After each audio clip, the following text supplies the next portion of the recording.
Chapter 1 Srila Rupa Goswami's second meeting with the Lord. A summary of the first chapter is given by Srila Bhaktivinoda Thakura in his Amrita Pravaha Bhasya as follows. When Sri Caitanya Mahaprabhu returned to Jagannath Puri from Vrindavana, all his devotees from other parts of India, upon receiving the auspicious news, came to Pur Satam etc., or Jagannath Puri. Sivananda Sena took a dog with him and even paid fees for it to cross the river. One night, however, the dog could not get any food and therefore went directly to Sri Caitanya Mahaprabhu at Jagannath Puri. The next day, when Sivananda and his party reached Jagannath Puri, Sivananda saw the dog eating some coconut pulp offered to it by Sri Caitanya Mahaprabhu. After this incident, the dog was liberated and went back home, back to Godhead. Meanwhile, Srila Rupa Goswami reached Bengal, after returning from Vrindavana. Although he could not follow the Bengali devotees, after some time he also came to Jagannath Puri, where he stayed with Haridasa Thakura. Srila Rupa Goswami composed an important verse beginning with the words Priyasayam, and Sri Caitanya Mahaprabhu relished it very much. One day Sri Caitanya Mahaprabhu, Ramananda Raya, Sarvabhauma Bhattacharya and others went to the place of Haridasa Thakura and heard some of the verses Rupa Goswami had composed for his books Lalita Madhava and Vedagda Madhava. After examining the manuscripts of these two books, Ramananda Raya approved and appreciated them very much. After the period of Chaturmasaya, all the devotees who had come from Bengal returned to their homes. Srila Rupa Goswami, however, remained at Jagannath Puri for some time. Text 1. I offer my respectful obeisances to Sri Krishna Caitanya Mahaprabhu, by whose mercy even a lame man can cross over a mountain and a dumb man recite Vedic literature. Text 2. My path is very difficult. I am blind, and my feet are slipping again and again. Therefore, may the saints help me by granting me the stick of their mercy as my support. Text 3-4, I pray to the lotus feet of the six Goswamis, Sri Rupa, Sanatana, Bhatta Raghunatha, Sri Ewa, Gopala Bhatta and Dasa Raghunatha, so that all impediments to my writing this literature will be annihilated and my real desire will be fulfilled. Text 5, Glory to the all-merciful Radha and Madana Mohana. I am lame and ill-advised, yet they are my directors, and their lotus feet are everything to me. Text 6, in a temple of jewels in Vrindavana, underneath a desire tree, Sri Radha Govinda, served by their most confidential associates, sit upon an effulgent throne. I offer my humble obeisances unto them. Text 7, Srila Gopinatha, who originated the transcendental mellow of the Rasa dance, stands on the shore at Vamsaveda and attracts the attention of the cowherd damsels with the sound of his celebrated flute. May they all confer upon us their benediction. Text 8, all glories to Lord Sri Caitanya Mahaprabhu. All glories to Lord Nityananda. All glories to Advaita Acharya. And all glories to all the devotees of Lord Sri Caitanya Mahaprabhu. Text 9, I have briefly described the pastimes of Sri Caitanya Mahaprabhu known as the Antya-līlā. Now I shall attempt to describe something about his last pastimes, which are known as the Antya-līlā. Text 10, I have briefly described the Antya-līlā within the description of the Antya-līlā. Text 11, I am now almost an invalid because of old age, and I know that at any moment I may die. Therefore I have already described some portions of the Antya-līlā. Text 12, in accordance with the synopsis previously written, I shall describe in detail whatever I have not mentioned. Text 13, when Sri Caitanya Mahaprabhu returned to Jagannath Puri from Vrindavana, Svarupa Damodara Goswami immediately sent news of the Lord's arrival to the devotees in Bengal. Text 14, upon hearing this news, Mother Sasi and all the other devotees of Navadvipa were very joyful, and they all departed together for Nilakala, Jagannath Puri. Text 15, thus all the devotees of Kulinagrama and Sri Khanda, as well as Advaita Acharya, came together to meet Sivananda Sena. Text 16, Sivananda Sena arranged for the journey. He maintained everyone and provided residential quarters. Text 17, while going to Jagannath Puri, Sivananda Sena allowed a dog to go with him. He supplied it food to eat and maintained it. Text 18, one day, when they needed to cross a river, an Orison boatman would not allow the dog to get in the boat. Text 19, Sivananda Sena, unhappy that the dog had to stay behind, paid the boatman 10 punna of conch shells to take the dog across the river. Text 20, one day while Sivananda was detained by a tollman, his servant forgot to give the dog its cooked rice. Text 21, at night, when Sivananda Sena returned and was taking his meal, he inquired from the servant whether the dog had gotten its meals. Text 22, when he learned that the dog had not been supplied food in his absence, he was very unhappy. He then immediately sent 10 men to find the dog. Text 23, when the men returned without success, Sivanandasena became very unhappy and fasted for the night. Text 24, in the morning they looked for the dog, but it could not be found anywhere. All the Vaisnavas were astonished. Text 25, thus in great anxiety they all walked to Jagannath Puri, where Sri Caitanya Mahaprabhu met them as usual. Text 26, Sri Caitanya Mahaprabhu went with them to see the Lord in the temple, and on that day he also took lunch in the company of all those devotees. Text 27, as previously, the Lord provided them all with residential quarters. And the next morning all the devotees came to see the Lord. Text 28, when all the devotees came to the place of Sri Caitanya Mahaprabhu, they saw the same dog sitting a little apart from the Lord.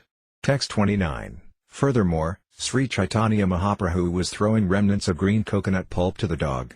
Smiling in his own way, he was saying to the dog, chant the holy names Rama, Krishna and Hari. Text 30, seeing the dog eating the green coconut pulp and chanting Krishna, Krishna again and again, all the devotees present were very surprised. Text 31, when he saw the dog sitting in that way and chanting the name of Krishna, Sivananda, because of his natural humility, immediately offered his obeisances to the dog just to counteract his offenses to it. Text 32, the next day, no one saw that dog, for it had obtained its spiritual body and departed for Vaikuntha, the spiritual kingdom. Text 33, such are the transcendental pastimes of Sri Caitanya Mahaprabhu, the son of Mother Sasi. He even delivered a dog simply by inducing it to chant the Maha Mantra, Hare Krishna. Text 34, meanwhile, following the order of Sri Caitanya Mahaprabhu, Srila Rupa Goswami returned to Vrindavana. He desired to write dramas concerning the pastimes of Lord Krishna. Text 35, in Vrindavana, Rupa Goswami began to write a drama. In particular, he composed the introductory verses to invoke good fortune. Text 36, on his way to Gauda Desa, Rupa Goswami had been thinking of how to write the action of the drama. Thus he had made some notes and begun to write. Text 37, in this way the two brothers Rupa and Anupama reached Bengal, but when they arrived there Anupama died. Text 38, Rupa Goswami then departed to see Sri Caitanya Mahaprabhu, for he was very eager to see him. Text 39, there was some delay because of the death of Anupama, and therefore when Rupa Goswami went to Bengal to see the devotees there, he could not get in touch with them because they had already left. Text 40, in the province of Orissa there is a place known as Satyabhamapura. Srila Rupa Goswami rested for a night in that village on his way to Jagannath Puri. Text 41, while resting in Satyabhamapura, he dreamed that a celestially beautiful woman came before him and very mercifully gave him the following order. Text 42, write a separate drama about me, she said. By my mercy it will be extraordinarily beautiful. Text 43, after having that dream, Srila Rupa Goswami considered, it is the order of Satyabhama that I write a separate drama for her. Text 44, I have brought together in one work all the pastimes performed by Lord Krishna in Vrindavana and in Dvaraka. Now I shall have to divide them into two dramas. Text 45, thus absorbed in thought, he quickly reached Jagannath Puri. When he arrived, he approached the hut of Haridasa Thakura. Text 46, out of affectionate love and mercy, Haridasa Thakura told Srila Rupa Goswami, Sri Caitanya Mahaprabhu has already informed me that you would come here. Text 47, after seeing the Upalabhoga ceremony at the Jagannath temple, Lord Sri Caitanya Mahaprabhu would regularly come to see Haridasa every day. Thus he suddenly arrived there. Text 48, when the Lord arrived, Rupa Goswami immediately offered his obeisances. Haridasa informed the Lord, this is Rupa Goswami offering you obeisances, and the Lord embraced him. Text 49, Sri Caitanya Mahaprabhu then sat down with Haridasa and Rupa Goswami. They inquired from one another about auspicious news and then continued to talk together for some time. Text 50, when Sri Caitanya Mahaprabhu inquired about Sanatana Goswami, Rupa Goswami replied, I did not meet him. Text 51, I came by the path on the bank of the Ganges, whereas Sanatana Goswami came by the public road. Therefore we did not meet. Text 52, in Prayag I heard that he had already gone to Vrindavana. Rupa Goswami next informed the Lord about the death of Anupama. Text 53, after allotting residential quarters there to Rupa Goswami, Sri Caitanya Mahaprabhu left. Then all of the Lord's personal associates met Srila Rupa Goswami. Text 54, on the next day, Caitanya Mahaprabhu again met Rupa Goswami, and with great mercy the Lord introduced him to all the devotees. Text 55, Srila Rupa Goswami offered his respectful obeisances unto the lotus feet of them all, and all the devotees, by their mercy, embraced him. Text 56, Sri Caitanya Mahaprabhu told Advaita Acharya and Nityananda Prabhu, You should both show your mercy wholeheartedly to Rupa Goswami. Text 57. May Rupa Goswami, by your mercy, become so powerful that he will be able to describe the transcendental mellows of devotional service. Text 58. Thus Rupa Goswami became the object of love and affection for all the devotees of the Lord, including those who came from Bengal and those who resided in Orissa. Text 59. Every day Sri Caitanya Mahaprabhu would go to see Rupa Goswami, and whatever prasadam he received from the temple he would deliver to Rupa Goswami and Haridasa Thakura. Text 60. He would talk for some time with them both and then leave to perform his noontime duties. Text 61. In this way Lord Caitanya Mahaprabhu's dealings with them continued every day. Thus receiving the transcendental favor of the Lord, Srila Rupa Goswami felt unlimited pleasure. Text 62. After Sri Caitanya Mahaprabhu, taking all his devotees with him, performed the Gandhika Marjana, washing and cleansing of the Gandhika temple, he went to the garden known as Atoda and accepted prasadam at a picnic within the garden. Text 63. When Haridasa Thakura and Rupa Goswami saw that all the devotees were accepting prasadam and chanting the holy name of Hari, they both were greatly pleased. Text 64. When they received the remnants of Sri Caitanya Mahaprabhu's prasadam through Govinda, they respected it, and then they both began to dance in ecstasy. Text 65. On the next day, when Sri Caitanya Mahaprabhu went to see Srila Rupa Goswami, the omniscient Lord spoke as follows. Text 66. Do not try to take Krishna out of Vrindavana, for he does not go anywhere else at any time. Text 67. The Krishna known as Yadu Kumar is Vasudeva Krishna. He is different from the Krishna who is the son of Nanda Maharaja.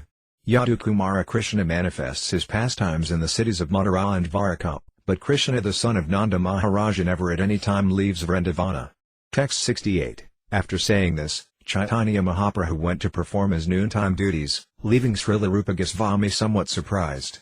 Text 69. Satyabhama ordered me to write 2 different dramas, Srila Rupa Goswami thought. Now I understand that this order has been confirmed by Sri Caitanya Mahaprabhu. Text 70. Formerly I wrote the 2 dramas as one composition. Now I shall divide it and describe the incidents in 2 separate works. Text 71. I shall write 2 separate invocations of good fortune and 2 different introductions. Let me think deeply about the matter and then describe 2 different sets of incidents. Text 72. During the Ratha Yatra ceremony Rupa Goswami saw Lord Jagannath. He also saw Lord Caitanya Mahaprabhu dancing and chanting in front of the Ratha. Text 73. When Rupa Goswami heard a verse uttered by Sri Caitanya Mahaprabhu during the ceremony, he immediately composed another verse dealing with the same subject.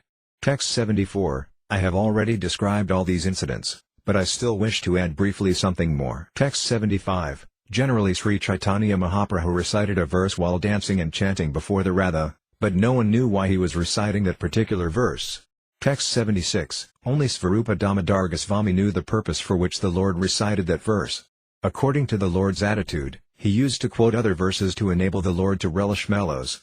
Text 77. Rupa Goswami, however, could understand the intention of the Lord, and thus he composed another verse that appealed to Sri Caitanya Mahaprabhu. Text 78. That very personality who stole my heart during my youth is now again my master. These are the same moonlit nights of the month of Kaitara. The same fragrance of melody flowers is there, and the same sweet breezes are blowing from the Kadamba forest.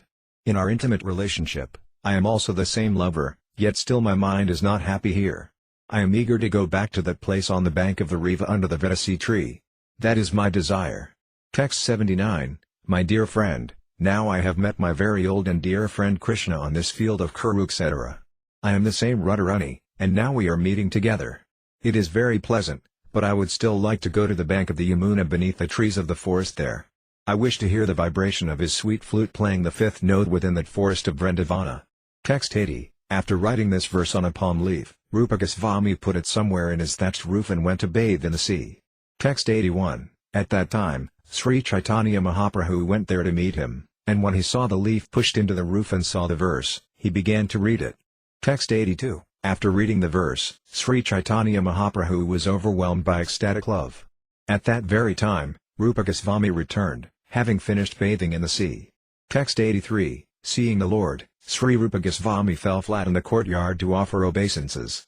The Lord slapped him mildly in love and spoke as follows. Text 84. My heart is very confidential. How did you know my mind in this way? After saying this, he firmly embraced Rupa Goswami. Text 85. Sri Caitanya Mahaprabhu took that verse and showed it to Svarupa Damodara for him to examine. Then the Lord questioned him. Text 86, how could Rupa Goswami have understood my heart? The Lord asked. Text 87, no one could otherwise understand this meaning. I can therefore guess that previously you bestowed upon him your causeless mercy. Text 88, Sri Caitanya Mahaprabhu replied, Rupa Goswami met me at Prayaga. Knowing him to be a suitable person, I naturally bestowed my mercy upon him. Text 89, I thereupon also bestowed upon him my transcendental potency. Now you also should give him instructions. In particular, instruct him in transcendental mellows. Text 90, Svarupa Damodara said, as soon as I saw the unique composition of this verse, I could immediately understand that you had bestowed upon him your special mercy. Text 91, by seeing a result, one can understand the cause of that result. Text 92, the river Ganges flowing in the heavenly planets is full of golden lotus flowers, and we, the residents of those planets, eat the stems of the flowers.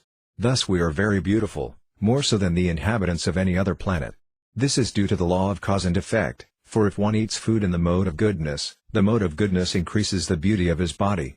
Text 93, after the 4 months of Chaturmasaya, Shravana, Bhadra, Asvina and Kartika, all the Vaisnavas of Bengal returned to their homes, but Srila Rupa Goswami remained in Jagannath Puri under the shelter of the lotus feet of Sri Caitanya Mahaprabhu. Text 94, one day while Rupa Goswami was writing his book, Sri Caitanya Mahaprabhu suddenly appeared. Text 95, as soon as Haridasa Thakura and Rupa Goswami saw the Lord coming, they both stood up and then fell down to offer him their respectful obeisances. Sri Caitanya Mahaprabhu embraced them both and then sat down. Text 96, the Lord inquired, what kind of book are you writing? He held up a palm leaf that was a page of the manuscript, and when he saw the fine handwriting, his mind was very pleased. Text 97, thus being pleased, the Lord praised the writing by saying, the handwriting of Rupa Goswami is just like rows of pearls. Text 98, while reading the manuscript, Sri Caitanya Mahaprabhu saw a verse on that page, and as soon as he read it he was overwhelmed by ecstatic love. Text 99, I do not know how much nectar the 2 syllables Krishna have produced. When the holy name of Krishna is chanted, it appears to dance within the mouth. We then desire many, many mouths. When that name enters the holes of the ears, we desire many millions of ears. And when the holy name dances in the courtyard of the heart, it conquers the activities of the mind, and therefore all the senses become inert. Text 100, when Sri Caitanya Mahaprabhu chanted this verse, Haridasa Thakura, upon hearing the vibration, became jubilant and began to dance while praising its meaning. Text 101, one has to learn about the beauty and transcendental position of the holy name of the Lord by hearing the revealed scriptures from the mouths of devotees. Nowhere else can we hear of the sweetness of the Lord's holy name. Text 102, thus Sri Caitanya Mahaprabhu embraced Haridasa and Rupa Goswami and left for the seaside to perform his noontime duties. Texts 103 to 104, on the next day, after visiting the temple of Jagannath as usual, Sri Caitanya Mahaprabhu met Sarvabhauma Bhattacharya, Ramananda Raya, and Svarupa Damodara. They all went together to Srila Rupa Goswami, and on the way the Lord greatly praised his qualities. Text 105, when Sri Caitanya Mahaprabhu recited the 2 important verses, he felt great pleasure, thus, as if he had 5 mouths, he began to praise his devotee. Text 106, just to examine Sarvabhauma Bhattacharya and Ramananda Raya, the Lord began to praise the transcendental qualities of Sri Rupa Goswami before them. Text 107, characteristically, the Supreme Personality of Godhead does not take seriously an offense committed by a pure devotee. The Lord accepts whatever small service a devotee renders as being such a great service that he is prepared to give even himself, what to speak of other benedictions. Text 108, the Supreme Personality of Godhead, who is known as Pura Sattama, the greatest of all persons, has a pure mind. He is so gentle that even if his servant is implicated in a great offense, he does not take it very seriously. Indeed, if his servant renders some small service, the Lord accepts it as being very great. Even if an envious person blasphemes the Lord never manifests anger against him. Such are his great qualities. Text 109, when Haridasa Thakura and Rupa Goswami saw that Sri Caitanya Mahaprabhu had come with his intimate devotees, they both immediately fell down like logs and offered prayers to their lotus feet. Text 110, thus Sri Caitanya Mahaprabhu and his personal devotees met Rupa Goswami and Haridasa Thakura.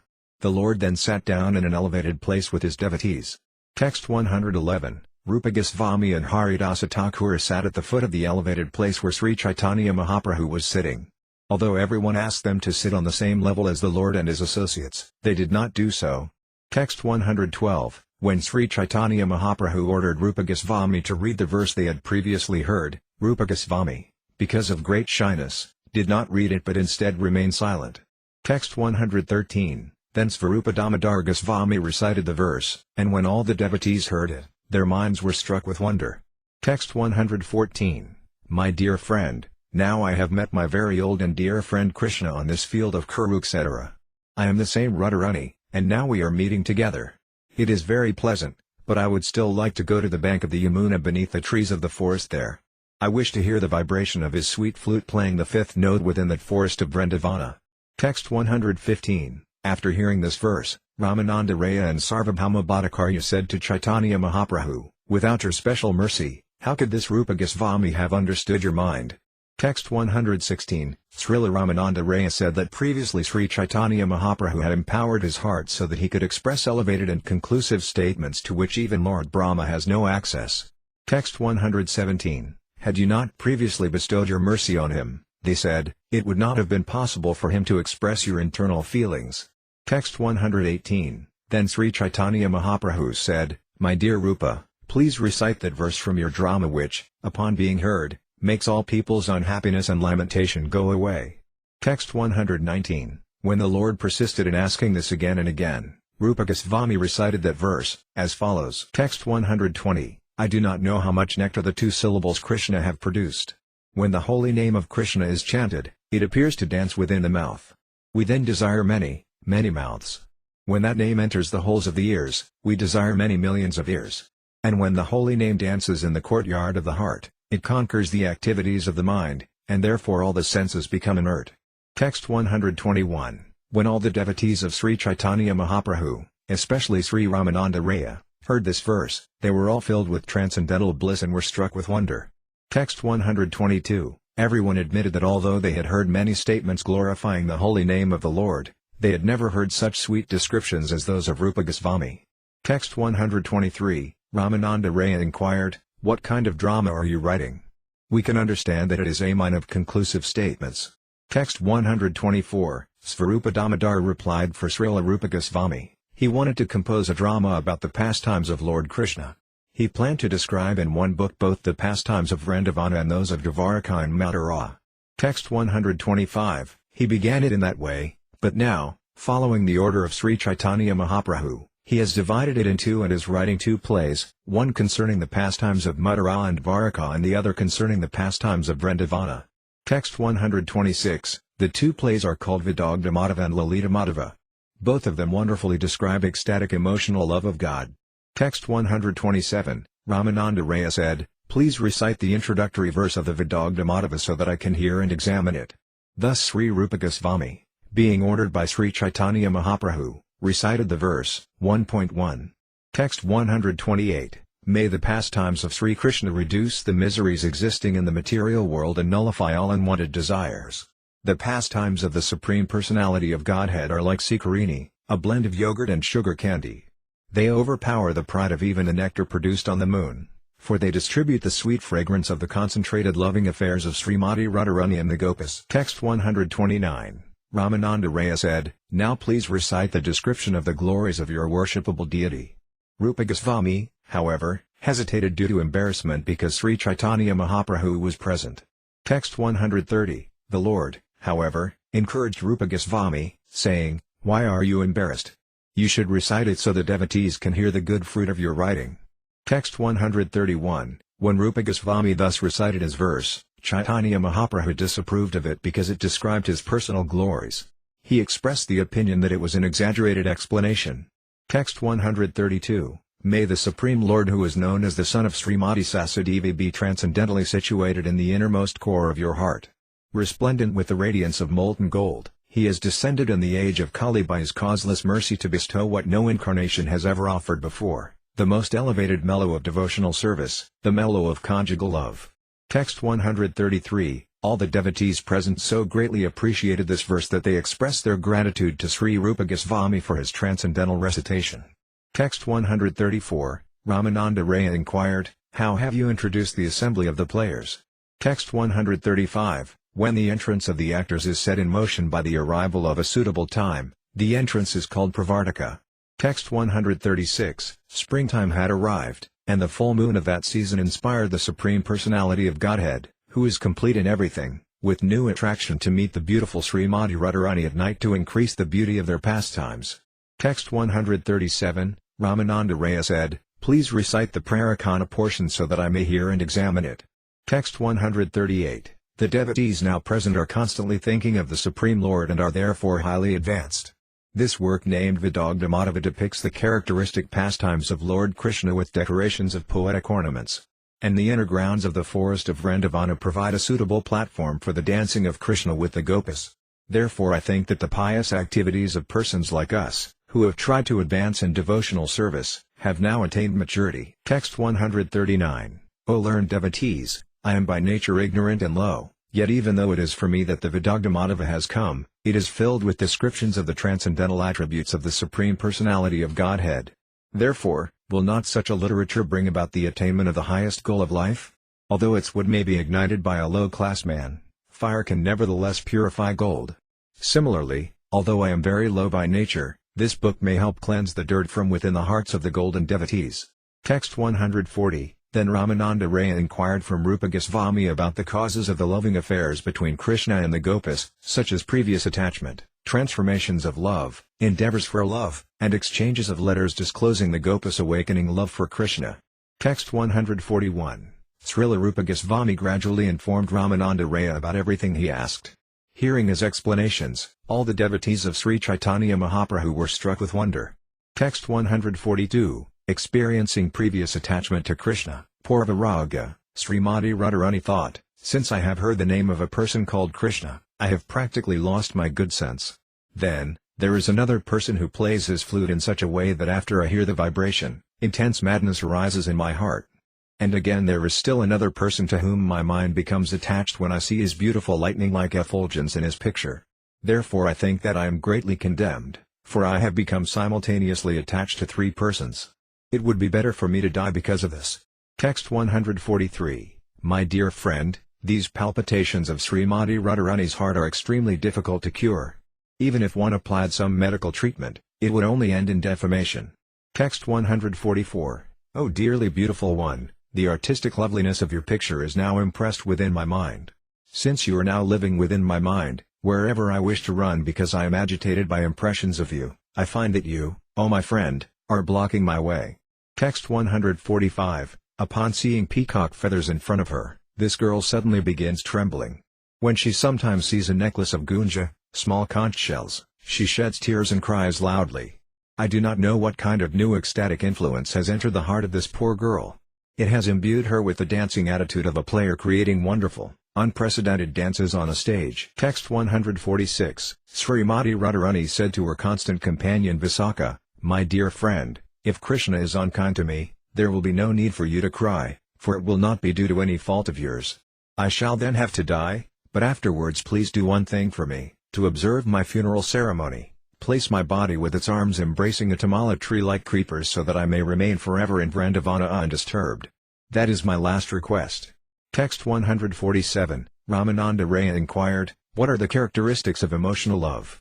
Text 148. My dear beautiful friend, if one develops love of Godhead, love of Krishna, the son of Nanda Maharaja, all the bitter and sweet influences of this love will manifest in one's heart.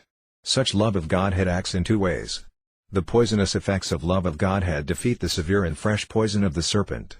Yet there is simultaneously transcendental bliss, which pours down and defeats the poisonous effects of a snake, as well as the happiness derived from pouring nectar on one's head. It is perceived as doubly effective, simultaneously poisonous and nectarian. Text 149. Ramananda Raya further inquired, what are the natural characteristics of awakening love of Godhead? Text 150. When one hears praise from his beloved, he outwardly remains neutral but feels pain within his heart. When he hears his beloved making accusations about him, he takes them to be jokes and enjoys pleasure. When he finds faults in his beloved, they do not diminish his love, nor do the beloved's good qualities increase his spontaneous affection. Thus spontaneous love continues under all circumstances.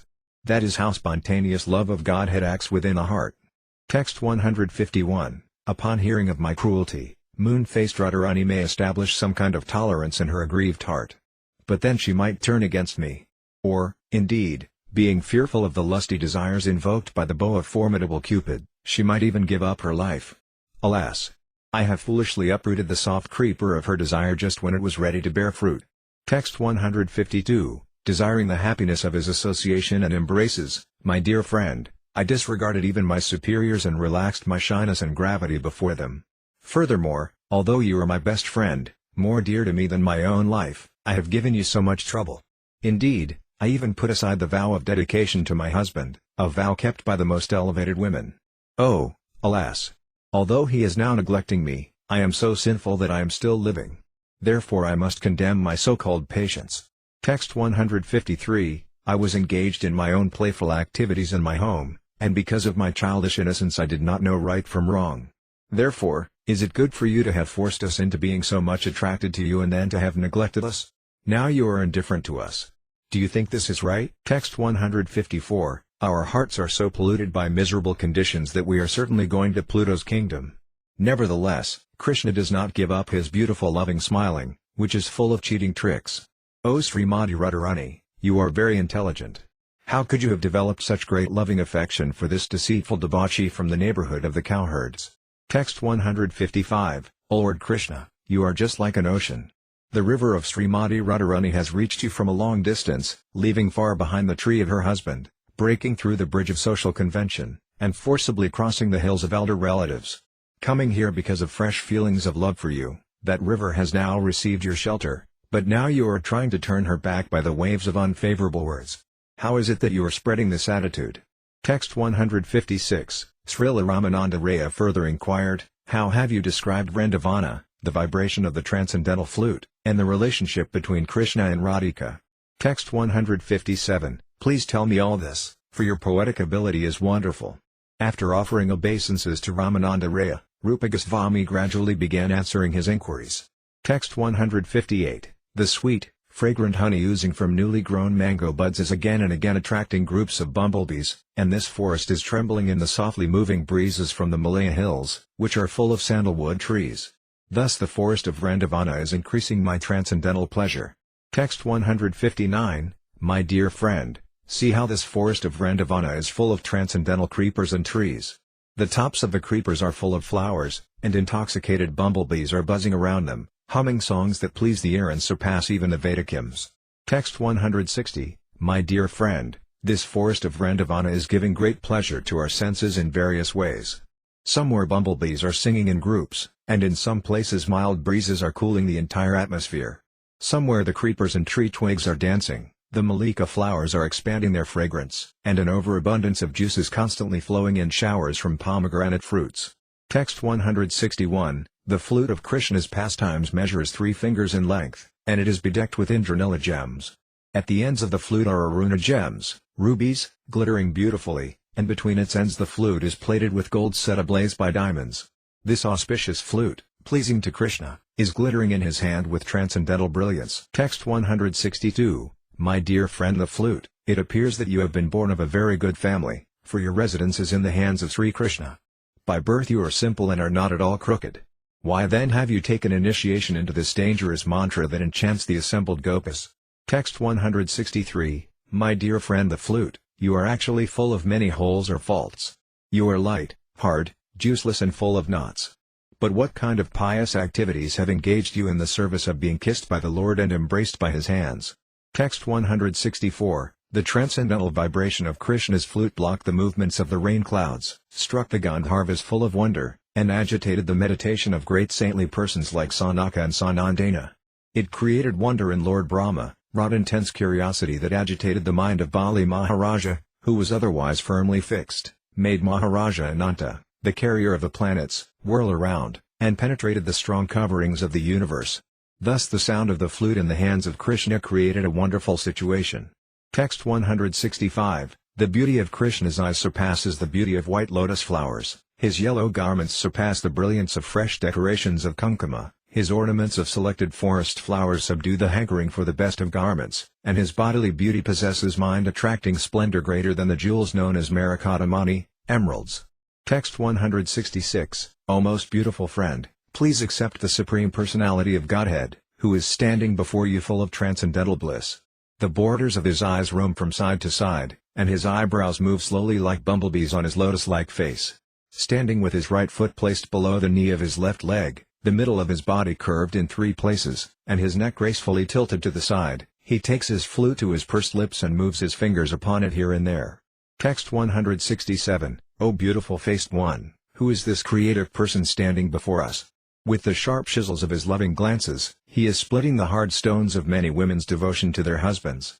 And with the luster of his body, surpassing the brilliance of countless emeralds, he is simultaneously constructing private meeting places for his pastimes. Text 168, My dear friend, this newly youthful Lord Sri Krishna, the moon in the family of Nanda Maharaja, is so beautiful that he defies the beauty of clusters of valuable jewels. All glories to the vibration of his flute, for it is cunningly breaking the patience of chaste ladies by loosening their belts and tight dresses. Text 169, The beauty of Srimati Radharani's eyes forcibly devours the beauty of newly grown blue lotus flowers, and the beauty of her face surpasses that of an entire forest of fully blossomed lotuses. Her bodily luster seems to place even gold into a painful situation. Thus the wonderful, unprecedented beauty of Srimati Radharani is awakening in Vrindavana. Text 170, Although the effulgence of the moon is brilliant initially at night, in the daytime it fades away. Similarly, although the lotus is beautiful during the daytime, at night it closes. But, O my friend, the face of my most dear Srimati Radharani is always bright and beautiful, both day and night. Therefore, to what can her face be compared? Text 171, When Srimati Radharani smiles, waves of joy flow over her cheeks, and her arched eyebrows dance like the bow of Cupid. Her glance is so enchanting that it is like a dancing bumblebee moving unsteadily due to intoxication. That bee has bitten the whirl of my heart. Text 172, Having heard these verses recited by Rupa Goswami, Srila Ramananda Raya said, Your poetic expressions are like continuous showers of nectar. Kindly let me hear the introductory portion of the second drama. Text 173, Srila Rupa Goswami said, In your presence, which is just like brilliant sunshine, I am as insignificant as the light of a glowworm. Text 174, It is even impudent for me to open my mouth before you. Then, having said this, he recited the introductory verse of the Lalita Madhava. Text 175, The beautiful moon-like glories of Mukunda give distress to the lotus-like faces of the wives of the demons and to their raised breasts, which are like gleaming Kakravaka birds. Those glories, however, are pleasing to all his devotees, who are like Kakora birds. May those glories forever give pleasure to you all. Text 176, When Srila Ramananda Raya further inquired about the second introductory verse, Srila Rupa Goswami was somewhat hesitant, but nevertheless he began to recite. Text 177, The moon-like Supreme Personality of Godhead, who is known as the son of Mother Sasi, has now appeared on earth to spread devotional love of himself. He is the emperor of the Brahmana community. He can drive away all the darkness of ignorance and control the mind of everyone in the world. May that rising moon bestow upon us all good fortune. Text 178, Although Sri Caitanya Mahaprabhu was inwardly greatly pleased when he heard this verse, externally he spoke as if angry. Text 179, Your exalted poetic descriptions of the mellas of Lord Krishna's pastimes are like an ocean of nectar. But why have you put in a false prayer about me? It is like a drop of detestable alkali. Text 180, Srila Ramananda Raya objected, It is not alkali at all. It is a particle of camphor he has put into the nectar of his exalted poetic expression.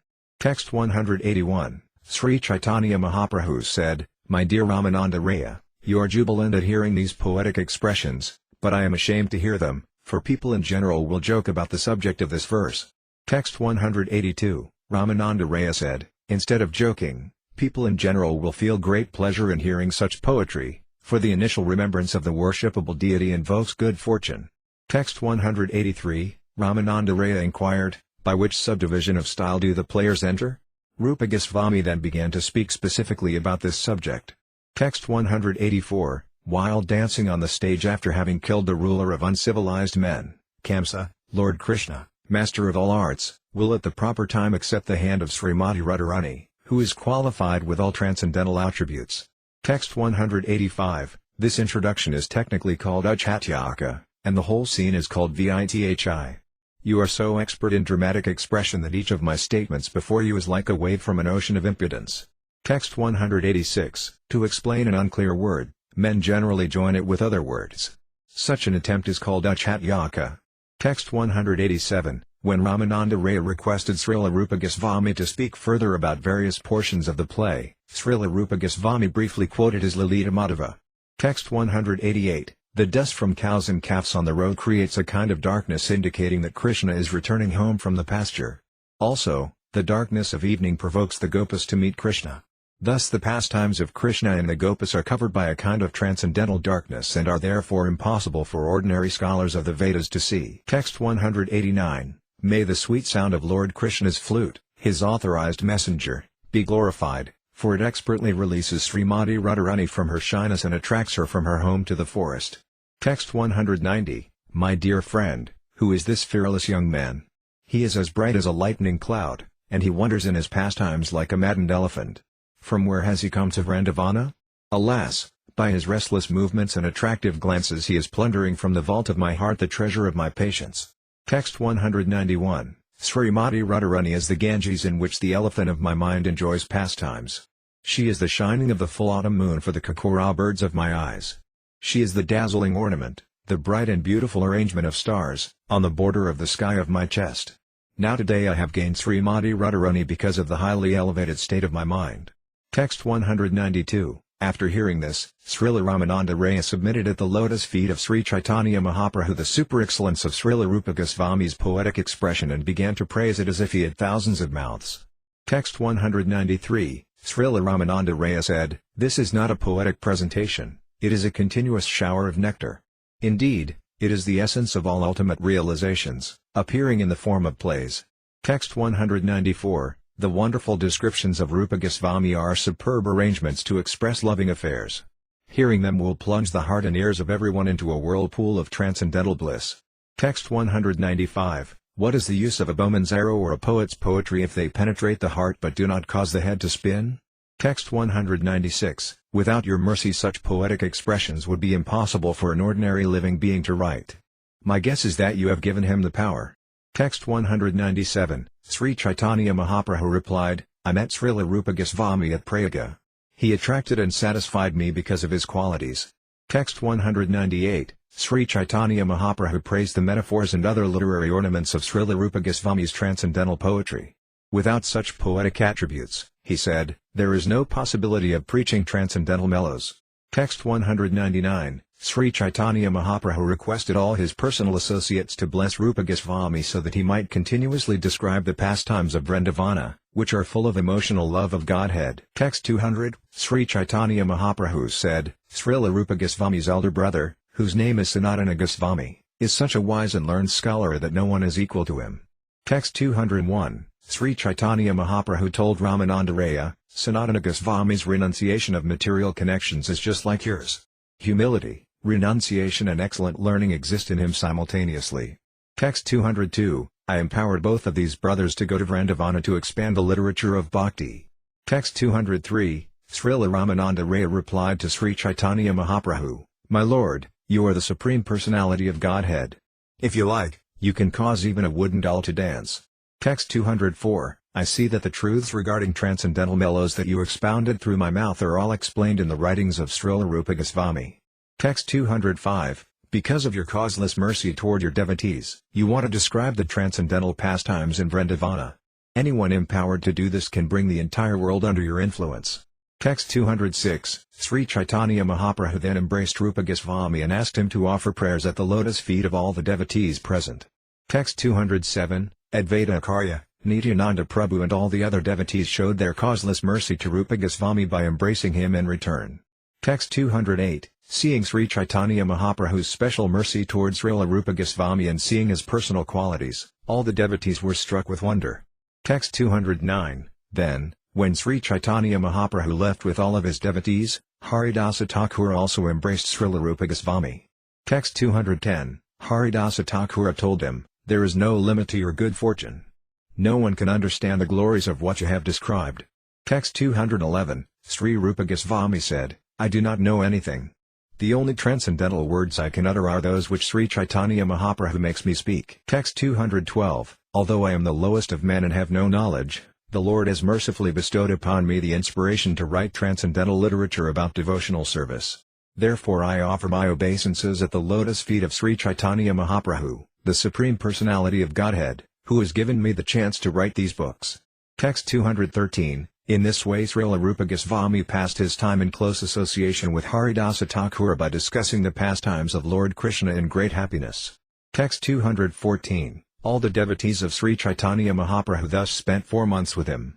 Then the Lord bade them farewell, and they returned to Bengal.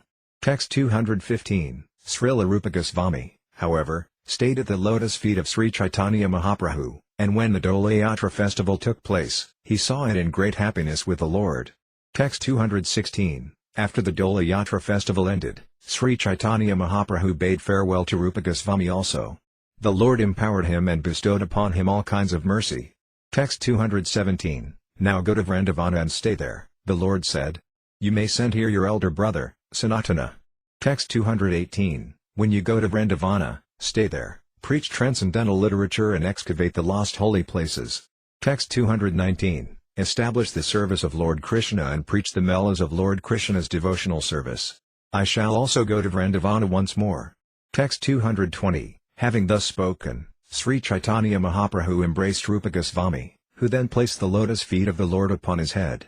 Text 221. Srila Rupa Goswami took leave of all the devotees of Sri Caitanya Mahaprabhu and returned to Vrindavana by the path through Bengal. Text 222. Thus I have described the second meeting of Rupa Goswami and Sri Caitanya Mahaprabhu. Anyone who hears of this incident will certainly attain shelter at the lotus feet of Sri Caitanya Mahaprabhu. Text 223. Praying at the lotus feet of Sri Rupa and Sri Raghunatha, always desiring their mercy, I, Krishnadasa, narrate Sri Caitanya-caritamrta, following in their footsteps. Chapter 2. The chastisement of Junior Haridasa. The purport of this chapter is explained by Srila Bhaktivinoda Thakura in his Amrita Pravaha Bhasya as follows. Krishnadasa Kaviraja Goswami, the author of Sri Caitanya-caritamrta, wanted to explain direct meetings with Sri Caitanya Mahaprabhu, meetings with those empowered by him, and his Uprabhava appearance. Thus he described the glories of Nrsimhananda and other devotees. A devotee named Bhagavanacharya was exceptionally faithful to the lotus feet of Sri Caitanya Mahaprabhu. Nevertheless, his brother, Gopalabhadacharya, discoursed upon the commentary of impersonalism, Mayavada. Srila Svarupa Damodar Goswami, the secretary of Sri Caitanya Mahaprabhu, forbid Bhagavanacharya to indulge in hearing that commentary. Later, when Junior Haridasa, following the order of Bhagavanacharya, went to collect alms from Madhavi, he committed an offense by talking intimately with a woman although he was in the renounced order. Because of this, Sri Caitanya Mahaprabhu rejected Junior Haridasa, and despite all the requests of the Lord's stalwart devotees, the Lord did not accept him again. 1 year after this incident, Junior Haridasa went to the confluence of the Ganges and Yamuna and committed suicide. In his spiritual body, however, he continued to sing devotional songs, and Sri Caitanya Mahaprabhu heard them. When the Vaisnavas of Bengal went to see Sri Caitanya Mahaprabhu, these incidents became known to Svarupa Damodar and others. Text 1. I offer my respectful obeisances unto the lotus feet of my spiritual master and of all the other preceptors on the path of devotional service. I offer my respectful obeisances unto all the Vaisnavas and unto the 6 Goswamis, including Srila Rupa Goswami, Srila Sanatana Goswami, Raghunatha Dasa Goswami, Yiva Goswami and their associates. I offer my respectful obeisances unto Sri Advaita Acharya Prabhu, Sri Nityananda Prabhu, Sri Caitanya Mahaprabhu, and all his devotees, headed by Srivasa Thakura. I then offer my respectful obeisances unto the lotus feet of Lord Krishna, Srimati Radharani and all the Gopis, headed by Lalita and Visakha. Text 2. All glories to Sri Caitanya Mahaprabhu. All glories to Nityananda Prabhu. All glories to Advaita Acharya. And all glories to all the devotees of Sri Caitanya Mahaprabhu. Text 3. In his incarnation as Sri Caitanya Mahaprabhu, Lord Sri Krishna descended to deliver all the living beings in the 3 worlds, from Brahmaloka down to Patalalika. He caused their deliverance in 3 ways. Text 4. The Lord delivered the fallen souls in some places by meeting them directly, in other places by empowering a pure devotee, and in still other places by appearing before someone himself. Texts 5-6. Sri Caitanya Mahaprabhu delivered almost all the fallen souls by directly meeting them. He delivered others by entering the bodies of great devotees, such as Nakula Brahmachari. And he delivered still others by appearing before them, as in the case of Nrsimhananda Brahmachari. I shall deliver the fallen souls. This statement characterizes the Supreme Personality of Godhead. Text 7. When Sri Caitanya Mahaprabhu was personally present, anyone in the world who met him even once was fully satisfied and became spiritually advanced. Text 8. Every year, devotees from Bengal would go to Jagannath Puri to meet Sri Caitanya Mahaprabhu, and after the meeting they would return to Bengal. Text 9. Similarly, people who went to Jagannath Puri from various provinces of India were fully satisfied after seeing the lotus feet of Sri Caitanya Mahaprabhu. Text 10. People from all over the universe, including the 7 islands, the 9 khandas, the planets of the demigods, Gandharvaloka and Kinaralika, would go there in the forms of human beings. Text 11. Having seen the Lord, they all became Vaisnavas.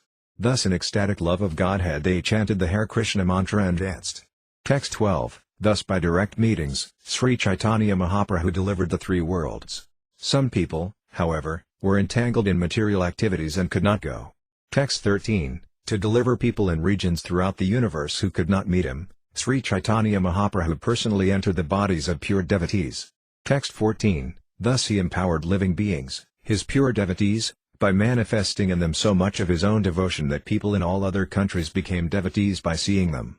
Text 15. In this way Sri Caitanya Mahaprabhu delivered the entire 3 worlds, not only by his personal presence but also by empowering others. I shall briefly describe how he empowered a living being in Bengal. Text 16. In Ambuya Muluka there was a person named Nakula Brahmachari, who was a perfectly pure devotee, greatly advanced in devotional service. Text 17. Desiring to deliver all the people of Bengal, Sri Caitanya Mahaprabhu entered the heart of Nakula Brahmachari. Text 18. Nakula Brahmachari became exactly like a man haunted by a ghost. Thus he sometimes laughed, sometimes cried, sometimes danced and sometimes chanted like a madman. Text 19. He continuously exhibited bodily transformations of transcendental love. Thus he cried, trembled, became stunned, perspired, danced in love of Godhead and made sounds like those of a cloud. Text 20. His body shone with the same luster as that of Sri Caitanya Mahaprabhu, and he showed the same absorption in ecstatic love of Godhead. People came from all provinces of Bengal to see these symptoms. Text 21. He advised whomever he met to chant the holy names Hare Krishna. Thus upon seeing him, people were overwhelmed with love of Godhead. Text 22. When Sivananda Sena heard that Sri Caitanya Mahaprabhu had entered the body of Nakula Brahmachari, he went there with doubts in his mind. Text 23. Desiring to test the authenticity of Nakula Brahmachari, he stayed outside, thinking as follows. Texts 24 to 25. If Nakula Brahmachari personally calls me and knows my worshipable mantra, then I shall understand that he is inspired by the presence of Sri Caitanya Mahaprabhu. Thinking in this way, he stayed some distance apart. Text 26. There was a large crowd of people, some coming and some going. Indeed, some people in that great crowd could not even see Nakula Brahmachari. Text 27. In his inspired state, Nakula Brahmachari said, Sivananda Sena is staying some distance away. 2 or 4 of you go call him. Text 28. Thus people began running here and there, calling in all directions, Sivananda. Whoever is Sivananda, please come. Nakula Brahmachari is calling you. Text 29. Hearing these calls, Sivananda Sena quickly went there, offered obeisances to Nakula Brahmachari, and sat down near him. Text 30. Nakula Brahmachari said, I know that you are doubtful. Now please hear this evidence with great attention. Text 31. You are chanting the Gaura Gopala mantra, composed of 4 syllables. Now please give up the doubts that have resided within you. Text 32. Sivananda Sena thereupon developed full confidence in his mind that Nakula Brahmachari was filled with the presence of Sri Caitanya Mahaprabhu. Sivananda Sena then offered him respect and devotional service. Text 33. In this way, one should understand the inconceivable potencies of Sri Caitanya Mahaprabhu. Now please hear how his appearance, Avibhava, takes place. Texts 34 to 35. Sri Caitanya Mahaprabhu always appeared in 4 places, in the household temple of Mother Sasi, in the places where Sri Nityananda Prabhu danced, in the house of Srivasa Pandita during congregational chanting, and in the house of Raghava Pandita. He appeared because of his attraction to the love of his devotees. That is his natural characteristic. Text 36. Sri Caitanya Mahaprabhu appeared before Nrsimhananda Brahmachari and ate his offerings. Please hear about this with attention. Text 37. Sivananda Sena had a nephew named Srikanta Sena, who by the grace of Sri Caitanya Mahaprabhu was extremely fortunate. Text 38. One year, Srikanta Sena came alone to Jagannath Puri in great eagerness to see the Lord. Text 39. Seeing Srikanta Sena, Sri Caitanya Mahaprabhu bestowed causeless mercy upon him. Sri Caitanya stayed near Sri Caitanya Mahaprabhu for about 2 months at Jagannath Puri. Text 40, when he was about to return to Bengal, the Lord told him, "Forbid the devotees of Bengal to come to Jagannath Puri this year." Text 41, this year I shall personally go to Bengal and meet all the devotees there, headed by Advaita Acharya. Text 42, please inform Sivananda Sena that in the month of Pausa, December to January, I shall certainly go to his home. Text 43, Jagadananda is there, and he will give me offerings of food. Inform them all that no one should come to Jagannath Puri this year. Text 44, when Sri Caitanya returned to Bengal and delivered this message, the minds of all the devotees were very pleased. Text 45, Advaita Acharya was just about to go to Jagannath Puri with the other devotees, but upon hearing this message, he waited. Sivananda Sena and Jagadananda also stayed back, awaiting the arrival of Sri Caitanya Mahaprabhu. Text 46, when the month of Pausa arrived, Jagadananda and Sivananda collected all kinds of paraphernalia for the Lord's reception. Every day, they would wait until evening for the Lord to come. Text 47, as the month passed but Sri Caitanya Mahaprabhu did not come, Jagadananda and Sivananda became most unhappy. Texts 48 to 49, suddenly Nrsimhananda arrived, and Jagadananda and Sivananda arranged for him to sit near them. Seeing them both so unhappy, Nrsimhananda inquired, "Why do I see that you are both despondent?" Text 50, then Sivananda Sena told him, "Sri Caitanya Mahaprabhu promised that he would come. Why, then, has he not arrived?" Text 51, hearing this, Nrsimhananda Brahmachari replied, "Please be satisfied. I assure you that I shall bring him here 3 days from now." Text 52, Sivananda and Jagadananda knew of Nrsimhananda Brahmachari's influence and love of Godhead. Therefore they now felt assured that he would certainly bring Sri Caitanya Mahaprabhu. Text 53, his real name was Pradyumna Brahmachari. The name Nrsimhananda had been given to him by Lord Gaurasundara himself. Text 54, after meditating for 2 days, Nrsimhananda Brahmachari told Sivananda Sena, "I have already brought Sri Caitanya Mahaprabhu to the village known as Panihati." Text 55, tomorrow at noon he will come to your home. Therefore please bring all kinds of cooking ingredients. I shall personally cook and offer him food. Text 56, in this way I shall bring him here very soon. Be assured that I am telling you the truth. Do not be doubtful. Text 57, bring all the ingredients very soon, for I want to begin cooking immediately. Please do what I say. Text 58, Nrsimhananda Brahmachari said to Sivananda, "Please bring whatever cooking ingredients I want." Thus Sivananda Sena immediately brought whatever he asked for. Text 59, beginning early in the morning, Nrsimhananda Brahmachari cooked many varieties of food, including vegetables, cakes, sweet rice and other preparations. Text 60, after he finished cooking, he brought separate dishes for Jagannath and Sri Caitanya Mahaprabhu. Text 61, he also separately offered dishes to Nrsimhadeva, his worshipable deity. Thus he divided all the food into 3 offerings.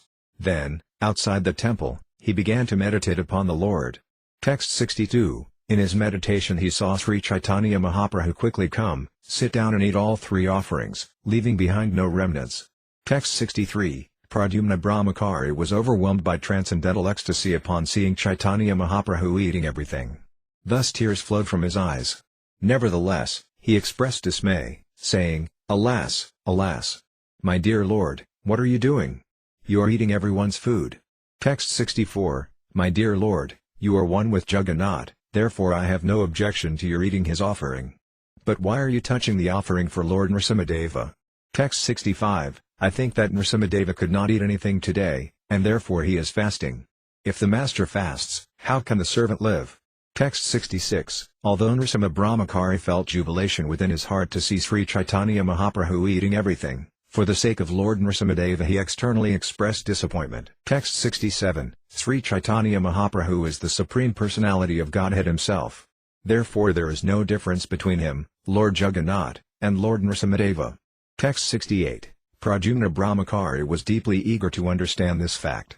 Therefore Sri Caitanya Mahaprabhu revealed it to him by a practical demonstration. Text 69, after eating all the offerings, Sri Caitanya Mahaprabhu started for Panihati. There, he was greatly satisfied to see the different varieties of vegetables prepared in the house of Raghava. Text 70, Sivananda said to Nrsimhananda, why are you expressing dismay? Text 71, he alone has eaten the offerings for all 3 deities. Because of this, Both Jagannath and Nrsimhadeva remained fasting. Text 72. When Sivananda Sena heard this statement, he was unsure whether Nrsimhananda Brahmachari was speaking that way because of ecstatic love or because it was actually a fact. Text 73. When Sivananda Sena was thus perplexed, Nrsimhananda Brahmachari said to him, "Bring more food. Let me cook again for Lord Nrsimhadeva." Text 74. Then Sivananda Sena again brought the ingredients with which to cook, and Pradyumna Brahmachari again cooked and offered the food to Nrsimhadeva. Text 75. The next year, Sivananda went to Jagannath Puri with all the other devotees to see the lotus feet of Sri Caitanya Mahaprabhu. Text 76. One day, in the presence of all the devotees, the Lord raised these topics concerning Nrsimhananda Brahmachari and praised his transcendental qualities. Text 77. The Lord said, "Last year in the month of Pausa, when Nrsimhananda gave me varieties of sweetmeats and vegetables to eat, they were so good that I felt I had never before eaten such preparations."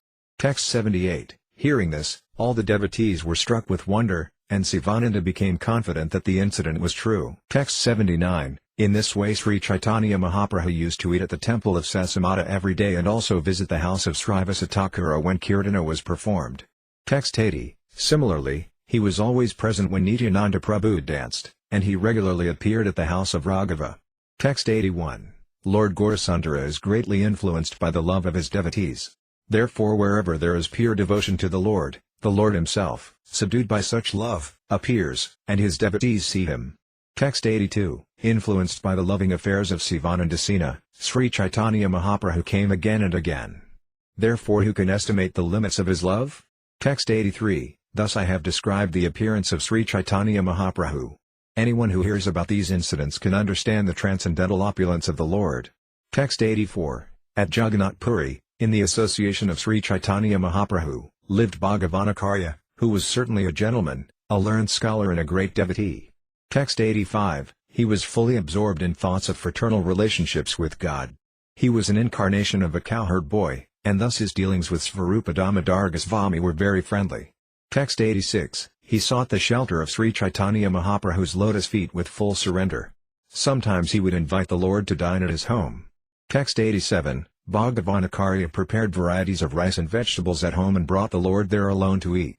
Text 88. Bhagavanacharya's father, whose name was Sadananda Khan, was an expert statesman, whereas Bhagavanacharya was not at all interested in the management of the state. Indeed, he was almost in the renounced order of life. Text 89. Bhagavanacharya's brother, whose name was Gopalabhattacharya, had studied Vedanta philosophy at Benares and had then returned to Bhagavanacharya's home. Text 90. Bhagavanacharya took his brother to meet Sri Caitanya Mahaprabhu, but the Lord, knowing that Gopalabhattacharya was a Mayavadi philosopher, could not get much happiness from meeting him. Text 91. Sri Caitanya Mahaprabhu derives no happiness from meeting one who is not a pure devotee of Krishna. Thus because Gopalabhattacharya was a Mayavadi scholar, the Lord felt no jubilation in meeting him. Nevertheless, because Gopalabhattacharya was related to Bhagavanacharya, Sri Caitanya Mahaprabhu feigned pleasure in seeing him. Text 92. Bhagavanacharya said to Svarupa Damodara, "Gopala, my younger brother, has returned to my home, having concluded his study of Vedanta philosophy." Text 93. Bhagavanacharya requested Svarupa Damodara Goswami to hear from Gopala the commentary upon Vedanta. Svarupa Damodara, however, somewhat angry because of love, spoke as follows. Text 94. You have lost your intelligence in the association of Gopala, and therefore you are eager to hear the Mayavada philosophy. Text 95. When a Vaisnava listens to the Sararaka Bhashya, the Mayavada commentary upon the Vedanta Sutara, he gives up the Krishna-conscious attitude that the Lord is the master and the living entity is his servant. Instead, he considers himself the Supreme Lord. Text 96. The Mayavada philosophy presents such a jugglery of words that even a highly elevated devotee who has accepted Krishna as his life and soul changes his decision when he reads the Mayavada commentary on the Vedanta Sutra. Text 97. In spite of Svarupa Damodara's protest, Bhagavanacharya continued, "We are all fixed at the lotus feet of Krishna with our hearts and souls. Therefore the Sararaka Bhashya cannot change our minds." Text 98. Svarupa Damodara replied, "Nevertheless, when we hear the Mayavada philosophy, we hear that Brahman is knowledge and that the universe of Maya is false, but we gain no spiritual understanding." Text 99. The Mayavadi philosopher tries to establish that the living entity is only imaginary and that the Supreme Personality of Godhead is under the influence of Maya. Hearing this kind of commentary breaks the heart and life of a devotee. Text 100, thus Bhagavanakarya, greatly ashamed and fearful, remained silent. The next day, he asked Kapalabhatakarya to return to his own district. Text 101, one day Bhagavanakarya invited Sri Caitanya Mahaprabhu to dine at his home. Thus he was preparing rice and various types of vegetables. Text 102, a devotee named Chota Haridasa used to sing for Sri Caitanya Mahaprabhu. Bhagavanakarya called him to his home and spoke as follows. Text 103, please go to the sister of Sikhi Mahiti. In my name, ask her for a manna of white rice and bring it here. Text 104, Sikhi Mahiti's sister was named Madhavi Devi. She was an elderly lady who always performed austerities. She was very advanced in devotional service. Text 105, Sri Caitanya Mahaprabhu accepted her as having formerly been an associate of Srimati Radharani. In the entire world, 3.5 people were his intimate devotees. Text 106, the three were Svarupa Damodara Goswami, Ramananda Raya, and Sikhi Mahiti, and the half a person was Sikhi Mahiti's sister. Text 107, after begging the rice from her, Junior Haridasa brought it to Bhagavanakarya, who was very pleased to see its quality. Text 108, in great affection, Bhagavanakarya cooked varieties of vegetables and other preparations dear to Sri Caitanya Mahaprabhu. He also obtained remnants of food from Lord Jagannath and digestive aids such as ground ginger and also lime with salt. Text 109, at noon, when Sri Caitanya Mahaprabhu came to eat the offerings of Bhagavanakarya, he first appreciated the fine rice and therefore questioned him. Text 110, where did you get such fine rice? The Lord asked.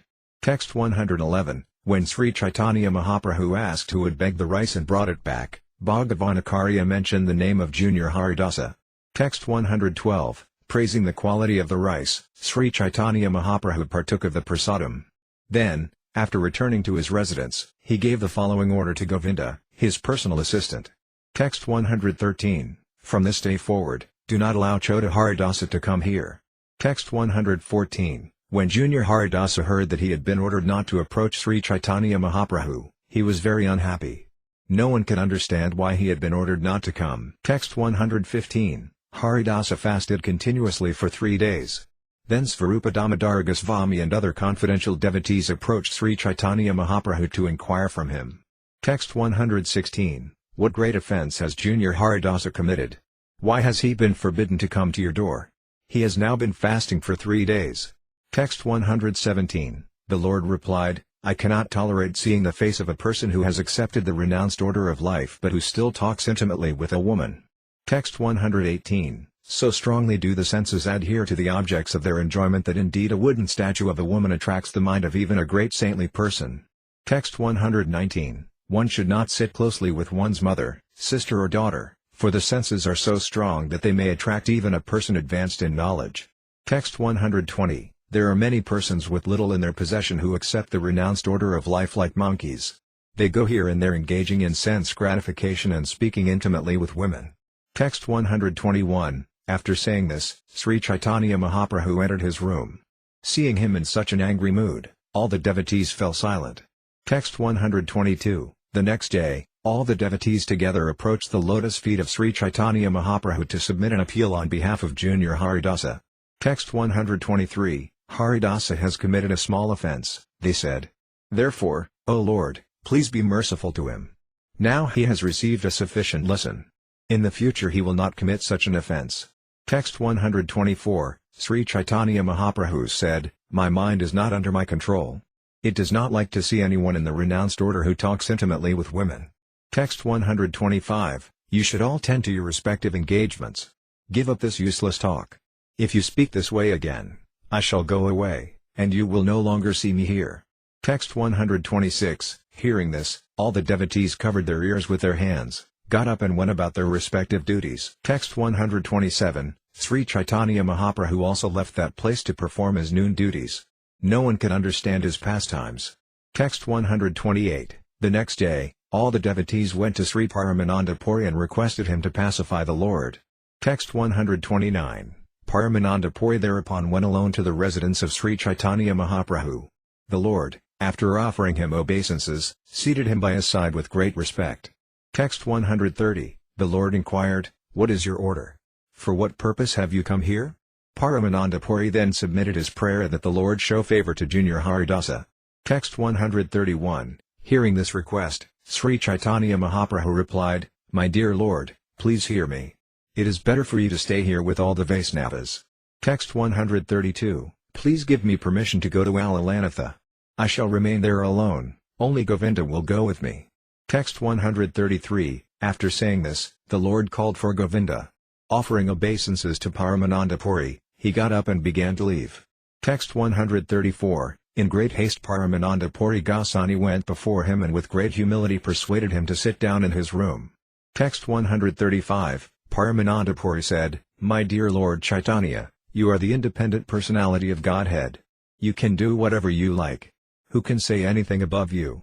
Text 136. All your activities are for the benefit of people in general. We cannot understand them, for your intentions are deep and grave. Text 137. After saying this, Paramananda Puri Goswami left for his own home. Then all the devotees went to see Junior Haridasa.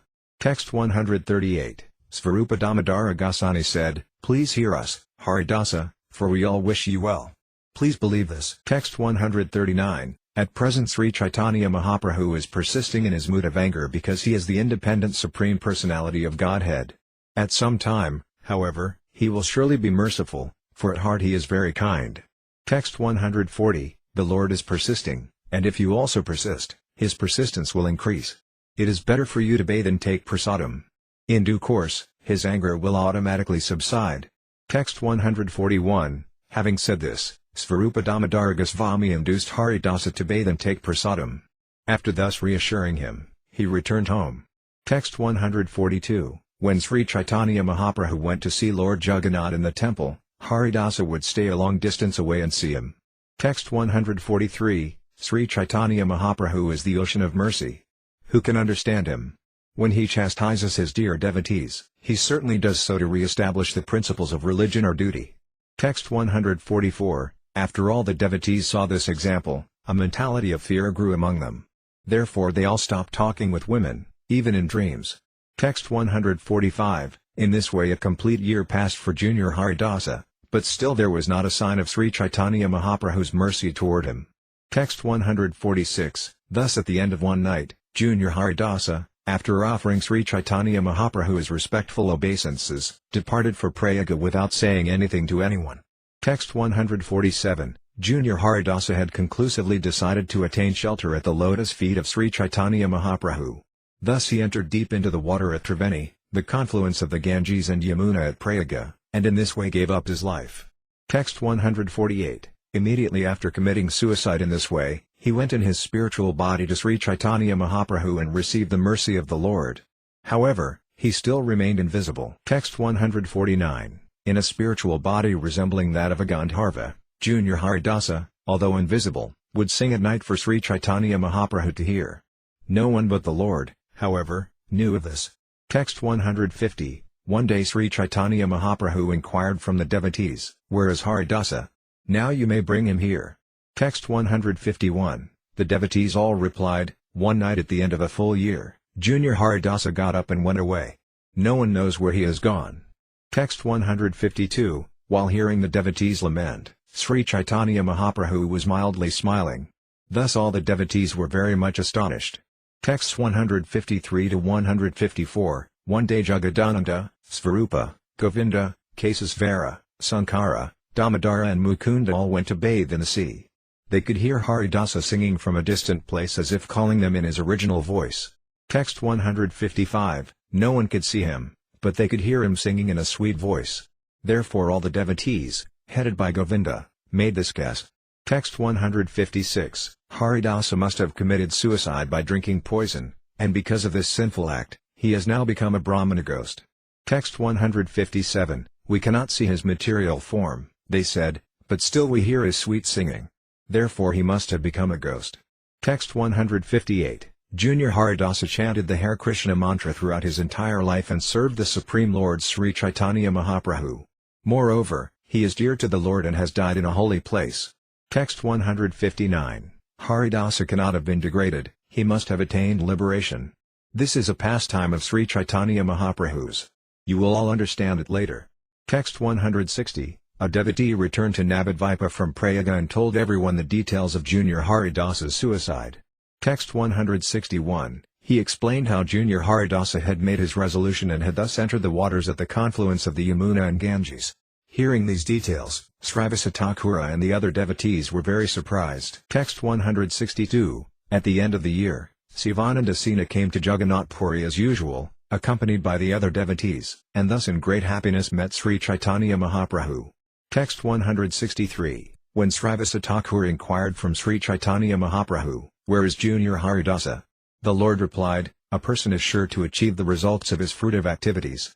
Text 164. Then Srivasa Thakura related the details of Haridasa's decision and his entering the waters at the confluence of the Ganges and Yamuna. Text 165. When Sri Caitanya Mahaprabhu heard these details, he smiled in a pleased mood and said, "If with sensual intentions one looks at women, this is the only process of atonement." Text 166. Then all the devotees, headed by Svarupa Damodar Goswami, concluded that because Haridasa had committed suicide at the confluence of the rivers Ganges and Yamuna, he must have ultimately attained shelter at the lotus feet of Sri Caitanya Mahaprabhu.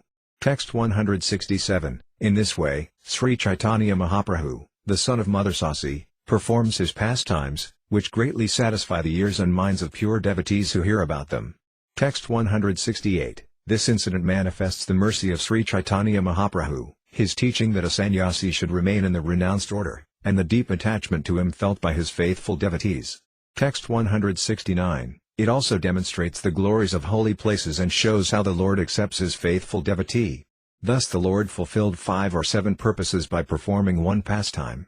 Text 170. The pastimes of Sri Caitanya Mahaprabhu are like nectar, and they are deep like the ocean. People in general cannot understand them, but a sober devotee can. Text 171. Please hear the pastimes of Sri Caitanya Mahaprabhu with faith and confidence. Do not argue, for arguments will produce a contrary result. Text 172. Praying at the lotus feet of Sri Rupa and Sri Raghunatha, always desiring their mercy, I, Krishnadasa, narrate Sri Caitanya-caritamrta, following in their footsteps. Chapter 3. The Glories of Srila Haridasa Thakura. A summary of the third chapter is given by Srila Bhaktivinoda Thakura as follows. A beautiful young Brahmana girl in Jagannath Puri had a very handsome son who was coming every day to Sri Caitanya Mahaprabhu. This was not very much to the liking of Damodara Pandita, however, who therefore told Sri Caitanya Mahaprabhu, "If you display so much love for this boy, people will doubt your character." Hearing these words from Damodara Pandita, the Lord sent him to Navadvipa to supervise the affairs of his mother, Sasidevi. He also especially requested Damodara Pandita to remind his mother that he was sometimes going to her home to accept the food she offered.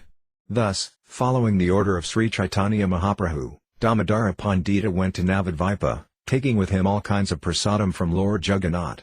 On another occasion, Sri Caitanya Mahaprabhu once inquired from Haridasa Thakura, who was known as Brahma Haridasa, how the Yavanas, or persons bereft of Vedic culture, would be delivered in Kali Yuga. Haridasa Thakura replied that their deliverance would be possible if they very loudly chanted the Hare Krishna mantra, for hearing the Hare Krishna mantra chanted loudly, even with but little realization, would help them. After describing this incident, the author of the Caitanya-caritamrta also describes how Haridasa Thakura was tested at Benapola, a village near Sandipura. A person named Ramachandra Khan, who was envious of Haridasa Thakura, sent a professional prostitute to attempt to defame him, but by the mercy of Haridasa Thakura, even the prostitute was delivered. Because of offending a pure Vaisnava, Ramachandra Khan was later cursed by Nityananda Prabhu and ruined. From Benapola, Haridasa Thakura went to the village known as Kandapura, where he lived at the house of Balarama Acharya. Thereafter, Haridasa Thakura was received by 2 brothers known as Hiranya and Govardhana Manjumadara, but in the course of a discussion he was offended by a caste Brahmana known as Kapala Chakravarti. Because of this offense, Kapala Chakravarti was punished by being afflicted with leprosy. Haridasa Thakura later left Kandapura and went to the house of Advaita Acharya, where he was tested by Mayadevi, the personification of the external energy. She also received his favor by being blessed with the chanting of the Hare Krishna Mahamantra. Text 1. I offer my respectful obeisances unto the lotus feet of my spiritual master and of all the other preceptors on the path of devotional service, unto all the Vaisnavas and unto the 6 Gosvamis, including Srila Rupa Goswami, Srila Sanatana Goswami, Raghunatha Dasa Goswami, Jiva Goswami and their associates. I offer my respectful obeisances unto Sri Advaita-Acharya Prabhu, Sri Nityananda Prabhu, and Sri Caitanya Mahaprabhu, as well as all his devotees, headed by Srivasa Thakura. I then offer my respectful obeisances unto the lotus feet of Lord Krishna and Srimati Radharani and all the Gopas, headed by Lalita and Visakha. Text 2, All glories to Sri Caitanya Mahaprabhu. All glories to Nityananda Prabhu. All glories to Advaita-Acharya. And all glories to all the devotees of Sri Caitanya Mahaprabhu. Text 3, In Jagannath Puri there was a young boy who had been born of an Orisan Brahmana but had later lost his father. The boy's features were very beautiful, and his behavior was extremely gentle. Texts 4-5, The boy came daily to Sri Caitanya Mahaprabhu and offered him respectful obeisances. He was free to talk with Sri Caitanya Mahaprabhu because the Lord was his life and soul, but the boy's intimacy with the Lord and the Lord's mercy toward him were intolerable for Damodara Pandita. Text 6, Damodara Pandita again and again forbade the son of the Brahmana to visit the Lord, but the boy could not bear staying home and not seeing Sri Caitanya Mahaprabhu. Text 7, The boy came every day to Sri Caitanya Mahaprabhu, who treated him with great affection. It is the nature of any boy to go see a man who loves him. Text 8, This was intolerable for Damodara Pandita. He became greatly unhappy, but there was nothing he could say, for the boy would ignore his restrictions. Text 9, One day when the boy came to Sri Caitanya Mahaprabhu, the Lord very affectionately inquired from him about all kinds of news. Text 10, After some time, when the boy stood up and left, the intolerant Damodara Pandita began to speak. Text 11, Damodara Pandita impudently said to the Lord, Everyone says that you are a great teacher because of your instructions to others, but now we shall find out what kind of teacher you are. Text 12, You are known as Goswami, teacher or Acharya, but now talk about your attributes and reputation will spread throughout the city of Purushotama. How your position will be impaired. Text 13, Although Sri Caitanya Mahaprabhu knew that Damodara Pandita was a pure and simple devotee, upon hearing this impudent talk the Lord said, My dear Damodara, what nonsense are you speaking? Text 14, My dear Lord, you can act as you please. No one can say anything to restrict you. Nevertheless, the entire world is impudent. People can say anything. How can you stop them? Text 15, Dear Lord, you are a learned teacher. Why then don't you consider that this boy is the son of a widowed Brahmani? Why are you so affectionate to him? Text 16, Although the boy's mother is completely austere and chaste, she has one natural fault, she is a very beautiful young girl. Text 17, And you, my dear Lord, are a handsome, attractive young man. Therefore certainly people will whisper about you. Why should you give them such an opportunity? Text 18, Having said this, Damodara Pandita became silent. Sri Caitanya Mahaprabhu smiled, pleased within himself, and considered the impudence of Damodara Pandita. Text 19, Sri Caitanya Mahaprabhu thought, This impudence is also a sign of pure love for me. I have no other intimate friend like Damodara Pandita. Text 20, Thinking in this way, Sri Caitanya Mahaprabhu went to perform his noon duties. The next day, he called Damodara Pandita to a solitary place. Text 21, The Lord said, My dear friend Damodara, you had better go to Nadia and stay with my mother. Text 22, I see no one but you to protect her, for you are so careful that you can caution even me. Text 23, You are the most neutral among my associates. This is very good, for without being neutral one cannot protect religious principles. Text 24, You can do whatever I cannot. Indeed, you can chastise even me, what to speak of others. Text 25, It is best for you to go to the shelter of my mother's lotus feet, for no one will be able to behave independently in front of you. Text 26, At intervals you may come see me here and then soon again go there. Text 27, Offer my mother millions of my obeisances. Please speak to her about my happiness here and thus give her happiness. Text 28, Tell her that I sent you to inform her of my personal activities so that she may share in my happiness. Text 29, Speaking in this way, satisfy the mind of Mother Sasi. Also, remind her of one most confidential incident with this message from me. Text 30, I come to your home again and again to eat all the sweetmeats and vegetables you offer. Text 31, You know that I come and eat the offerings, but because of external separation, you consider this a dream. Text 32, During the last Magha Sankranti festival, you cooked varieties of vegetables, condensed milk, cakes and sweet rice for me. Text 33, You offered the food to Lord Krishna, and while you were in meditation I suddenly appeared, and your eyes filled with tears. Text 34, I went there in great haste and ate everything. When you saw me eating, you felt great happiness. Text 35, in a moment, after you had wiped your eyes, you saw that the plate you had offered me was empty.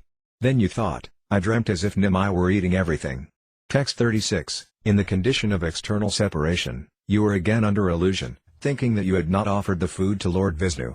Text 37, then you went to see the cooking pots and found that every pot was filled with food. Therefore you again offered the food, after cleansing the place for the offering. Text 38, thus I again and again eat everything you offer me, for I am attracted by your pure love. Text 39, only by your order am I living in Nilakala, Jagannath Puri. Nevertheless, you still pull me near you because of your great love for me. Text 40, Sri Caitanya Mahaprabhu told Damodara Pandita, remind Mother Sasi in this way again and worship her lotus feet in my name. Text 41, after saying this, Sri Caitanya Mahaprabhu ordered that varieties of prasadam offered to Lord Jagannath be brought. The Lord then gave him the prasadam, separately packed, to offer to various Vaisnavas and his mother. Text 42, in this way Damodara Pandita went to Nadia, Navadvipa. After meeting Mother Sasi, he stayed under the care of her lotus feet. Text 43, he delivered all the prasadam to such great Vaisnavas as Advaita Acharya. Thus he stayed there and behaved according to the order of Sri Caitanya Mahaprabhu. Text 44, everyone knew that Damodara Pandita was strict in practical dealings. Therefore everyone was afraid of him and dared not do anything independent. Text 45, Damodara Pandita would verbally chastise every devotee of Sri Caitanya Mahaprabhu whom he found deviating even slightly from proper behavior. Thus he established the standard etiquette. Text 46, in this way I have described Damodara Pandita's verbal chastisements. As one hears about this, atheistic principles and ignorance depart. Text 47, the pastimes of Sri Caitanya Mahaprabhu are deeper than millions of seas and oceans. Therefore no one can understand what he does or why he does it. Text 48, I do not know the deep meaning of Sri Caitanya Mahaprabhu's activities. As far as possible I shall try to explain them externally. Text 49, one day Sri Caitanya Mahaprabhu met Haridasa Thakura as usual, and in the course of discussion he inquired as follows. Text 50, my dear Thakura Haridasa, in this age of Kali most people are bereft of Vedic culture, and therefore they are called Yavanas. They are concerned only with killing cows and Brahminical culture. In this way they all engage in sinful acts. Text 51, how will these Yavanas be delivered? To my great unhappiness, I do not see any way. Text 52, Haridasa Thakura replied, my dear Lord, do not be in anxiety. Do not be unhappy to see the condition of the Yavanas in material existence. Text 53, because the Yavanas are accustomed to saying H.A. Rama, Ha Rama, O Lord Ramacandra, they will very easily be delivered by this name Abhasa. Text 54, a devotee in advanced ecstatic love exclaims, O my Lord Ramacandra!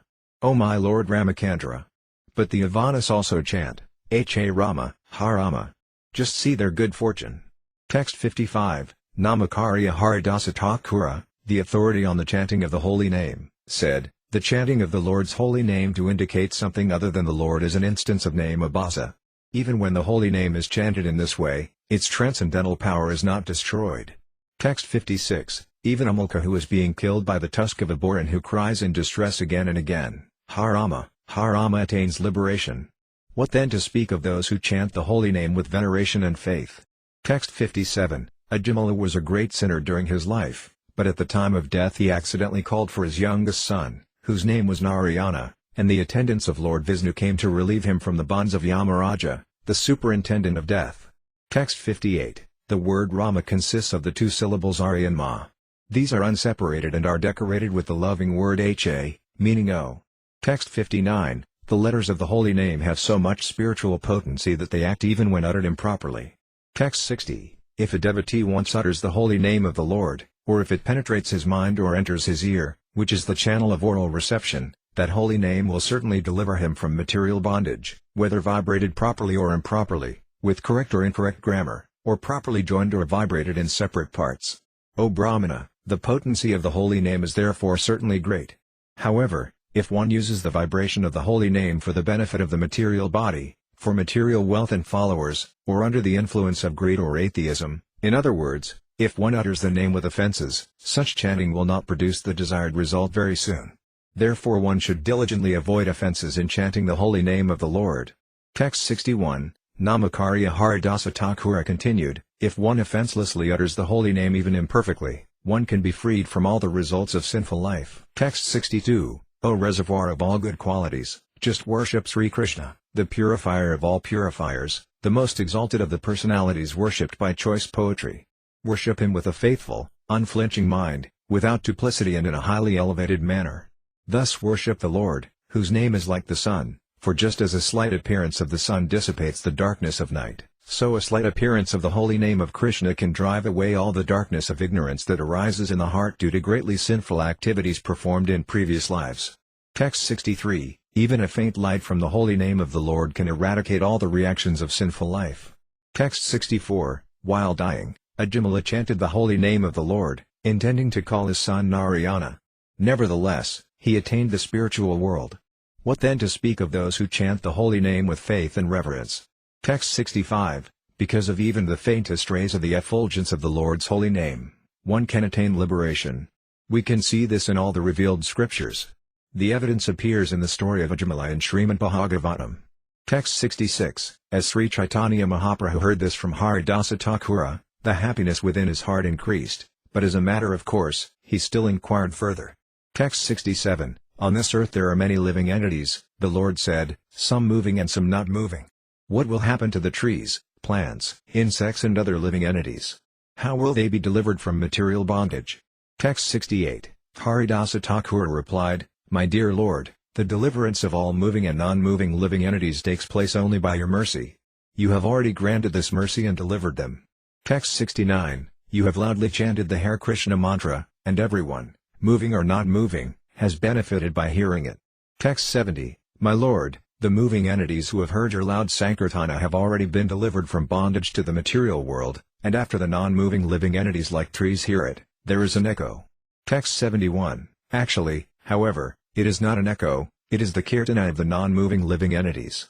All this, although inconceivable, is possible by your mercy. Text 72, when loud chanting of the Hare Krishna mantra is performed all over the world by those who follow in your footsteps, all living entities, moving and non-moving, dance in ecstatic devotional love. Text 73, my dear Lord, all the incidents that took place while you were going to Vrandavana through the forest known as Jharikhanda have been related to me by your servant Balabhadra Bhattacharya. Text 74, when your devotee Vasudeva Datta submitted his plea at your lotus feet for the deliverance of all living entities, you accepted that request. Text 75, my dear Lord, you have accepted the form of a devotee just to deliver all the fallen souls of this world. Text 76, you have preached the loud chanting of the Hare Krishna Maha Mantra and in this way freed all moving and non-moving living entities from material bondage. Text 77, Sri Caitanya Mahaprabhu replied, if all living entities are liberated, the entire universe will be devoid of living beings. Text 78-79, Haridasa said, my Lord, as long as you are situated within the material world, you will send to the spiritual sky all the developed moving and non-moving living entities in different species. Then again you will awaken the living entities who are not yet developed and engage them in activities. Text 80, in this way all moving and non-moving living entities will come into existence, and the entire universe will be filled as it was previously. Text 81, previously, when Lord Ramachandra left this world, he took with him all the living entities of Ayodhya. Then he filled Ayodhya again with other living entities. Text 82, my dear Lord, you have set a plan in motion by descending to the material world, but no one can understand how you are acting. Text 83, formerly, when Lord Krishna descended in Vrandavana, he freed all living entities in the universe from material existence in the same way. Text 84, Krishna, the unborn Supreme Personality of Godhead, Master of all masters of mystic power, delivers all living entities, moving and non-moving. Nothing is astonishing in the activities of the Lord. Text 85, although the Supreme Personality of Godhead may be seen, glorified or remembered with an attitude of envy, he nevertheless awards the most confidential liberation, which is rarely achieved by the demigods and demons. What, then, can be said of those who are already fully engaged in devotional service to the Lord? Text 86, by descending as an incarnation at Navadvipa, you, just like Krishna, have already delivered all the living entities of the universe. Text 87, one may say that he understands the glories of Sri Caitanya Mahaprabhu. He may know whatever he may know, but as far as I am concerned, this is my conclusion.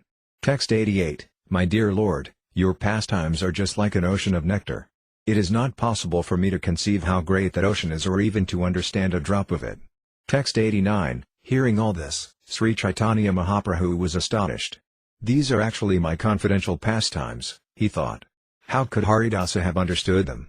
Text 90. Greatly satisfied by the statements of Haridasa Thakura, Sri Caitanya Mahaprabhu embraced him. Outwardly, however, he avoided further discussions of these matters. Text 91. This is a characteristic of the Supreme Personality of Godhead. Although he wants to cover his opulence, he cannot do so before his devotees. This is well known everywhere. Text 92. O my Lord, everything within material nature is limited by time, space and thought. Your characteristics, however, being unequaled and unsurpassed, are always transcendental to such limitations. You sometimes cover such characteristics by your own energy, but nevertheless your unalloyed devotees are always able to see you under all circumstances. Text 93. Then Sri Caitanya Mahaprabhu went to his personal devotees and began speaking about Haridasa Thakura's transcendental qualities as if he had hundreds of mouths. Text 94. Sri Caitanya Mahaprabhu derives great pleasure from glorifying his devotees, and among the devotees, Haridasa Thakura is the foremost. Text 95. The transcendental qualities of Haridasa Thakura are innumerable and unfathomable. One may describe a portion of them, but to count them all is impossible. Text 96. In the Chaitanya Mangala, Srila Vrindavanadasa Thakura has described the attributes of Haridasa Thakura to some extent. Text 97. No one can describe all the qualities of Haridasa Thakura. One may say something about them just to purify himself. Text 98. O devotees of Sri Caitanya Mahaprabhu, please hear something about the qualities of Haridasa Thakura that Srila Vrindavanadasa Thakura has not described in detail. Text 99. After leaving his home, Haridasa Thakura stayed for some time in the forest of Benapola. Text 100. Haridasa Thakura constructed a cottage in a solitary forest. There he planted a tulasi plant, and in front of the tulasi he would chant the holy name of the Lord 300,000 times daily. He chanted throughout the entire day and night. Text 101. For his bodily maintenance he would go to a Brahmana's house and beg some food. He was spiritually so influential that all the neighboring people worshipped him. Text 102. A landholder named Ramachandra Khan was the zamindar of that district. He was envious of Vaisnavas and was therefore a great atheist. Text 103. Unable to tolerate that such respect was being offered to Haridasa Thakura, Ramachandra Khan planned in various ways to dishonor him. Text 104. By no means could he find any fault in the character of Haridasa Thakura. Therefore he called for local prostitutes and began a plan to discredit his holiness. Text 105. Ramachandra Khan said to the prostitutes, "There is a mendicant named Haridasa Thakura. All of you devise a way to deviate him from his vows of austerity." Text 106. Among the prostitutes, one attractive young girl was selected. "I shall attract the mind of Haridasa Thakura," she promised, "within 3 days." Text 107. Ramachandra Khan said to the prostitute, "My constable will go with you so that as soon as he sees you with Haridasa Thakura, immediately he will arrest him and bring both of you to me." Text 108. The prostitute replied, "First let me have union with him once, then the second time I shall take your constable with me to arrest him." Text 109. At night the prostitute, after dressing herself most attractively, went to the cottage of Haridasa Thakura with great jubilation. Text 110. After offering obeisances to the tulasi plant, she went to the door of Haridasa Thakura, offered him obeisances and stood there. Text 111. Exposing part of her body to his view, she sat down on the threshold of the door and spoke to him in very sweet words. Text 112. My dear Thakura, O great preacher, great devotee, you are so beautifully built, and your youth is just beginning. Who is the woman who could control her mind after seeing you? Text 113. I am eager to be united with you. My mind is greedy for this. If I don't obtain you, I shall not be able to keep my body and soul together. Texts 114 to 115. Haridasa Thakura replied, I shall accept you without fail, but you will have to wait until I have finished chanting my regular rounds on my beads. Until that time, please sit and listen to the chanting of the holy name. As soon as I am finished, I shall fulfill your desire. Text 116. Hearing this, the prostitute remained sitting there while Haridasa Thakura chanted on his beads until the light of morning appeared. Text 117. When she saw that it was morning, the prostitute stood up and left. Coming before Ramachandra Khan, she informed him of all the news. Text 118. Today Haridasa Thakura has promised to enjoy with me. Tomorrow certainly I shall have union with him. Text 119. The next night, when the prostitute came again, Haridasa Thakura gave her many assurances. Text 120, last night you were disappointed. Please excuse my offense. I shall certainly accept you. Text 121, please sit down and hear the chanting of the Hare Krishna Mahamantra until my regular chanting is finished. Then your desire will surely be fulfilled. Text 122, after offering her obeisances to the tulasi plant and Haridasa Thakura, she sat down at the door. Hearing Haridasa Thakura chanting the Hare Krishna mantra, she also chanted, O my Lord Hari, O my Lord Hari. Text 123, when the night came to an end, the prostitute was restless. Seeing this, Haridasa Thakura spoke to her as follows. Text 124, I have vowed to chant 10 million names in a month. I have taken this vow, but now it is nearing its end. Text 125, I thought that today I would be able to finish my performance of yajna, my chanting of the Hare Krishna mantra. I tried my best to chant the holy name all night, but I still did not finish. Text 126, tomorrow I will surely finish, and my vow will be fulfilled.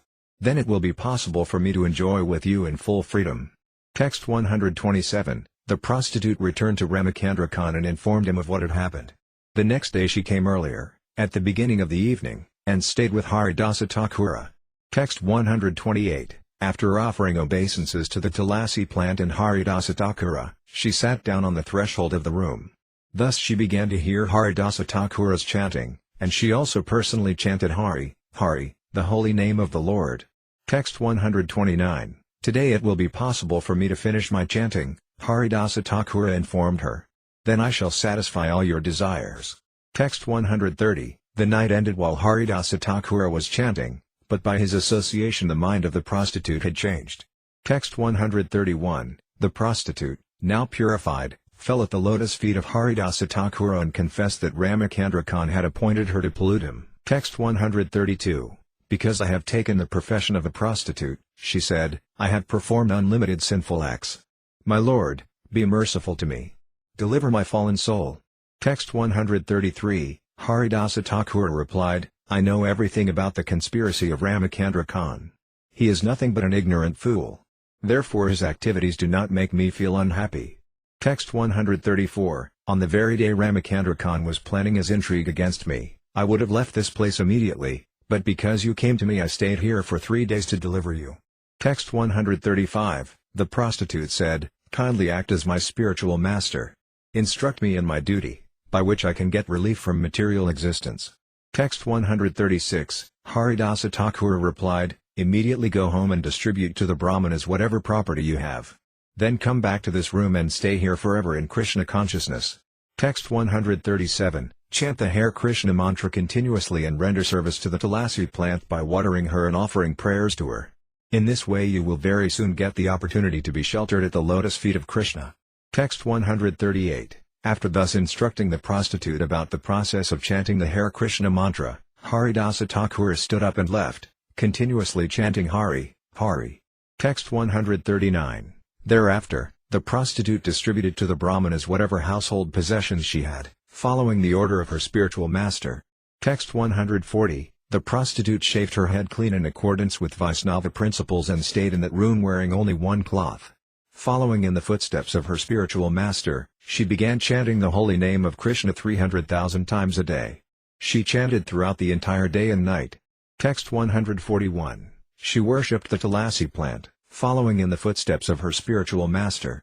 Instead of eating regularly, she chewed whatever food she received as alms, and if nothing was supplied she would fast. Thus by eating frugally and fasting she conquered her senses, and as soon as her senses were controlled, symptoms of love of Godhead appeared in her person. Text 142, thus the prostitute became a celebrated devotee. She became very advanced in spiritual life, and many stalwart Vaisnavas would come to see her. Text 143, seeing the sublime character of the prostitute, everyone was astonished. Everyone glorified the influence of Haridasa Thakura and offered him obeisances. Text 144, by inducing a prostitute to disturb Haridasa Thakura, Ramachandra Khan caused a seed of offense at his lotus feet to germinate. This seed later became a tree, and when it fructified, Ramachandra Khan ate its fruits. Text 145, this offense at the lotus feet of an exalted devotee has resulted in a wonderful narration. Taking advantage of the opportunity afforded by these incidents, I shall explain what happened. O devotees, Please listen. Text 146, Ramachandra Khan was naturally a non-devotee. Now, having offended the lotus feet of Haridasa Thakura, he became just like a demoniac atheist. Text 147, because of blaspheming the cult of Vaishnavism and insulting the devotees for a long time, he now received the results of his offensive activities. Text 148, when Lord Nityananda returned to Bengal to preach the cult of bhakti, love of Godhead, he began touring all over the country. Text 149, for two purposes, to spread the cult of bhakti and to defeat and subdue the atheists. Lord Nityananda, the most dedicated devotee of the Lord, moved throughout the country. Text 150, Lord Nityananda, who is omniscient because he is the Supreme Personality of Godhead, came to the house of Ramachandra Khan and sat down on the altar of the Durga Mandapa. Text 151, when the Durga Mandapa and courtyard became filled with crowds of men, Ramachandra Khan, who was inside the house, sent his servant to Lord Nityananda. Text 152, the servant informed Lord Nityananda, "My dear sir, Ramachandra Khan has sent me to accommodate you in some common man's house." Text 153, you might go to the house of a milkman, for the cowshed is spacious, whereas the space here in the Durga Mandapa is insufficient because you have many followers with you. Text 154, when Nityananda Prabhu heard this order from the servant of Ramachandra Khan, he became very angry and came out. Laughing very loudly, he spoke as follows. Text 155, Ramachandra Khan has spoken rightly. This place is unfit for me. It is fit for cow-killing meat-eaters. Text 156, having said this, Lord Nityananda stood up and left in an angry mood. To chastise Ramachandra Khan, he did not even stay in that village. Text 157, Ramachandra Khan ordered the servant to dig up the dirt in the place where Nityananda Prabhu had sat. Text 158, to purify the Durga Mandapa temple in the courtyard, Ramachandra Khan sprinkled and smeared it with water mixed with cow dung, but still his mind was unsatisfied. Text 159, Ramachandra Khan's business was questionable, for he tried to avoid paying income tax to the government. Therefore the government's Minister of Finance was angry and came to his residence. Text 160, the Muslim minister made his residence in the Durga Mandapa of Ramachandra Khan. He killed a cow and cooked the meat at that very place. Text 161, he arrested Ramachandra Khan, along with his wife and sons, and then he continuously plundered the house and village for 3 days. Text 162, in that very room he cooked the flesh of a cow for 3 consecutive days. Then the next day he left, accompanied by his followers. Text 163, the Muslim minister took away Ramachandra Khan's position, wealth and followers. For many days the village remained deserted. Text 164, wherever an advanced devotee is insulted, for one man's fault the entire town or place is afflicted. Text 165, Haridasa Thakura walked until he came to the village known as Kandapura. There he stayed at the house of Balarama Acharya. Text 166, Hiranya and Govardhana were the 2 governmental treasurers in the division of the country. Their priest was named Balarama Acharya. Text 167, Balarama Acharya, being favored by Haridasa Thakura, was very much attached to him. Therefore he kept Haridasa Thakura in the village with great care and attention. Text 168, in the village, Haridasa Thakura was given a solitary thatched cottage, where he performed the chanting of the Hare Krishna Mahamantra. He accepted prasadam at the house of Balarama Acharya. Text 169, Raghunatha Dasa, who was the son of Govardhana Majumdara and was later to become Raghunatha Dasa Goswami, was at that time a boy engaged in study. He came to see Haridasa Thakura daily. Text 170, naturally Haridasa Thakura was merciful toward him, and because of the merciful benediction of this Vaisnava, he later attained the shelter of Sri Caitanya Mahaprabhu's lotus feet. Text 171, at the residence of Hiranya and Govardhana, discourses took place by which Haridasa Thakura was glorified. O devotees, please listen to that wonderful story. Text 172, one day Balarama Acharya requested Haridasa Thakura with great humility to come to the assembly of the Majumdaras, Hiranya, and Govardhana. Thus Balarama Acharya went there with Haridasa Thakura. Text 173, seeing Haridasa Thakura, the 2 brothers immediately stood up and fell at his lotus feet. Then with great respect they offered him a place to sit. Text 174, in that assembly were many learned scholars, brahmanas and respectable gentlemen. The 2 brothers Hiranya and Govardhana were also greatly learned. Text 175, Everyone there began to speak of Haridasa Thakura's great qualities as if they had 5 mouths. Hearing this, both brothers were extremely happy. Text 176, it was mentioned in the assembly that Haridasa Thakura chanted the holy names of Krishna 300,000 times a day. Thus all the learned scholars began to discuss the glories of the holy name. Text 177, some of them said, by chanting the holy name of the Lord, one is freed from the reactions of all sinful life. Text 178, Haridasa Thakura protested, these 2 benedictions are not the true result of chanting the holy name. Actually, by chanting the holy name without offenses, one awakens his ecstatic love for the lotus feet of Krishna.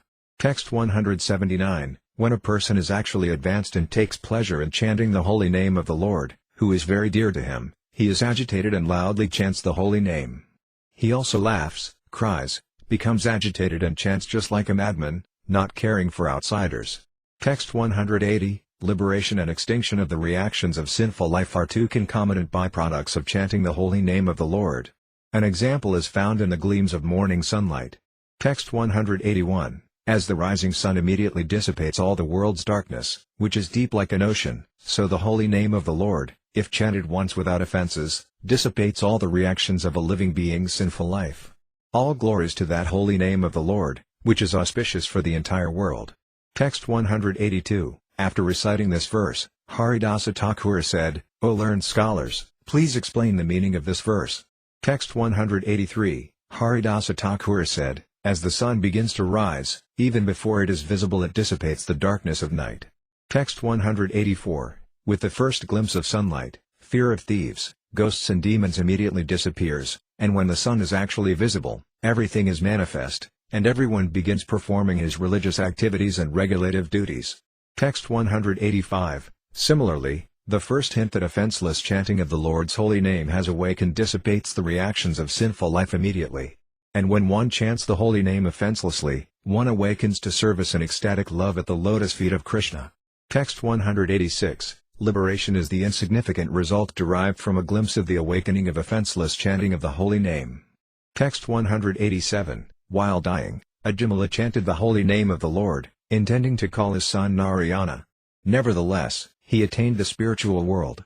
What then to speak of those who chant the holy name with faith and reverence?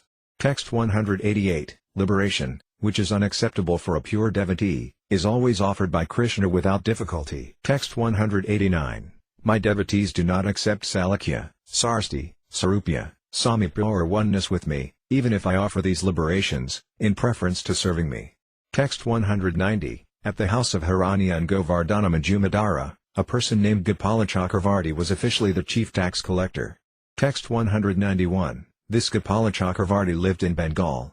His duty as chief tax collector was to collect 1,200,000 coins to deposit in the treasury of the emperor. Text 192, he had handsome bodily features, and he was learned and youthful, but he could not tolerate the statement that simply by glimpsing the awakening of the Lord's holy name one can attain liberation. Text 193, this young man, Gopala Chakravarti, became very angry upon hearing the statements of Haridasa Thakura. He immediately criticized him. O assembly of learned scholars, he said, just hear the conclusion of the emotional devotee. Text 194, after many millions upon millions of births, when one is complete in absolute knowledge, one still may not attain liberation, yet this man says that one may attain it simply by the awakening of a glimpse of the holy name. Text 195, Haridasa Thakura said, why are you doubtful? The revealed scriptures say that one can attain liberation simply by a glimpse of offenseless chanting of the holy name. Text 196, for a devotee who enjoys the transcendental bliss of devotional service, liberation is most insignificant. Therefore pure devotees never desire to achieve liberation. Text 197, my dear Lord, O Master of the universe, since I have directly seen you, my transcendental bliss has taken the shape of a great ocean. Being situated in that ocean, I now realize all other so-called happiness, including even Brahmananda, to be like the water contained in the hoofprint of a calf. Text 198, Gopala Chakravarti said, if one is not liberated by name Abhasa, then you may be certain that I shall cut off your nose. Text 199, then Haridasa Thakura accepted the challenge offered by Gopala Chakravarti. If by name Abhasa liberation is not available, he said, certainly I shall cut off my nose. Text 200, all the members of the assembly who had heard the challenge were greatly agitated, and they got up, making a tumultuous sound. Hiranya and Govardhana Majumdara both immediately chastised the Brahmana tax collector. Text 201. The priest named Balarama Acharya also chastised Gopala Chakravarti. "You are a foolish logician," he said. "What do you know about the devotional service of the Lord?" Text 202. You have insulted Haridasa Thakura. Thus there will be a dangerous position for you. You should not expect anything auspicious. Text 203. Then Haridasa Thakura got up to leave, and the Majumdaras, the masters of Gopala Chakravarti, immediately kicked him out and dismissed him from their service. Text 204. With all the members of the assembly, the two Majumdaras fell at the lotus feet of Haridasa Thakura. Haridasa Thakura was smiling, however, and he spoke in a sweet voice. Text 205. None of you are at fault, he said. Indeed, even this ignorant so-called Brahmana is not at fault, for he is accustomed to dry speculation and logic. Text 206. One cannot understand the glories of the holy name simply by logic and argument. Therefore this man cannot possibly understand the glories of the holy name. Text 207. All of you may now go to your homes. May Lord Krishna bestow his blessings upon you all. Do not be sorry because of my being insulted. Text 208. Then Hiranyadasa Majumdara returned to his home and ordered that Gopala Chakravarti not be admitted therein. Text 209. Within 3 days that Brahmana was attacked by leprosy, and as a result his highly raised nose melted away and fell off. Text 210. The Brahmana's toes and fingers were beautiful like golden-colored kampaka buds, but because of leprosy they all withered and gradually melted away. Text 211. Seeing the condition of Gopala Chakravarti, everyone was astonished. Everyone praised the influence of Haridasa Thakura and offered him obeisances. Text 212. Although Haridasa Thakura, as a Vaisnava, did not take seriously the Brahmana's offense, the Supreme Personality of Godhead could not tolerate it, and thus he made the Brahmana suffer the consequences. Text 213. A characteristic of a pure devotee is that he excuses any offense by an ignorant rascal. A characteristic of Krishna, however, is that he cannot tolerate blasphemy of his devotees. Text 214. Haridasa Thakura was unhappy when he heard that the Brahmana Gopala Chakravarti had been attacked by leprosy. Thus after informing Balarama Acharya, the priest of Hiranya Majumdara, he went to Sandapura, the home of Advaita Acharya. Text 215. Upon meeting Advaita Acharya, Haridasa Thakura offered him respect and obeisances. Advaita Acharya embraced him and showed respect to him in return. Text 216. On the bank of the Ganges, in a solitary place, Advaita Acharya made a cave-like home for Haridasa Thakura and spoke to him about the real meaning of Srimad Bhagavatam and the Bhagavad Gita in terms of devotional service. Text 217. Haridasa Thakura accepted food daily at the house of Advaita Acharya. Meeting together, the two of them would taste the nectar of discourses on the subject matter of Krishna. Text 218. Haridasa Thakura said, My dear Advaita Acharya, let me submit something before your honor. Every day you give me alms of food to eat. What is the necessity of this? Text 219. Sir, you are living within a society of great Brahmanas and aristocrats, but without fear or shame you adore a lower-class man like me. Text 220. My dear sir, your behavior is uncommon. Indeed, sometimes I am afraid to speak to you. But please favor me by protecting me from the behavior of society. Text 221. Advaita Acharya replied, My dear Haridasa, do not be afraid. I shall behave strictly according to the principles of the revealed scriptures. Text 222. Feeding you is equal to feeding 10 million Brahmanas, Advaita Acharya said. Therefore, accept this Shraddha-patara. Thus Advaita Acharya made him eat. Text 223. Advaita Acharya was always absorbed in thoughts of how to deliver the fallen souls of the entire world. The entire world is full of non-devotees, he thought. How will they be delivered?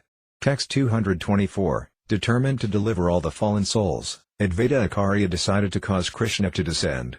With this vow, he began to offer Ganges water and tulasi leaves to worship the Lord. Text 225. Similarly, Haridasa Thakura chanted in his cave on the bank of the Ganges with the intention of causing Krishna's descent. Text 226. Because of the devotional service of these two persons, Lord Sri Caitanya Mahaprabhu descended as an incarnation. Thus he preached the holy name of the Lord and ecstatic love of Krishna to deliver the entire world. Text 227. There is another incident concerning Haridasa Thakura's uncommon behavior. One will be astonished to hear about it. Text 228. Hear about such incidents without putting forth dry arguments, for these incidents are beyond our material reasoning. One must believe in them with faith. Text 229. One day Haridasa Thakura was sitting in his cave, reciting the holy name of the Lord very loudly. Text 230. The night was full of moonlight, which made the waves of the Ganges look dazzling. All directions were clear and bright. Text 231. Thus everyone who saw the beauty of the cave, with the tulasi plant on a clean altar, was astonished and satisfied at heart. Text 232. At that time, in that beautiful scene, a woman appeared in the courtyard. The beauty of her body was so bright that it tinged the entire place with a yellow hue. Text 233. The scent of her body perfumed all directions, and the tinkling of her ornaments startled the ear.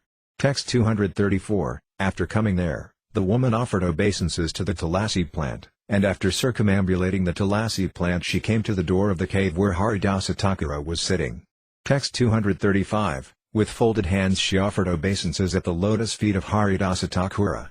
Sitting at the door, she then spoke in a very sweet voice. Text 236. My dear friend, she said, you are the friend of the entire world. You are so beautiful and qualified. I have come here only for union with you. Text 237. My dear sir, kindly accept me and be merciful toward me, for it is a characteristic of all saintly persons to be kind toward the poor and fallen. Text 238. After saying this, she began to manifest various postures, which even the greatest philosopher would lose his patience upon seeing. Text 239. Haridasa Thakura was immovable, for he was deeply determined. He began to speak to her, being very merciful toward her.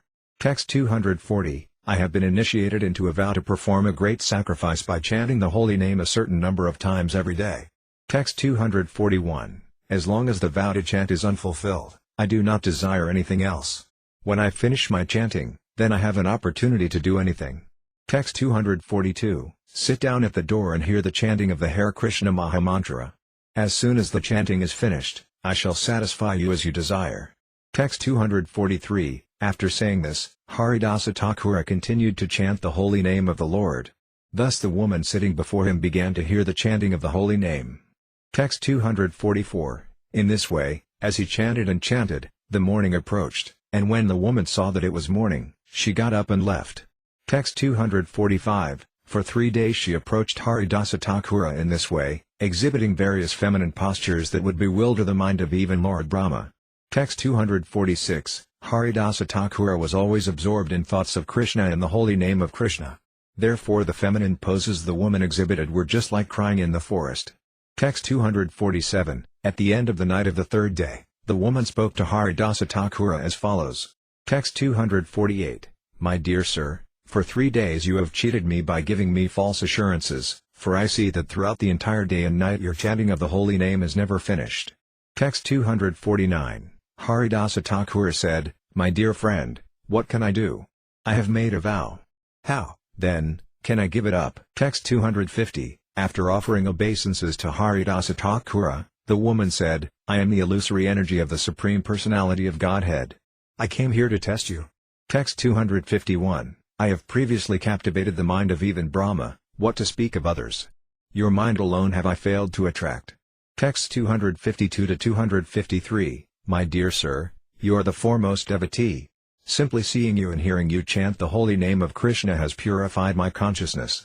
Now I want to chant the holy name of the Lord. Please be kind to me by instructing me about the ecstasy of chanting the Hare Krishna Mahamantra. Text 254. There is now a flood of the eternal nectar of love of Godhead due to the incarnation of Lord Caitanya. All living entities are floating in that flood. The entire world is now thankful to the Lord. Text 255. Anyone who does not float in this inundation is most condemned. Such a person cannot be delivered for millions of kalpas. Text 256. Formerly I received the holy name of Lord Rama from Lord Shiva, but now, due to your association, I am greatly eager to chant the holy name of Lord Krishna. Text 257. The holy name of Lord Rama certainly gives liberation, but the holy name of Krishna transports one to the other side of the ocean of nescience and at last gives one ecstatic love of Krishna. Text 258. Please give me the holy name of Krishna and thus make me fortunate, so that I also may float in the flood of love of Godhead inaugurated by Sri Caitanya Mahaprabhu. Text 259. After speaking in this way, Maya worshipped the lotus feet of Haridasa Thakura, who initiated her by saying, just perform chanting of the Hare Krishna Mahamantra. Text 260, after thus being instructed by Haridasa Thakura, Maya left with great pleasure. Unfortunately, some people have no faith in these narrations. Text 261, therefore I shall explain the reasons why people should have faith. Everyone who hears this will be faithful. Text 262, during the incarnation of Lord Caitanya to inaugurate the Krishna consciousness movement, even such personalities as Lord Brahma, Lord Shiva and the four Kumaras took birth upon this earth, being allured by ecstatic love of Lord Krishna. Text 263, all of them, including the great sage Narada and devotees like Prahlada, came here in the guise of human beings, chanting the holy names of Lord Krishna together and dancing and floating in the inundation of love of Godhead. Text 264, the goddess of fortune and others, allured by love of Krishna, also came down in the form of human beings and tasted the holy name of the Lord in love. Text 265, what to speak of others, even Krishna, the son of Nanda Maharaja, personally descends to taste the nectar of love of Godhead in the form of the chanting of Hare Krishna. Text 266, what is the wonder if the maidservant of Krishna, his external energy, begs for love of Godhead? Without the mercy of a devotee and without the chanting of the holy name of the Lord, love of Godhead cannot be possible. Text 267, in the activities of Lord Sri Caitanya Mahaprabhu, the three worlds dance and chant, having come in touch with love of Godhead. This is the characteristic of his pastimes. Text 268, the holy name of Krishna is so attractive that anyone who chants it, including all living entities, moving and non-moving, and even Lord Krishna himself, becomes imbued with love of Krishna. This is the effect of chanting the Hare Krishna Mahamantra. Text 269, I have heard from the mouth of Raghunatha Dasa Goswami all that Svarupa Damodara Goswami recorded in his notes about the pastimes of Sri Caitanya Mahaprabhu. Text 270, I have briefly described those pastimes. Whatever I have written is by the mercy of Sri Caitanya Mahaprabhu, since I am an insignificant living being. Text 271, I have described but a fragment of the glories of Haridasa Thakura. Hearing this satisfies the oral reception of every devotee. Text 272, praying at the lotus feet of Sri Rupa and Sri Raghunatha, always desiring their mercy, I, Krishnadasa, narrate Sri Caitanya-caritamrta, following in their footsteps. Chapter 4 Sanatana Goswami visits the Lord at Jagannath Puri. The fourth chapter is summarized by Bhaktivinoda Thakura in his Amrita Pravaha Bhasya as follows. Srila Sanatana Goswami came alone from Mathura to Jagannath Puri to see Lord Caitanya. Because of bathing in bad water and not getting enough food every day while traveling on the path through Jharkhand, Jharkhand forest, he developed a disease that made his body itch. Suffering greatly from this itching, he resolved that in the presence of Sri Caitanya Mahaprabhu he would throw himself under the wheel of Jagannath's car and in this way commit suicide. When Sanatana Goswami came to Jagannath Puri, he stayed under the care of Haridasa Thakura for some time, and Sri Caitanya Mahaprabhu was very happy to see him. The Lord informed Sanatana Goswami about the death of his younger brother Anupama, who had great faith in the lotus feet of Lord Ramacandra. One day Sri Caitanya Mahaprabhu said to Sanatana Goswami, your decision to commit suicide is the result of the mode of ignorance. One cannot get love of God simply by committing suicide. You have already dedicated your life and body to my service, therefore your body does not belong to you, nor do you have any right to commit suicide. I have to execute many devotional services through your body. I want you to preach the cult of devotional service and go to Vrindavana to excavate the lost holy places. After having thus spoken, Sri Caitanya Mahaprabhu left, and Haridasa Thakura and Sanatana Goswami had many talks about this subject. One day Sanatana Goswami was summoned by Sri Caitanya Mahaprabhu, who wanted him to come to Yamesvaratoda. Sanatana Goswami reached the Lord through the path along the beach by the sea. When Sri Caitanya Mahaprabhu asked Sanatana Goswami which way he had come, Sanatana replied, many servitors of Lord Jagannath come and go on the path by the Simhadevara gate of the Jagannath temple. Therefore, I did not go by that path, but instead went by the beach. Sanatana Goswami did not realize that there were burning blisters on his feet because of the heat of the sand. Sri Caitanya Mahaprabhu was pleased to hear about Sanatana Goswami's great respect for the temple of Lord Sri Jagannath. Because his disease produced wet sores on his body, Sanatana Goswami used to avoid embracing Sri Caitanya Mahaprabhu, but nevertheless the Lord would embrace him by force. This made Sanatana Goswami very unhappy, and therefore he consulted Jagadananda Pandita about what he should do. Jagadananda advised him to return to Vrindavana after the car festival of Jagannath, but when Sri Caitanya Mahaprabhu heard about this instruction, he chastised Jagadananda Pandita and reminded him that Sanatana Goswami was senior to him and also more learned. Sri Caitanya Mahaprabhu informed Sanatana Goswami that because Sanatana was a pure devotee, the Lord was never inconvenienced by his bodily condition. Because the Lord was a sannyasi, he did not consider one body better than another.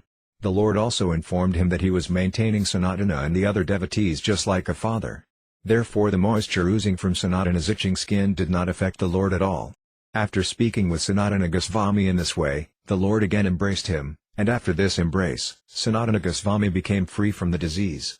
The Lord ordered Sanatana Goswami to stay with him for that year, and the next year, after seeing the Ratha Yatra festival, he left pure Satam etc. and returned to Vrindavana. After meeting Sri Caitanya Mahaprabhu, Sri Rupa Goswami also returned to Bengal, where he remained for 1 year.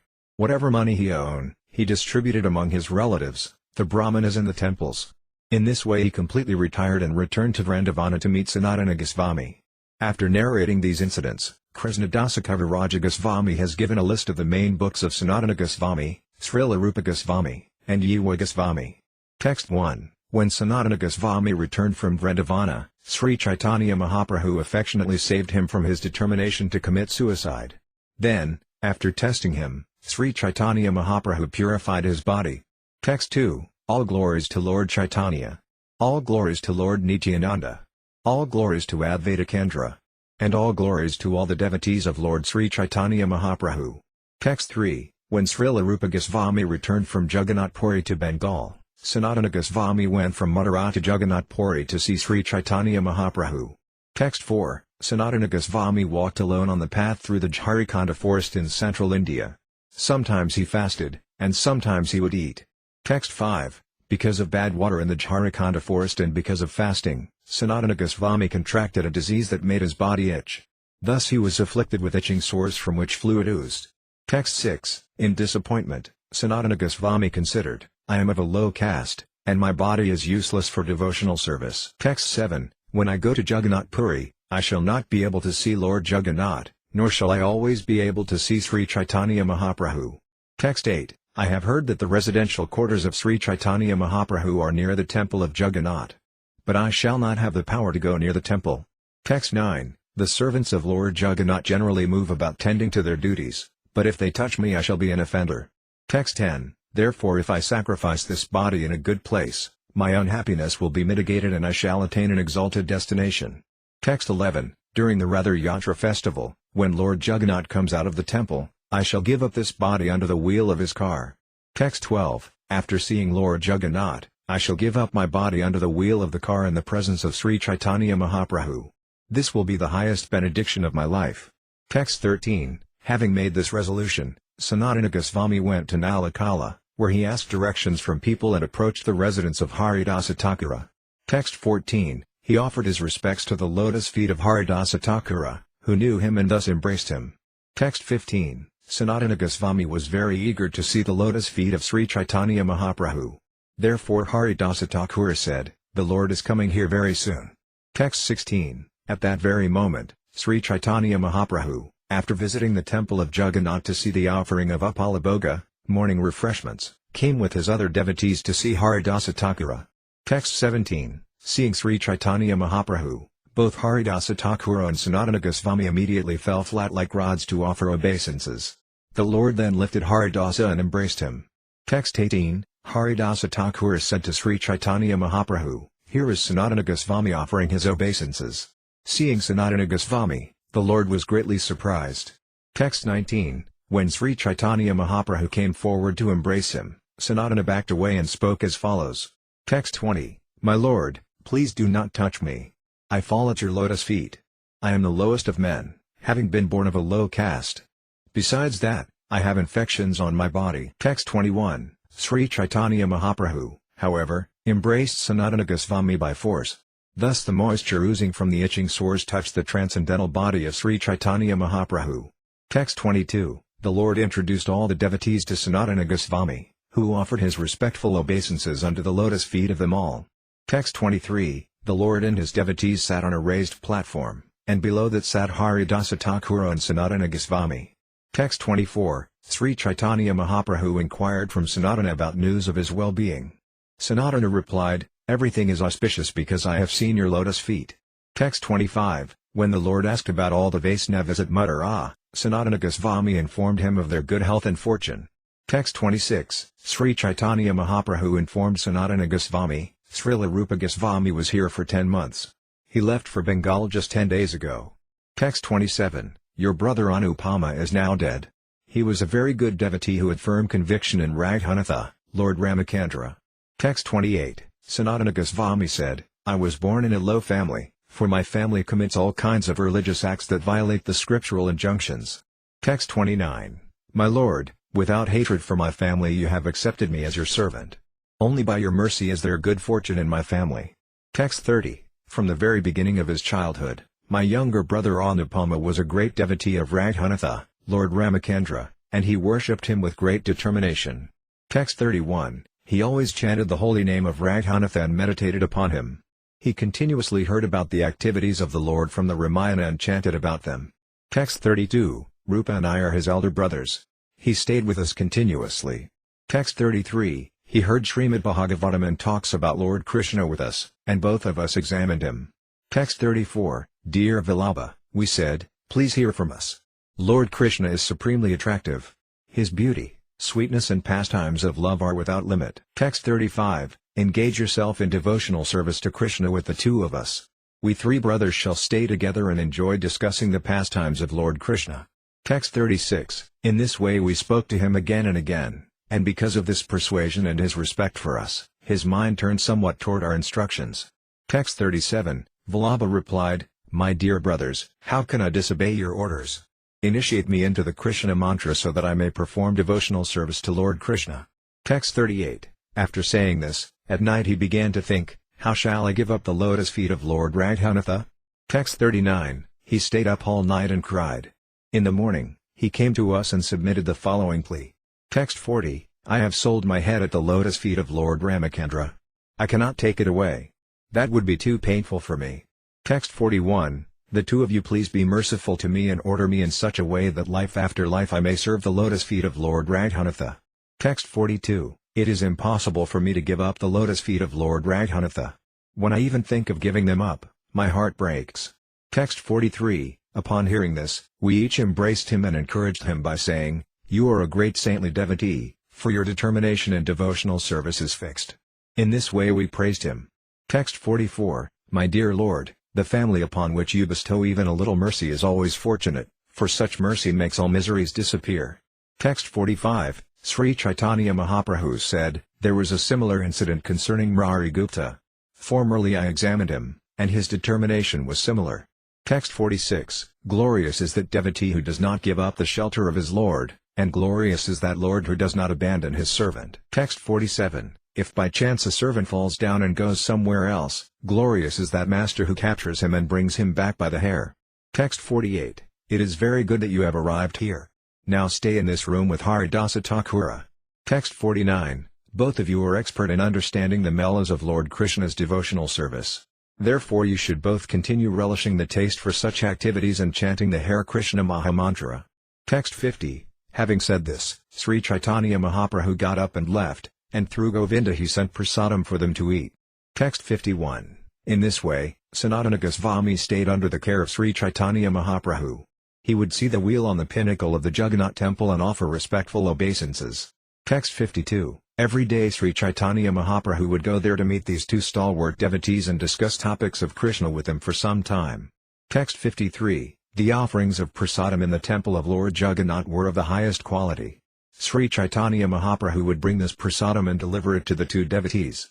Text 54, one day when the Lord came to meet them, he suddenly began speaking to Sanatana Goswami. Text 55, my dear Sanatana, he said, if I could attain Krishna by committing suicide, I would certainly give up millions of bodies without a moment's hesitation. Text 56, you should know that one cannot attain Krishna simply by giving up the body. Krishna is attainable by devotional service. There is no other means for attaining him. Text 57, acts such as suicide are influenced by the mode of ignorance, and in ignorance and passion one cannot understand who Krishna is. Text 58, unless one discharges devotional service, one cannot awaken one's dormant love for Krishna, and there is no means for attaining him other than awakening that dormant love. Text 59, the Supreme Personality of Godhead, Krishna, said, my dear Uddhava, neither through Astanga Yoga, the mystic yoga system for controlling the senses, nor through impersonal monism or an analytical study of the absolute truth, nor through study of the Vedas, nor through austerities, charity or acceptance of sannyasa can one satisfy me as much as by developing unalloyed devotional service unto me. Text 60. Measures like suicide are causes for sin. A devotee never achieves shelter at Krishna's lotus feet by such actions. Text 61. Because of feelings of separation from Krishna, an exalted devotee sometimes wants to give up his life. By such ecstatic love, however, one attains the audience of Krishna, and at that time he cannot give up his body. Text 62. One who is deeply in love with Krishna cannot tolerate separation from the Lord. Therefore such a devotee always desires his own death. Text 63. O lotus-eyed one, great personalities like Lord Shiva desire to bathe in the dust of your lotus feet to drive away ignorance. If I do not get the mercy of your lordship, I shall observe vows to reduce the duration of my life, and thus I shall give up bodies for hundreds of births if it is possible to get your mercy in that way. Text 64. O dear Krishna, by your smiling glances and melodious talk, you have awakened a fire of lusty desire in our hearts. Now you should extinguish that fire with a stream of nectar from your lips by kissing us. Kindly do this. Otherwise, dear friend, the fire within our hearts will burn our bodies to ashes because of separation from you. Thus by meditation we shall claim shelter at your lotus feet. Text 65. Chaitanya Mahaprabhu told Sanatana Goswami, give up all your nonsensical desires, for they are unfavorable for getting shelter at the lotus feet of Krishna. Engage yourself in chanting and hearing. Then you will soon achieve the shelter of Krishna without a doubt. Text 66. A person born in a low family is not unfit for discharging devotional service to Lord Krishna, nor is one fit for devotional service simply because he is born in an aristocratic family of Brahmanas. Text 67. Anyone who takes to devotional service is exalted, whereas a non-devotee is always condemned and abominable. Therefore in the discharge of devotional service to the Lord, there is no consideration of the status of one's family. Text 68. The Supreme Personality of Godhead, Krishna, is always favorable to the humble and meek, but aristocrats, learned scholars and the wealthy are always proud of their positions. Text 69. One may be born in a Brahmana family and have all 12 Brahminical qualities, but if in spite of being thus qualified he is not devoted to the lotus feet of Lord Krishna, who has a navel shaped like a lotus, he is not as good as a Khandala who has dedicated his mind, words, activities, wealth and life to the service of the Lord. Simply to take birth in a Brahmana family or to have Brahminical qualities is not sufficient. One must be a pure devotee of the Lord. Thus if a Svapaka, or Khandala, is a devotee, he delivers not only himself but his entire family as well, whereas a Brahmana who is not a devotee but simply has Brahminical qualifications cannot even purify himself, what to speak of his family. Text 70. Among the ways of executing devotional service, the 9 prescribed methods are the best, for these processes have great potency to deliver Krishna and ecstatic love for him. Text 71. Of the 9 processes of devotional service, the most important is to always chant the holy name of the Lord. If one does so, avoiding the 10 kinds of offenses, one very easily obtains the most valuable love of Godhead. Text 72. After hearing this, Sanatana Goswami was exceedingly astonished. He could understand, my decision to commit suicide has not been greatly appreciated by Sri Caitanya Mahaprabhu. Text 73. Sanatana Goswami concluded, Lord Sri Caitanya Mahaprabhu, who knows everything, past, present and future, has forbidden me to commit suicide. He then fell down, touching the lotus feet of the Lord, and spoke to him as follows. Text 74. My Lord, you are the omniscient, merciful, independent Supreme Lord. Exactly like an instrument of wood, I dance as you make me do so. Text 75. I am lowborn. Indeed, I am the lowest. I am condemned, for I have all the characteristics of a sinful man. If you keep me alive, what will be the profit? Text 76. Lord Sri Caitanya Mahaprabhu said, your body is my property. You have already surrendered unto me. Therefore you no longer have any claim to your body. Text 77. Why should you want to destroy another's property? Can't you consider what is right and wrong? Text 78. Your body is my principal instrument for executing many necessary functions. By your body I shall carry out many tasks. Text 79. You shall have to ascertain the basic principles of a devotee, devotional service, love of Godhead, Vaisnava duties and Vaisnava characteristics. Text 80. You will also have to explain Krishna's devotional service, establish centers for cultivation of love of Krishna, excavate lost places of pilgrimage and teach people how to adopt the renounced order. Text 81. Mathura Vrindavana is my own very dear abode. I want to do many things there to preach Krishna consciousness. Text 82. By the order of my mother I am sitting here in Jagannath Puri, therefore, I cannot go to Mathura Vrindavana to teach people how to live there according to religious principles. Text 83. I have to do all this work through your body, but you want to give it up. How can I tolerate this? Text 84. At that time Sanatana Goswami said to Sri Caitanya Mahaprabhu, I offer my respectful obeisances unto you. No one can understand the deep ideas you plan within your heart. Text 85. A wooden doll chants and dances according to the direction of a magician but does not know how he is dancing and singing. Text 86. My dear Lord, as you cause one to dance, he dances accordingly, but how he dances and who is causing him to dance he does not know. Text 87. Sri Caitanya Mahaprabhu then said to Haridasa Thakura, My dear Haridasa, please hear me. This gentleman wants to destroy another's property. Text 88. One who is entrusted with another's property does not distribute it or use it for his own purposes. Therefore, tell him not to do such an unlawful thing. Text 89. Haridasa Thakura replied, We are falsely proud of our capabilities. Actually we cannot understand your deep intentions. Text 90. Unless you inform us, we cannot understand what your purpose is or what you want to do through whom. Text 91. My dear sir, since you, a great personality, have accepted Sanatana Goswami, he is greatly fortunate, no one can be as fortunate as he. Text 92. Thus Sri Caitanya Mahaprabhu embraced both Haridasa Thakura and Sanatana Goswami and then got up and left to perform his noon duties. Text 93. My dear Sanatana, Haridasa Thakura said, embracing him, no one can find the limits of your good fortune. Text 94. Sri Caitanya Mahaprabhu has accepted your body as his own property. Therefore no one can equal you in good fortune. Text 95. What Sri Caitanya Mahaprabhu cannot do with his personal body he wants to do through you, and he wants to do it in Mathura. Text 96. Whatever the Supreme Personality of Godhead wants us to do will successfully be accomplished. This is your great fortune. That is my mature opinion. Text 97. I can understand from the words of Sri Caitanya Mahaprabhu that he wants you to write books about the conclusive decision of devotional service and about the regulated principles ascertained from the revealed scriptures. Text 98. My body could not be used in the service of Sri Caitanya Mahaprabhu. Therefore although it took birth in the land of India, this body has been useless.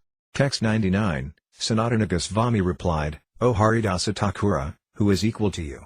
You are one of the associates of Sri Caitanya Mahaprabhu. Therefore you are the most fortunate.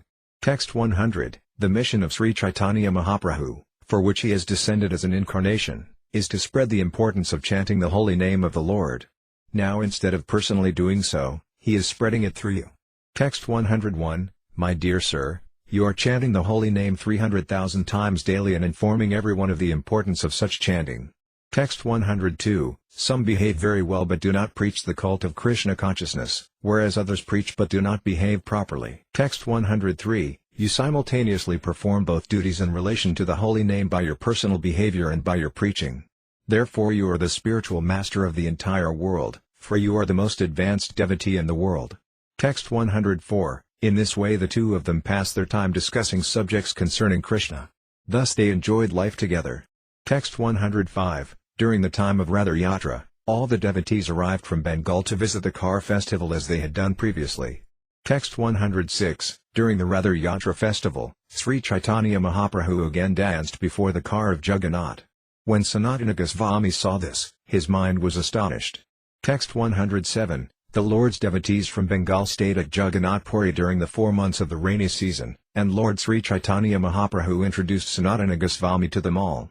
Texts 108 to 110. Sri Caitanya Mahaprabhu introduced Sanatana Goswami to these and other selected devotees: Advaita Acharya, Nityananda Prabhu, Srivasa Thakura, Vakresvara Pandita, Vasudeva Datta, Murari Gupta, Raghava Pandita, Damodara Pandita, Paramananda Puri, Brahmananda Bharati, Svarupa Damodara, Gadadhara Pandita, Sarvabhauma Bhattacharya, Ramananda Raya, Jagadananda Pandita, Sankara Pandita, Kesasvara, and Govinda. Text 111. The Lord asked Sanatana Goswami to offer obeisances to all the devotees in a way that befitted each one. Thus he introduced Sanatana Goswami to them all, just to make him an object of their mercy. Text 112. Sanatana Goswami was dear to everyone because of his exalted qualities and learning. Suitably, therefore, they bestowed upon him mercy, friendship and honor. Text 113. When all the other devotees returned to Bengal after the Ratha Yatra festival, Sanatana Goswami stayed under the care of the lotus feet of Sri Caitanya Mahaprabhu. Text 114. Sanatana Goswami observed the Dola Yatra ceremony with Lord Sri Caitanya Mahaprabhu. In this way, his pleasure increased in the company of the Lord. Text 115. Sanatana Goswami had come to see Sri Caitanya Mahaprabhu at Jagannath Puri during the month of April to May, and during the month of May to June Sri Caitanya Mahaprabhu tested him. Text 116. In that month of May to June, Sri Caitanya Mahaprabhu came to the garden of Yamesvara, Lord Shiva, and accepted prasadam there at the request of the devotees. Text 117. At noon, when it was time for lunch, the Lord called for Sanatana Goswami, whose happiness increased because of the call. Text 118. At noon the sand on the beach was as hot as fire, but Sanatana Goswami came by that path. Text 119. Overwhelmed by joy at being called by the Lord, Sanatana Goswami did not feel that his feet were burning in the hot sand. Text 120. Although the soles of his feet were blistered because of the heat, he nevertheless went to Sri Caitanya Mahaprabhu. There he found that the Lord, having taken his lunch, was resting. Text 121. Govinda gave Sanatana Goswami the plate with the remnants of Lord Chaitanya's food. After taking the prasadam, Sanatana Goswami approached Lord Sri Caitanya Mahaprabhu. Text 122. When the Lord inquired, "By which path have you come?" Sanatana Goswami replied, "I have come on the path along the beach." Text 123. Sri Caitanya Mahaprabhu said, "How did you come along the beach, where the sand is so hot? Why didn't you come by the path in front of the Simhadevara gate? It is very cool." Text 124. The hot sand must have blistered your soles. Now you cannot walk. How did you tolerate it? Text 125. Sanatana Goswami replied, "I did not feel much pain, nor did I know that there were blisters because of the heat." Text 126. I have no right to pass by the Simhadevara, for the servants of Jagannath are always coming and going there. Text 127. The servants are always coming and going without interval. If I touch them, I shall be ruined. Text 128. Having heard all these details, Sri Caitanya Mahaprabhu, greatly pleased, spoke as follows. Texts 129 to 130. My dear Sanatana, although you are the deliverer of the entire universe and although even the demigods and great saints are purified by touching you, it is the characteristic of a devotee to observe and protect the Vaishnava etiquette. Maintenance of the Vaishnava etiquette is the ornament of a devotee. Text 131. If one transgresses the laws of etiquette, people make fun of him, and thus he is vanquished in both this world and the next. Text 132. By observing the etiquette, you have satisfied my mind. Who else but you could show this example? Text 133. After saying this, Sri Caitanya Mahaprabhu embraced Sanatana Goswami, and the moisture oozing from the itching sores on Sanatana's body smeared the body of the Lord. Text 134. Although Sanatana Goswami repeatedly forbade Sri Caitanya Mahaprabhu to embrace him, the Lord still did so. Thus his body was smeared with the moisture from Sanatana's body, and Sanatana became greatly distressed. Text 135. Thus both servant and master departed for their respective homes. The next day, Jagadananda Pandita went to meet Sanatana Goswami. Text 136. When Jagadananda Pandita and Sanatana Goswami sat together and began to discuss topics about Krishna, Sanatana Goswami submitted to Jagadananda Pandita the cause of his distress. Text 137. I came here to diminish my unhappiness by seeing Lord Sri Caitanya Mahaprabhu, but the Lord did not allow me to execute what was in my mind. Text 138. Although I forbid him to do so, Sri Caitanya Mahaprabhu nevertheless embraces me, and therefore his body becomes smeared with the discharges from my itching sores. Text 139. In this way I am committing offences at his lotus feet, and from these offences I shall certainly not be delivered. At the same time, I cannot see Lord Jagannath. This is my great unhappiness. Text 140. I came here for my benefit, but now I see that I am getting just the opposite. I do not know, nor can I ascertain, how there will be benefit for me. Text 141. Jagadananda Pandita said, the most suitable place for you to reside is Vrindavana. After seeing the Ratha Yatra festival, you can return there. Text 142. The Lord has already ordered both of you brothers to situate yourselves in Vrindavana. There you will achieve all happiness. Text 143. Your purpose in coming has been fulfilled, for you have seen the lotus feet of the Lord. Therefore, after seeing Lord Jagannath on the Ratha Yatra car, you can leave.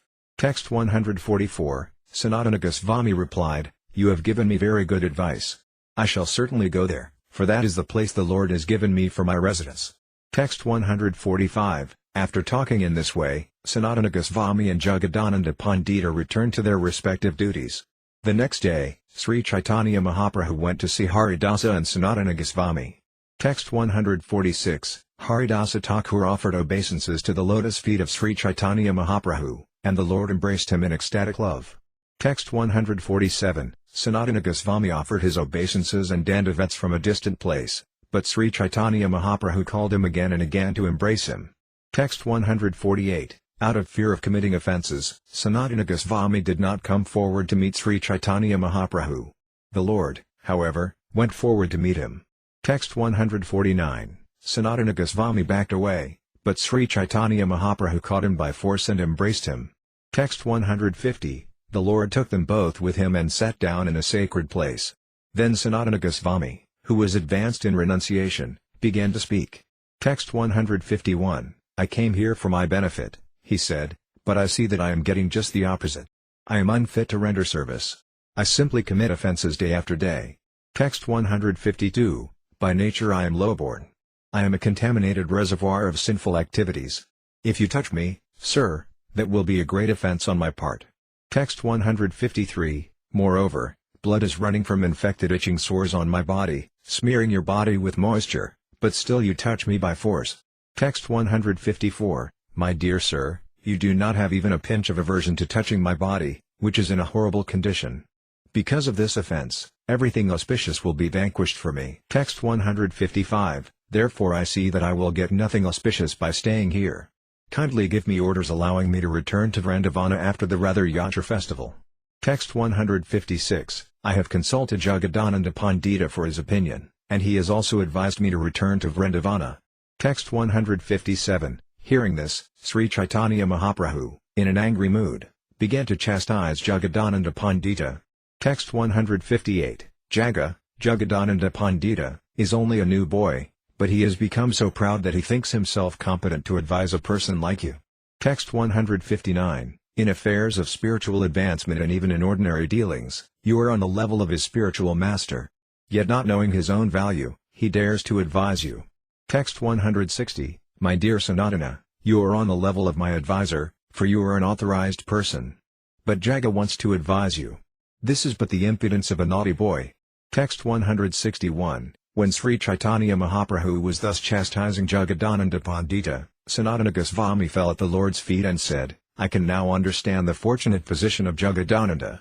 Text 162. I can also understand my misfortune. No one in this world is as fortunate as Jagadananda. Text 163. Sir, you are making Jagadananda drink the nectar of affectionate relationships, whereas by offering me honorable prayers, you are making me drink the bitter juice of Nimba and Nasinda. Text 164. It is my misfortune that you have not accepted me as one of your intimate relations. But you are the completely independent Supreme Personality of Godhead. Text 165. Hearing this, Sri Caitanya Mahaprabhu was somewhat ashamed. Just to satisfy Sanatana Goswami, he spoke the following words. Text 166. My dear Sanatana, please do not think that Jagadananda is more dear to me than you. However, I cannot tolerate transgressions of the standard etiquette. Text 167. You are an experienced authority in the sastras, whereas Jaga is just a young boy. Text 168. You have the power to convince even me. In many places you have already convinced me about ordinary behavior and devotional service. Text 169. Jaga's advising you is intolerable for me. Therefore I am chastising him. Text 170. I offer you praise not because I think of you as being outside an intimate relationship with me but because you are actually so qualified that one is forced to praise your qualities. Text 171. Although one has affection for many persons, different types of ecstatic love awaken according to the nature of one's personal relationships. Text 172. You consider your body dangerous and awful, but I think that your body is like nectar. Text 173. Actually your body is transcendental, never material. You are thinking of it, however, in terms of a material conception. Text 174. Even if your body were material, I still could not neglect it, for the material body should be considered neither good nor bad. Text 175. Anything not conceived in relationship to Krishna should be understood to be illusion, maya. None of the illusions uttered by words or conceived in the mind are factual. Because illusion is not factual, there is no distinction between what we think is good and what we think is bad. When we speak of the absolute truth, such speculations do not apply. Text 176, in the material world, conceptions of good and bad are all mental speculations. Therefore, saying this is good and this is bad is all a mistake. Text 177, the humble sages, by virtue of true knowledge, see with equal vision a learned and gentle Brahmana, a cow, an elephant, a dog and a dog-eater. Text 178, one who is fully satisfied in knowledge obtained and practically applied in life, who is always determined and fixed in his spiritual position, who completely controls his senses, and who sees pebbles, stones and gold on the same level is understood to be a perfect yogi. Text 179, since I am in the renounced order, my duty is to make no distinctions and be equipoised. My knowledge must be equally disposed toward sandalwood pulp and dirty mud. Text 180, for this reason, I cannot reject you. If I hated you, I would deviate from my occupational duty. Text 181, Haridasa said, my dear Lord, what you have spoken deals with external formalities. I do not accept it. Text 182, my Lord, we are all fallen, but you have accepted us due to your attribute of being merciful to the fallen. This is well known all over the world. Text 183, Lord Chaitanya smiled and said, listen, Haridasa, and Sanatana. Now I am speaking the truth about how my mind is attached to you. Text 184, my dear Haridasa and Sanatana, I think of you as my little boys, to be maintained by me. The maintainer never takes seriously any faults of the maintained. Text 185, I always think of myself as deserving no respect, but because of affection I always consider you to be like my little children. Text 186, when a child passes stool and urine that touch the body of the mother never hates the child. On the contrary, she takes much pleasure in cleansing him. Text 187, the stool and urine of the maintained child appear like sandalwood pulp to the mother. Similarly, when the foul moisture oozing from the sores of Sanatana touches my body, I have no hatred for him. Text 188, Haridasa Thakur said, my dear sir, you are the Supreme Personality of Godhead and are most merciful toward us. No one can understand what is within your deeply affectionate heart. Text 189, you embrace the leper Vasudeva, whose body was fully infected by worms. You are so kind that in spite of his condition you embraced him. Text 190, by embracing him you made his body as beautiful as that of Cupid. We cannot understand the waves of your mercy. Text 191, Sri Caitanya Mahaprabhu said, the body of a devotee is never material. It is considered to be transcendental, full of spiritual bliss. Text 192, at the time of initiation, when a devotee fully surrenders unto the service of the Lord, Krishna accepts him to be as good as himself. Text 193, when the devotee's body is thus transformed into spiritual existence, the devotee, in that transcendental body, renders service to the lotus feet of the Lord. Text 194, the living entity who is subjected to birth and death attains immortality when he gives up all material activities, dedicates his life to the execution of my order, and acts according to my directions. In this way he becomes fit to enjoy the spiritual bliss derived from exchanging loving mellows with me. Text 195, Krishna somehow or other manifested these itching sores on the body of Sanatana Goswami and sent him here to test me. Text 196, if I had hated Sanatana Goswami and had not embraced him, I would certainly have been chastised for offenses to Krishna. Text 197, Sanatana Goswami is one of the associates of Krishna. There could not be any bad odor from his body. On the first day I embraced him, I smelled the aroma of Kajasama, a mixture of sandalwood pulp, camphor, agarru and musk. Text 198, in fact, however, when Sri Caitanya Mahaprabhu embraced the body of Sanatana Goswami, by the Lord's touch alone there was manifested a fragrance exactly like that of sandalwood pulp. Text 199, Sri Caitanya Mahaprabhu continued, my dear Sanatana, do not be aggrieved, for when I embrace you I actually get great pleasure.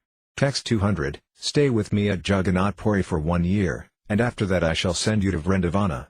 Text 201, after saying this, Sri Caitanya Mahaprabhu again embraced Sanatana Goswami.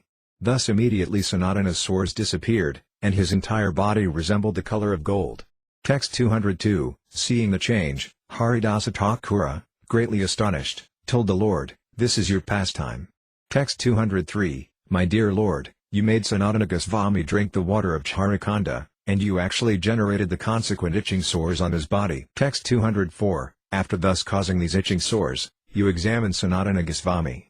No one can understand your transcendental pastimes. Text 205, after embracing both Haridasa Thakura and Sanatana Goswami, Sri Caitanya Mahaprabhu returned to his residence.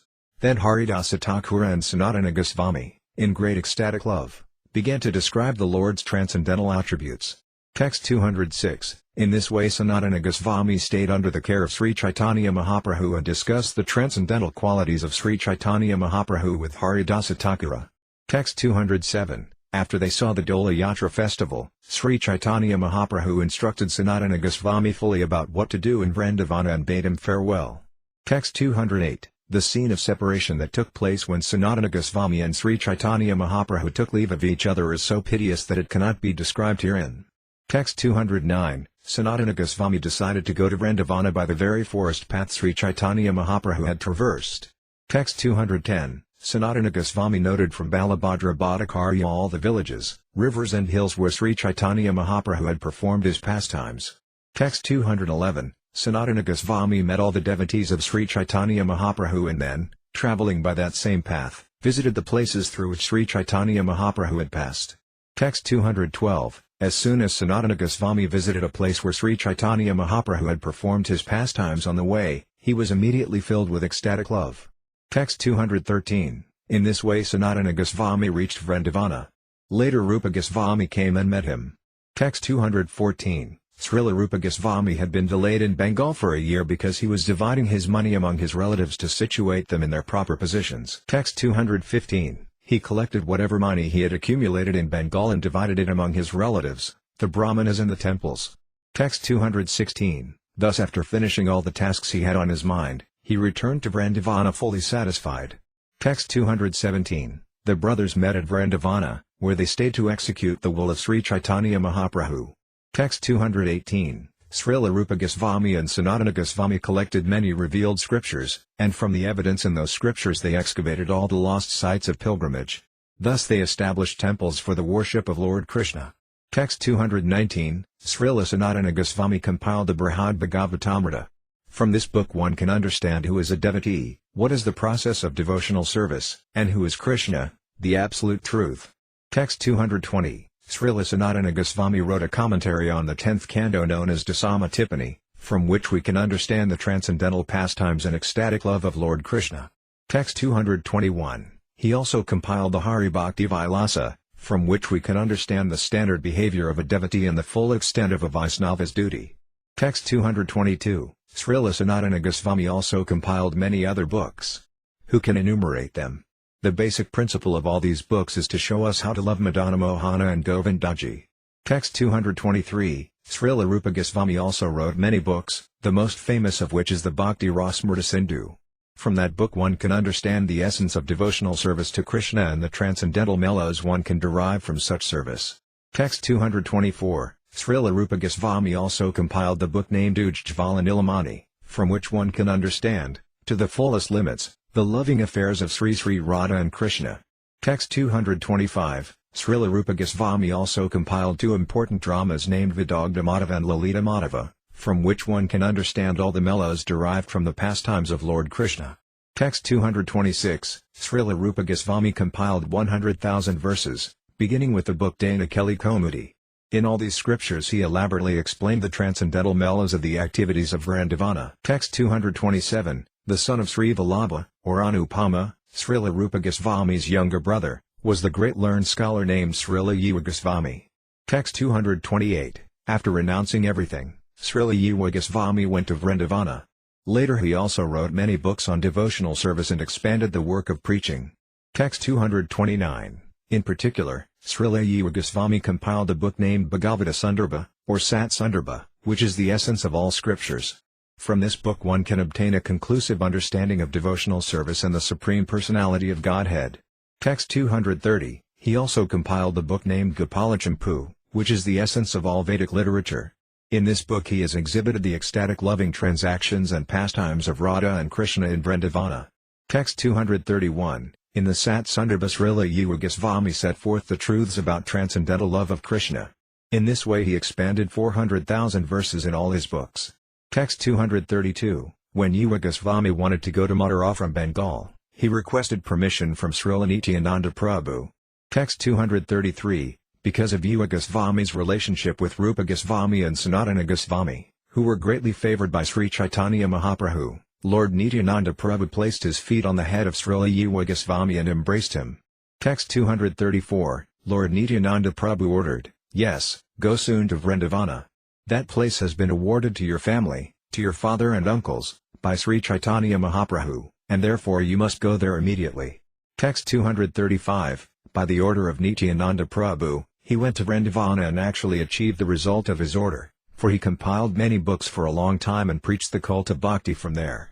Text 236. These three, Rupa Goswami, Sanatana Goswami and Yuva Goswami, are my spiritual masters, and so also is Raghunatha Dasa Goswami. I therefore offer prayers at their lotus feet, for I am their servant. Text 237. Thus I have described how the Lord again met with Sanatana Goswami. By hearing this I can understand the Lord's desire. Text 238. These characteristics of Sri Caitanya Mahaprabhu are like sugarcane that one can chew to relish transcendental juice. Text 239. Praying at the lotus feet of Sri Rupa and Sri Raghunatha, always desiring their mercy, I, Krishna Dasa, narrate Sri Caitanya-caritamrta, following in their footsteps. Chapter 5. How Pradyumna Misra received instructions from Ramananda Raya. The following summary of the 5th chapter is given by Srila Bhaktivinoda Thakura in his Amrita Pravaha Bhasya. Pradyumna Misra, a resident of Srihata, came to see Sri Caitanya Mahaprabhu to hear from him about Lord Krishna and his pastimes. The Lord, however, sent him to Srila Ramananda Raya. Srila Ramananda Raya was training the devotee dancing girls in the temple, and when Pradyumna Misra heard about this, he returned to Sri Caitanya Mahaprabhu. The Lord, however, elaborately described the character of Srila Ramananda Raya. Then Pradyumna Misra went to see Ramananda Raya again to hear about the transcendental truth from him. A Brahmana from Bengal composed a drama about the activities of Sri Caitanya Mahaprabhu and went to Jagannath Puri to show it to the associates of the Lord. When Sri Caitanya Mahaprabhu's secretary, Svarupa Damodara Goswami, heard the drama, he discerned a tinge of Mayavada philosophy and pointed it out to the author. Although Svarupa Damodara condemned the entire drama, by reference to secondary meanings of the introductory verse he nevertheless satisfied the Brahmana. That Brahmana poet thus became greatly obliged to Svarupa Damodara Goswami, renounced his family connections and stayed at Jagannath Puri with the associates of Sri Caitanya Mahaprabhu. Text 1. I am infected by the germs of material activity and am suffering from the boils of envy. Therefore, falling in an ocean of humility, I take shelter of the great physician Lord Sri Caitanya Mahaprabhu. Text 2. All glories to Sri Caitanya Mahaprabhu, the son of Mother Sasi. All glories to Sri Nityananda Prabhu. Indeed, he is the most glorious and merciful. Text 3. I offer my respectful obeisances unto Advaita Prabhu, the ocean of mercy, and to all the devotees, such as Svarupa Damodara Goswami, Gadadhara Pandita, Sri Rupa Goswami, and Sri Sanatana Goswami. Text 4. One day Pradyumna Misra came to see Sri Caitanya Mahaprabhu, offering his respects and inquiring from him with great submission. Text 5. My lord, he said, kindly hear me. I am a cripple-minded householder, the most fallen of men, but somehow, by my good fortune, I have received the shelter of your lotus feet, which are rarely to be seen. Text 6. I wish to hear topics concerning Lord Krishna constantly. Be merciful unto me and kindly tell me something about Krishna. Text 7. Sri Caitanya Mahaprabhu replied, I do not know about topics concerning Lord Krishna. I think that only Ramananda Raya knows, for I hear these topics from him. Text 8. It is your good fortune that you are inclined to hear topics regarding Krishna. The best course for you would be to go to Ramananda Raya and hear these topics from him. Text 9. I see that you have acquired a taste for hearing talks regarding Krishna. Therefore you are extremely fortunate. Not only you but anyone who has awakened such a taste is considered most fortunate. Text 10. A person who properly performs his regulative duties according to Varna and Asrama but does not develop his dormant attachment for Krishna or awaken his taste for hearing and chanting about Krishna is certainly laboring fruitlessly. Text 11. Pradyumna Misra, being thus advised by Sri Caitanya Mahaprabhu, went to the home of Ramananda Raya. There the servant of Ramananda Raya gave him a proper place to sit down. Text 12. Unable to see Ramananda Raya immediately, Pradyumna Misra inquired from the servant, who then described what Sri Ramananda Raya was doing. Text 13. There are two dancing girls who are extremely beautiful. They are very youthful, and they are expert in dancing and singing. Text 14. Srila Ramananda Raya has taken these two girls to a solitary place in his garden, where he is teaching and directing them to dance according to the songs he has composed for his drama. Text 15. Please sit here and wait for a few moments. As soon as he comes, he will execute whatever order you give him. Text 16. While Pradyumna Misra remained seated there, Ramananda Raya took the two girls to a solitary place. Text 17. With his own hand, Sri Ramananda Raya massaged their bodies with oil and bathed them with water. Indeed, Ramananda Raya cleansed their entire bodies with his own hand. Text 18. Although he dressed the two young girls and decorated their bodies with his own hand, he remained unchanged. Such is the mind of Srila Ramananda Raya. Text 19. While touching the young girls, he was like a person touching wood or stone, for his body and mind were unaffected. Text 20. Srila Ramananda Raya used to act in that way because he thought of himself in his original position as a maidservant of the Gopas. Thus, although externally he appeared to be a man, internally, in his original spiritual position, he considered himself a maidservant and considered the two girls Gopas. Text 21. The greatness of the devotees of Sri Caitanya Mahaprabhu is exceedingly difficult to understand. Sri Ramananda Raya is unique among them all, for he showed how one can extend his ecstatic love to the extreme limit. Text 22. Ramananda Raya directed the two girls how to dance and express the deep meaning of his songs through dramatic performances. Text 23. He taught them how to express the symptoms of continuous, natural and transitional ecstasies with the movements of their faces, their eyes and the other parts of their bodies. Text 24. Through the feminine poses and dances they were taught by Ramananda Raya, the two girls precisely exhibited all these expressions of ecstasy before Lord Jagannath. Text 25. Then Ramananda Raya fed the two girls sumptuous prasadam and sent them to their homes unexposed. Text 26. Every day he trained the two devotees how to dance.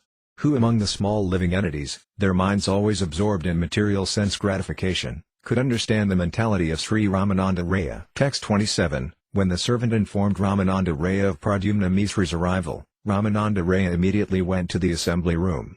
Text 28. He offered his obeisances to Pradyumna Misra with all respect and then, with great humility, spoke as follows. Text 29. Sir, you came here long ago, but no one informed me. Therefore I have certainly become an offender at your lotus feet. Text 30. My entire home has been purified by your arrival. Kindly order me. What can I do for you? I am your servant. Text 31. Pradyumna Misra replied, I came simply to see you. Now I have purified myself by seeing your honor. Text 32. Because Pradyumna Misra saw that it was late, he did not say anything else to Ramananda Raya. Instead, he took leave of him and returned to his own home. Text 33. The next day, when Pradyumna Misra arrived in the presence of Sri Caitanya Mahaprabhu, the Lord inquired, Have you heard talks about Krishna from Sri Ramananda Raya?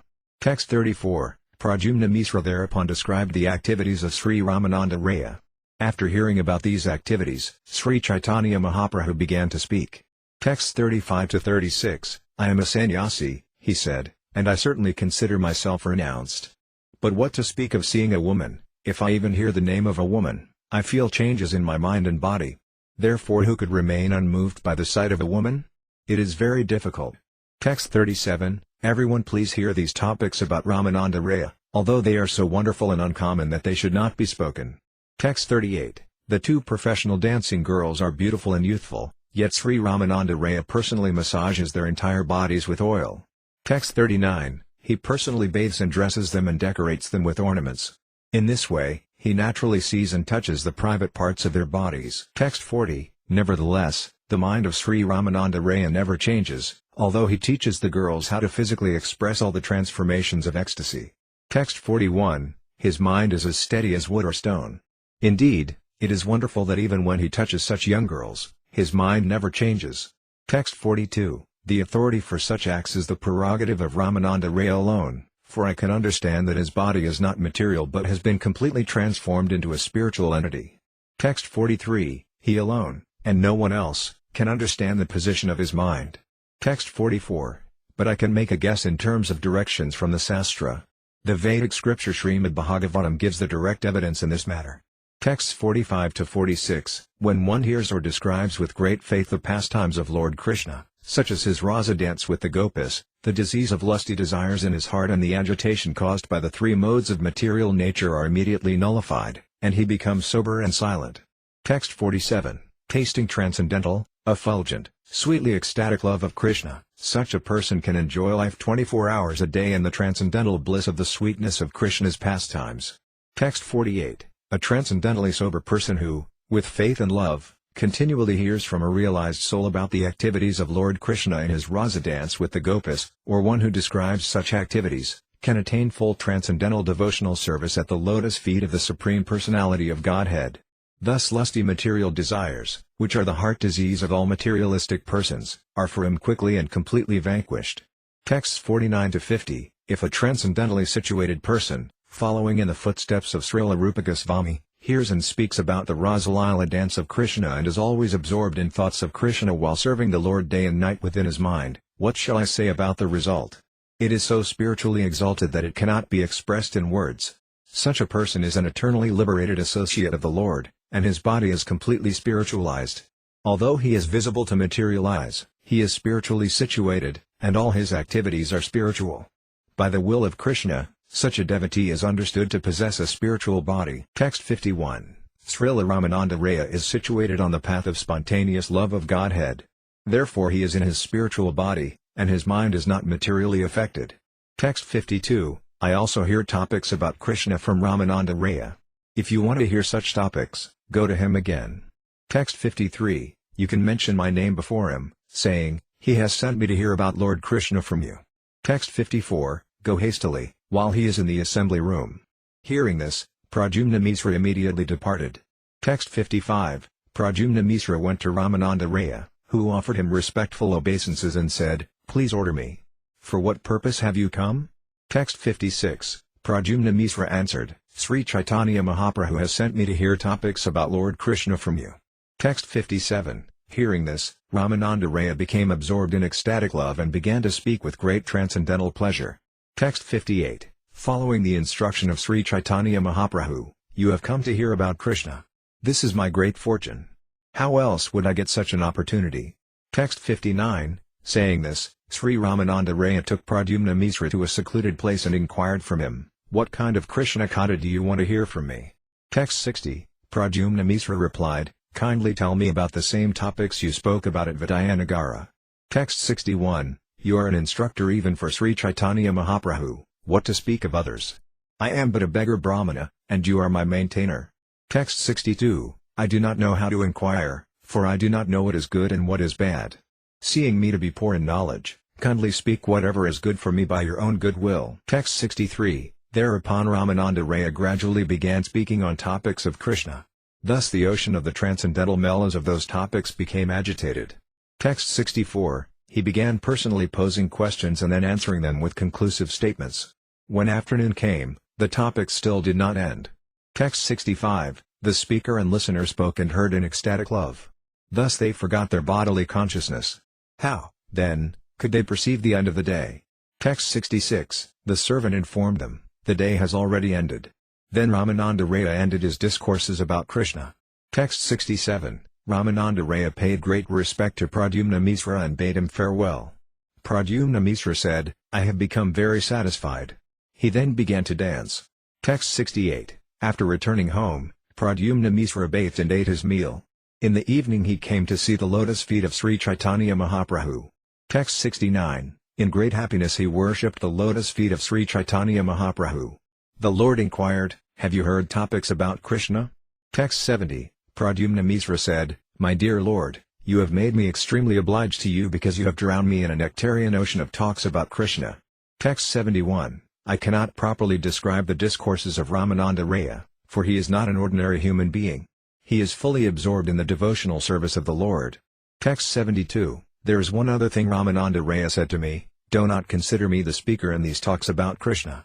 Text 73, whatever I speak is personally spoken by Lord Sri Caitanya Mahaprabhu. Like a stringed instrument, I vibrate whatever he causes me to speak. Text 74, in this way the Lord speaks through my mouth to preach the cult of Krishna consciousness. Within the world, who will understand this pastime of the Lord's? Text 75, what I have heard from Ramananda Raya is like a nectarian ocean of discourses about Krishna. Even the demigods, beginning with Lord Brahma, cannot understand all these topics. Text 76, My dear Lord, you have made me drink this transcendental nectar of Krishna Caitanya. Therefore I am sold to your lotus feet, life after life. Text 77, Sri Caitanya Mahaprabhu said, Ramananda Raya is a man of great humility. Therefore he has attributed his own words to another's intelligence. Text 78, This is a natural characteristic of those advanced in devotional service. They do not personally speak of their own good qualities. Text 79, I have described but a fraction of the transcendental attributes of Ramananda Raya, as revealed when he instructed Pradyumna Misra. Text 80, Although Ramananda Raya was a householder, he was not under the control of the 6 kinds of bodily changes. Although apparently a pounds and shillings man, he advised even persons in the renounced order. Text 81, To demonstrate the transcendental attributes of Ramananda Raya, Sri Caitanya Mahaprabhu sent Pradyumna Misra to hear discourses about Krishna from him. Text 82, The Supreme Personality of Godhead, Sri Caitanya Mahaprabhu, knows very well how to demonstrate the qualities of his devotees. Therefore, acting like an artistic painter, he does so in various ways and considers this his personal profit. Text 83, There is yet another characteristic of Lord Sri Caitanya Mahaprabhu. O devotees, listen carefully to how he manifests his opulence and characteristics, although they are exceptionally deep. Text 84, To vanquish the false pride of so-called renunciants and learned scholars, he spreads real religious principles, even through a sutra, or lowborn, 4th-class man. Text 85, Sri Caitanya Mahaprabhu preached about devotional service, ecstatic love and the absolute truth by making Ramananda Raya, a Gaza born in a low family, the speaker. Then Sri Caitanya Mahaprabhu himself, the exalted Brahmana sannyasi, and Pradyumna Misra, the purified Brahmana, both became the hearers of Ramananda Raya. Text 86, Sri Caitanya Mahaprabhu exhibited the glories of the holy name of the Lord through Haridasa Thakura, who was born in a Muslim family. Similarly, he exhibited the essence of devotional service through Sanatana Goswami, who had almost been converted into a Muslim. Text 87, Also, the Lord fully exhibited the ecstatic love and transcendental pastimes of Vrindavana through Srila Rupa Goswami. Considering all this, who can understand the deep plans of Lord Sri Caitanya Mahaprabhu? Text 88, The activities of Sri Caitanya Mahaprabhu are just like an ocean of nectar. Even a drop of this ocean can inundate all the 3 worlds. Text 89, O devotees, relish daily the nectar of Sri Caitanya-caritamrta and the pastimes of Sri Caitanya Mahaprabhu, for by doing so one can merge in transcendental bliss and attain full knowledge of devotional service.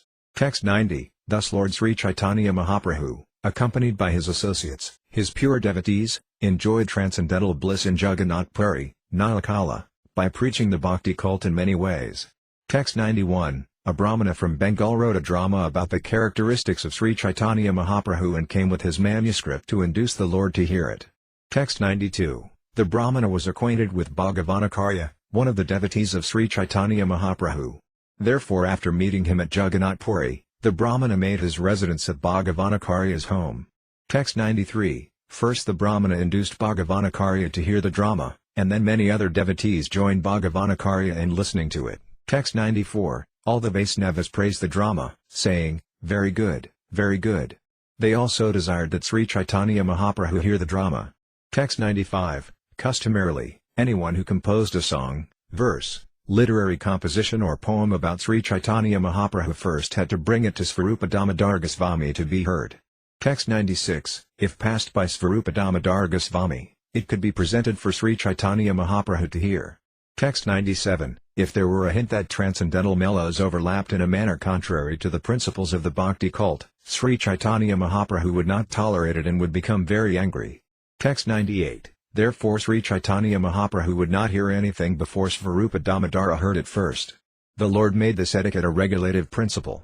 Text 99, Bhagavanakarya submitted to Svarupa Damodara Goswami, a good Brahmana has prepared a drama about Sri Caitanya Mahaprabhu that appears exceptionally well composed. Text 100, First you hear it, and if it is acceptable to your mind, I shall request Sri Caitanya Mahaprabhu to hear it. Text 101, Svarupa Damodar Goswami replied, Dear Bhagavanakarya, you are a very liberal cowherd boy. Sometimes the desire awakens within you to hear any kind of poetry. Text 102, In the writings of so-called poets there is generally a possibility of overlapping transcendental mellows. When the mellows thus go against the conclusive understanding, no one likes to hear such poetry. Text 103, a so-called poet who has no knowledge of transcendental mellows and the overlapping of transcendental mellows cannot cross the ocean of the conclusions of devotional service.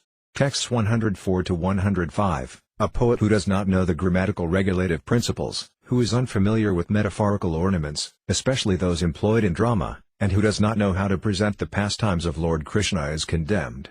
Moreover, the pastimes of Sri Caitanya Mahaprabhu are especially difficult to understand. Text 106, one who has accepted the lotus feet of Sri Caitanya Mahaprabhu as his life and soul can describe the pastimes of Lord Krishna or the pastimes of Lord Sri Caitanya Mahaprabhu. Text 107, hearing the poetry of a person who has no transcendental knowledge and who writes about the relationships between man and woman simply causes unhappiness, whereas hearing the words of a devotee fully absorbed in ecstatic love causes great happiness. Text 108, the standard for writing dramas has been set by Rupa Goswami. If a devotee hears the introductory portions of his two dramas, they enhance his transcendental pleasure. Text 109, despite the explanation of Svarupa Damodara, Bhagavanacharya requested, please hear the drama once.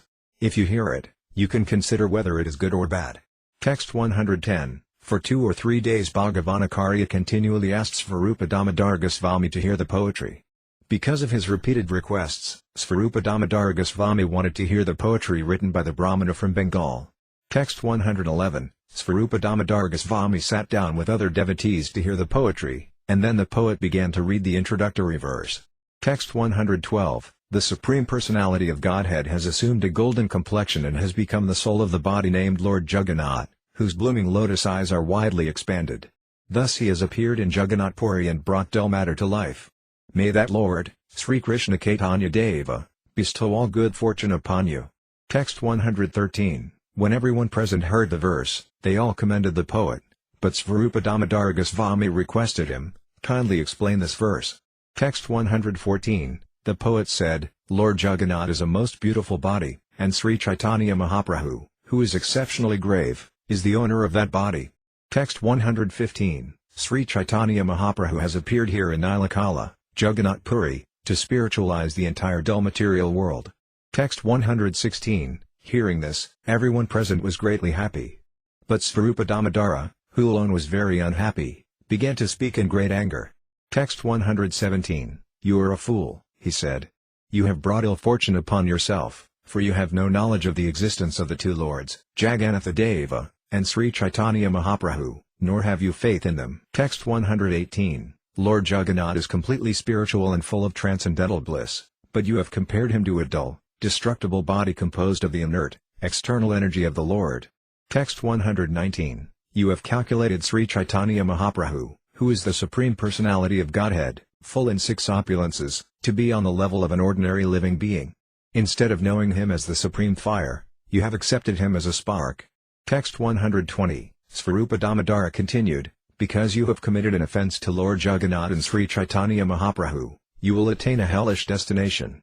You do not know how to describe the absolute truth, but nevertheless you have tried to do so. Therefore you must be condemned. Text 121, you are in complete illusion, for you have distinguished between the body and the soul of his lordship, Lord Jagannath or Sri Caitanya Mahaprabhu. That is a great offense. Text 122, at no time is there a distinction between the body and the soul of the Supreme Personality of Godhead. His personal identity and his body are made of blissful spiritual energy. There is no distinction between them. Text 123, there is no distinction between the body and the soul of the Supreme Personality of Godhead at any time. Texts 124 to 125, O my Lord, I do not see a form superior to your present form of eternal bliss and knowledge. In your impersonal Brahma effulgence in the spiritual sky, there is no occasional change and no deterioration of internal potency. I surrender unto you because, whereas I am proud of my material body and senses, your lordship is the cause of the cosmic manifestation. Yet you are untouched by matter. Text 126, whereas Krishna, the absolute truth, the Supreme Personality of Godhead, is full of transcendental bliss, possesses all 6 spiritual opulences in full, and is the master of the material energy, the small conditioned soul, who is always unhappy, is the servant of the material energy. Text 127, the Supreme Personality of Godhead, the Supreme Controller, is always full of transcendental bliss and is accompanied by the potencies known as Hladini and Samvit.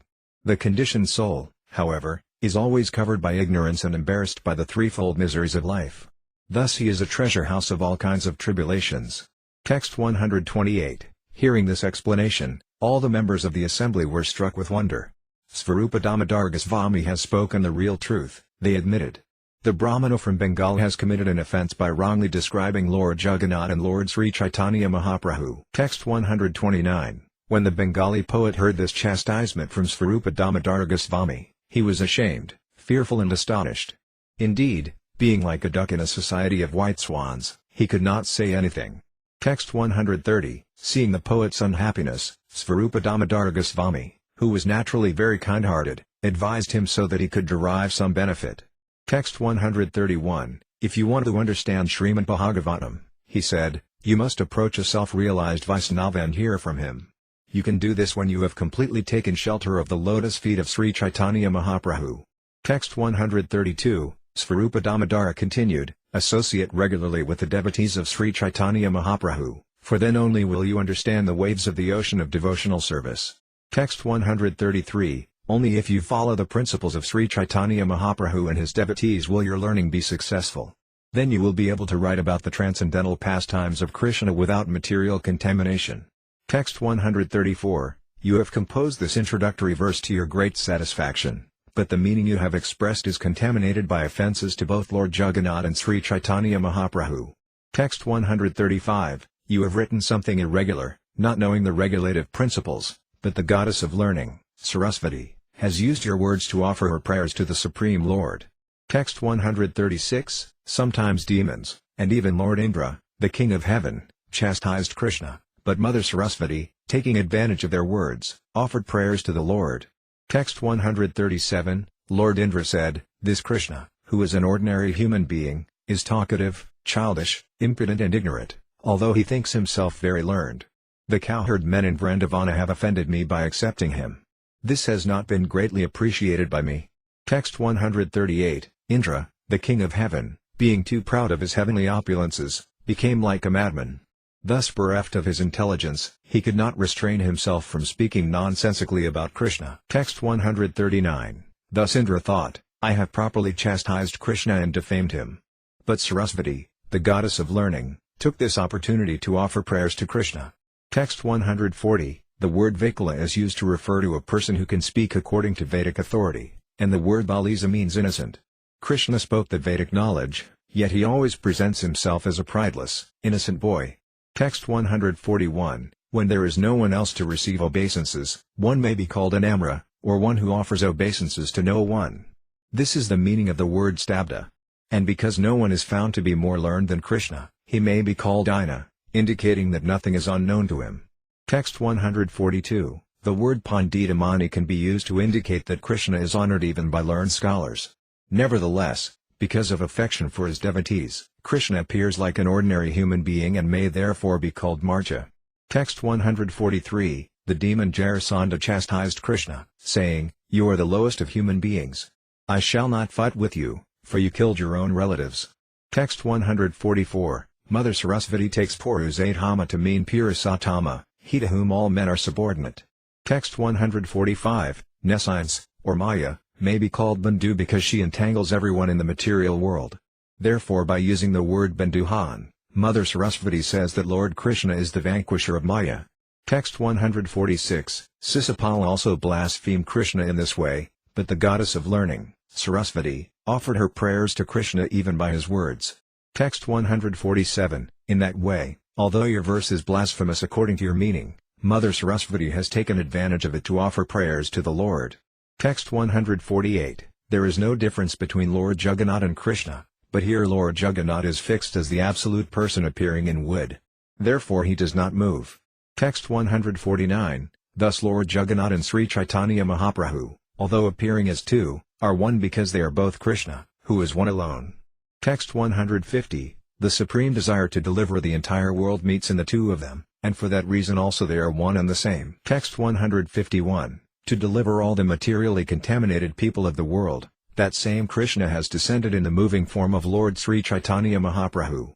Text 152. By visiting Lord Jagannath one is freed from material existence, but not all men of all countries can come or be admitted here in Jagannath Puri. Text 153, Sri Caitanya Mahaprabhu, however, moves from one country to another, personally or by his representative. Thus he, as the moving Braham, delivers all the people of the world. Text 154, thus I have explained the meaning intended by Mother Sarasvati, the goddess of learning. It is your great fortune that you have described Lord Jagannath and Lord Sri Caitanya Mahaprabhu in that way. Text 155, sometimes it so happens that one who wants to chastise Krishna utters the holy name, and thus the holy name becomes the cause of his liberation. Text 156, upon hearing this proper explanation by Svarupa Damodar Goswami, the Bengali poet fell down at the feet of all the devotees and took shelter of them with a straw in his mouth. Text 157, thereupon all the devotees accepted his association. Explaining his humble behavior, they introduced him to Sri Caitanya Mahaprabhu. Text 158, by the mercy of the devotees of Lord Sri Caitanya Mahaprabhu, that poet from Bengal gave up all other activities and stayed with him at Jagannath Puri. Who can explain the mercy of the devotees of Sri Caitanya Mahaprabhu? Text 159, I have thus described the narration concerning Pradyumna Misra and how, following the order of Sri Caitanya Mahaprabhu, he listened to discourses about Krishna spoken by Ramananda Raya. Text 160, within the narration I have explained the glorious characteristics of Sri Ramananda Raya, through whom Sri Caitanya Mahaprabhu personally described the limits of ecstatic love for Krishna. Text 161, in the course of the narration, I have also told about the drama by the poet from Bengal. Although he was ignorant, because of his faith and humility he nevertheless obtained shelter at the lotus feet of Sri Caitanya Mahaprabhu. Text 162, the pastimes of Lord Sri Krishna Caitanya Mahaprabhu are the essence of nectar. From the stream of one of his pastimes flow hundreds and thousands of branches. Text 163, anyone who reads and hears these pastimes with faith and love can understand the truth about devotional service, devotees and the transcendental mellows of the pastimes of Lord Sri Caitanya Mahaprabhu. Text 164, praying at the lotus feet of Sri Rupa and Sri Raghunatha, always desiring their mercy, I, Krishnadasa, narrate Sri Caitanya-caritamrta, following in their footsteps. Chapter 6 The meeting of Sri Caitanya Mahaprabhu and Raghunatha Dasa Goswami. A summary of this chapter is given by Bhaktivinoda Thakura in his Amrita Pravaha Bhasya as follows. When Sri Caitanya Mahaprabhu went into transcendental fits of ecstatic love, Ramananda Raya and Svarupa Damodar Goswami attended to him and satisfied him as he desired. Raghunatha Dasa Goswami had been attempting to come to the lotus feet of Sri Caitanya Mahaprabhu for a long time, and finally he left his home and met the Lord. When Sri Caitanya Mahaprabhu had gone to Sandipura on his way to Vrindavana, Raghunatha Dasa Goswami had offered to dedicate his life at the Lord's lotus feet. In the meantime, however, a Muslim official became envious of Hiranya Dasa, Raghunatha Dasa Goswami's uncle, and induced some big official court minister to have him arrested. Thus Hiranya Dasa left his home, but by the intelligence of Raghunatha Dasa the misunderstanding was mitigated. Then Raghunatha Dasa went to Panihati, and following the order of Nityananda Prabhu, he observed a festival, Siddhadati Mahasava, by distributing chipped rice mixed with yogurt. The day after the festival, Nityananda Prabhu gave Raghunatha Dasa the blessing that he would very soon attain the shelter of Sri Caitanya Mahaprabhu. After this incident, Raghunatha Dasa, with the help of his priest, whose name was Yajunandana Karya, got out of his house by trickery and thus ran away. Not touching the general path, Raghunatha Dasa Goswami secretly went to Jagannath Puri. After 12 days, he arrived in Jagannath Puri at the lotus feet of Sri Caitanya Mahaprabhu. Sri Caitanya Mahaprabhu entrusted Raghunatha Dasa Goswami to Svarupa Damodar Goswami. Therefore another name for Raghunatha Dasa Goswami is Svarupa Raghu, or the Raghunatha of Svarupa Damodara. For 5 days Raghunatha Dasa Goswami took prasadam at the temple, but later he would stand at the Simhadevara gate and eat only whatever he could gather by alms. Later he lived by taking alms from various chatras, or food distributing centers. When Raghunatha's father received news of this, he sent some men and money, but Raghunatha Dasa Goswami refused to accept the money. Understanding that Raghunatha Dasa Goswami was living by begging from the chatras, Sri Caitanya Mahaprabhu presented him with his own Gunjamala and a stone from Govardhana hill. Thereafter, Raghunatha Dasa Goswami used to eat rejected food that he had collected and washed. This renounced life greatly pleased both Svarupa Damodar Goswami and Sri Caitanya Mahaprabhu. One day Sri Caitanya Mahaprabhu took by force some of the same food, thus blessing Raghunatha Dasa Goswami for his renunciation. Text 1. With the ropes of his causeless mercy, Sri Krishna Caitanya Mahaprabhu employed a trick to deliver Raghunatha Dasa Goswami from the blind well of contemptible family life. He made Raghunatha Dasa Goswami one of his personal associates, placing him under the charge of Svarupa Damodar Goswami. I offer my obeisances unto him. Text 2, All glories to Lord Chaitanya Mahaprabhu. All glories to Lord Nityananda. All glories to Sri Advaita Acharya. And all glories to all the devotees of Lord Sri Caitanya Mahaprabhu. Text 3, Thus Lord Gauracanda performed various pastimes with his associates at Jagannath Puri and varieties of transcendental pleasure. Text 4, Although Sri Caitanya Mahaprabhu felt pangs of separation from Krishna, he did not manifest his feelings externally, for he feared the unhappiness of his devotees.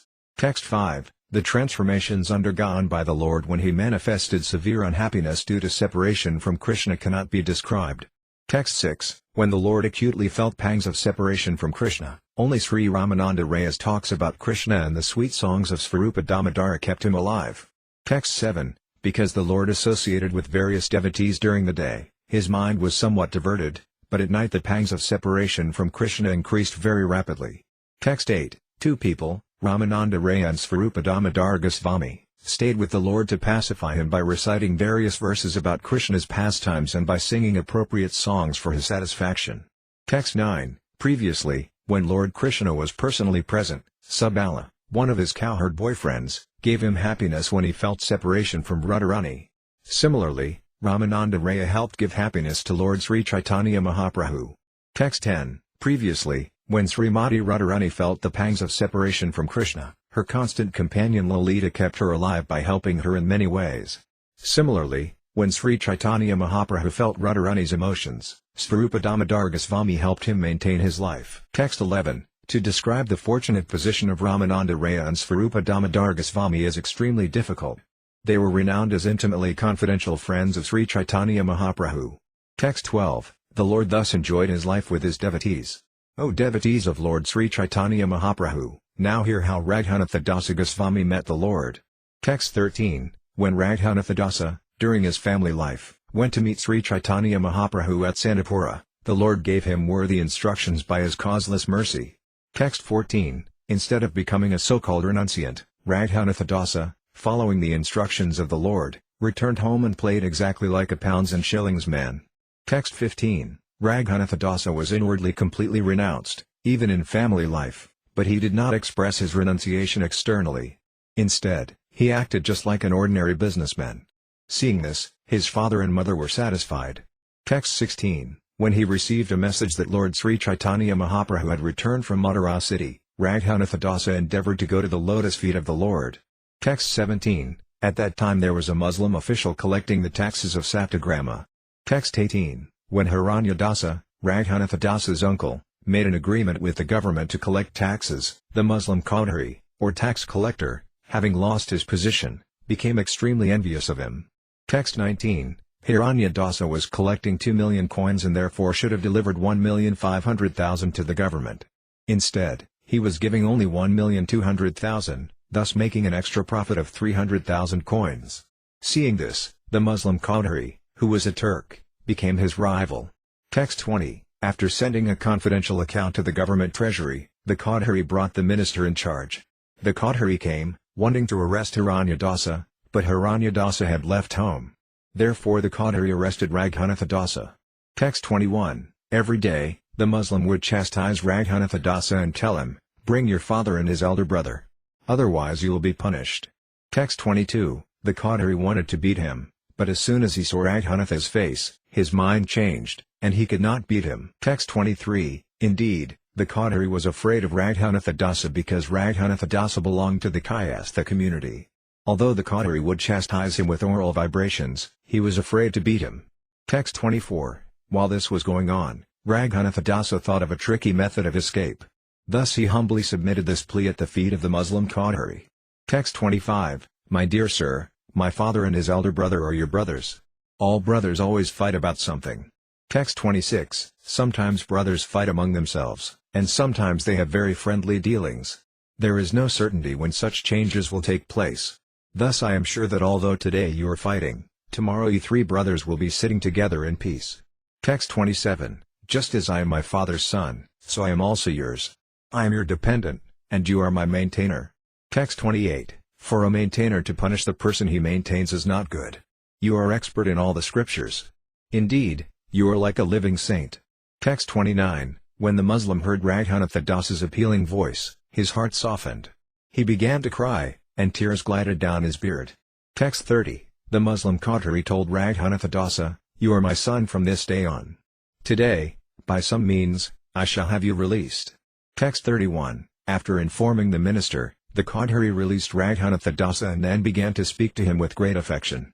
Text 32, your father's elder brother is less intelligent, he said. He enjoys 800,000 coins, but since I am also a shareholder, he should give some portion of it to me. Text 33, now you go arrange a meeting between me and your uncle. Let him do whatever he thinks best. I shall completely depend on his decision. Text 34, Raghunatha Dasa arranged a meeting between his uncle and the Qadri.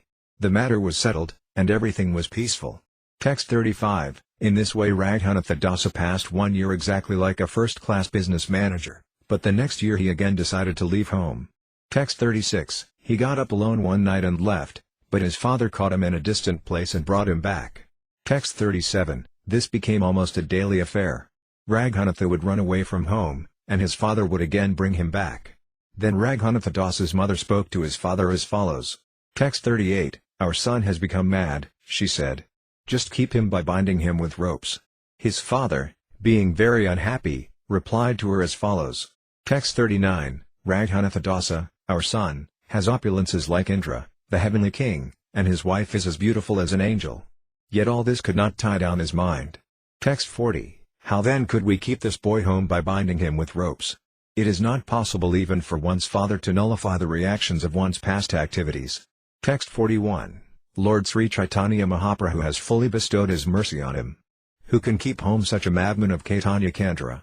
Text 42, then Raghunatha Dasa considered something in his mind, and the next day he went to Nityananda Goswami. Text 43, in the village of Panihati, Raghunatha Dasa obtained an interview with Nityananda Prabhu, who was accompanied by many Kirtana performers, servants and others. Text 44, sitting on a rock under a tree on the bank of the Ganges, Lord Nityananda seemed as effulgent as hundreds of thousands of rising suns. Text 45, many devotees sat on the ground surrounding him.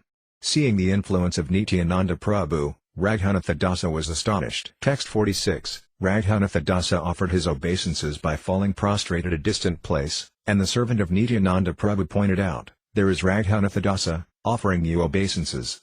Text 47, hearing this, Lord Nityananda Prabhu said, you are a thief. Now you have come to see me. Come here, come here. Today I shall punish you. Text 48, the Lord called him, but Raghunatha Dasa did not go near the Lord. Then the Lord forcibly caught him and placed his lotus feet upon Raghunatha Dasa's head. Text 49, Lord Nityananda was by nature very merciful and funny. Being merciful, he spoke to Raghunatha Dasa as follows. Text 50, you are just like a thief, for instead of coming near, you stay away at a distant place. Now that I have captured you, I shall punish you.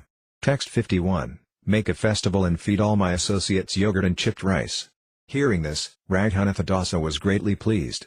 Text 52, Raghunatha Dasa immediately sent his own man to the village to purchase all kinds of eatables and bring them back. Text 53, Raghunatha Dasa brought chipped rice, yogurt, milk, sweetmeats, sugar, bananas and other eatables and placed them all around. Text 54, as soon as they heard that a festival was going to be held, all kinds of brahmanas and other gentlemen began to arrive.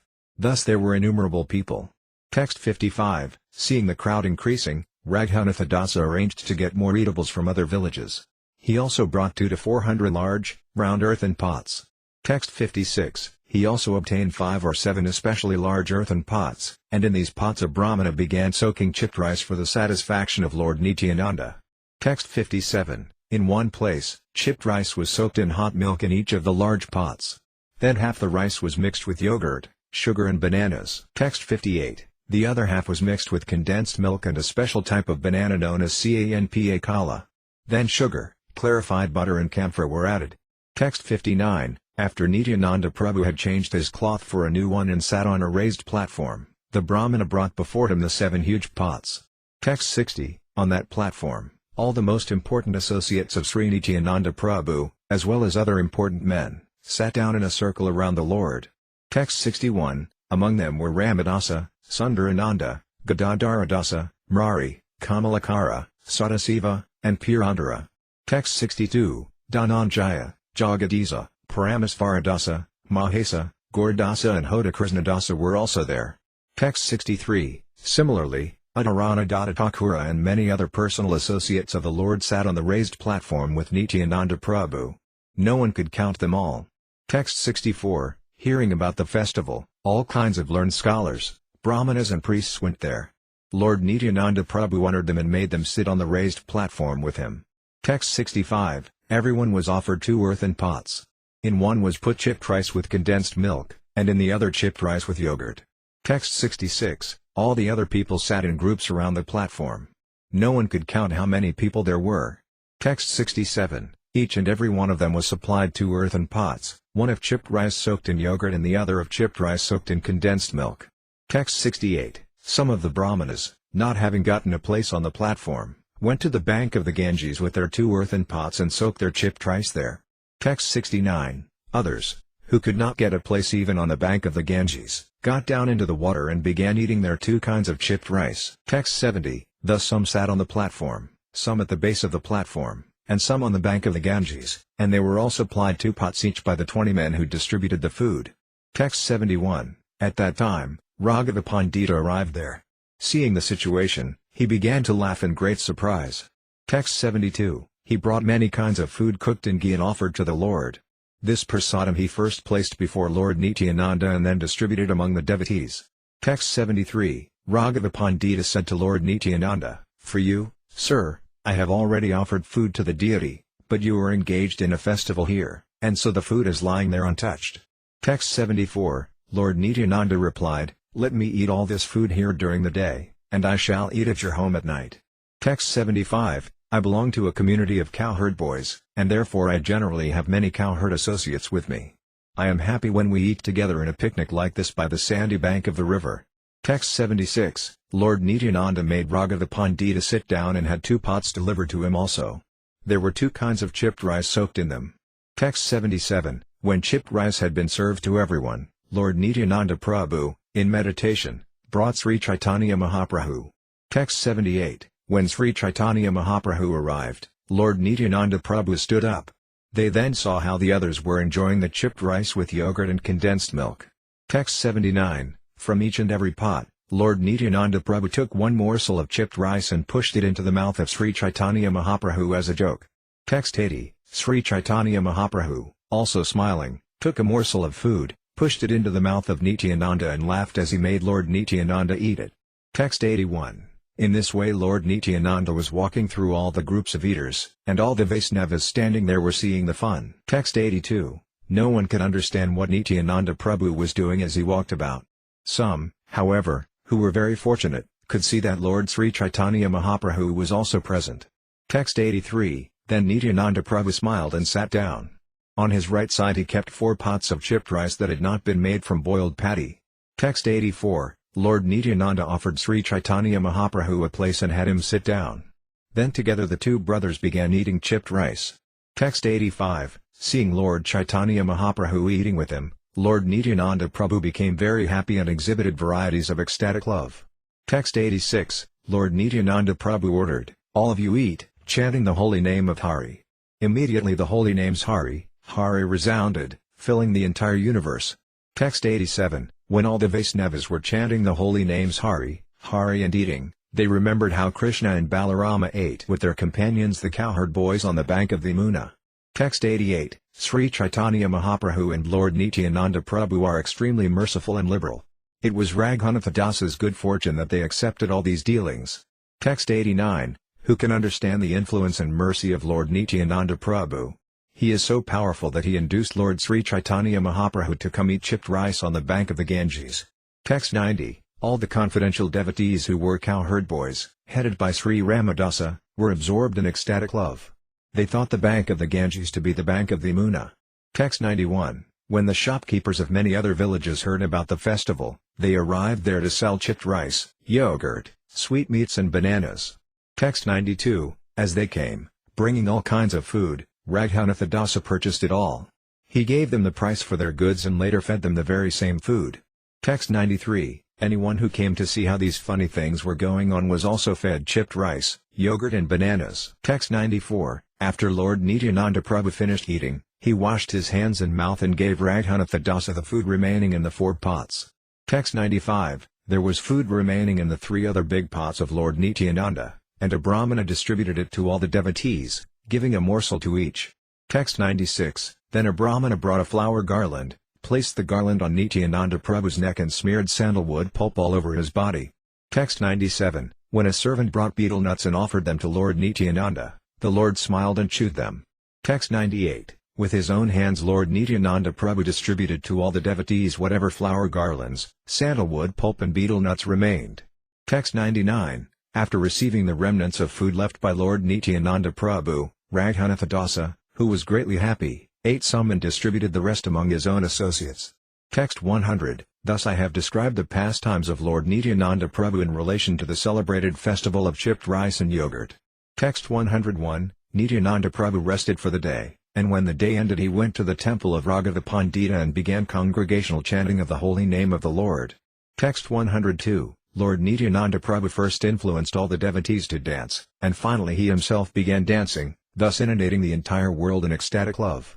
Text 103. Lord Sri Caitanya Mahaprabhu was observing the dancing of Lord Nityananda Prabhu. Nityananda Prabhu could see this, but the others could not. Text 104. The dancing of Lord Nityananda Prabhu, like the dancing of Sri Caitanya Mahaprabhu, cannot be compared to anything within these 3 worlds.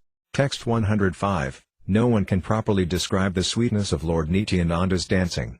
Sri Caitanya Mahaprabhu personally comes to see it. Text 106. After the dancing and after Lord Nityananda had rested, Raghava Pandita submitted his request that the Lord take supper.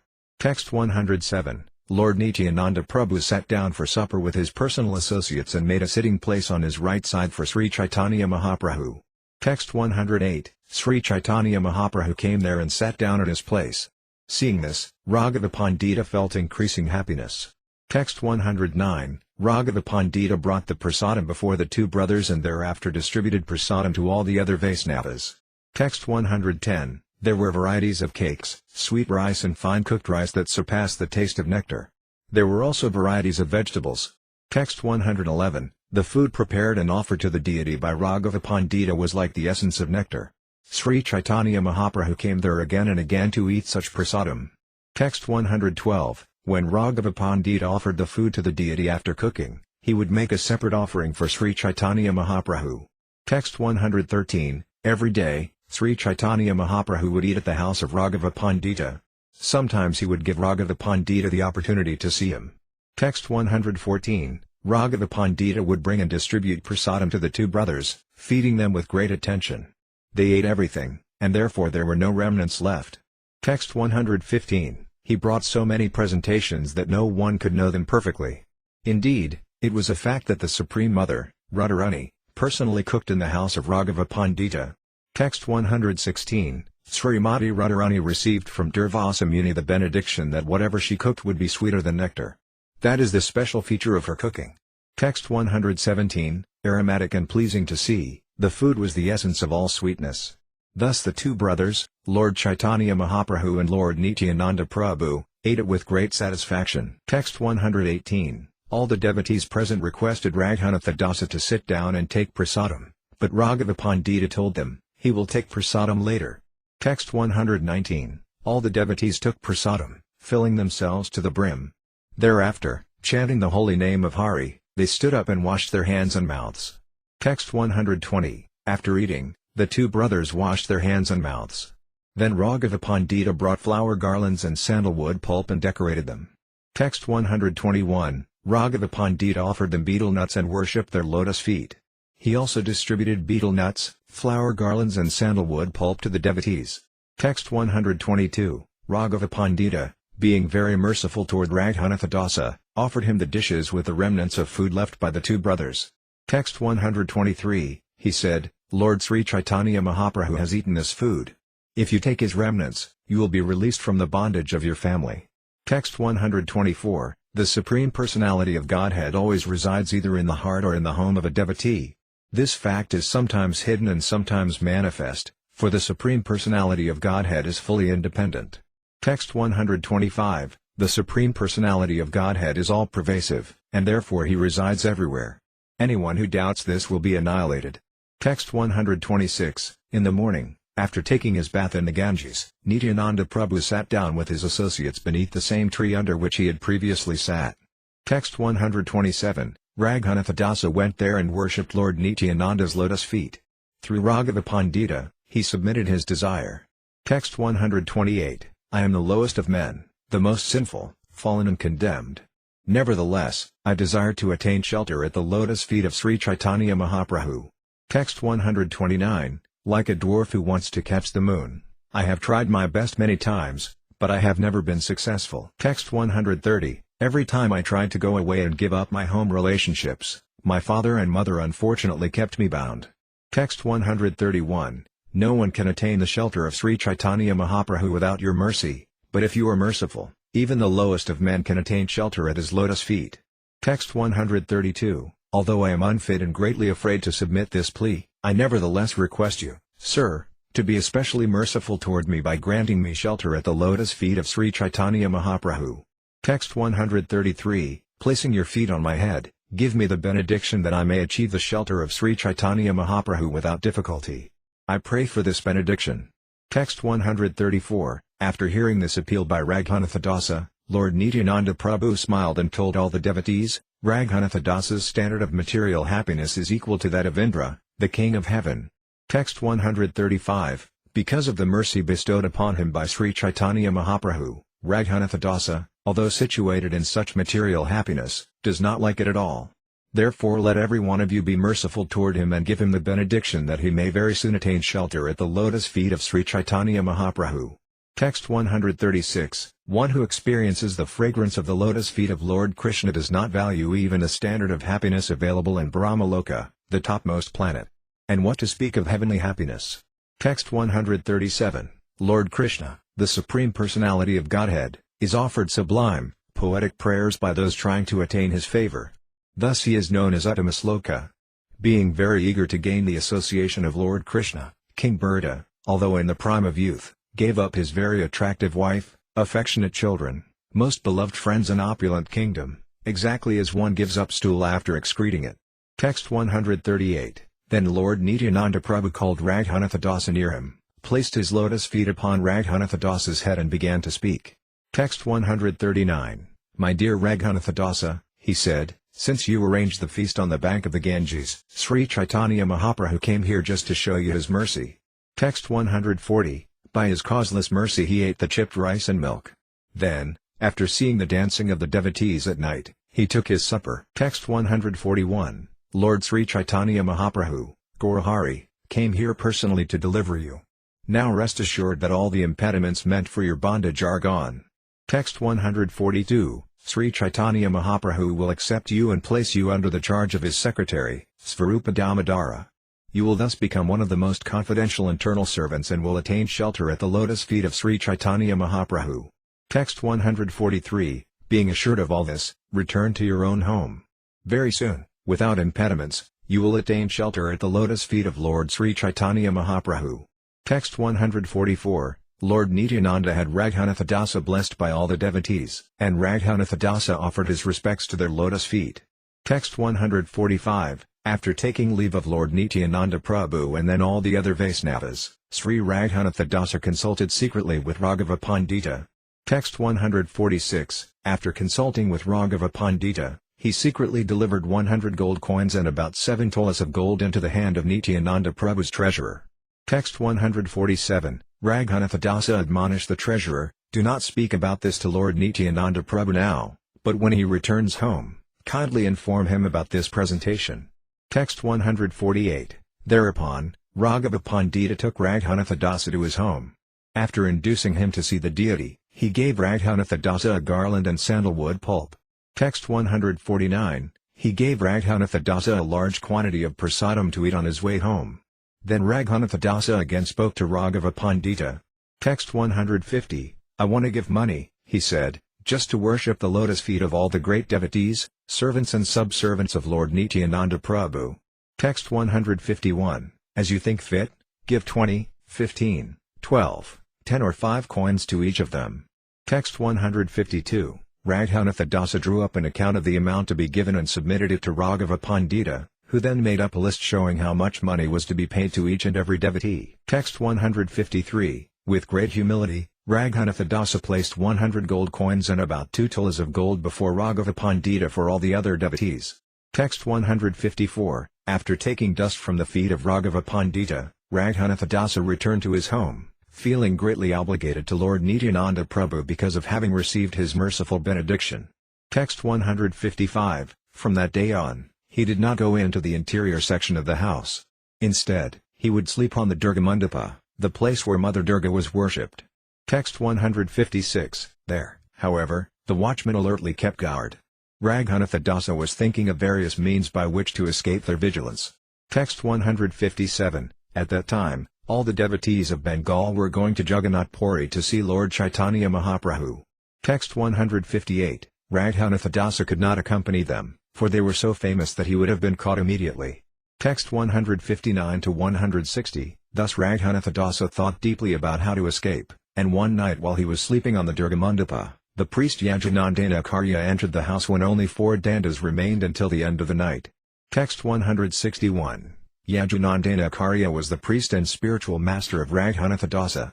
Although born in a Brahmana family, he had accepted the mercy of Vasudeva Datta. Text 162, Yajunandana-acharya had been officially initiated by Advaita-acharya. Thus he considered Lord Chaitanya his life and soul. Text 163, when Yajunandana-acharya entered the house of Raghunatha Dasa and stood in the courtyard, Raghunatha Dasa went there and fell down to offer his obeisances. Text 164, one of Yajunandana-acharya's disciples had been worshipping the deity but had left that service. Yajunandana-acharya wanted Raghunatha Dasa to induce the disciple to take up that service again. Text 165, Yajunandana-acharya requested Raghunatha Dasa, please induce the Brahmana to resume the service, for there is no other Brahmana to do it. Text 166, after saying this, Yajunandana-acharya took Raghunatha Dasa with him and went out. By that time all the watchmen were deeply asleep because it was the end of the night. Text 167, east of the house of Raghunatha Dasa was the house of Yajunandana-acharya. Yajunandana-acharya and Raghunatha Dasa talked together as they went toward that house. Text 168, halfway along the path, Raghunatha Dasa submitted at the lotus feet of his spiritual master, I shall go to the home of that Brahmana, induce him to return, and send him to your home. Text 169, you may go home without anxiety. Following your order, I shall persuade the Brahmana. On this plea, after asking permission, Raghunatha Dasa decided to go away. Text 170, Raghunatha Dasa thought, this is the greatest opportunity to go away because this time there are no servants or watchmen with me. Text 171, thinking in this way, he quickly proceeded toward the east. Sometimes he turned around and looked back, but no one was following him. Text 172, thinking of the lotus feet of Sri Caitanya Mahaprabhu and Lord Nityananda Prabhu, he left the general path and proceeded with great haste on the one not generally used. Text 173, giving up the general path from village to village, he passed through the jungles, thinking with heart and soul about the lotus feet of Sri Caitanya Mahaprabhu. Text 174, he walked about 30 miles in one day, and in the evening he took rest in the cowshed of a milkman. Text 175, when the milkman saw that Raghunatha Dasa was fasting, he gave him some milk. Raghunatha Dasa drank the milk and lay down to rest there for the night. Text 176, at the house of Raghunatha Dasa, the servant and watchman, not seeing him there, immediately went to inquire about him from his spiritual master, Yajunandana-acharya. Text 177, Yajunandana-acharya said, he has already asked my permission and returned home. Thus there rose a tumultuous sound, as everyone cried, now Raghunatha has gone away. Text 178, Raghunatha Dasa's father said, now all the devotees from Bengal have gone to Jagannath Puri to see Lord Sri Caitanya Mahaprabhu. Text 179, Raghunatha Dasa has fled with them. 10 men should immediately go catch him and bring him back. Text 180, Raghunatha Dasa's father wrote a letter to Sivanandasena, asking him with great humility, please return my son. Text 181, in Chankara, the 10 men caught up with a group of Vaisnavas going to Nalakala. Text 182, after delivering the letter, The men inquired from Sivananda Sena about Raghunath Dasa, but Sivananda Sena replied, "He did not come here." Text 183, the 10 men returned home, and Raghunath Dasa's father and mother were filled with anxiety. Text 184, Raghunath Dasa, who had been resting at the milkman's house, got up early in the morning. Instead of going to the east, he turned his face south and proceeded. Text 185, he crossed Chaturabhaga, but instead of going on the general path, he proceeded on the path that went from village to village. Text 186, not caring about eating, he traveled all day. Hunger was not an impediment, for his mind was concentrated upon obtaining shelter at the lotus feet of Sri Caitanya Mahaprabhu. Text 187, sometimes he chewed fried grains, sometimes he cooked, and sometimes he drank milk. In this way he kept his life and soul together with whatever was available wherever he went. Text 188, he reached Jagannath Puri in 12 days but could eat only for 3 days on the way. Text 189, when Raghunath Dasa met Sri Caitanya Mahaprabhu, the Lord was sitting with his companions, headed by Svarupa Damodara. Text 190, staying at a distant place in the courtyard, he fell down to offer obeisances. Then Mukunda Datta said, "Here is Raghunatha." Text 191, as soon as Sri Caitanya Mahaprabhu heard these words, he immediately welcomed Raghunath Dasa. "Come here," he said. Raghunath Dasa then clasped the lotus feet of the Lord, but the Lord stood up and embraced him out of his causeless mercy. Text 192, Raghunath Dasa offered prayers at the lotus feet of all the devotees, headed by Svarupa Damodara Goswami. Seeing the special mercy Sri Caitanya Mahaprabhu had bestowed upon Raghunath Dasa, they embraced him also. Text 193, Lord Sri Caitanya Mahaprabhu said, "The mercy of Lord Krishna is stronger than anything else. Therefore the Lord has delivered you from the ditch of materialistic life, which is like a hole into which people pass stool." Text 194, Raghunath Dasa answered within his mind, "I do not know who Krishna is. I simply know that your mercy, O my Lord, has saved me from my family life." Text 195, the Lord continued, "Your father and his elder brother are both related as brothers to my grandfather, Nilambara Chakravarti. Therefore I consider them my grandfathers." Text 196, since your father and his elder brother are younger brothers of Nilambara Chakravarti, I may joke about them in this way. Text 197, my dear Raghunath Dasa, your father and his elder brother are just like worms in stool in the ditch of material enjoyment, for the great disease of the poison of material enjoyment is what they consider happiness. Text 198, although your father and uncle are charitable to Brahmanas and greatly help them, they are nevertheless not pure Vaisnavas. However, they are almost like Vaisnavas.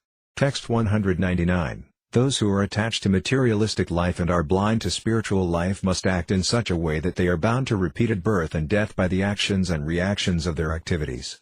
Text 200, by his own free will, Lord Krishna has delivered you from such a condemned materialistic life. Therefore the glories of Lord Krishna's causeless mercy cannot be expressed. Text 201, seeing Raghunath Dasa skinny and dirty because of having travelled for 12 days and fasted, Lord Sri Caitanya Mahaprabhu, his heart melting due to causeless mercy, spoke to Svarupa Damodara. Text 202, my dear Svarupa, he said, I entrust this Raghunath Dasa to you. Please accept him as your son or servant. Text 203, there are now 3 Raghunathas among my associates.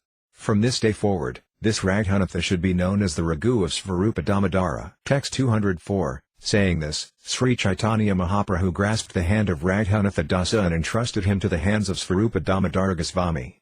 Text 205, Svarupa Damodara Goswami accepted Raghunath Dasa, saying, Sri Caitanya Mahaprabhu, whatever you order is accepted. He then embraced Raghunath Dasa again.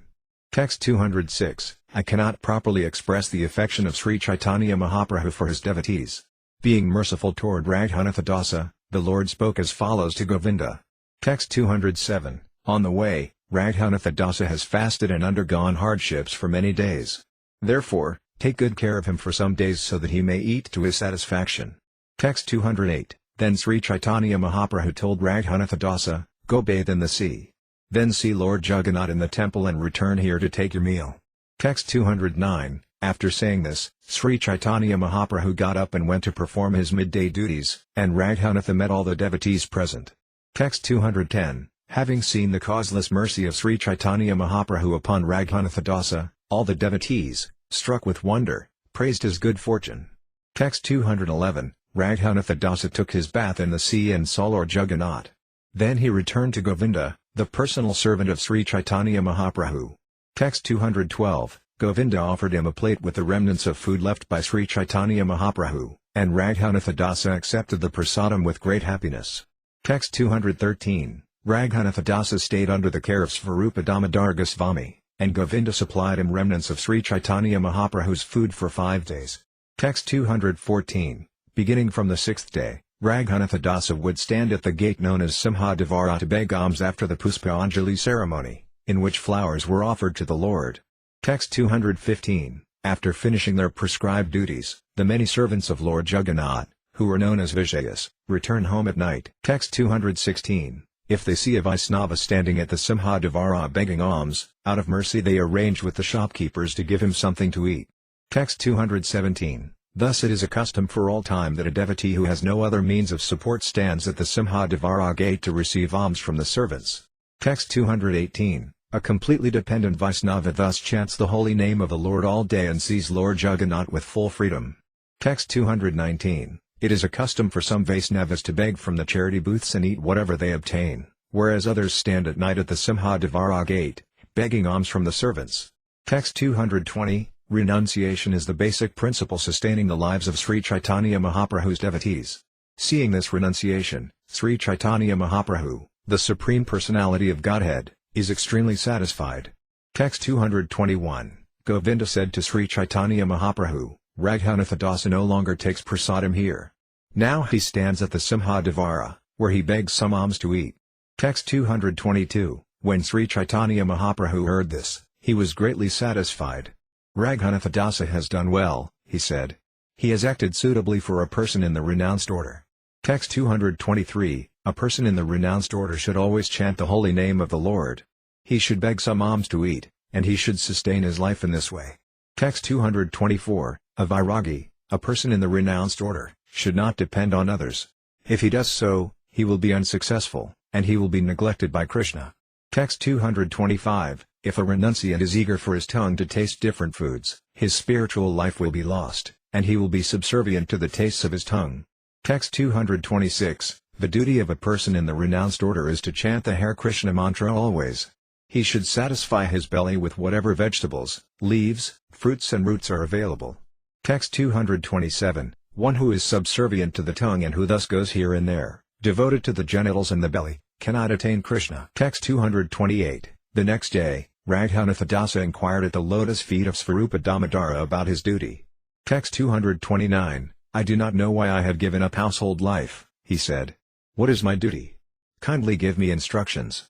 Text 230, Raghunatha Dasa never even spoke a word before the Lord. Instead, he informed the Lord of his desires through Svarupa Damodar Goswami and Govinda.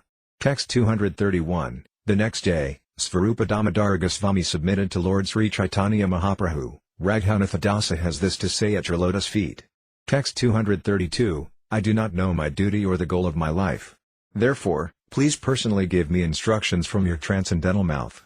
Text 233, smiling, Sri Caitanya Mahaprabhu told Raghunatha Dasa, I have already appointed Svarupa Damodar Goswami as your instructor. Text 234, you may learn from him what your duty is and how to discharge it. I do not know as much as he. Text 235, nevertheless, if you want to take instructions from me with faith and love, you may ascertain your duties from the following words. Text 236, do not talk like people in general or hear what they say. You should not eat very palatable food, nor should you dress very nicely. Text 237, do not expect honor, but offer all respect to others. Always chant the holy name of Lord Krishna, and within your mind render service to Radha and Krishna in Vrindavana. Text 238, I have briefly given you my instructions. Now you will get all details about them from Svarupa Damodara. Text 239, one who thinks himself lower than grass, who is more tolerant than a tree, and who does not expect personal honor but is always prepared to give respect to others can very easily always chant the holy name of the Lord. Text 240, having heard this, Raghunatha Dasa offered prayers at the lotus feet of Sri Caitanya Mahaprabhu, and the Lord, out of great mercy, embraced him. Text 241, Sri Caitanya Mahaprabhu again entrusted him to Svarupa Damodara. Thus Raghunatha Dasa rendered very confidential service with Svarupa Damodar Goswami. Text 242, At this time, all the devotees from Bengal arrived, and, as previously, Sri Caitanya Mahaprabhu met them with great feeling. Text 243, as he had previously done, he cleansed the Gundika temple and held a picnic feast in the garden with the devotees. Text 244, the Lord again danced with the devotees during the Ratha Yatra festival. Seeing this, Raghunatha Dasa was struck with wonder. Text 245, when Raghunatha Dasa met all the devotees, Advaita Acharya showed him great mercy. Text 246, he also met Sivananda Sena, who informed him, "Your father sent 10 men to take you away." Text 247, he wrote me a letter asking me to send you back, but when those 10 men received no information about you, they returned home from Chankara. Text 248, when all the devotees from Bengal returned home after staying at Jagannath Puri for 4 months, Raghunatha Dasa's father heard about their arrival and therefore sent a man to Sivananda Sena. Text 249, that man inquired from Sivananda Sena, "Did you see anyone in the renounced order at the residence of Sri Caitanya Mahaprabhu?" Text 250, that person is Raghunatha Dasa, the son of Govardhana Majumdara. "Did you meet him in Nilakala?" Text 251, Sivananda Sena replied, "Yes, sir. Raghunatha Dasa is with Sri Caitanya Mahaprabhu and is a very famous man. Who does not know him?" Text 252, Sri Caitanya Mahaprabhu has placed him under the charge of Svarupa Damodara. Raghunatha Dasa has become just like the life of all the Lord's devotees. Text 253, he chants the Hare Krishna Maha Mantra all day and night. He never gives up the shelter of Sri Caitanya Mahaprabhu, not even for a moment. Text 254, he is in the supreme order of renounced life. Indeed, he does not care about eating or dressing. Somehow or other he eats and maintains his life. Text 255, after 10 dandas, 4 hours, of the night have passed and Raghunatha Dasa has seen the performance of Puspanjali, he stands at the Simhadevara gate to beg some alms to eat. Text 256, he eats if someone gives him something to eat. Sometimes he fasts, and sometimes he chews fried grains. Text 257, after hearing this, the messenger returned to Govardhana Majumdara and informed him all about Raghunatha Dasa. Text 258, hearing the description of Raghunatha Dasa's behavior in the renounced order, his father and mother were very unhappy. Therefore they decided to send Raghunatha some men with goods for his comfort. Text 259, Raghunatha Dasa's father immediately sent 400 coins, 2 servants and 1 brahmana to Sivananda Sena. Text 260, Sivananda Sena informed them, "You cannot go to Jagannath Puri directly. When I go there, you may accompany me." Text 261, now go home. When all of us go, I shall take all of you with me. Text 262, describing this incident, the great poet Sri Caitanya-caritamrta has written extensively about the glorious activities of Raghunatha Dasa in his Sri Caitanya-caritamrta Nataka. Text 263, Raghunatha Dasa is a disciple of Yajunandana Acharya, who is very gentle and is extremely dear to Vasudeva Datta, a resident of Kankanapalli. Because of Raghunatha Dasa's transcendental qualities, he is always more dear than life for all of us devotees of Sri Caitanya Mahaprabhu. Since he has been favored by the abundant mercy of Sri Caitanya Mahaprabhu, he is always pleasing. Vividly providing a superior example for the renounced order, this very dear follower of Svarupa Damodar Goswami is the ocean of renunciation. Who among the residents of Nilakala, Jagannath Puri, does not know him very well? Text 264, because he is very pleasing to all the devotees, Raghunatha Dasa Goswami easily became like the fertile earth of good fortune in which it was suitable for the seed of Lord Chaitanya Mahaprabhu to be sown. At the same time that the seed was sown, it grew into a matchless tree of the love of Sri Caitanya Mahaprabhu and produced fruit. Text 265, in these verses, the great poet Kavi Karnapura gives the same information that Sivananda Sena conveyed to the messenger from Raghunatha Dasa's father. Text 266, the next year, when Sivananda Sena was going to Jagannath Puri as usual, the servants and the brahmana, who was a cook, went with him. Text 267, the servants and brahmana brought 400 coins to Jagannath Puri, and there they met Raghunatha Dasa. Text 268, Raghunatha Dasa did not accept the money and men sent by his father. Therefore the brahmana and one of the servants stayed there with the money. Text 269, at that time, Raghunatha Dasa began inviting Sri Caitanya Mahaprabhu to his house with great attention for 2 days every month. Text 270, the cost for these 2 occasions was 640 kaudis. Therefore he would take that much from the servant and the brahmana. Text 271, Raghunatha Dasa continued to invite Sri Caitanya Mahaprabhu in this way for 2 years, but at the end of the second year he stopped. Text 272. When Raghunatha Dasa neglected to invite Lord Sri Caitanya Mahaprabhu for 2 consecutive months, the Lord, the son of Sasi, questioned Svarupa Damodara. Text 273. The Lord asked, "Why has Raghunatha Dasa stopped inviting me?"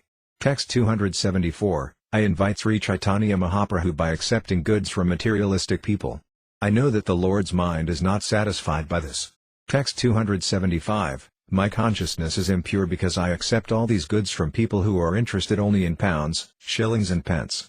Therefore by this kind of invitation I get only some material reputation. Text 276. At my request Sri Caitanya Mahaprabhu accepts the invitations because he knows that a foolish person like me would be unhappy if he did not accept them. Text 277. Considering all these points, Svarupa Damodara concluded, he has stopped inviting you. Hearing this, Sri Caitanya Mahaprabhu smiled and spoke as follows. Text 278. When one eats food offered by a materialistic man, one's mind becomes contaminated, and when the mind is contaminated, one is unable to think of Krishna properly. Text 279. When one accepts an invitation from a person contaminated by the material mode of passion, the person who offers the food and the person who accepts it are both mentally contaminated. Text 280. Because of Raghunatha Dasa's eagerness, I accepted his invitation for many days. It is very good that Raghunatha Dasa, knowing this, has now automatically given up this practice. Text 281. After some days, Raghunatha Dasa gave up standing near the Simhadevara gate and instead began eating by begging alms from a booth for free distribution of food. Text 282. When Sri Caitanya Mahaprabhu heard this news from Govinda, he inquired from Svarupa Damodara, why does Raghunatha Dasa no longer stand at the Simhadevara gate to beg alms?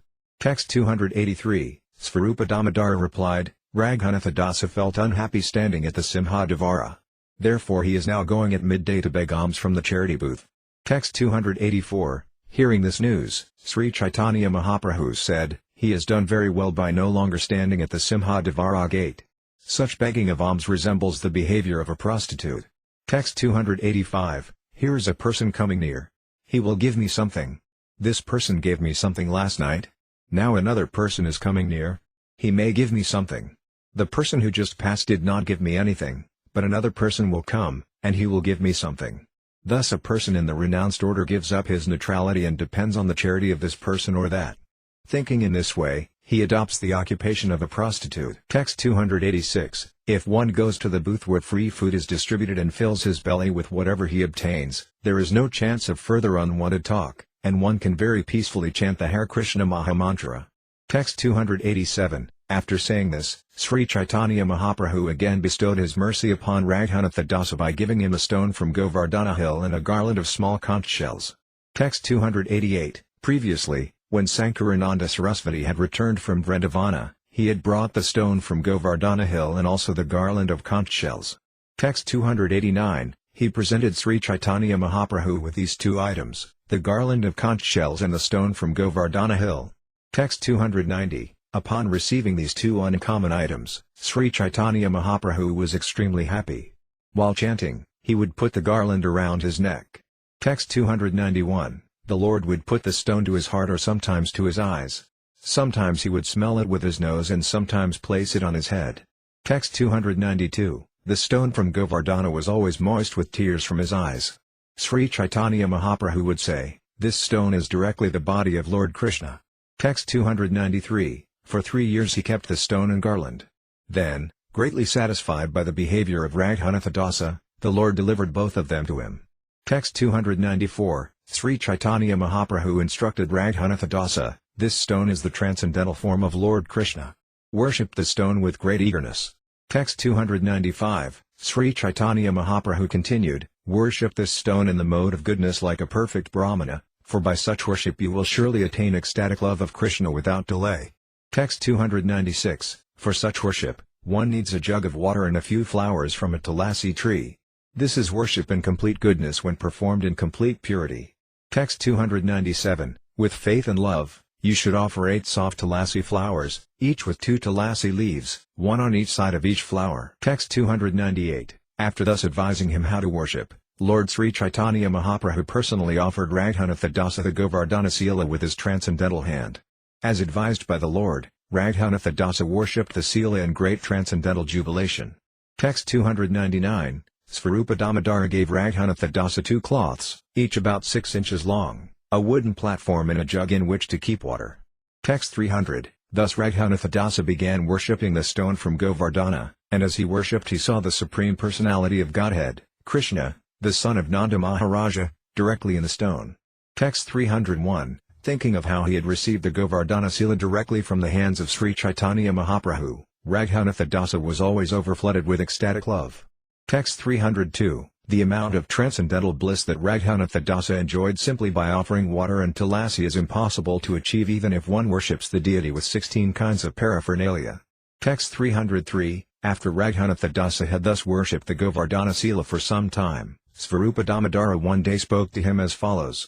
Text 304, offer the Govardhana stone 8 kaudis worth of the first-class sweetmeats known as kaja and sandesa. If you offer them with faith and love, they will be just like nectar. Text 305, Raghunatha Dasa then began offering the costly sweetmeats known as kaja, which Govinda, following the order of Svarupa Damodara, would supply. Text 306, when Raghunatha Dasa received from Sri Caitanya Mahaprabhu the stone and the garland of conch shells, he could understand the Lord's intention. Thus he thought as follows.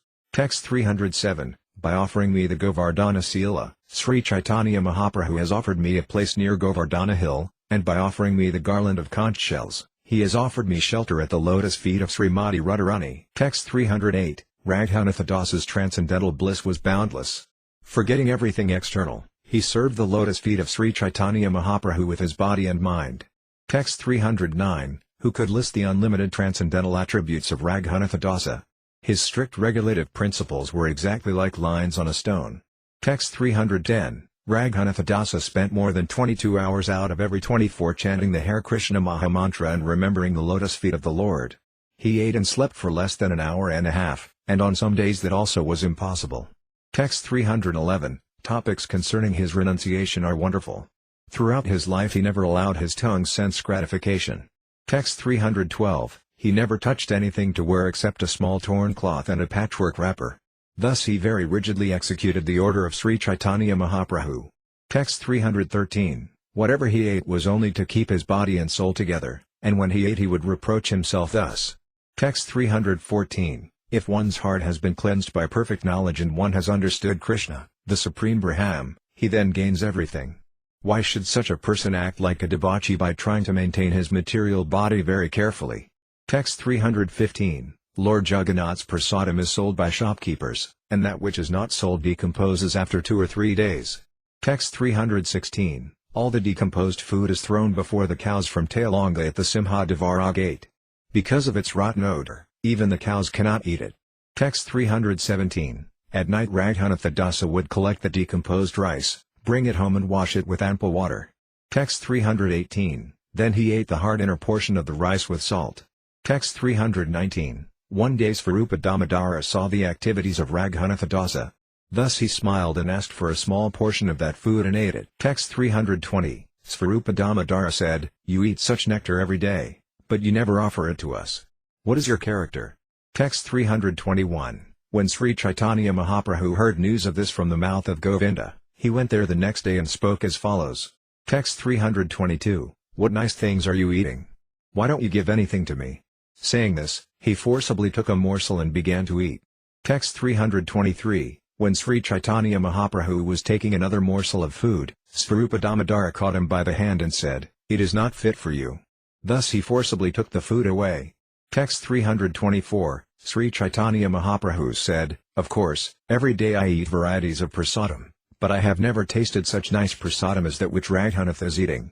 Text 325, thus Sri Caitanya Mahaprabhu performed many pastimes at Jagannath Puri.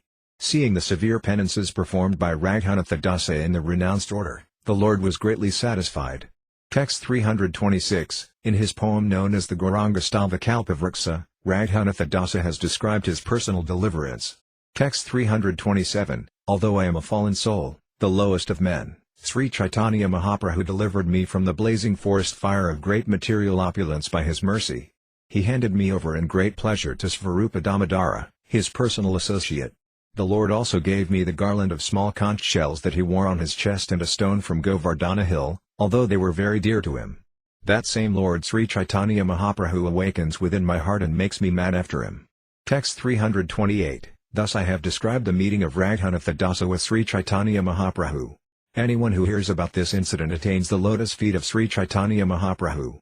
Text 329. Praying at the lotus feet of Sri Rupa and Sri Raghunatha, always desiring their mercy, I, Krishna Dasa, narrate Sri Caitanya-caritamrta, following in their footsteps. Chapter 7 The meeting of Sri Caitanya Mahaprabhu and Vallabhabhata. The following summary of Chapter 7 is given by Srila Bhaktivinoda Thakura in his Amrita Pravaha Bhasya.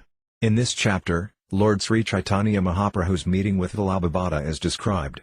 There was some joking behavior between these two personalities, and finally Sri Caitanya Mahaprabhu corrected Vallabhabhata and sympathetically accepted an invitation from him. Before this, Sri Caitanya Mahaprabhu saw that Vallabhabhata was greatly attached to Gadadhara Pandita. Therefore he acted as if displeased with Gadadhara Pandita.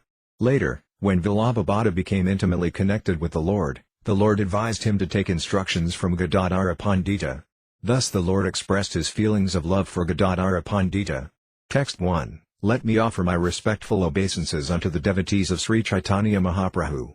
Simply by the causeless mercy of the devotees engaged in licking honey from his lotus feet, even a fallen soul becomes eternally liberated. Text 2. All glories to Sri Caitanya Mahaprabhu. All glories to Nityananda Prabhu. All glories to Advaita Kendra. And all glories to all the devotees of Lord Sri Caitanya Mahaprabhu. Text 3. The next year, all the devotees of Bengal went to visit Sri Caitanya Mahaprabhu, and as previously, the Lord met each and every one of them. Text 4. Thus Sri Caitanya Mahaprabhu performed his pastimes with his devotees.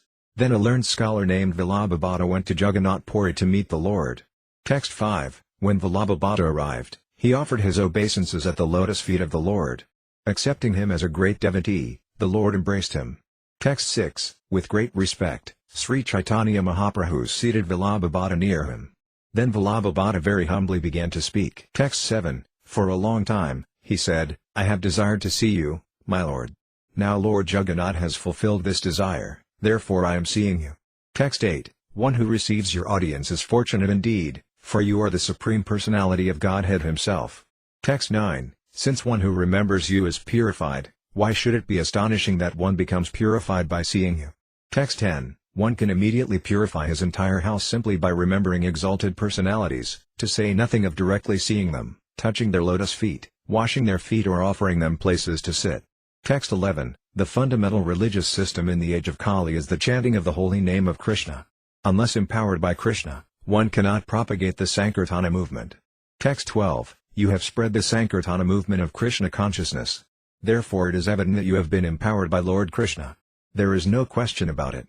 Text 13. You have manifested the holy name of Krishna throughout the entire world.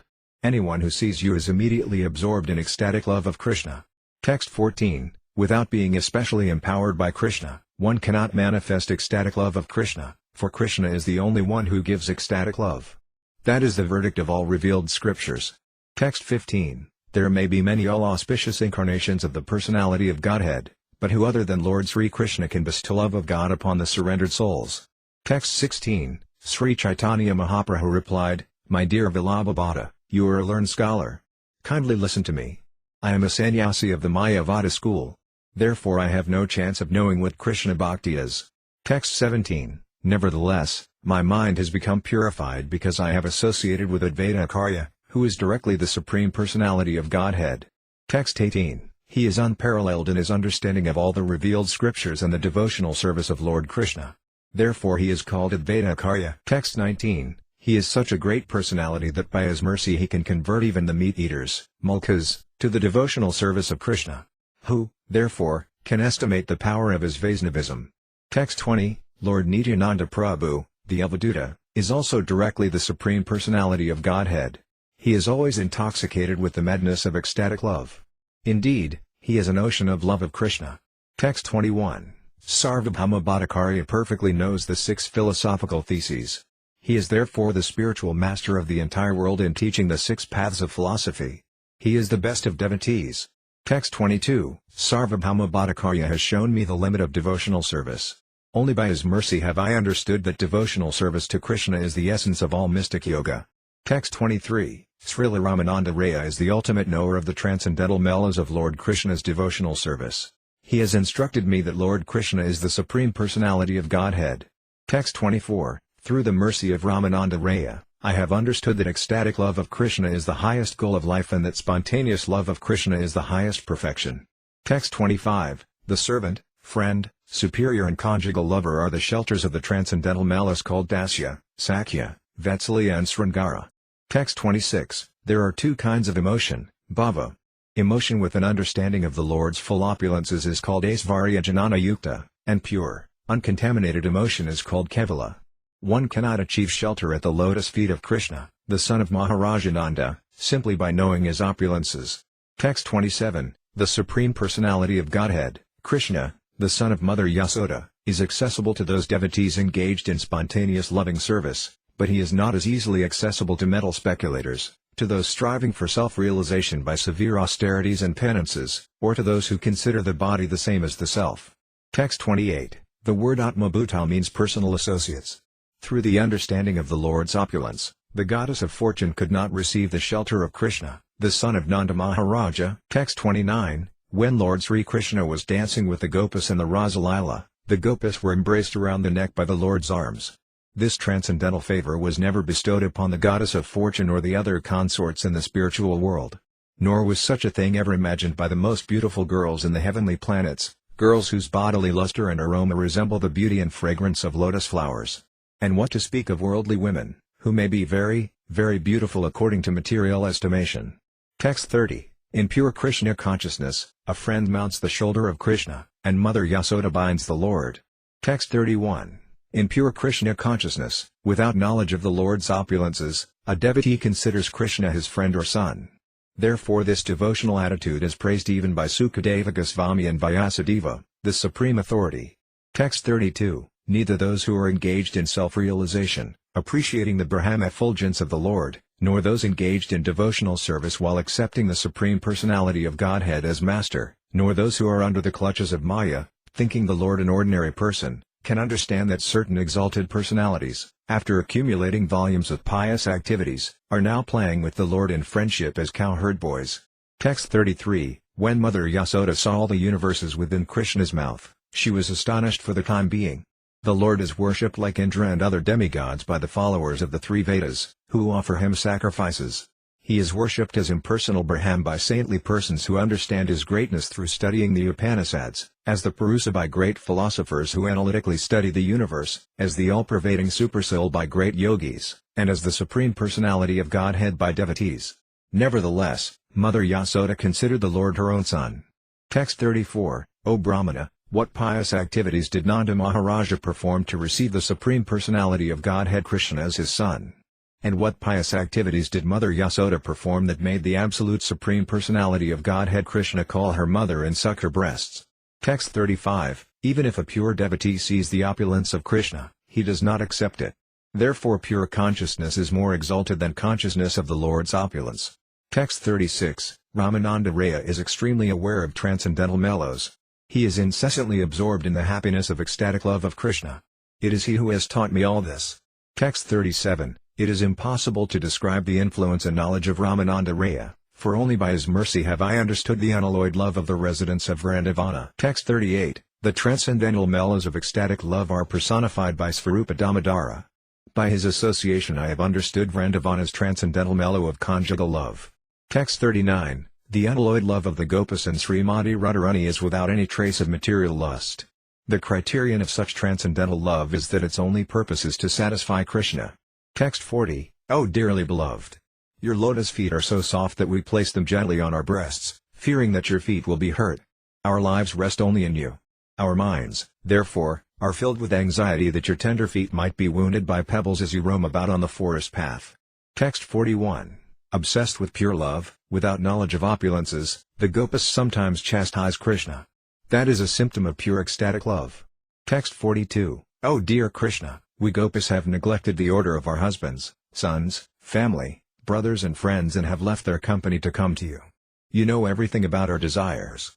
We have come only because we are attracted by the supreme music of your flute. But you are a great cheater, for who else would give up the company of young girls like us in the dead of night? Text 43. The conjugal love of the gopis is the most exalted devotional service, surpassing all other methods of bhakti. Therefore Lord Krishna is obliged to say, "My dear gopis, I cannot repay you. Indeed, I am always indebted to you." Text 44. O gopis, I am not able to repay my debt for your spotless service, even within a lifetime of Brahma. Your connection with me is beyond reproach.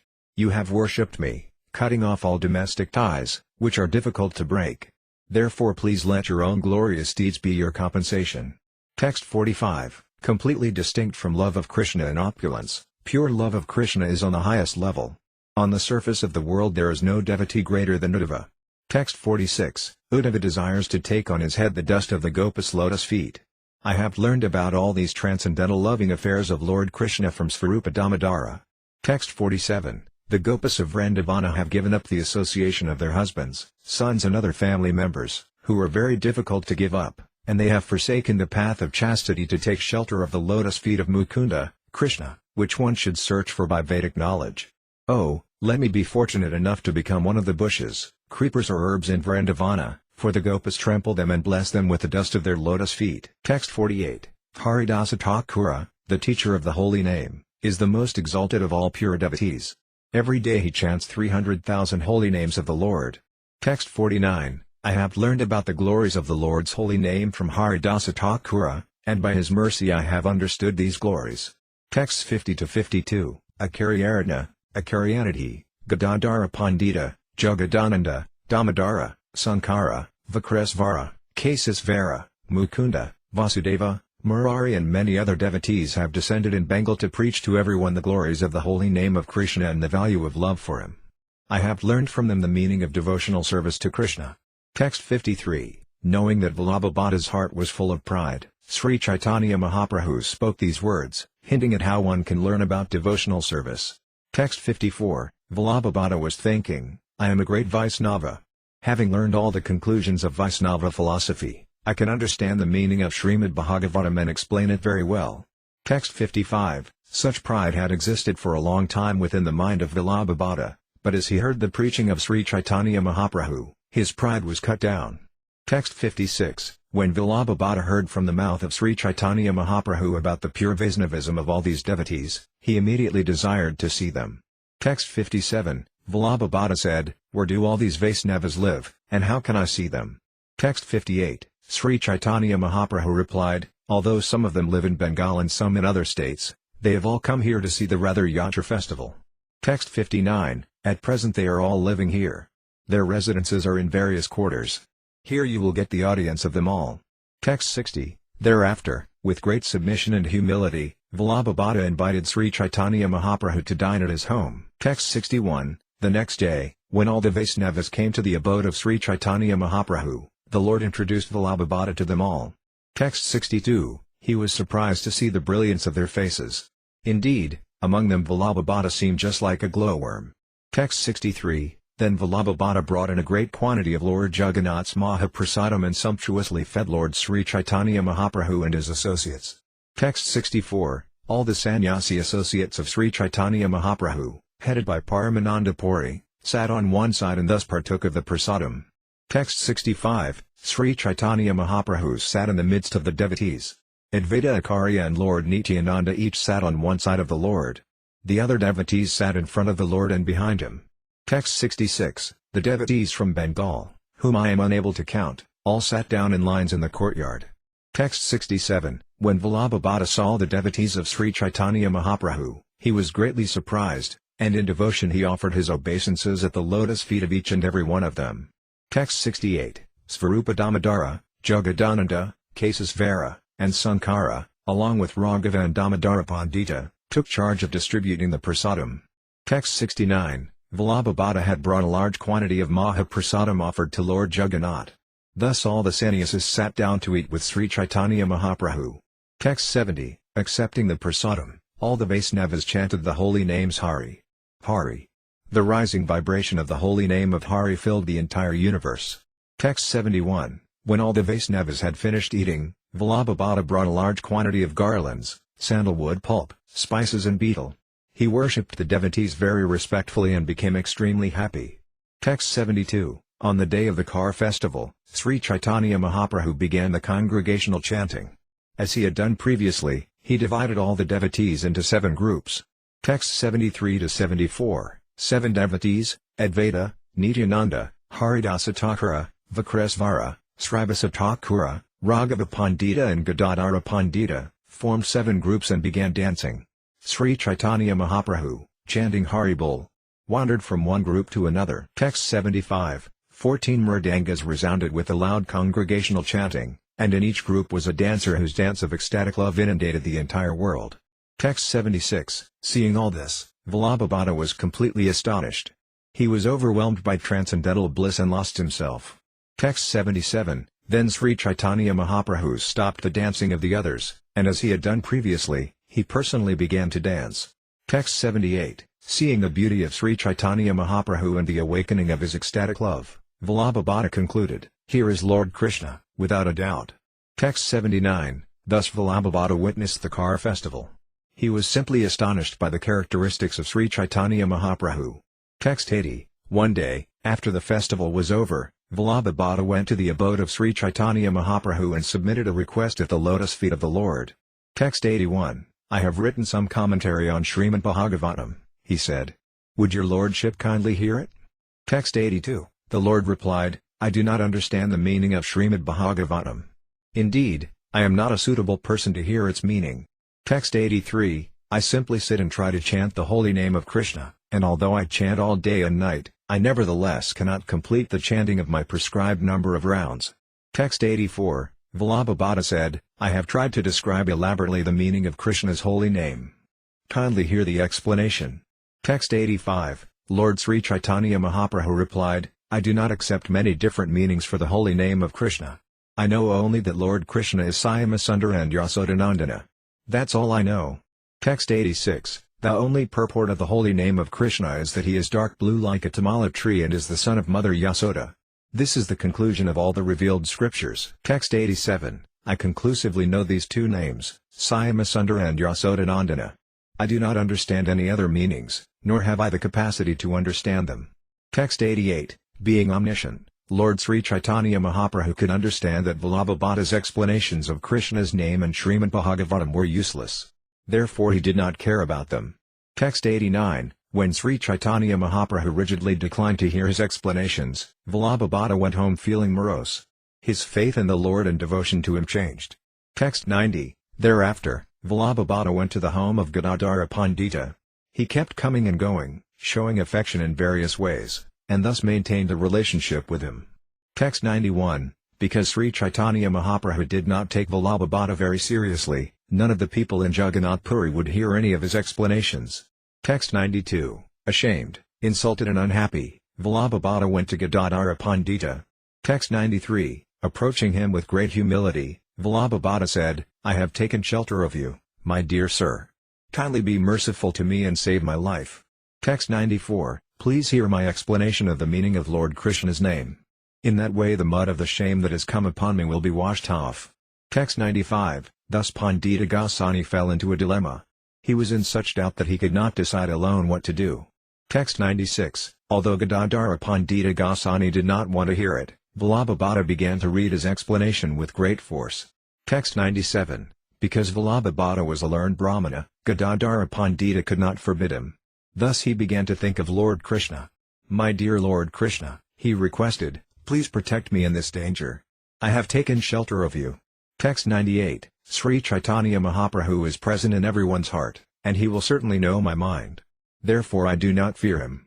His associates, however, are extremely critical. Text 99, although Gadadhara Pandita Goswami was not in the least at fault, some of Sri Caitanya Mahaprabhu's devotees showed affectionate anger toward him.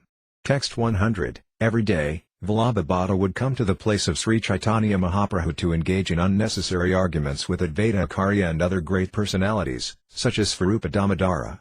Text 101, whatever conclusions Vallabhabhata eagerly presented were refuted by personalities like Advaita Acharya. Text 102, whenever Vallabhabhata entered the society of devotees, headed by Advaita Acharya, he was like a duck in a society of white swans. Text 103, One day Vallabhabhata said to Advaita Acharya, every living entity is female, Prakriti, and considers Krishna her husband, Pati. Text 104, it is the duty of a chaste wife, devoted to her husband, not to utter her husband's name, but all of you chant the name of Krishna. How can this be called a religious principle? Text 105, Advaita Acharya responded, in front of you is Lord Sri Caitanya Mahaprabhu, the personification of religious principles. You should ask him, for he will give you the proper answer.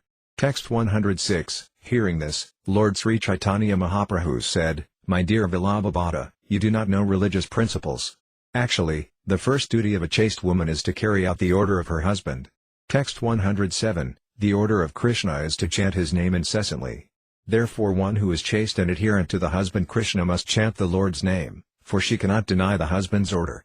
Text 108, following this religious principle, a pure devotee of Lord Krishna always chants the holy name.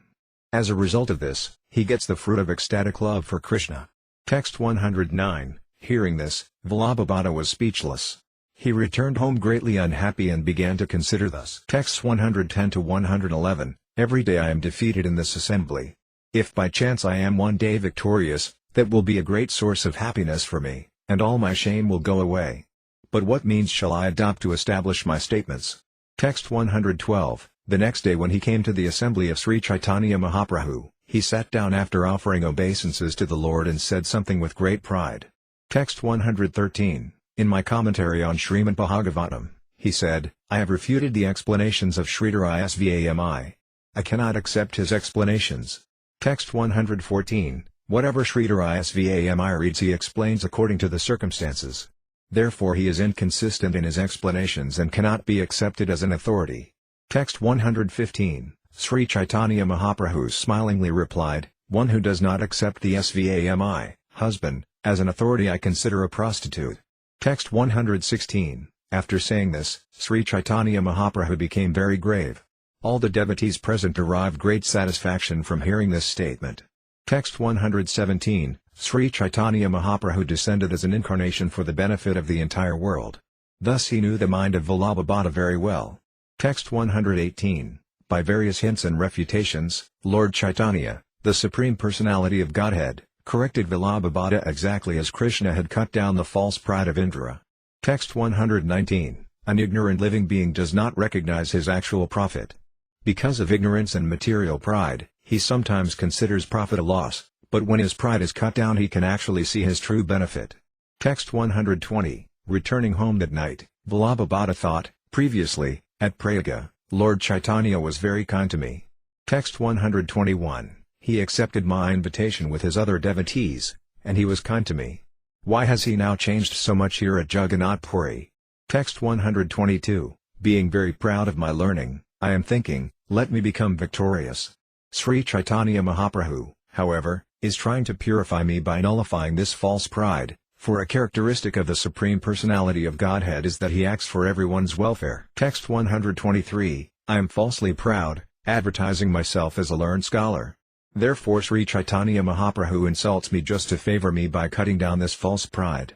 Text 124, he is actually acting for my benefit, although I interpret his actions as insults. This is exactly like the incident in which Lord Krishna cut down Indra, the great, puffed-up fool, to correct him. Text 125, thinking in this way, Vallabhabhata approached Sri Caitanya Mahaprabhu the next morning, and in great humility, offering many prayers, he sought shelter and surrendered at the lotus feet of the Lord. Text 126, Vallabhabhata admitted, I am a great fool, and indeed I have acted like a fool by trying to demonstrate my learning to you.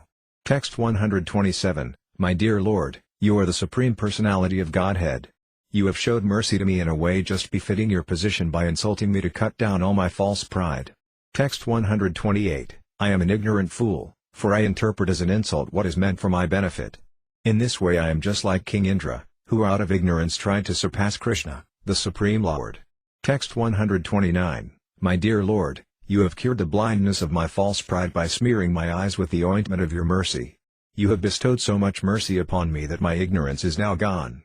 Text 130, my dear Lord, I have committed offenses. Please excuse me. I seek shelter of you. Please be merciful unto me by placing your lotus feet on my head. Text 131, Lord Sri Caitanya Mahaprabhu said, You are both a greatly learned scholar and a great devotee. Wherever there are two such attributes, there cannot be a mountain of false pride. Text 132. You have dared criticize Sridhara Svami, and you have begun your own commentary on Srimad Bhagavatam, not accepting his authority. That is your false pride. Text 133. Sridhara Svami is the spiritual master of the entire world because by his mercy we can understand Srimad Bhagavatam. I therefore accept him as a spiritual master. Text 134. Whatever you might write due to false pride, trying to surpass Sridhara Svami, would carry a contrary purport. Therefore no one would pay attention to it. Text 135. One who comments on Srimad Bhagavatam following in the footsteps of Sridhara Svami will be honored and accepted by everyone. Text 136. Put forth your explanation of Srimad Bhagavatam following in the footsteps of Sridhara Svami. Giving up your false pride, worship the Supreme Personality of Godhead, Krishna. Text 137. Abandoning your offenses, chant the Hare Krishna Maha Mantra, the holy names of the Lord. Then very soon you will achieve shelter at the lotus feet of Krishna. Text 138. Vallabhabhada Acharya requested Sri Caitanya Mahaprabhu, if you are actually pleased with me, please accept my invitation once again. Text 139. Sri Caitanya Mahaprabhu, who had descended to deliver the entire universe, accepted the invitation of Vallabhabhada just to give him happiness. Text 140. Sri Caitanya Mahaprabhu is always eager to see everyone in the material world happy. Therefore sometimes he chastises someone just to purify his heart. Text 141. When Vallabhabhada invited Sri Caitanya Mahaprabhu and his associates, the Lord was very pleased with him. Text 142. Jagadananda Pandita's pure ecstatic love for Sri Caitanya Mahaprabhu was very deep. It can be compared to the love of Satyabhama, who always quarreled with Lord Krishna. Text 143. Jagadananda Pandita was accustomed to provoking loving quarrels with the Lord. There was always some disagreement between them. Text 144. Gadadhara Pandita's pure ecstatic love for Sri Caitanya Mahaprabhu was also very deep. It was like that of Rukmini Devi, who was always especially submissive to Krishna. Text 145. Lord Sri Caitanya Mahaprabhu sometimes desired to see Gadadhara Pandita's affectionate anger, but because of his knowledge of the Lord's opulences, his anger was never invoked. Text 146. For this purpose Sri Caitanya Mahaprabhu sometimes showed his apparent anger. Hearing of this anger inspired great fear in the heart of Gadadhara Pandita. Text 147. Previously, in Krishna-līlā, when Lord Krishna joked with Rukmini Devi, she took his words seriously, and fear awoke within her mind. Text 148. Vallabhabhada was accustomed to worshipping the Lord as child Krishna. Therefore he had been initiated into the Balagopala mantra and was thus worshipping the Lord. Text 149. In the association of Gadadhara Pandita, his mind was converted, and he dedicated his mind to worshipping Kisora Gopala, Krishna as a young boy. Text 150. Vallabhabhada wanted to be initiated by Gadadhara Pandita, but Gadadhara Pandita refused, saying, "The work of acting as a spiritual master is not possible for me." Text 151. I am completely dependent. My Lord is Gaurachandra, Sri Caitanya Mahaprabhu. I cannot do anything independently, without his order. Text 152. My dear Vallabhabhada, your coming to me is not appreciated by Sri Caitanya Mahaprabhu. Therefore he sometimes speaks to chastise me. Texts 153 to 154. Some days passed, and when Sri Caitanya Mahaprabhu, finally pleased with Vallabhabhada, accepted his invitation, the Lord sent Svarupa Damodara, Jagadananda Pandita and Govinda to call for Gadadhara Pandita. Text 155. On the way, Svarupa Damodara said to Gadadhara Pandita, Sri Caitanya Mahaprabhu wanted to test you. Therefore he neglected you. Text 156. Why did you not retaliate by reproaching him? Why did you fearfully tolerate his criticism? Text 157. Gadadhara Pandita said, Lord Sri Caitanya Mahaprabhu is completely independent. He is the topmost omniscient personality. It would not look well for me to talk to him as if I were his equal. Text 158. I can tolerate whatever he says, bearing it upon my head. He will automatically be merciful to me after considering my faults and attributes. Text 159. After saying this, Gadadhara Pandita went to Sri Caitanya Mahaprabhu and fell down crying at the lotus feet of the Lord. Text 160. Smiling slightly, the Lord embraced him and spoke sweet words so that others would also hear. Text 161. I wanted to agitate you, the Lord said, but you did not become agitated. Indeed, you could not say anything in anger. Instead, you tolerated everything. Text 162, your mind was not disturbed by my tricks. Rather, you stayed fixed in your simplicity. In this way you have purchased me. Text 163, no one can describe the characteristics and ecstatic love of Gadadhara Pandita. Therefore another name for Sri Caitanya Mahaprabhu is Gadadhara Prananatha, the life and soul of Gadadhara Pandita. Text 164, no one can say how merciful the Lord is to Gadadhara Pandita, but people know the Lord is Gadadhara Gauranga, the Lord Gauranga of Gadadhara Pandita. Text 165, no one can understand the pastimes of Sri Caitanya Mahaprabhu. They are like the Ganges, for hundreds and thousands of branches flow from even one of his activities. Text 166, Gadadhara Pandita is celebrated all over the world for his gentle behavior, his Brahminical attributes and his steady love for Sri Caitanya Mahaprabhu. Text 167, the Lord purified Vallabhabhata by cleansing him of the mud of false pride. By such activities the Lord also instructed others. Text 168, Sri Caitanya Mahaprabhu was actually always merciful within his heart, but he was sometimes externally negligent of his devotees. We should not be preoccupied with his external feature, however, for if we do so we shall be vanquished. Text 169, the pastimes of Sri Caitanya Mahaprabhu are very deep. Who can understand them? Only one who has firm, deep devotion to his lotus feet can understand these pastimes. Text 170, another day, Gadadhara Pandita invited Sri Caitanya Mahaprabhu to dinner. The Lord took prasadam at his home with his personal associates. Text 171, there Vallabhabhata took permission from Lord Chaitanya Mahaprabhu, and his desire to be initiated by Gadadhara Pandita was thus fulfilled. Text 172, I have thus explained the Lord's meeting with Vallabhabhata. By hearing of this incident, one can achieve the treasure of love for Sri Caitanya Mahaprabhu. Text 173, praying at the lotus feet of Sri Rupa and Sri Raghunatha, always desiring their mercy, I, Krishnadasa, narrate Sri Caitanya-caritamrta, following in their footsteps. Chapter 8 Ramacandra Puri criticizes the Lord. The following summary of the 8th chapter is given by Srila Bhaktivinoda Thakura in his Amrita Pravaha Bhasya. This chapter describes the history of the Lord's dealings with Ramacandra Puri. Although Ramacandra Puri was one of the disciples of Madhavendra Puri, he was influenced by dry Mayavadis, and therefore he criticized Madhavendra Puri. Therefore Madhavendra Puri accused him of being an offender and rejected him. Because Ramacandra Puri had been rejected by his spiritual master, he became concerned only with finding faults in others and advising them according to dry Mayavada philosophy. For this reason he was not very respectful to the Vaisnavas, and later he became so fallen that he began criticizing Sri Caitanya Mahaprabhu for his eating. Hearing his criticisms, Sri Caitanya Mahaprabhu reduced his eating, but after Ramacandra Puri left Jagannath Puri, the Lord resumed his usual behavior. Text 1, let me offer my respectful obeisances to Sri Caitanya Mahaprabhu, who reduced his eating due to fear of the criticism of Ramacandra Puri. Text 2, all glories to Sri Caitanya Mahaprabhu, the incarnation of the ocean of mercy. His lotus feet are worshipped by demigods like Lord Brahma and Lord Shiva. Text 3, all glories to Nityananda Prabhu, the greatest of mendicants, who bound the entire world with a knot of ecstatic love for God. Text 4, all glories to Advaita Prabhu, the incarnation of the Supreme Personality of Godhead. He induced Krishna to descend and thus delivered the entire world. Text 5, all glories to all the devotees, headed by Srivasa Thakura. Sri Krishna Caitanya Mahaprabhu is their life and soul. Text 6, thus Sri Caitanya Mahaprabhu, at Jagannath Puri, performed his various pastimes with his devotees in the waves of love for Krishna. Text 7, then a sannyasi named Ramacandra Puri Goswami came to see Paramananda Puri and Sri Caitanya Mahaprabhu. Text 8, Paramananda Puri offered respects at the feet of Ramacandra Puri, and Ramacandra Puri strongly embraced him. Text 9, Sri Caitanya Mahaprabhu also offered obeisances unto Ramacandra Puri, who then embraced him and thus remembered Krishna. Text 10, the three of them talked about Krishna for some time, and then Jagadananda came and extended an invitation to Ramacandra Puri.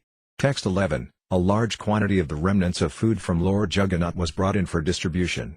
Ramacandra Puri ate sumptuously, and then he wanted to find faults in Jagadananda Pandita. Text 12, after finishing the meal, Ramacandra Puri requested, my dear Jagadananda, please listen. You eat the food that is left. Text 13, with great eagerness Ramacandra Puri seated Jagadananda Pandita and personally served him prasadam. Text 14, encouraging him again and again, Ramacandra Puri fed him sumptuously, but when Jagadananda had washed his hands and mouth, Ramacandra Puri began criticizing him. Text 15, I have heard, he said, that the followers of Chaitanya Mahaprabhu eat more than necessary. Now I have directly seen that this is true. Text 16, feeding a sannyasi too much breaks his regulative principles, for when a sannyasi eats too much, his renunciation is destroyed. Text 17, the characteristic of Ramacandra Puri was that first he would induce someone to eat more than necessary and then he would criticize him. Text 18, formerly, when Madhavendra Puri was at the last stage of his life, Ramacandra Puri came to where he was staying. Text 19, Madhavendra Puri was chanting the holy name of Krishna, and sometimes he would cry, "Oh my Lord, I did not get shelter at Mathura." Text 20, then Ramacandra Puri was so foolish that he fearlessly dared to instruct his spiritual master. Text 21, if you are in full transcendental bliss, he said, you should now remember only Brahman. Why are you crying? Text 22, hearing this instruction, Madhavendra Puri, greatly angry, rebuked him by saying, "Get out, you sinful rascal." Text 23, O my Lord Krishna, I could not reach you, nor could I reach your abode, Mathura. I am dying in my unhappiness, and now this rascal has come to give me more pain. Text 24, don't show your face to me. Go anywhere else you like. If I die seeing your face, I shall not achieve the destination of my life. Text 25, I am dying without achieving the shelter of Krishna, and therefore I am greatly unhappy. Now this condemned foolish rascal has come to instruct me about Brahman. Text 26, Ramacandra Puri was thus denounced by Madhavendra Puri. Due to his offense, gradually material desire appeared within him. Text 27, one who is attached to dry speculative knowledge has no relationship with Krishna. His occupation is criticizing Vaisnavas. Thus he is situated in criticism. Text 28, Isvara Puri, the spiritual master of Sri Caitanya Mahaprabhu, performed service to Madhavendra Puri, cleaning up his stool and urine with his own hand. Text 29, Isvara Puri was always chanting the holy name and pastimes of Lord Krishna for Madhavendra Puri to hear. In this way he helped Madhavendra Puri remember the holy name and pastimes of Lord Krishna at the time of death. Text 30, pleased with Isvara Puri, Madhavendra Puri embraced him and gave him the benediction that he would be a great devotee and lover of Krishna. Text 31, thus Isvara Puri became like an ocean of ecstatic love for Krishna, whereas Ramacandra Puri became a dry speculator and a critic of everyone else. Text 32, Isvara Puri received the blessing of Madhavendra Puri, whereas Ramacandra Puri received a rebuke from him. Therefore these two persons, Isvara Puri and Ramacandra Puri, are examples of the objects of a great personality's benediction and punishment. Madhavendra Puri instructed the entire world by presenting these two examples. Text 33, His Divine Grace Madhavendra Puri, the spiritual master of the entire world, thus distributed ecstatic love for Krishna. While passing away from the material world, he chanted the following verse. Text 34, O my Lord! O most merciful Master! O Master of Mathura! When shall I see you again? Because of my not seeing you, my agitated heart has become unsteady. O most beloved one, what shall I do now? Text 35, in this verse Madhavendra Puri teaches how to achieve ecstatic love for Krishna. By feeling separation from Krishna, one becomes spiritually situated. Text 36, Madhavendra Puri sowed the seed of ecstatic love for Krishna within this material world and then departed. That seed later became a great tree in the form of Sri Caitanya Mahaprabhu.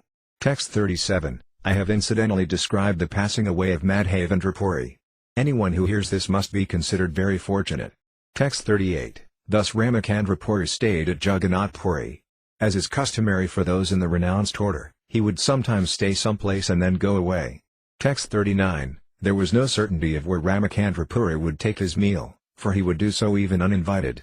Nevertheless, he was very particular about keeping account of how others were taking their meals. Text 40, to invite Sri Caitanya Mahaprabhu would cost 320 kaudis, small conch shells. This would provide lunch for 3 people, including Sri Caitanya Mahaprabhu and sometimes Kesasvara and Govinda. Text 41, every day the Lord would take his meal at a different place, and if someone was prepared to pay for a meal, the price was fixed at only 4 panas. Text 42, Ramacandra Puri concerned himself with gathering all sorts of information about how Sri Caitanya Mahaprabhu was situated, including his regulative principles, his lunch, his sleep and his movements. Text 43, Because Ramacandra Puri was interested only in finding faults, he could not understand the transcendental qualities of Sri Caitanya Mahaprabhu.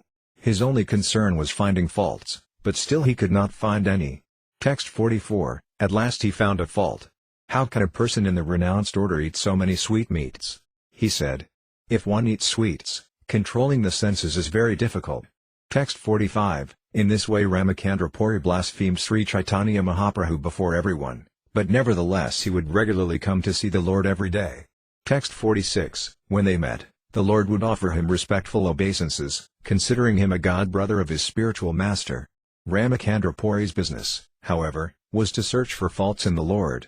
Text 47, Sri Caitanya Mahaprabhu knew that Ramacandra Puri was criticizing him before everyone, but whenever Ramacandra Puri came to see him, the Lord offered him respects with great attention. Text 48, one day Ramacandra Puri came in the morning to the abode of Sri Caitanya Mahaprabhu. Seeing many ants, he said something to criticize the Lord. Text 49, last night there was sugar candy here, he said. Therefore ants are wandering about. Alas, this renounced sannyasi is attached to such sense gratification. After speaking in this way, he got up and left. Text 50, Sri Caitanya Mahaprabhu had heard rumors about Ramacandra Puri's blasphemy. Now he directly heard his fanciful accusations. Text 51, ants generally crawl about here, there and everywhere, but Ramacandra Puri, imagining faults, criticized Sri Caitanya Mahaprabhu by alleging that there had been sweetmeats in his room. Text 52, after hearing this criticism, Sri Caitanya Mahaprabhu was doubtful and apprehensive. Therefore he called Govinda and instructed him as follows. Text 53, from today on it will be a rule that I shall accept only 1/4 of a pot of Lord Jagannath's prasadam and 5 gandas worth of vegetables. Text 54, if you bring any more than this, you will not see me here any more. Text 55, Govinda relayed this message to all the devotees. When they heard it, they felt as if their heads had been struck by thunderbolts. Text 56, all the devotees condemned Ramacandra Puri, saying, this sinful man has come here and taken our lives. Texts 57 to 58, that day, a Brahmana extended an invitation to Sri Caitanya Mahaprabhu. When Govinda accepted only 5 gandas worth of vegetables and 1/4 of a pot of rice, the Brahmana, in great despair, struck his head with his hand and cried, alas! Alas! Text 59, Sri Caitanya Mahaprabhu ate only half of the rice and vegetables, and whatever remained was taken by Govinda. Text 60, thus both Sri Caitanya Mahaprabhu and Govinda ate only half the food they needed. Because of this, all the other devotees gave up eating. Text 61, Sri Caitanya Mahaprabhu ordered Govinda and Kesasvara, you may both take alms elsewhere to fill your bellies. Text 62, in this way, some days passed in great unhappiness. Hearing of all this, Ramacandra Puri went to Sri Caitanya Mahaprabhu. Text 63, Sri Caitanya Mahaprabhu offered his obeisances to Ramacandra Puri, worshipping his feet. Then Ramacandra Puri smiled and spoke to the Lord. Text 64, Ramacandra Puri advised, it is not the business of a sannyasi to gratify his senses. He should fill his belly some way or other. Text 65, I have heard that you have cut your eating in half. Indeed, I see that you are skinny. Such dry renunciation is also not the religion of a sannyasi. Text 66, a sannyasi eats as much as necessary to maintain his body, but he does not enjoy satisfying his senses materially. Thus a sannyasi becomes perfect in his spiritual advancement in knowledge. Text 67 to 68, Lord Krishna said, my dear Arjuna, one cannot perform mystic yoga if he eats more than necessary or needlessly fasts, sleeps and dreams too much or does not sleep enough. One should eat and enjoy his senses as much as necessary, one should properly endeavor to execute his duties, and one should regulate his sleep and wakefulness. Thus one can become freed from material pains by executing mystic yoga. Text 69, Sri Caitanya Mahaprabhu then humbly submitted, I am just like an ignorant boy and I am like your disciple. It is my great fortune that you are instructing me. Text 70, hearing this, Ramacandra Puri got up and left. He also heard from various sources that all the devotees of Sri Caitanya Mahaprabhu were eating half as much as usual. Text 71, the next day, Paramananda Puri and other devotees approached Sri Caitanya Mahaprabhu with great humility and submission. Text 72, Paramananda Puri said, my god-brother Ramacandra Puri is by nature a bad critic. If you give up eating because of his words, what will be the profit? Text 73, it is the nature of Ramacandra Puri that first he lets one eat as much as desired, and if one does not eat more than necessary, with great attention he makes him eat more. Text 74, In this way he induces one to eat more than necessary, and then he directly criticizes him, saying, "You eat so much. How much money do you have in your treasury?" Text 75. Also, by inducing sannyasis to eat so much, you spoil their religious principles. Therefore I can understand that you have no advancement. Text 76. It is Ramacandra-puri's business to inquire always about how others are eating and conducting their daily affairs. Text 77. The two kinds of activities rejected in the revealed scriptures constitute his daily affairs. Text 78. One should see that because of the meeting of material nature and the living entity, the universe is acting uniformly. Thus one should neither praise nor criticize the characteristics or activities of others. Text 79. Of the two rules, Ramacandra-puri obeys the first by abandoning praise, but although he knows that the second is more prominent, he neglects it by criticizing others. Text 80. Between the former rule and the latter rule, the latter is more important. Text 81. Even where there are hundreds of good qualities, a critic does not consider them. Rather, he attempts by some trick to point out a fault in those attributes. Text 82. One should not, therefore, follow the principles of Ramacandra-puri. Nevertheless, I have to say something against him because he is making our hearts unhappy. Text 83. Why have you given up proper eating due to the criticism of Ramacandra-puri? Please accept invitations as before. This is the request of us all. Text 84. Sri Caitanya Mahaprabhu replied, "Why are all of you angry at Ramacandra-puri? He is expounding the natural principles of sannyasa life. Why are you accusing him?" Text 85. For a sannyasi to indulge in satisfying the tongue is a great offense. The duty of a sannyasi is to eat only as much as needed to keep body and soul together. Text 86. When they all requested very fervently that Sri Caitanya Mahaprabhu take a full meal, he still would not do so. Instead, he responded to their request by accepting half as much as usual. Text 87. The cost for the food needed to invite Sri Caitanya Mahaprabhu was fixed at 2 panis of kaudis, 160 conch shells, and that food would be taken by 2 men and sometimes 3. Text 88. When a Brahmana at whose home an invitation could not be accepted invited the Lord, he would pay 2 panis of conch shells to purchase the prasadam. Text 89. When a Brahmana at whose home an invitation could be accepted invited him, the Brahmana would purchase part of the prasadam and cook the rest at home. Text 90-91. Even on a day when Sri Caitanya Mahaprabhu was invited to dine by others, if Gadadhara Pandita, Bhagavanacharya or Sarvabhauma Bhattacharya invited him, Sri Caitanya Mahaprabhu had no independence. He would accept their invitations as they desired. Text 92. Sri Caitanya Mahaprabhu actually descended to give happiness to the devotees. Thus he behaved in whatever way fit the time and circumstances. Text 93. Because of his full independence, Sri Caitanya Mahaprabhu sometimes behaved like a common man and sometimes manifested his godly opulence. Text 94. Sri Caitanya Mahaprabhu sometimes accepted Ramacandra-puri as his master and considered himself a servant, and sometimes the Lord, not caring for him, would see him as being just like a straw. Text 95. Sri Caitanya Mahaprabhu behaved exactly like the Supreme Personality of Godhead, beyond the restriction of anyone's intelligence. He did whatever he liked, but all his activities were very beautiful. Text 96. Thus Ramacandra-puri stayed for some days at Nilakala, Jagannath Puri. Then he left to visit various holy places of pilgrimage. Text 97. The devotees considered Ramacandra-puri to be like a great burden on their heads. When he left Jagannath Puri, everyone felt extremely happy, as if a great stone burden had suddenly fallen from their heads to the ground. Text 98. After his departure, everything was happy once again. Sri Caitanya Mahaprabhu accepted invitations as usual and led congregational chanting and dancing. Everyone else also accepted prasadam without hindrances.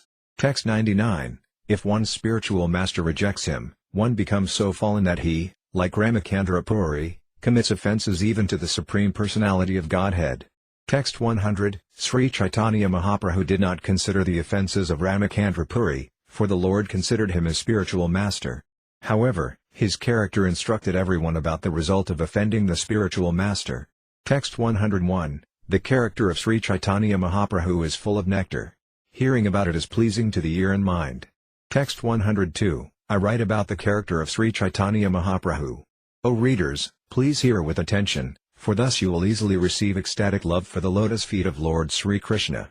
Text 103. Praying at the lotus feet of Sri Rupa and Sri Raghunatha, always desiring their mercy, I, Krishnadasa, narrate Sri Caitanya-caritamrta, following in their footsteps. Chapter 9 The Deliverance of Gopinatha Patnayaka. The 9th chapter is summarized as follows. Gopinatha Patnayaka, the son of Bhavananda Raya, was engaged in the service of the government, but he misappropriated some funds from the treasury. Therefore the Bhattacharya, the eldest son of King Prataparudra, ordered that he be punished by death. Thus Gopinatha Patnayaka was raised on the Kanga to be killed, but by the mercy of Sri Caitanya Mahaprabhu he was delivered. Moreover, he was even promoted to a higher post. Text 1, The innumerable, glorious followers of Sri Caitanya Mahaprabhu brought a constant flood to the desert-like hearts of the unfortunate with an inundation of ecstatic love. Text 2, All glories to Sri Krishna Caitanya Mahaprabhu, the most merciful incarnation. All glories to Lord Nityananda, whose heart is always compassionate. Text 3, All glories to Advaita Acharya, who is very merciful. All glories to the devotees of Sri Caitanya Mahaprabhu, who are always overwhelmed by transcendental bliss. Text 4, Thus Sri Caitanya Mahaprabhu lived at Nilakala, Jagannath Puri, with his personal devotees, always merged in ecstatic love for Krishna. Text 5, Sri Caitanya Mahaprabhu always felt waves of separation from Krishna, externally and internally. His mind and body were agitated by various spiritual transformations. Text 6, During the day he chanted, danced and saw Lord Jagannath in the temple.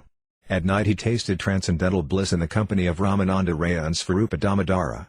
Text 7, People from the three worlds used to come visit Sri Caitanya Mahaprabhu. Anyone who saw him received the transcendental treasure of love for Krishna. Text 8, The inhabitants of the 7 higher planetary systems, including the demigods, the Gandharvas and the Kinnaras, and the inhabitants of the 7 lower planetary systems, Patalalika, including the demons and serpentine living entities, all visited Sri Caitanya Mahaprabhu in the dress of human beings. Text 9, Dressed in different ways, people from the 7 islands and 9 khandas visited Sri Caitanya Mahaprabhu.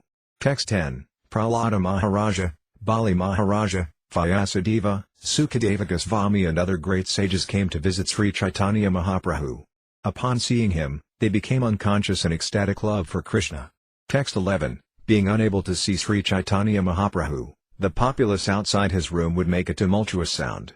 Thus Sri Caitanya Mahaprabhu would go outside and tell them, chant Hare Krishna. Text 12, All kinds of people would come to see the Lord, and upon seeing him they would be overwhelmed with ecstatic love for Krishna. In this way Sri Caitanya Mahaprabhu passed his days and nights. Text 13, One day people suddenly came to Sri Caitanya Mahaprabhu and informed him, Gopinatha Patnayaka, the son of Bhavananda Raya, has been condemned to death by the Bhattacharya, the eldest son of the king, and has been raised on the Kanga. Text 14, The Bhattacharya has placed swords beneath the platform, they said, and will throw Gopinatha upon them. O Lord, only if you protect him will he be saved. Text 15, Bhavananda Raya and his entire family are your servants. Therefore it is quite fitting for you to save the son of Bhavananda Raya. Text 16, Sri Caitanya Mahaprabhu inquired, Why is the king chastising him? Thereupon the people described the entire incident. Text 17, They said, Gopinatha Patnayaka, the brother of Ramananda Raya, has always been a treasurer for the government. Text 18, He served in the place known as Malahatya Dandapada, soliciting and collecting money there and depositing it in the government treasury. Text 19, Once when he deposited the collection, however, a balance of 200,000 ka'anas of conch shells was due from him. Therefore the king demanded this sum. Text 20, Gopinatha Patnayaka replied, There is no money I can immediately give you in cash. Please give me time.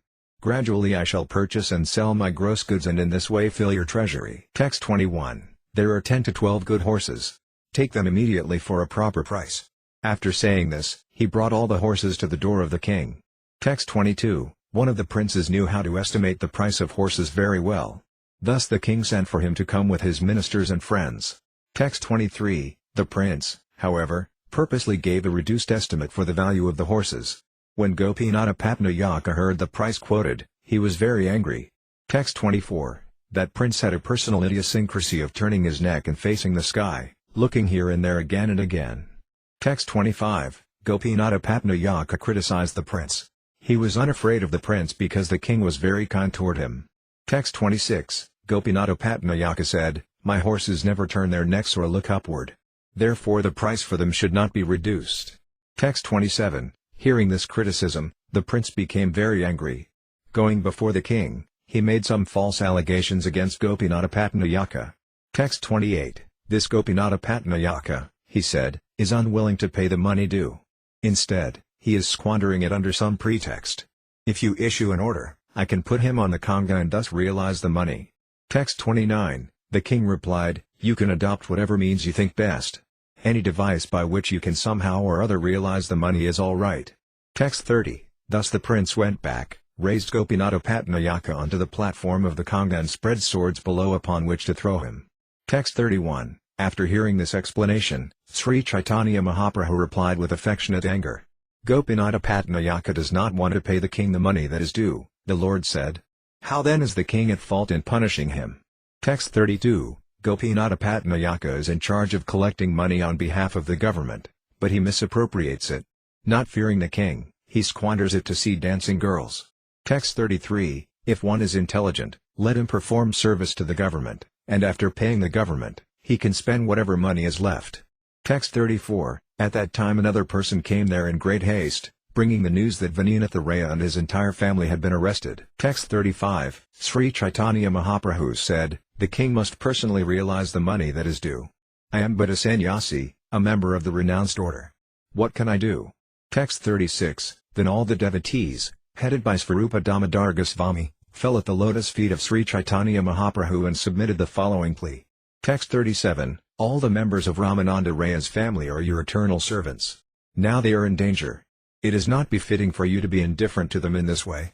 Text 38, after hearing this, Sri Caitanya Mahaprabhu spoke in an angry mood.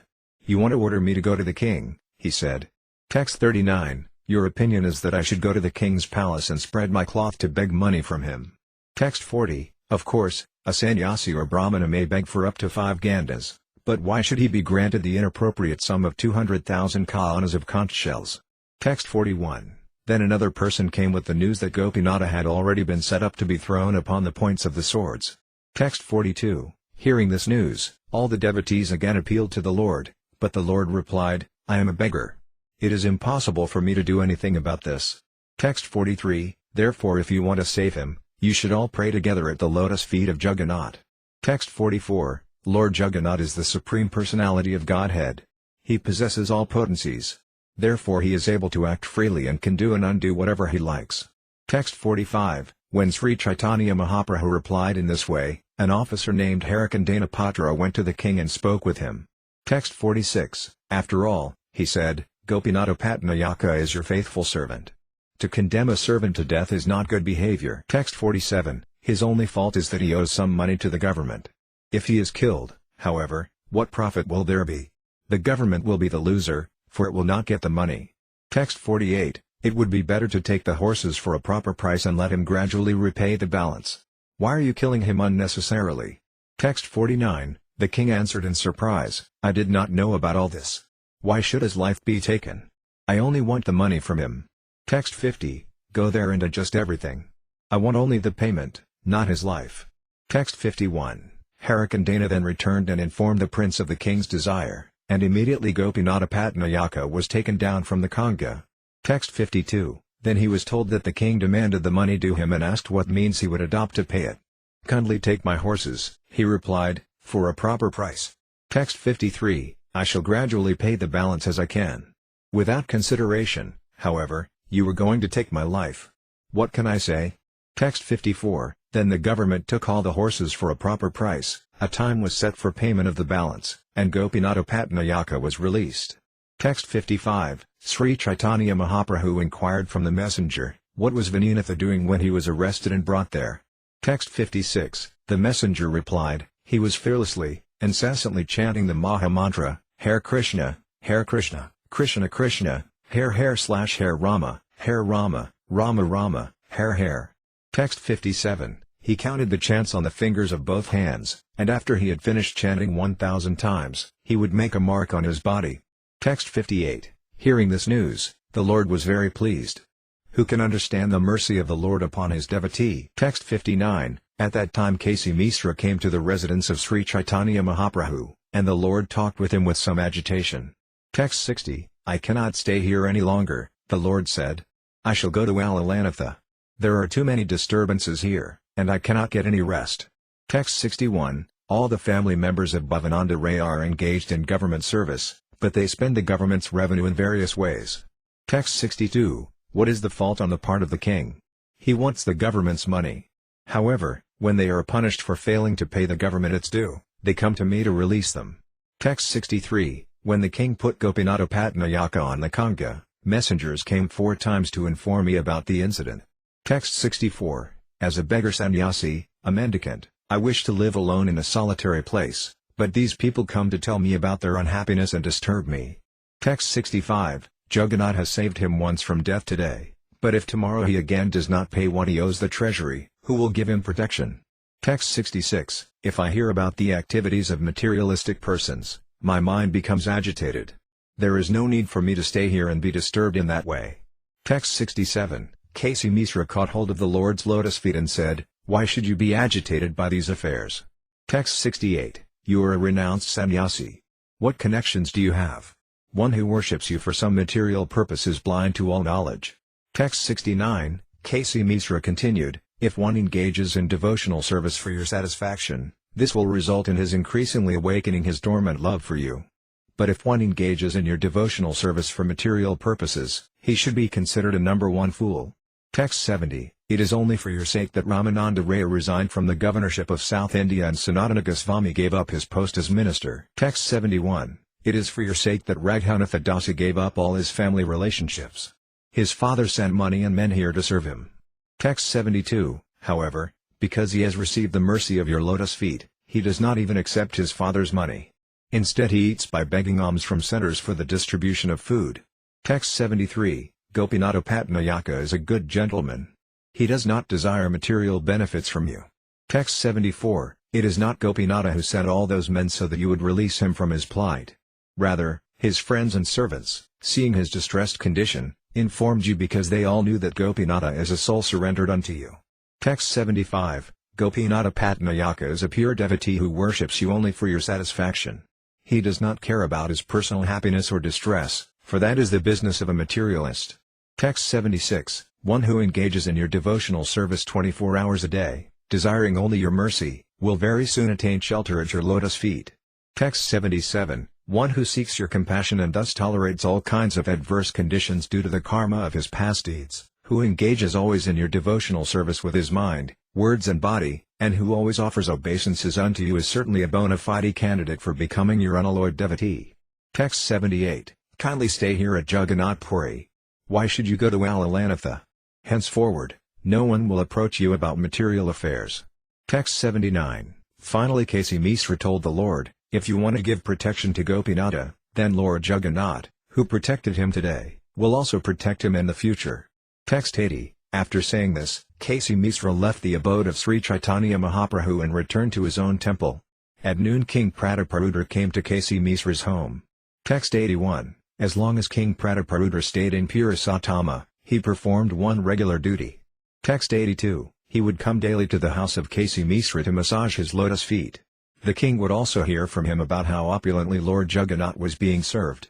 Text 83. When the king began pressing his lotus feet, Kasi Misra informed him about something through hints. Text 84. My dear king, he said, please hear one uncommon item of news. Sri Caitanya Mahaprabhu wants to leave Jagannath Puri and go to Allalanatha. Text 85. When the king heard that Sri Caitanya Mahaprabhu was going to Allalanatha, he was very unhappy and inquired about the reason. Then Kasi Misra informed him of all the details. Text 86. When Gopinatha Patnayaka was lifted onto the Kanga, he said, all his servants went to inform Sri Caitanya Mahaprabhu. Text 87. Hearing about this, Sri Caitanya Mahaprabhu was extremely sorry at heart, and in anger he chastised Gopinatha Patnayaka. Text 88. Because he is mad after sense gratification, the Lord said, he acts as a government servant but spends the government's revenue for various sinful activities. Text 89. The revenue of the government is more sacred than the property of a brahmana. One who misappropriates the government's money and uses it to enjoy sense gratification is most sinful. Text 90. One who serves the government but misappropriates the government's revenue is liable to be punished by the king. That is the verdict of all revealed scriptures. Text 91. The king wanted his revenue paid and did not want to enforce punishment. Therefore the king is certainly very religious. But Gopinatha Patnayaka is a great cheat. Text 92. He does not pay the revenue to the king, but he wants my help for release. This is a greatly sinful affair.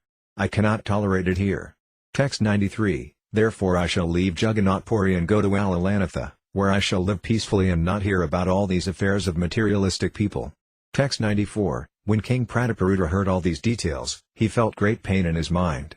I shall give up all that is due from Gopinatha Patnayaka, he said, if Sri Caitanya Mahaprabhu will stay here at Jagannath Puri. Text 95, If even for a moment I could get an interview with Lord Sri Caitanya Mahaprabhu, I would not care for the profit of millions of Kantamani stones. Text 96, I do not care about this small sum of 200,000 ka-anas. What to speak of this, I would indeed sacrifice everything at the lotus feet of the Lord, including my life and kingdom. Text 97, K.C. Misra hinted to the king, it is not the Lord's desire that you forfeit the payment. He is unhappy only because the whole family is troubled. Text 98, the king replied, I had no desire to give pain to Gopinatha Patnayaka and his family, nor did I know about his being lifted onto the Kanga to be thrown on the swords and killed. Text 99, he sneered at pure Satamajana. Therefore the prince tried to scare him as a punishment. Text 100, Go personally to Sri Caitanya Mahaprabhu and keep him at Jagannath Puri with great attention. I shall excuse Gopinatha Patnayaka from all his debts. Text 101, K.C. Misra said, excusing Gopinatha Patnayaka of all his debts will make the Lord unhappy, for that is not his intention. Text 102, the king said, I shall absolve Gopinatha Patnayaka of all his debts, but don't speak of this to the Lord. Simply let him know that all the family members of Bhavanandaraya, including Gopinatha Patnayaka, are naturally my dear friends. Text 103, Bhavanandaraya is worthy of my worship and respect. Therefore I am always naturally affectionate to his sons. Text 104, after offering obeisances to K.C. Misra, the king returned to his palace and called for both Gopinatha and the eldest prince.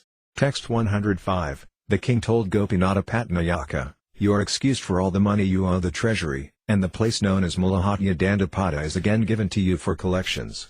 Text 106, do not again misappropriate the revenue of the government. In case you think your salary insufficient, henceforward it will be doubled. Text 107, after saying this, the king appointed him by offering him a silken wrapper for his body.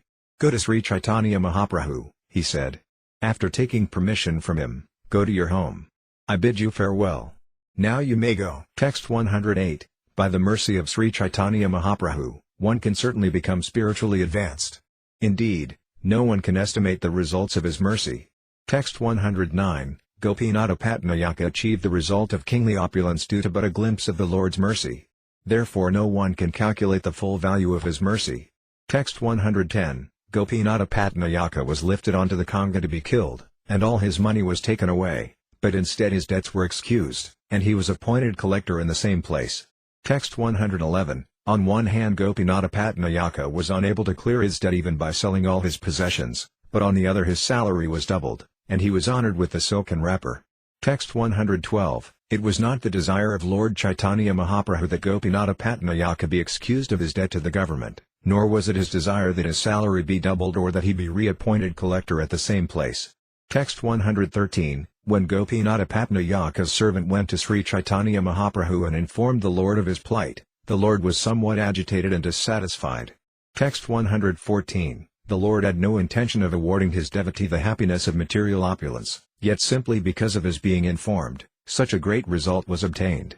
Text 115, no one can estimate the wonderful characteristics of Sri Caitanya Mahaprabhu. Even Lord Brahma and Lord Shiva cannot understand the intentions of the Lord. Text 116, K.C. Misra went to Sri Caitanya Mahaprabhu and informed him in detail of all the king's intentions. Text 117, upon hearing about K.C. Misra's tactics with the king, Sri Caitanya Mahaprabhu said, K.C. Misra, what have you done? You have made me indirectly take help from the king. Text 118, K.C. Misra said, my dear Lord, the king has done this without reservations. Kindly hear his statement. Text 119, the king said, speak to the Lord in such a way that he will not think, for my sake the king has forfeited 200,000 ka-anas of kaudis. Text 120, inform Sri Caitanya Mahaprabhu that all the sons of Bhavanandaraya are especially dear to me. I consider them like members of my family. Text 121, therefore I have appointed them collectors in various places, and although they spend the government's money, eat, drink, plunder and distribute it as they like, I do not take them very seriously. Text 122, I made Ramananda Raya the governor of Rajamundry. There is practically no account of whatever money he took and distributed in that position. Text 123, having been appointed collector, Gopinatha, in the same way, also generally spends 200,000 to 400,000 ka-anas as he likes. Text 124, Gopinatha Patnayaka would collect some and pay some, spending it at will, but I would not consider this very seriously. This time, however, he was put into trouble because of a misunderstanding with the prince. Text 125, the prince created this situation without my knowledge, but actually I consider all the sons of Bhavananda Raya to be like my relatives. Text 126, because of my intimate relationship with them, I have absolved Gopinatha Patnayaka of all his debts. Sri Caitanya Mahaprabhu does not know this fact. Whatever I have done is because of my intimate relationship with the family of Bhavananda Raya. Text 127, having heard from Kasi Misra all these statements concerning the king's mentality, Sri Caitanya Mahaprabhu was very happy. At that time, Bhavananda Raya arrived there. Text 128, Bhavananda Raya, along with his 5 sons, fell at the lotus feet of Sri Caitanya Mahaprabhu, who lifted him up and embraced him. Text 129, thus Ramananda Raya, all his brothers and their father met Sri Caitanya Mahaprabhu. Then Bhavananda Raya began speaking. Text 130, all these members of my family, he said, are your eternal servants. You have saved us from this great danger. Therefore you have purchased us for a proper price. Text 131, you have now demonstrated your love for your devotees, just as when you previously saved the 5 Pandavas from great danger. Text 132, Gopinatha Patnayaka, his head covered with the silken wrapper, fell at the lotus feet of Sri Caitanya Mahaprabhu and described in detail the king's mercy toward him. Text 133, the king has excused me for the balance due, he said. He has reappointed me to my post by honoring me with the silken cloth and has doubled my salary. Text 134, I was lifted upon the Kanga to be killed, but instead I was honored with the silken cloth. This is all your mercy. Text 135, on the Kanga I began meditating upon your lotus feet, and the power of that remembrance has yielded all these results. Text 136, struck with wonder by my affairs, the populace is glorifying the greatness of your mercy. Text 137, however, my lord, these are not the principal results of meditating upon your lotus feet. Material opulence is very flickering. Therefore it is simply a glimpse of the result of your mercy. Text 138, your real mercy has been granted to Ramananda Raya and Vaninatha Raya, for you have detached them from all material opulence. I think that I have not been favored by such mercy. Text 139, kindly bestow upon me your pure mercy so that I may also become renounced. I am no longer interested in material enjoyment. Text 140, Sri Caitanya Mahaprabhu said, if you all adopt the renounced order and lose interest in dealing with pounds, shillings and pence, who will take charge of maintaining your large family? Text 141, whether you are involved in material activities or become completely renounced, you 5 brothers are all my eternal servants, birth after birth. Text 142, however, just obey one order from me. Do not spend any of the king's revenue.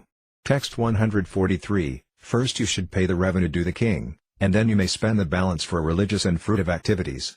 Text 144, don't spend a farthing for sinful activities, for which you will be the loser both in this life and the next. After saying this, Sri Caitanya Mahaprabhu bade them farewell. Text 145, thus the mercy of Sri Caitanya Mahaprabhu was spoken of in the family of Bhavananda Raya. That mercy was clearly demonstrated, although it appeared to be something different. Text 146, Sri Caitanya Mahaprabhu embraced them all and bade them farewell. Then all the devotees got up and left, loudly chanting the holy name of Hari. Text 147, seeing the extraordinary mercy the Lord granted to the family of Bhavananda Raya, everyone was struck with wonder. They could not understand the behavior of Sri Caitanya Mahaprabhu. Text 148, indeed, when all the devotees had requested the Lord to bestow his mercy upon Gopinatha Patnayaka, the Lord had replied that he could do nothing. Text 149, I have simply described the chastisement of Gopinatha Patnayaka and Sri Caitanya Mahaprabhu's indifference. But the deep meaning of this behavior is very difficult to understand. Text 150, Sri Caitanya Mahaprabhu gave so much to Gopinatha Patnayaka without directly making requests of either Kasi Misra or the king. Text 151, the intentions of Sri Caitanya Mahaprabhu are so deep that one can understand them only if he has complete faith and service to the lotus feet of the Lord. Text 152, whether or not one understands it. If one hears of this incident concerning the activities of Gopinatha Patnayaka and Lord Sri Caitanya Mahaprabhu's causeless mercy upon him, certainly he will be promoted to the platform of ecstatic love for the Lord, and for him all dangers will be nullified. Text 153, praying at the lotus feet of Sri Rupa and Sri Raghunatha, always desiring their mercy, I, Krishnadasa, narrate Sri Caitanya-caritamrta, following in their footsteps. Chapter 10 Sri Caitanya Mahaprabhu accepts prasadam from his devotees. The following summary of Chapter 10 is given by Bhaktivinoda Thakura in his Amrita Pravaha Bhasya. Before the Ratha Yatra ceremony, all the devotees from Bengal started for Jagannath Puri as usual. Raghava Pandita brought with him various kinds of food for Sri Caitanya Mahaprabhu. The food had been cooked by his sister, Damayanti, who then packed it in bags, chali. Thus the stock of food was generally known as Raghaviraj Chali, the bags of Raghava. Makarad Vajakara, an inhabitant of Panihati who accompanied Raghava Pandita, was the secretary in charge of accounting for the Raghaviraj Chali. The day when all the devotees arrived at Jagannath Puri, Lord Govinda was enjoying sporting pastimes in the waters of the lake known as Narendra Sarovara. Sri Caitanya Mahaprabhu also enjoyed the ceremony in the water with his devotees. As previously, Sri Caitanya Mahaprabhu performed the cleansing ceremony at Gundaka and chanted the famous verse Jagamahana Parai Munda Yau. After Kirtana ended, he distributed prasadam to all the devotees and also took some himself. Then he lay down at the door of the Gambhira to take rest. Somehow or other Govinda, the personal servant of Sri Caitanya Mahaprabhu, crossed over the Lord's body and massaged his feet. Govinda could not go out that day, however, and therefore he was unable to accept prasadam. From the character of Govinda it is to be learned that we may sometimes commit offences for the service of the Lord, but not for sense gratification. Govinda induced the Lord to eat all the food delivered by the devotees of Bengal for his service. All the Vaisnavas used to invite Sri Caitanya Mahaprabhu to their homes. The Lord accepted the invitation of Chaitanya Dasa, the son of Sivananda Sena, and ate rice and yogurt there. Text 1. Let me offer my respectful obeisances unto Lord Sri Caitanya Mahaprabhu, who is always pleased to accept anything given with faith and love by his devotees and is always ready to bestow mercy upon them. Text 2. All glories to Sri Caitanya Mahaprabhu. All glories to Lord Nityananda Prabhu. All glories to Advaita Kendra. And all glories to all the devotees of Lord Chaitanya. Text 3. The next year, all the devotees were very pleased to go to Jagannath Puri, Nalakala, to see Sri Caitanya Mahaprabhu. Text 4. Advaita Acharya Goswami led the party from Bengal. He was followed by Acharya Acharyanidhi, Srivasa Thakura and other glorious devotees. Text 5. Sri Caitanya Mahaprabhu had ordered Lord Nityananda to stay in Bengal, but nevertheless, because of ecstatic love, Lord Nityananda also went to see him. Text 6. Indeed, it is a symptom of real affection that one breaks the order of the Supreme Personality of Godhead, not caring for the regulative principles, to associate with him. Text 7. During the Rasa dance, Krishna asked all the Gopas to return home, but they neglected his order and stayed there for his association. Text 8. If one carries out Krishna's order, Krishna is certainly pleased, but if one sometimes breaks his order due to ecstatic love, that gives him millions of times greater happiness. Texts 9 to 11, Vasudeva Datta, Murari Gupta, Gangadasa, Shriman Sena, Shriman Pandita, Akinkana Krishnadasa, Murari, Garuda Pandita, Buddhamata Khan, Sanjaya Purasatama, Bhagavan Pandita, Suklambara Brahmachari, Nrsimananda Brahmachari and many others joined together to go to Jagannath Puri. It would be impossible to mention the names of them all. Text 12. The inhabitants of Kolina Grama and Khanda also came and joined. Sivananda Sena took the leadership and thus started taking care of them all. Text 13. Raghava Pandita came with bags full of food prepared very nicely by his sister, Damayanti. Text 14. Damayanti made varieties of unparalleled food just suitable for Lord Sri Caitanya Mahaprabhu to eat. The Lord ate it continually for 1 year. Texts 15 to 16. These are the names of some of the pickles and condiments in the bags of Raghava Pandita: Amra Kasandi, Ada Kasandi, Jala Kasandi, Nembuada, Amra Koli, Amsi, Amakanda, Tailamra and Amasata. With great attention, Damayanti also made dried bitter vegetables into a powder. Text 17. Do not neglect Sukuta because it is a bitter preparation. Sri Caitanya Mahaprabhu derived more happiness from eating this Sukuta than from drinking Pankamrta, a preparation of milk, sugar, ghee, honey and yogurt. Text 18. Since Sri Caitanya Mahaprabhu is the Supreme Personality of Godhead, he extracts the purpose from everything. He accepted Damayanti's affection for him, and therefore he derived great pleasure even from the dried bitter leaves of sukota and from kasandi, a sour condiment. Text 19. Because of her natural love for Sri Caitanya Mahaprabhu, Damayanti considered the Lord an ordinary human being. Therefore she thought that he would become sick by overeating and there would be mucus within his abdomen. Text 20. Because of sincere affection, she thought that eating this sukota would cure the Lord's disease. Considering these affectionate thoughts of Damayanti, the Lord was very pleased. Text 21. A dear lover strung a garland and placed it on the shoulder of his beloved in the presence of her co-wives. She had raised breasts and was very beautiful, yet although the garland was tainted with mud, she did not reject it, for its value lay not in material things but in love. Text 22. Damayanti powdered coriander and anise seeds, cooked them with sugar and made them into sweetmeats in the shape of small balls. Text 23. She made sweetmeat balls with dried ginger to remove mucus caused by too much bile. She put all these preparations separately into small cloth bags. Text 24. She made 100 varieties of condiments and pickles.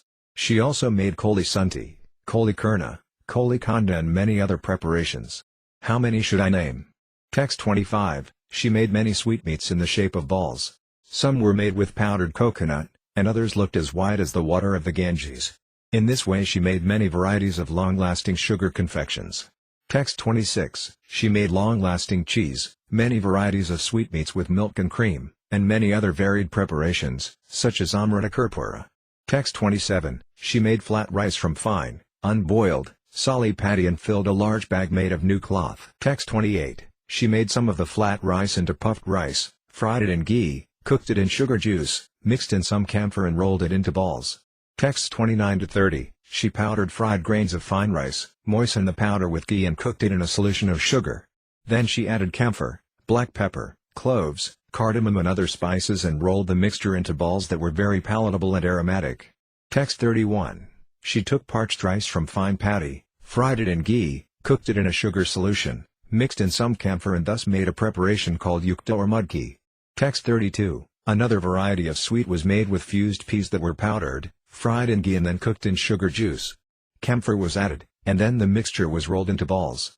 Text 33. I could not mention the names of all these wonderful eatables, even in a lifetime.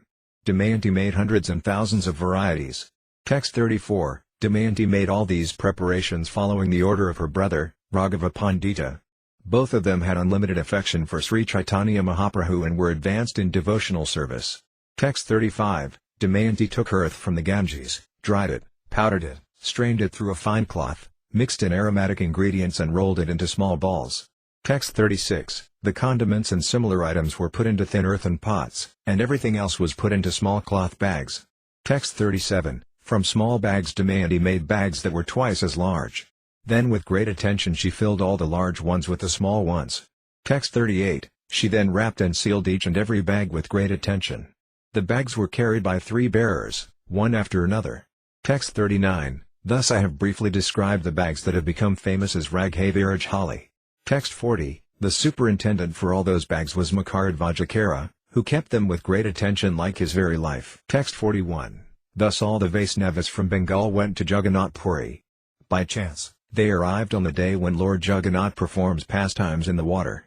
Text 42. Boarding a boat in the water of Narendra Sarovara, Lord Govinda performed his water pastimes with all the devotees. Text 43. Then Sri Caitanya Mahaprabhu arrived with his personal associates to see the jubilant pastimes of Lord Jagannath in Narendra Sarovara. Text 44. At the same time, all the devotees from Bengal arrived at the lake and had a great meeting with the Lord. Text 45. All the devotees immediately fell at the lotus feet of Sri Caitanya Mahaprabhu, and the Lord lifted and embraced every one of them. Text 46. The Gaudiya Sampradaya, consisting of all the devotees from Bengal, began congregational chanting. When they met the Lord, they began to cry loudly in ecstatic love. Text 47. Because of the pastimes in the water, there was great jubilation on the shore, with music, singing, chanting and dancing creating a tumultuous sound. Text 48. Indeed, the chanting and crying of the Gaudiya Vaisnavas mixed and created a tumultuous sound vibration that filled the entire universe. Text 49. Sri Caitanya Mahaprabhu entered the water with his devotees and began his pastimes with them in great jubilation. Text 50. In his Chaitanya Mangala, now known as Chaitanya Bhagavata, Vrindavanadasa Thakura has given a detailed description of the activities the Lord performed in the water. Text 51. There is no use in again describing here the activities of the Lord. It would simply be repetitious and would increase the size of this book. Text 52. After concluding his pastimes in the water, Lord Govinda returned to his residence. Then Sri Caitanya Mahaprabhu went to the temple, taking all his devotees with him. Text 53. When Sri Caitanya Mahaprabhu returned to his residence after visiting the temple of Jagannath, he asked for a large quantity of Lord Jagannath's prasadam, which he then distributed among his devotees so that they could eat sumptuously. Text 54. After talking with all the devotees for some time, Sri Caitanya Mahaprabhu asked them to occupy the individual residences in which they had lived the previous year. Text 55. Raghava Pandita delivered the bags of eatables to Govinda, who kept them in a corner of the dining room. Text 56. Govinda thoroughly emptied the bags from the previous year and kept them in another room to fill them with other goods. Text 57. The next day, Sri Caitanya Mahaprabhu went with his personal devotees to see Lord Jagannath when Lord Jagannath arose early in the morning. Text 58. After seeing Lord Jagannath, Sri Caitanya Mahaprabhu began his all-encompassing Sankirtana. He formed 7 groups, which then began to chant. Text 59. In each of the 7 groups was a principal dancer, such as Advaita Acharya or Lord Nityananda. Text 60. The dancers in the other groups were Vikresvara Pandita, Asayutananda, Pandita Srivasa, Satyarajakan and Narahari Dasa. Text 61. As Sri Caitanya Mahaprabhu walked from one group to another inspecting them, the men in each group thought, "The Lord is within our group." Text 62. The congregational chanting made a tumultuous roar that filled the sky. All the inhabitants of Jagannath Puri came to see the Kirtana. Text 63. Accompanied by his personal staff, the king also came there and watched from a distance, and all the queens watched from the elevated parts of the palace. Text 64. Due to the forceful vibration of Kirtana, the entire world began trembling. When everyone chanted the holy name, they made a tumultuous sound. Text 65. In this way the Lord had congregational chanting performed for some time, and then he himself desired to dance. Text 66. The 7 groups began chanting and beating their drums in 7 directions, and Sri Caitanya Mahaprabhu began dancing in the center in great ecstatic love. Text 67. Sri Caitanya Mahaprabhu remembered a line in the Orisan language and ordered Svarupa Damodara to sing it. Text 68. Let my head fall at the feet of Jagannath in the Kirtana hall known as Jagamahana. Text 69. Simply because of this line, Sri Caitanya Mahaprabhu was dancing in greatly ecstatic love. People all around him floated in the water of his tears. Text 70. Raising his 2 arms, the Lord said, "Chant! Chant!" Floating in transcendental bliss, the people responded by chanting the holy name of Hari. Text 71. The Lord fell to the ground unconscious, not even breathing. Then suddenly he stood up, making a loud sound. Text 72. The hairs on his body constantly stood up like the thorns on a simula tree. Sometimes his body was swollen and sometimes lean and thin. Text 73. He bled and perspired from every pore of his body. His voice faltered. Unable to say the line properly, he uttered only ya ya ga ga parai mumu. Text 74. All his teeth shook, as if each was separate from the others. Indeed, they seemed about to fall to the ground. Text 75. His transcendental bliss increased at every moment. Therefore even by mid-afternoon the dancing had not ended. Text 76. The ocean of transcendental bliss overflowed, and everyone present forgot his body, mind and home. Text 77. Then Lord Nityananda found a way to end the Kirtana. He gradually stopped all the chanters. Text 78. Thus only one group continued chanting with Svarupa Damodara, and they chanted very softly. Text 79. When there was no longer a tumultuous sound, Sri Caitanya Mahaprabhu returned to external consciousness. Then Nityananda Prabhu informed him of the fatigue of the chanters and dancers. Text 80. Understanding the fatigue of the devotees, Sri Caitanya Mahaprabhu stopped the congregational chanting. Then he bathed in the sea, accompanied by them all. Text 81. Then Sri Caitanya Mahaprabhu took prasadam with all of them and then asked them to return to their dwellings and take rest. Text 82. Sri Caitanya Mahaprabhu lay down at the door of the Gambhira, and Govinda came there to massage his legs. Texts 83-84. It was a steady, long-standing rule that Sri Caitanya Mahaprabhu would lie down to rest after lunch and Govinda would come to massage his legs. Then Govinda would honor the remnants of food left by Sri Caitanya Mahaprabhu. Text 85. This time when the Lord lay down, he occupied the entire doorway. Govinda could not enter the room, and therefore he made the following request. Text 86. Govinda said, "Kindly turn on one side, let me pass to enter the room." Text 87. Govinda made his request again and again, but the Lord replied, I cannot move my body. Text 88, Govinda repeatedly requested, I want to massage your legs. Text 89, then Govinda spread the Lord's wrapper his body and in this way entered the room by crossing over the Lord. Text 90, Govinda massaged the Lord's legs as usual. He pressed the Lord's waist and back very softly, and thus all the Lord's fatigue went away. Text 91, as Govinda stroked his body, the Lord slept very nicely for about 45 minutes, and then his sleep broke. Text 92, when Sri Caitanya Mahaprabhu saw Govinda sitting by his side, he was somewhat angry. Why have you been sitting here for so long today? The Lord asked. Text 93, why didn't you go to take your meal after I fell asleep? The Lord asked. Text 94, the Lord asked, how did you enter the room? Why didn't you go out to take your lunch in the same way?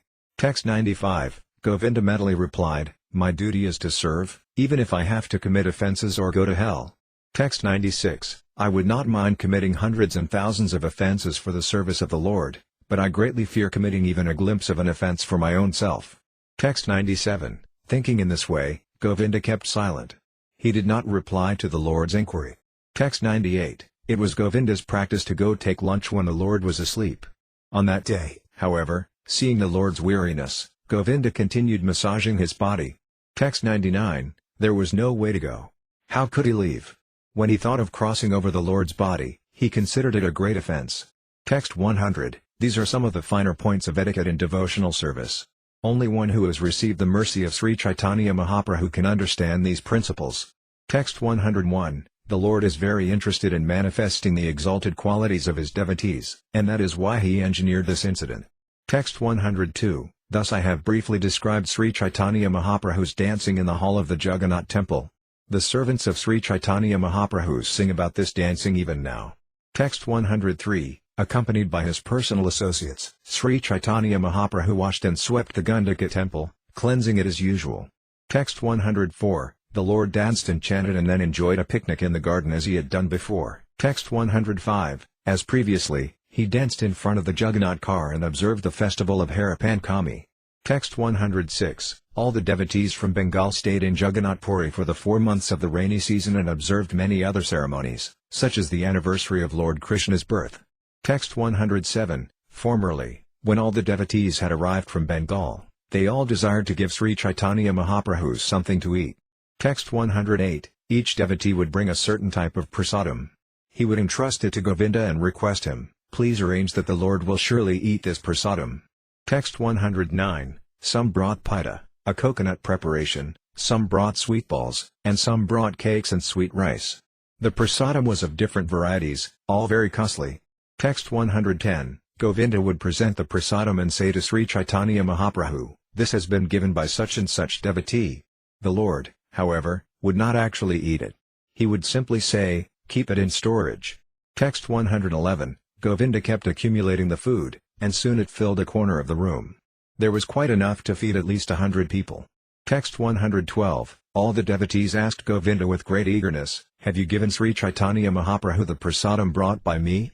Text 113, when the devotees questioned Govinda, he had to tell them lies. Therefore one day he spoke to the Lord in disappointment. Text 114, many respectable devotees, headed by Advaita Acharya, make a great endeavor to entrust me with varieties of food for you. Text 115, you do not eat it, but they ask me again and again.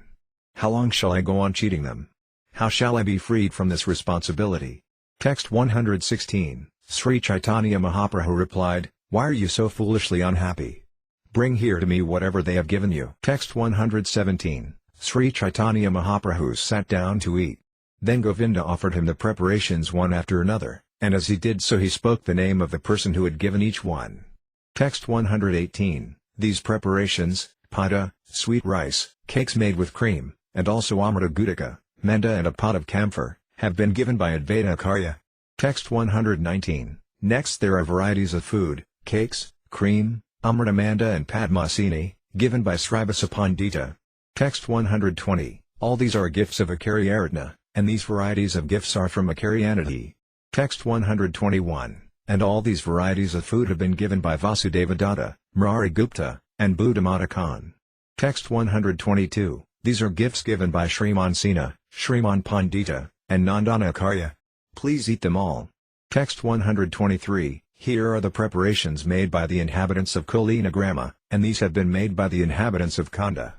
Text 124, in this way, Govinda gave everyone's name as he put the food before the Lord. Being very satisfied, the Lord began to eat it all. Texts 125 to 126, the hard sweets made of coconut, muketa narakala, the sweet balls, the many kinds of sweet drinks and all the other preparations were at least a month old, but although they were old, they had not become tasteless or stale. Indeed, they had all stayed fresh. That is the mercy of Sri Caitanya Mahaprabhu. Text 127, within a very short time, Sri Caitanya Mahaprabhu ate enough for 100 people. Then he asked Govinda, is there anything more left? Text 128, Govinda replied, now there are only the bags of Raghava. Text 129, the next day, while taking his lunch in a secluded place, Sri Caitanya Mahaprabhu opened the bags of Raghava and inspected their contents one after another. Text 130, he tasted a little of everything they contained and praised it all for its flavor and aroma. Text 131, all the varieties of the remaining prasadam were kept to eat throughout the year. When Sri Caitanya Mahaprabhu ate his lunch, Svarupa Damodar Goswami would serve it little by little.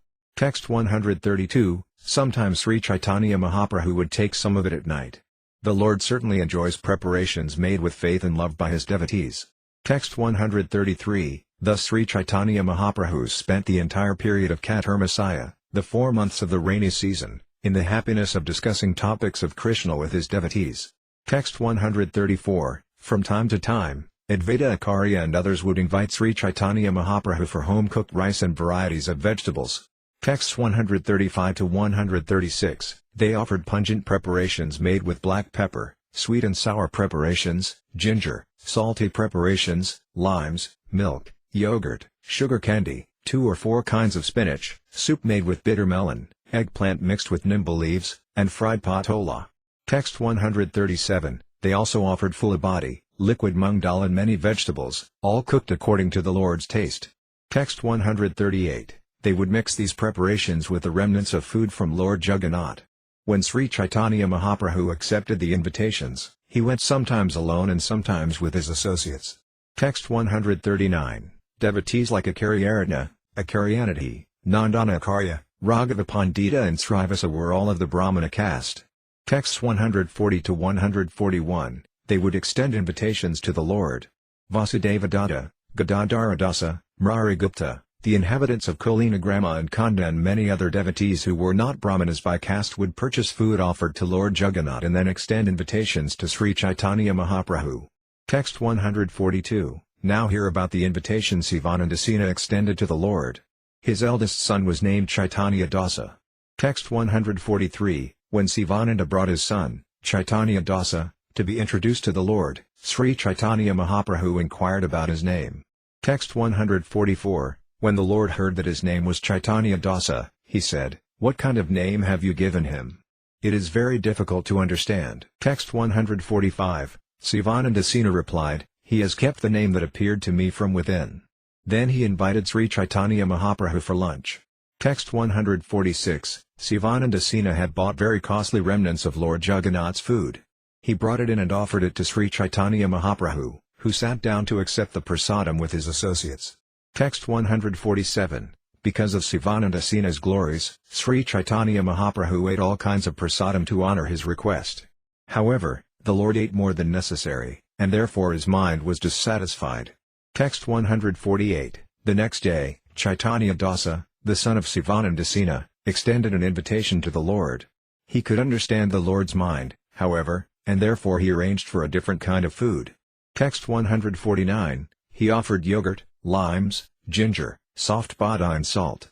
Seeing all these arrangements, Sri Caitanya Mahaprabhu was very pleased.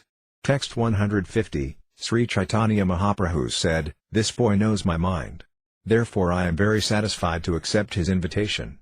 Text 151, after saying this, the Lord ate the rice mixed with yogurt and offered Chaitanya Dasa the remnants of his food.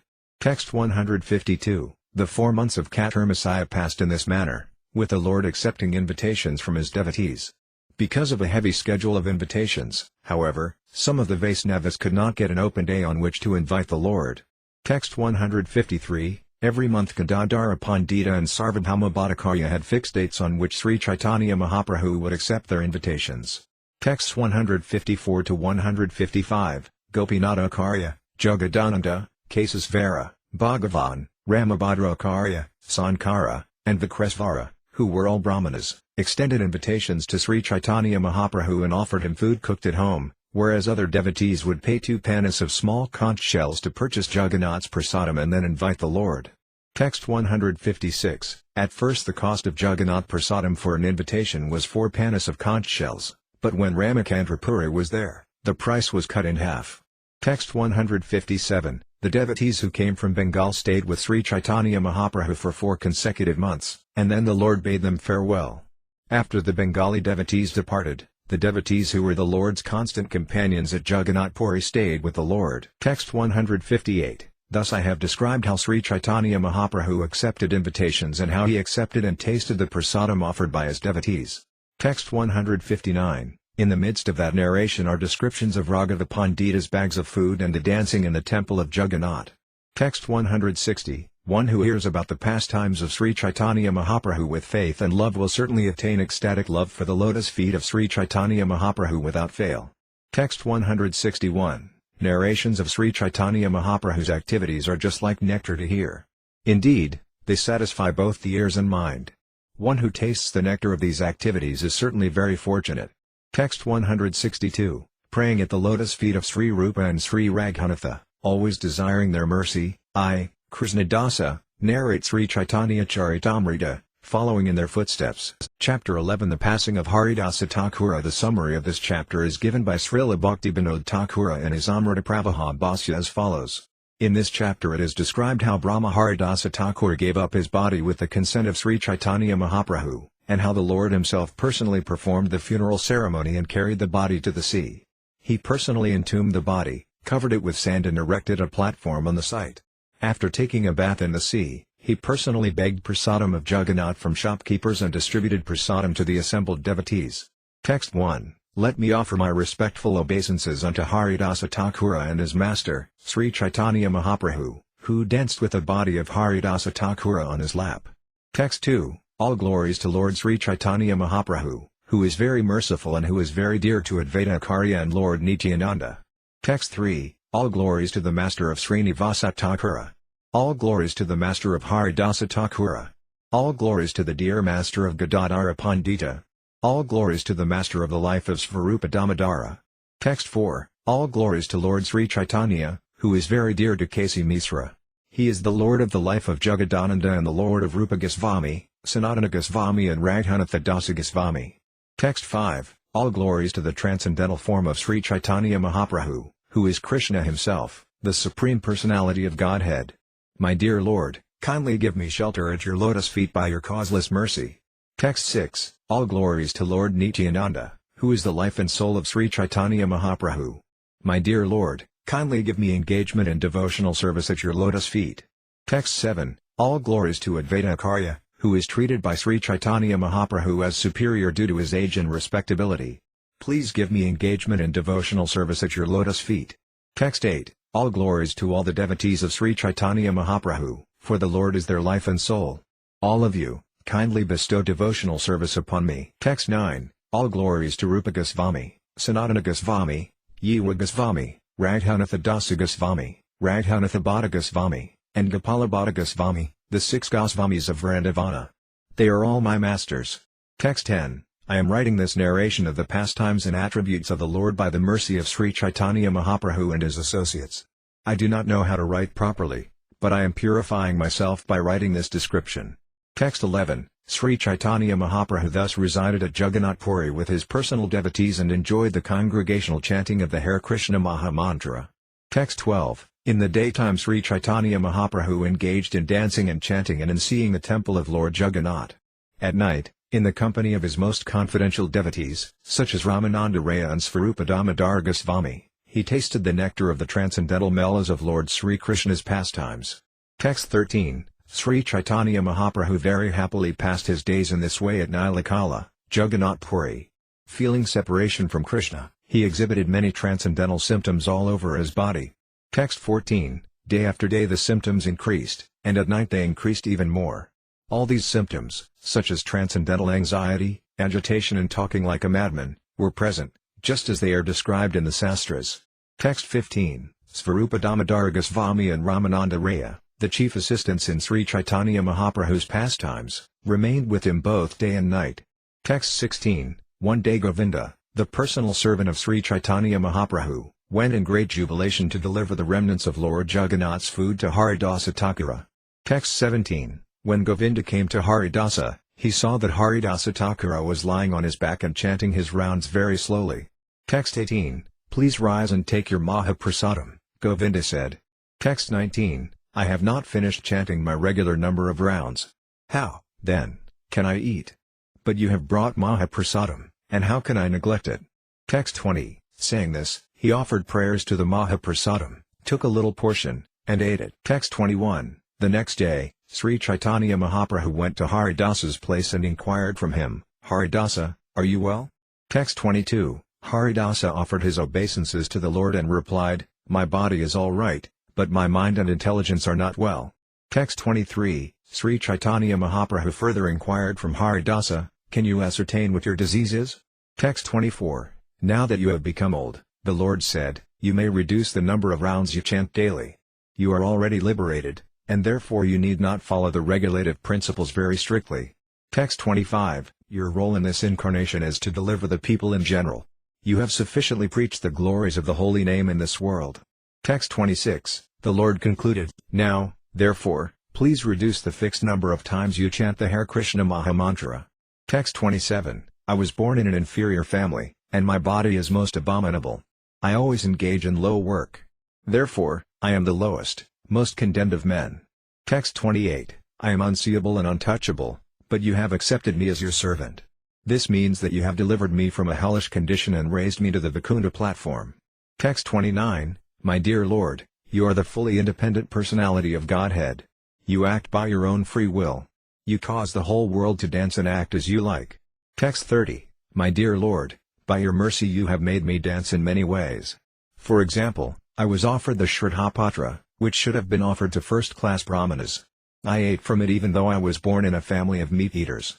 Text 31, I have had one desire for a very long time. I think that quite soon, my Lord, you will bring to a close your pastimes within this material world. Text 32, I wish that you not show me this closing chapter of your pastimes. Before that time comes, kindly let my body fall down in your presence. Text 33, I wish to catch your lotus-like feet upon my heart and see your moon-like face. Text 34, with my tongue I shall chant your holy name, Sri Krishna Caitanya.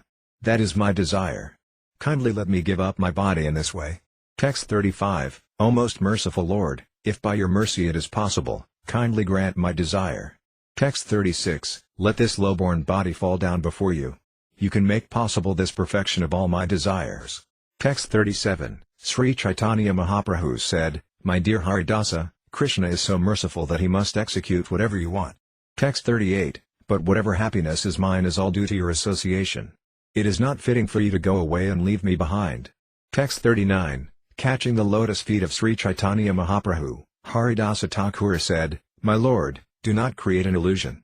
Although I am so fallen, you must certainly show me this mercy. Text 40, my Lord, there are many respectable personalities, millions of devotees, who are fit to sit on my head. They are all helpful in your pastimes. Text 41, my Lord, if an insignificant insect like me dies, what is the loss? If an ant dies, where is the loss to the material world? Text 42, my Lord, you are always affectionate to your devotees. I am just an imitation devotee, but nevertheless I wish that you fulfill my desire. That is my expectation. Text 43, because he had to perform his noon duties, Sri Caitanya Mahaprabhu got up to leave, but it was settled that the following day, after he saw Lord Jagannath, he would return to visit Haridasa Thakura. Text 44, after embracing him, Sri Caitanya Mahaprabhu left to perform his noon duties and went to the sea to take his bath. Text 45, the next morning, after visiting the Jagannath temple, Sri Caitanya Mahaprabhu, accompanied by all his devotees, went hastily to see Haridasa Thakura. Text 46, Sri Caitanya Mahaprabhu and the devotees came before Haridasa Thakura, who offered his respects to the lotus feet of Sri Caitanya Mahaprabhu and all the Vaisnavas. Text 47, Lord Sri Caitanya Mahaprabhu inquired, "My dear Haridasa, what is the news?" Text 48, upon hearing this, Sri Caitanya Mahaprabhu immediately began great congregational chanting in the courtyard. Vakresvara Pandita was the chief dancer. Text 49, headed by Svarupa Damodar Goswami, all the devotees of Sri Caitanya Mahaprabhu surrounded Haridasa Thakura and began congregational chanting. Text 50, in front of all the great devotees like Ramananda Raya and Sarvabhauma Bhattacharya, Sri Caitanya Mahaprabhu began to describe the holy attributes of Haridasa Thakura. Text 51, as he described the transcendental attributes of Haridasa Thakura, Sri Caitanya Mahaprabhu seemed to possess 5 mouths. The more he described, the more his great happiness increased. Text 52, after hearing of the transcendental qualities of Haridasa Thakura, all the devotees present were struck with wonder. They all offered their respectful obeisances to the lotus feet of Haridasa Thakura. Text 53, Haridasa Thakura made Sri Caitanya Mahaprabhu sit down in front of him, and then he fixed his eyes, like 2 bumblebees, on the lotus face of the Lord. Text 54, he held the lotus feet of Sri Caitanya Mahaprabhu on his heart and then took the dust of the feet of all the devotees present and put it on his head. Text 55, he began to chant the holy name of Sri Krishna Caitanya again and again. As he drank the sweetness of the face of the Lord, tears constantly glided down from his eyes. Text 56, while chanting the holy name of Sri Krishna Caitanya, he gave up his air of life and left his body. Text 57, seeing the wonderful death of Haridasa Thakura by his own will, which was just like a great mystic yogi's, everyone remembered the passing away of Bhisma. Text 58, there was a tumultuous noise as they all chanted the holy names Hari and Krishna. Sri Caitanya Mahaprabhu became overwhelmed with ecstatic love. Text 59, the Lord raised the body of Haridasa Thakura and placed it on his lap. Then he began to dance in the courtyard in great ecstatic love. Text 60, because of Sri Caitanya Mahaprabhu's ecstatic love, all the devotees were helpless, and in ecstatic love they also began to dance and chant congregationally. Text 61, Sri Caitanya Mahaprabhu danced for some time, and then Svarupa Damodar Goswami informed him of other rituals for the body of Thakura Haridasa. Text 62, the body of Haridasa Thakura was then raised onto a carrier that resembled an airship and taken to the sea, accompanied by congregational chanting. Text 63, Sri Caitanya Mahaprabhu danced in front of the procession, and Vakresvara Pandita, along with the other devotees, chanted and danced behind him. Text 64, Sri Caitanya Mahaprabhu bathed the body of Haridasa Thakura in the sea and then declared, from this day on, this sea has become a great pilgrimage site. Text 65, everyone drank the water that had touched the lotus feet of Haridasa Thakura, and then they smeared remnants of Lord Jagannath's sandalwood pulp over Haridasa Thakura's body. Text 66, after a hole was dug in the sand, the body of Haridasa Thakura was placed into it. Remnants from Lord Jagannath, such as his silken ropes, sandalwood pulp, food and cloth, were placed on the body. Text 67, all around the body, the devotees performed congregational chanting, and Vakresvara Pandita danced in jubilation. Text 68, with his transcendental hands, Sri Caitanya Mahaprabhu personally covered the body of Haridasa Thakura with sand, chanting Hari Bol. Hari Bol. Text 69, the devotees covered the body of Haridasa Thakura with sand and then constructed a platform upon the site. The platform was protected all around by fencing. Text 70, Sri Caitanya Mahaprabhu danced and chanted all around the platform, and as the holy name of Hari roared tumultuously, the whole universe became filled with the vibration. Text 71, after Sankirtana, Sri Caitanya Mahaprabhu bathed in the sea with his devotees, swimming and playing in the water in great jubilation. Text 72, after circumambulating the tomb of Haridasa Thakura, Sri Caitanya Mahaprabhu went to the Simhadevara gate of the Jagannath temple. The whole city chanted in congregation, and the tumultuous sound vibrated all over the city. Text 73, approaching the Simhadevara gate, Sri Caitanya Mahaprabhu spread his cloth and began to beg prasadam from all the shopkeepers there. Text 74, I am begging prasadam for a festival honoring the passing away of Haridasa Thakura, the Lord said. Please give me alms. Text 75, hearing this, all the shopkeepers immediately came forward with big baskets of prasadam, which they jubilantly delivered to Lord Caitanya. Text 76, however, Svarupa Damodara stopped them, and the shopkeepers returned to their shops and sat down with their baskets. Text 77, Svarupa Damodara sent Sri Caitanya Mahaprabhu back to his residence and kept with him 4 Vaisnavas and 4 servant carriers. Text 78. Svarupa Damodara said to all the shopkeepers, "Deliver to me 4 palmfuls of prasadam from each and every item." Text 79. In this way varieties of prasadam were collected, then packed up in different loads and carried on the heads of the 4 servants. Text 80. Not only did Svarupa Damodara Goswami bring prasadam, but Vaninatha Patnayaka and Kasi Misra also sent large quantities. Text 81. Sri Caitanya Mahaprabhu made all the devotees sit in rows and personally began to distribute the prasadam, assisted by 4 other men. Text 82. Sri Caitanya Mahaprabhu was not accustomed to taking prasadam in small quantities. He therefore put on each plate what at least 5 men could eat. Text 83. Svarupa Damodara Goswami requested Sri Caitanya Mahaprabhu, "Please sit down and watch. With these men to help me, I shall distribute the prasadam." Text 84. The 4 men, Svarupa Damodara, Jagadananda, Kasisvara and Sankara, distributed the prasadam continuously. Text 85. All the devotees who sat down would not eat the prasadam as long as the Lord had not eaten. On that day, however, Kasi Misra had extended an invitation to the Lord. Text 86. Therefore Kasi Misra personally went there and delivered prasadam to Sri Caitanya Mahaprabhu with great attention and made him eat. Text 87. With Paramananda Puri and Brahmananda Bharati, Sri Caitanya Mahaprabhu sat down and accepted the prasadam. When he began to eat, so did all the Vaisnavas.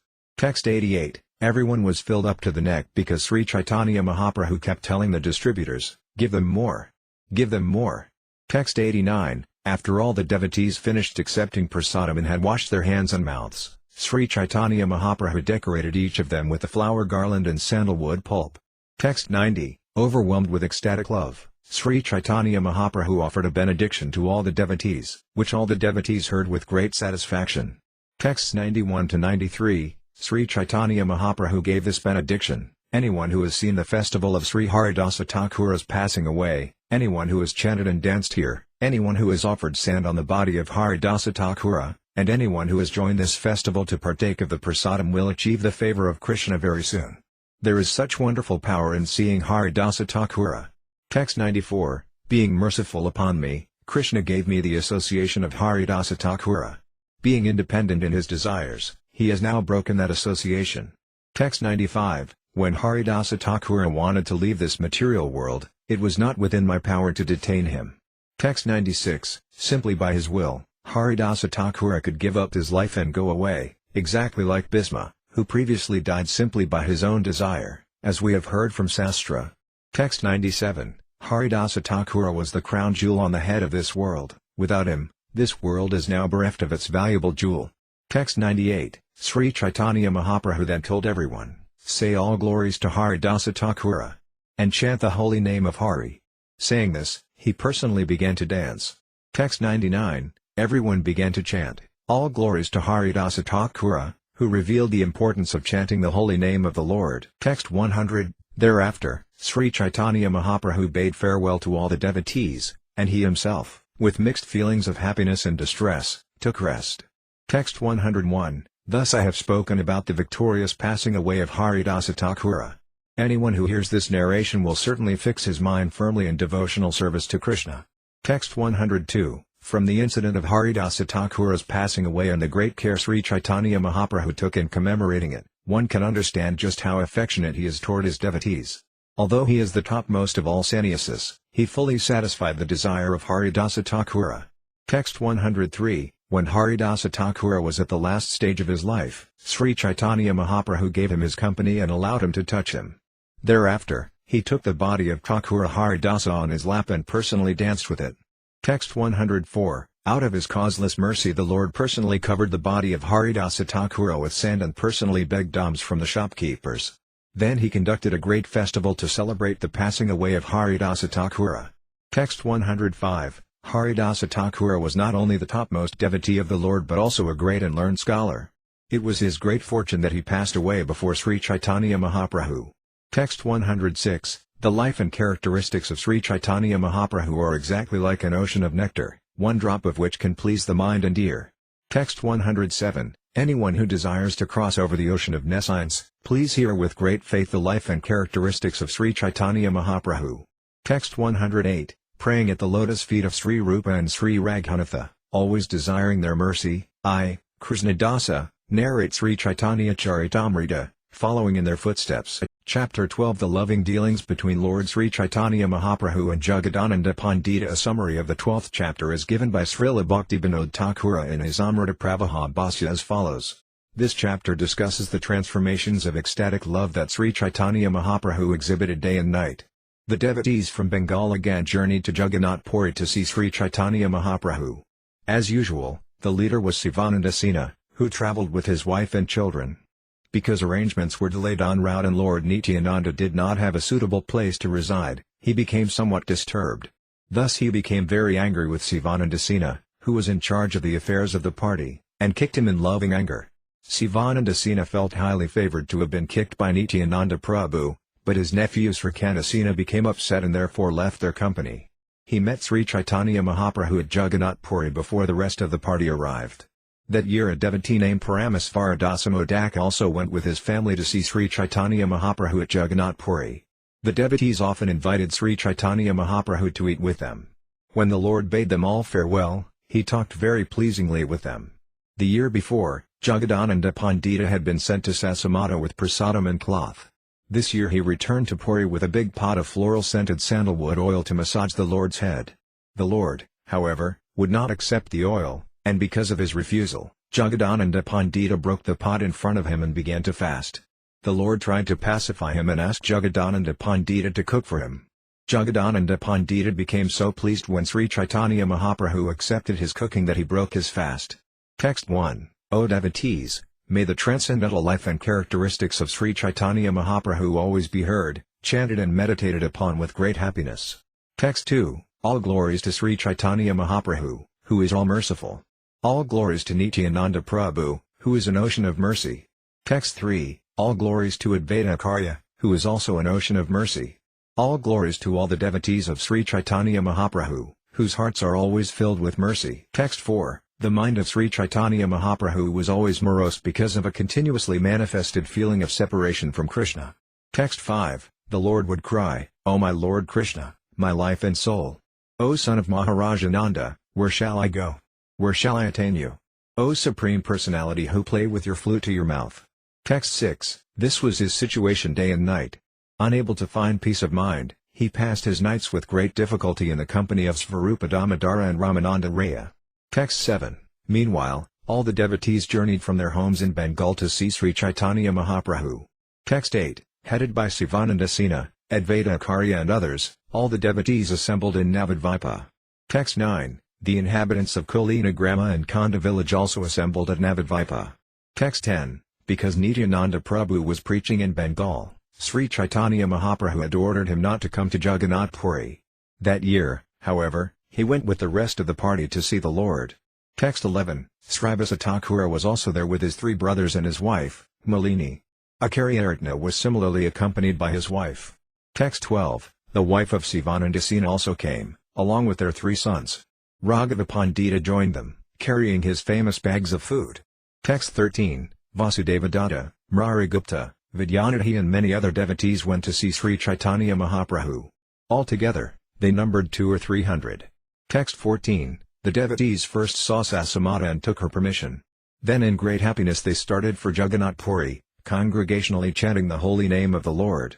Text 15. Sivananda Sena managed the payment of tolls at different places. Maintaining everyone, he guided all the devotees in great happiness. Text 16. Sivananda Sena took care of everyone and gave each devotee places to stay. He knew all the paths leading to Orissa. Text 17. One day when the party was being checked by a toll collector, the devotees were allowed to pass, and Sivananda Sena remained behind alone to pay the taxes. Text 18. The party went into a village and waited beneath a tree because no one but Sivananda Sena could arrange for their residential quarters. Text 19. Nityananda Prabhu meanwhile became very hungry and upset. Because he had not yet obtained a suitable residence, he began calling Sivananda Sena ill names. Text 20. Sivananda Sena has not arranged for my residence, he complained, and I am so hungry I could die. Because he has not come, I curse his 3 sons to die. Text 21. Hearing this curse, Sivananda Sena's wife began to cry. Just then, Sivananda returned from the toll station. Text 22. Crying, His wife informed him, "Lord Nityananda has cursed our sons to die because his quarters have not been provided." Text 23, Sivananda Sena replied, "You crazy woman! Why are you needlessly crying? Let my 3 sons die for all the inconvenience we have caused Nityananda Prabhu." Text 24, after saying this, Sivananda Sena went to Nityananda Prabhu, who then stood up and kicked him. Text 25, very pleased at being kicked, Sivananda Sena quickly arranged for a milkman's house to be the Lord's residence. Text 26, Sivananda Sena touched the lotus feet of Nityananda Prabhu and led him to his residence. After giving the Lord his quarters, Sivananda Sena, being very pleased, spoke as follows. Text 27, "Today you have accepted me as your servant and have properly punished me for my offense." Text 28, "My dear Lord, your chastising me is your causeless mercy. Who within the 3 worlds can understand your real character?" Text 29, "The dust of your lotus feet is not attainable even by Lord Brahma, yet your lotus feet have touched my wretched body." Text 30, "Today my birth, my family and my activities have all become successful. Today I have achieved the fulfillment of religious principles, economic development, satisfaction of the senses and ultimately devotional service to Lord Krishna." Text 31, when Lord Nityananda heard this, he was very happy. He rose and embraced Sivananda Sena in great love. Text 32, being very much pleased by Nityananda Prabhu's behavior, Sivananda Sena began to arrange residential quarters for all the Vaisnavas, headed by Advaita Acharya. Text 33, one of Sri Nityananda Prabhu's characteristics is his contradictory nature. When he becomes angry and kicks someone, it is actually for his benefit. Text 34, Sivananda Sena's nephew, Sri Caitanya, the son of his sister, felt offended, and he commented on the matter when his uncle was absent. Text 35, my uncle is well known as one of the associates of Sri Caitanya Mahaprabhu, but Lord Nityananda Prabhu asserts his superiority by kicking him. Text 36, after saying this, Sri Caitanya, who was only a boy, left the group and travelled on alone to the residence of Sri Caitanya Mahaprabhu. Text 37, when Sri Caitanya offered obeisances to the Lord, he was still wearing his shirt and coat. Therefore Govinda told him, "My dear Sri Caitanya, first take off these garments." Text 38, as Govinda was warning Sri Caitanya, Sri Caitanya Mahaprabhu said, "Don't bother him. Let Sri Caitanya do whatever he likes, for he has come here in a distressed state of mind." Text 39, Sri Caitanya Mahaprabhu inquired from Sri Caitanya about all the Vaisnavas, and the boy informed the Lord about them, naming them one after another. Text 40, when Sri Caitanya heard the Lord say he is distressed, he could understand that the Lord is omniscient. Text 41, as he described the Vaisnavas, therefore, he did not mention Lord Nityananda's kicking Sivananda Sena. Meanwhile, all the devotees arrived and went to meet the Lord. Text 42, Sri Caitanya Mahaprabhu received them all, just as he had in previous years. The women, however, saw the Lord from a distance. Text 43, the Lord again arranged for the residential quarters of all the devotees and thereafter called them to partake of the remnants of food offered to Lord Jagannath. Text 44, Sivananda Sena introduced his 3 sons to Sri Caitanya Mahaprabhu. Because they were his sons, the Lord showed the boys great mercy. Text 45, Lord Chaitanya asked the youngest son's name, and Sivananda Sena informed the Lord that his name was Paramananda Dasa. Texts 46-47, once before when Sivananda Sena had visited Sri Caitanya Mahaprabhu at his residence, the Lord had told him, when this son is born, give him the name Puri Dasa. Text 48, the son was in the womb of Sivananda's wife, and when Sivananda returned home the son was born. Text 49, the child was named Paramananda Dasa in accordance with the Lord's order, and the Lord jokingly called him Puri Dasa. Text 50, when Sivananda Sena introduced the child to Sri Caitanya Mahaprabhu, the Lord put his toe in the child's mouth. Text 51, no one can cross over the ocean of Sivananda Sena's good fortune, for the Lord considered Sivananda's whole family his own. Text 52, the Lord ate lunch in the company of all the devotees, and after washing his hands and mouth he gave an order to Govinda. Text 53, as long as Sivananda Sena's wife and children stay in Jagannath Puri, he said, they must be given the remnants of my food. Text 54, there was a resident of Nadia named Paramasvara, who was a confectioner living near the home of Sri Caitanya Mahaprabhu. Text 55, when the Lord was a boy, he would visit the house of Paramasvara Modaka again and again. The confectioner would supply the Lord milk and sweetmeats, and the Lord would eat them. Text 56, Paramasvara Modaka had been affectionate toward the Lord since his childhood, and he was one of those who came that year to see the Lord at Jagannath Puri. Text 57, when he offered his obeisances to the Lord, He said, "I am the same Paramasvara." Upon seeing him, the Lord asked him questions with great affection. Text 58, Sri Caitanya Mahaprabhu said, "Paramasvara, may you be blessed. It is very good that you have come here." Paramasvara then informed the Lord, "Mukundara has also come." Text 59, hearing the name of Mukundara, Lord Chaitanya hesitated, but because of affection for Paramasvara, he did not say anything. Text 60, an intimate relationship sometimes makes a person overstep formal etiquette. Thus Paramasvara actually pleased the Lord in his heart by his simple and affectionate behavior. Text 61, all the devotees engaged in the cleansing ceremony of the Gundika temple and danced in front of the Ratha Yatra chariot, just as they had done in the past. Text 62, for 4 consecutive months, the devotees observed all the festivals. The wives, such as Malini, extended invitations for lunch to Sri Caitanya Mahaprabhu. Text 63, from Bengal the devotees had brought varieties of Bengali food that Sri Caitanya Mahaprabhu liked. They also cooked various grains and vegetables in their homes and offered them to the Lord. Text 64, during the day, Sri Caitanya Mahaprabhu engaged in various activities with his devotees, but at night he felt great separation from Krishna and used to cry. Text 65, in this way the Lord spent the 4 months of the rainy season in various pastimes, and then he ordered the Bengali devotees to return to their homes. Text 66, all the devotees from Bengal would regularly invite Sri Caitanya Mahaprabhu for lunch, and the Lord would speak to them in very sweet words. Text 67, all of you come to see me every year, the Lord said. To come here and then return must certainly give you great trouble. Text 68, I would like to forbid you to do this, but I enjoy your company so much that my desire for your association only increases. Text 69, I ordered Sri Nityananda Prabhu not to leave Bengal, but he has transgressed my order and come to see me. What can I say? Text 70, out of his causeless mercy upon me, Advaita Acharya has also come here. I am indebted to him for his affectionate behavior. This debt is impossible for me to liquidate. Text 71, all my devotees come here just for me. Leaving aside their homes and families, they travel by very difficult paths to come here in great haste. Text 72, there is no fatigue or trouble for me, for I stay here at Nilakala, Jagannath Puri, and do not move at all. This is the favor of all of you. Text 73, I am a mendicant and have no money. How can I clear my debt for the favor you have shown me? Text 74, I have only this body, and therefore I surrender it unto you. Now, if you wish, you may sell it anywhere you like. It is your property.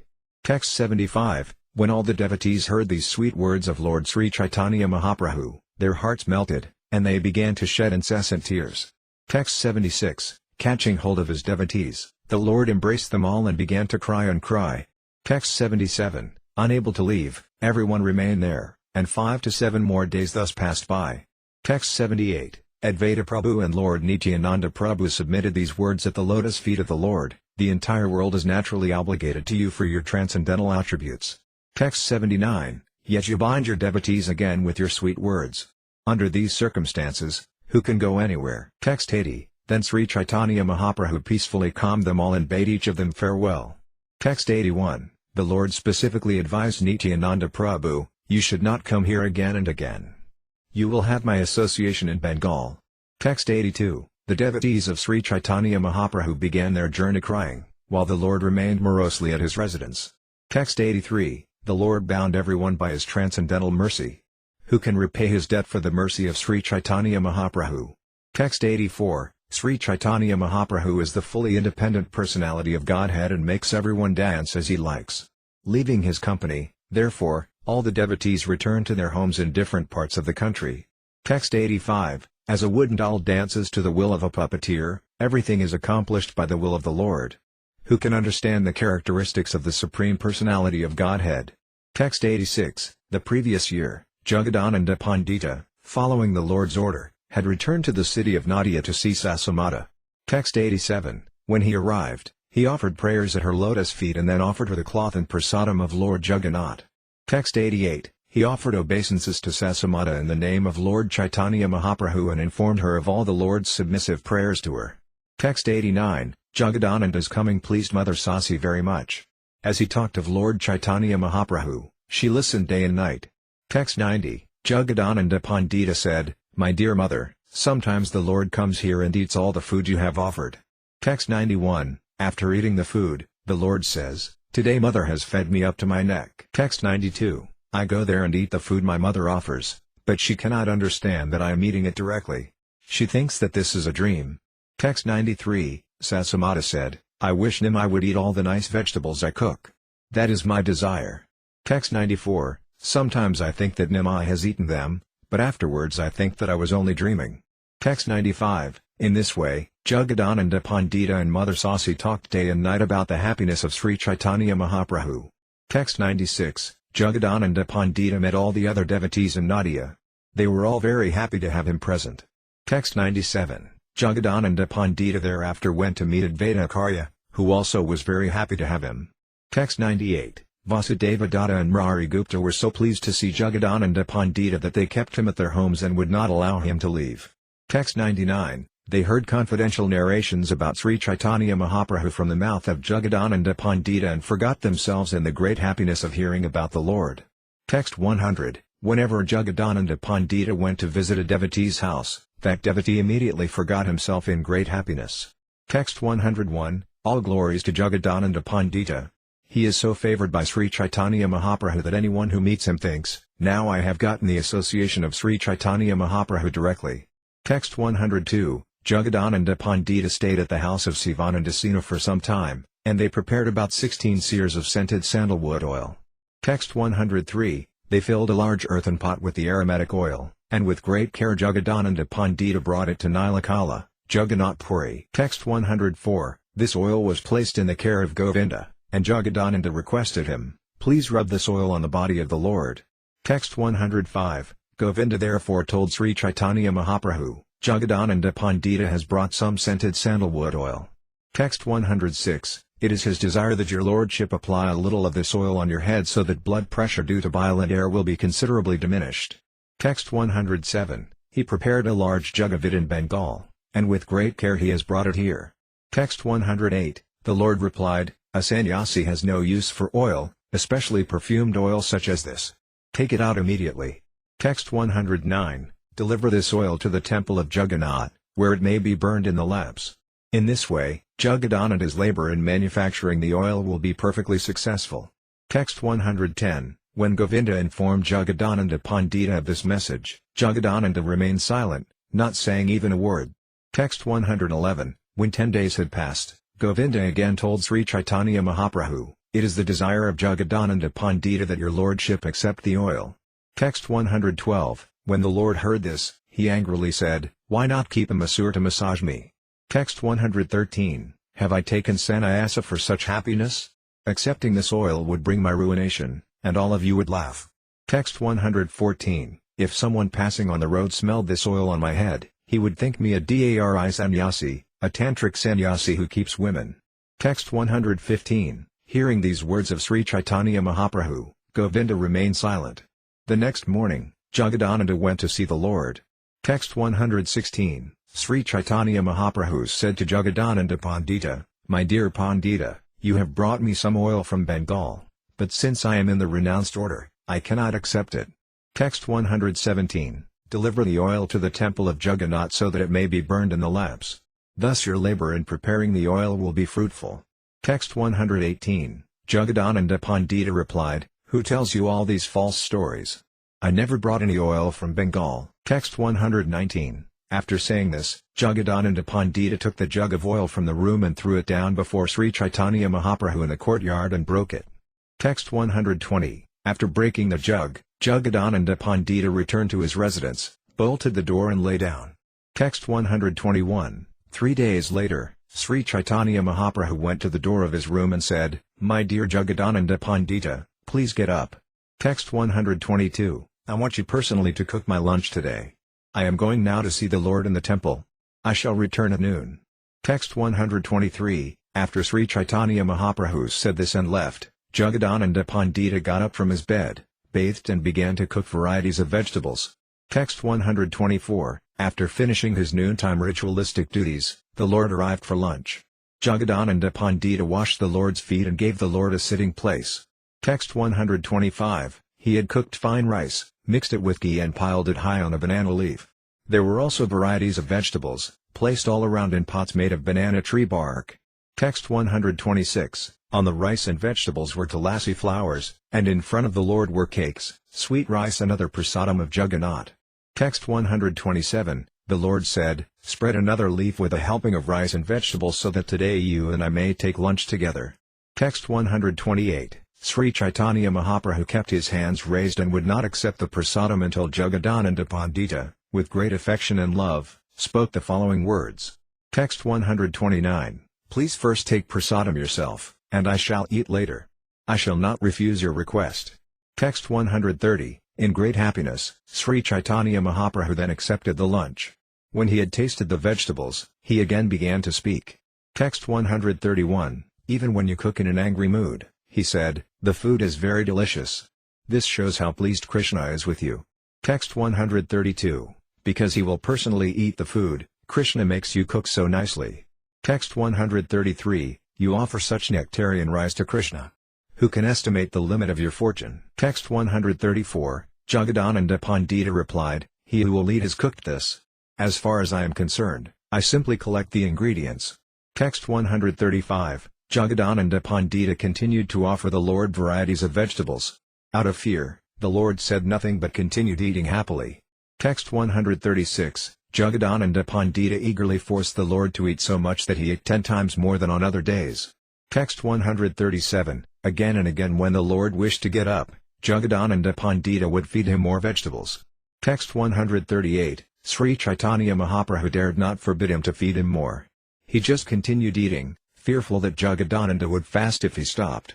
Text 139, at last the Lord respectfully submitted, my dear Jagadananda, you have already made me eat 10 times more than I am used to. Now please stop. Text 140, Sri Caitanya Mahaprabhu stood up and washed his hands and mouth, while Jagadananda Pandita brought spices, a garland and sandalwood pulp. Text 141, accepting the sandalwood pulp and garland, the Lord sat down and said, now, in front of me, you must eat. Text 142, Jagadananda replied, my Lord, you go take rest. I shall take prasadam after I finish making some arrangements. Text 143, Ramai Pandita and Raghunatha Bhatta did the cooking, and I want to give them some rice and vegetables. Text 144, Sri Caitanya Mahaprabhu then told Govinda, you remain here. When the Pandita has taken his food, come inform me. Text 145, after Sri Caitanya Mahaprabhu had said this and left, Jagadananda Pandita spoke to Govinda. Text 146, go quickly and massage the Lord's feet, he said. You may tell him, the Pandita has just sat down to take his meal. Text 147, I shall keep some remnants of the Lord's food for you. When he is asleep, come and take your portion. Text 148, Jagadananda Pandita thus distributed remnants of the Lord's food to Ramai, Nandai, Govinda, and Raghunatha Bhatta. Text 149, he also personally ate the remnants of food left by Sri Caitanya Mahaprabhu. Then the Lord again sent Govinda. Text 150, the Lord told him, go see whether Jagadananda Pandita is eating. Then quickly return and let me know. Text 151, seeing that Jagadananda Pandita was indeed eating, Govinda informed the Lord, who then became peaceful and went to sleep. Text 152, the affectionate loving exchanges between Jagadananda Pandita and Lord Sri Caitanya Mahaprabhu continued in this manner, exactly like the exchanges between Satyabhama and Lord Krishna related in Srimad Bhagavatam. Text 153, who can estimate the limit of Jagadananda Pandita's fortune? He himself is the example of his own great fortune. Text 154, anyone who hears about the loving exchanges between Jagadananda Pandita and Sri Caitanya Mahaprabhu, or who reads Jagadananda's book Prema Vivarta, can understand what love is. Moreover, he achieves ecstatic love of Krishna. Text 155, praying at the lotus feet of Sri Rupa and Sri Raghunatha, always desiring their mercy, I, Krishnadasa, narrate Sri Caitanya-caritamrta, following in their footsteps. Chapter 13 Pastimes with Jagadananda Pandita and Raghunatha Bhatta. Goswami Srila Bhaktivinoda Thakur gives the following summary of the 13th chapter in his Amrita Pravaha Bhasya. Thinking Sri Caitanya Mahaprabhu was uncomfortable sleeping on bark of plantain trees, Jagadananda made a pillow and quilt for him. The Lord, however, did not accept them. Then Svarupa Damodar Goswami made another pillow and quilt from finely shredded plantain leaves, and after strongly objecting, the Lord accepted them. With the permission of Sri Caitanya Mahaprabhu, Jagadananda Pandita went to Vrindavana, where he discussed many devotional subjects with Sanatana Goswami. There was also a discussion about Mukunda Sarasvati's garment. When Jagadananda returned to Jagannath Puri, he presented Sri Caitanya Mahaprabhu with some gifts from Sanatana Goswami, and the incident of the pill of fruit took place. Once, Sri Caitanya Mahaprabhu became ecstatic upon hearing the songs of a devotee asi. Unaware of who was singing, he ran toward her through thorny bushes, but when Govinda informed the Lord that it was a woman singing, he immediately stopped. By this incident, Sri Caitanya Mahaprabhu instructed everyone that sannyasis and Vaisnavas should not hear women singing. When Raghunatha Bhatta Goswami left Varanasi on his way to Jagannath Puri after completing his education, he met Ramadasa Visvasapandita. Visvasapandita was very proud of his education, and being an impersonalist, he was not well received by Sri Caitanya Mahaprabhu. A summary of the life of Raghunatha Bhatta Goswami ends this chapter. Text 1. Let me take shelter at the lotus feet of Lord Gaurachandra. His mind became exhausted and his body very thin from the pain of separation from Krishna, but when he felt ecstatic love for the Lord, he again became fully developed. Text 2. All glories to Sri Caitanya Mahaprabhu. All glories to Nityananda Prabhu. All glories to Advaita Acharya. And all glories to all the devotees of the Lord. Text 3. In this way, Sri Caitanya Mahaprabhu would taste various transcendental relationships of pure love in the company of Jagadananda Pandita. Text 4. The unhappiness of separation from Krishna exhausted the Lord's mind and reduced the structure of his body, but when he felt emotions of ecstatic love, he again became developed and healthy. Text 5. Because he was very thin, when he lay down to rest on the dry bark of plantain trees, it caused him pain in his bones. Text 6. All the devotees felt very unhappy to see Sri Caitanya Mahaprabhu in pain. Indeed, they could not tolerate it. Then Jagadananda Pandita devised a remedy. Text 7. He acquired some fine cloth and colored it with red oxide. Then he filled it with cotton from a simula tree. Text 8. In this way he made a quilt and a pillow, which he then gave to Govinda, saying, "Ask the Lord to lie on this." Text 9. Jagadananda said to Svarupa Damodara Goswami, "Today please personally persuade Sri Caitanya Mahaprabhu to lie down on the bed." Text 10. When it was time for the Lord to go to bed, Svarupa Damodara stayed nearby, but when Sri Caitanya Mahaprabhu saw the quilt and pillow, he was immediately very angry. Text 11. The Lord inquired from Govinda, "Who has made this?" When Govinda named Jagadananda Pandita, Sri Caitanya Mahaprabhu was somewhat fearful. Text 12. After asking Govinda to put aside the quilt and pillow, the Lord lay down on the dry plantain bark. Text 13. Svarupa Damodara said to the Lord, "I cannot contradict your supreme will, my Lord, but if you do not accept the bedding, Jagadananda Pandita will feel great unhappiness." Text 14. Sri Caitanya Mahaprabhu replied, "You might as well bring a bedstead here for me to lie on. Jagadananda wants me to enjoy material happiness." Text 15. I am in the renounced order, and therefore I must lie on the floor. For me to use a bedstead, quilt or pillow would be very shameful. Text 16. When Svarupa Damodara returned and related all these incidents, Jagadananda Pandita felt very unhappy. Text 17. Then Svarupa Damodara Goswami devised another method. First he secured a large quantity of dry banana leaves. Text 18. He then tore the leaves into very fine fibers with his nails and filled two of Sri Caitanya Mahaprabhu's outer garments with the fibers. Text 19. In this way, Svarupa Damodara made some bedding and a pillow, and after much endeavor by the devotees, Sri Caitanya Mahaprabhu accepted them. Text 20. Everyone was happy to see the Lord lie down on that bed, but Jagadananda was inwardly angry, and externally he appeared very unhappy. Text 21. Formerly, when Jagadananda Pandita had desired to go to Vrindavana, Sri Caitanya Mahaprabhu had not given his permission, and therefore he could not go. Text 22. Now, concealing his anger and unhappiness, Jagadananda Pandita again asked Sri Caitanya Mahaprabhu for permission to go to Mathura.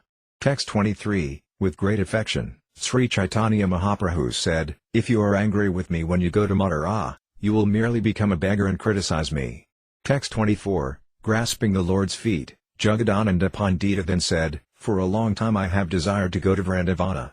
Text 25. I could not go without your lordship's permission.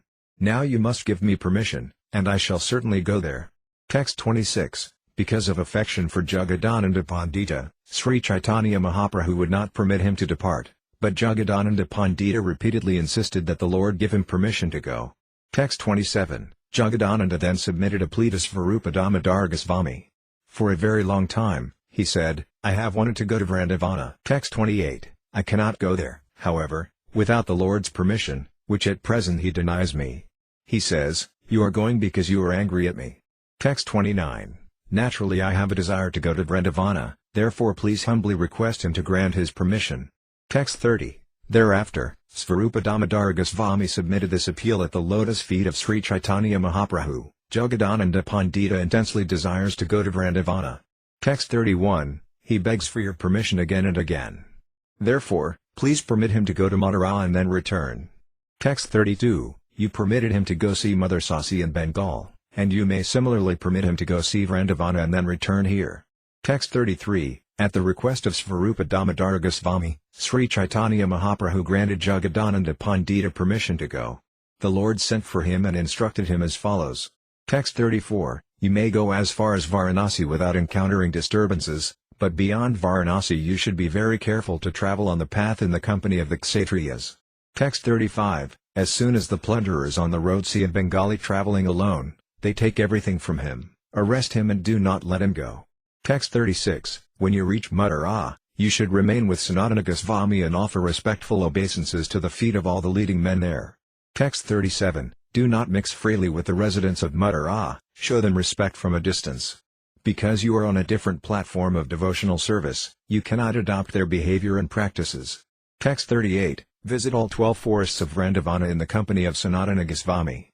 Do not leave his association for even a moment. Text 39. You should remain in Vrindavana for only a short time and then return here as soon as possible. Also, do not climb Govardhana hill to see the Gopala deity. Text 40. Inform Sanatana Goswami that I am coming to Vrindavana for a second time and that he should therefore arrange a place for me to stay. Text 41. After saying this, the Lord embraced Jagadananda Pandita, who then worshipped the Lord's lotus feet and started for Vrindavana. Text 42. He took permission from all the devotees and then departed. Traveling on the forest path, he soon reached Varanasi. Text 43. When he met Depana Misra and Kandrazikara in Varanasi, they heard from him about topics concerning Sri Caitanya Mahaprabhu. Text 44. Finally Jagadananda Pandita reached Mathura, where he met Sanatana Goswami. They were very pleased to see each other. Text 45. After Sanatana Goswami had taken Jagadananda to see all 12 forests of Vrindavana, concluding with Mohammedan, the two of them remained in Gokula. Text 46. They stayed in Sanatana Goswami's cave, but Jagadananda Pandita would go to a nearby temple and cook for himself. Text 47. Sanatana Goswami would beg alms from door to door in the vicinity of Mohammedan. Sometimes he would go to a temple and sometimes to a Brahmana's house. Text 48. Sanatana Goswami attended to all of Jagadananda Pandita's needs. He begged in the area of Mohammedan and brought Jagadananda all kinds of things to eat and drink. Text 49. One day Jagadananda Pandita, having invited Sanatana to the nearby temple for lunch, finished his routine duties and began to cook. Text 50. Previously, a great sannyasi named Mukunda Sarasvati had given Sanatana Goswami an outer garment.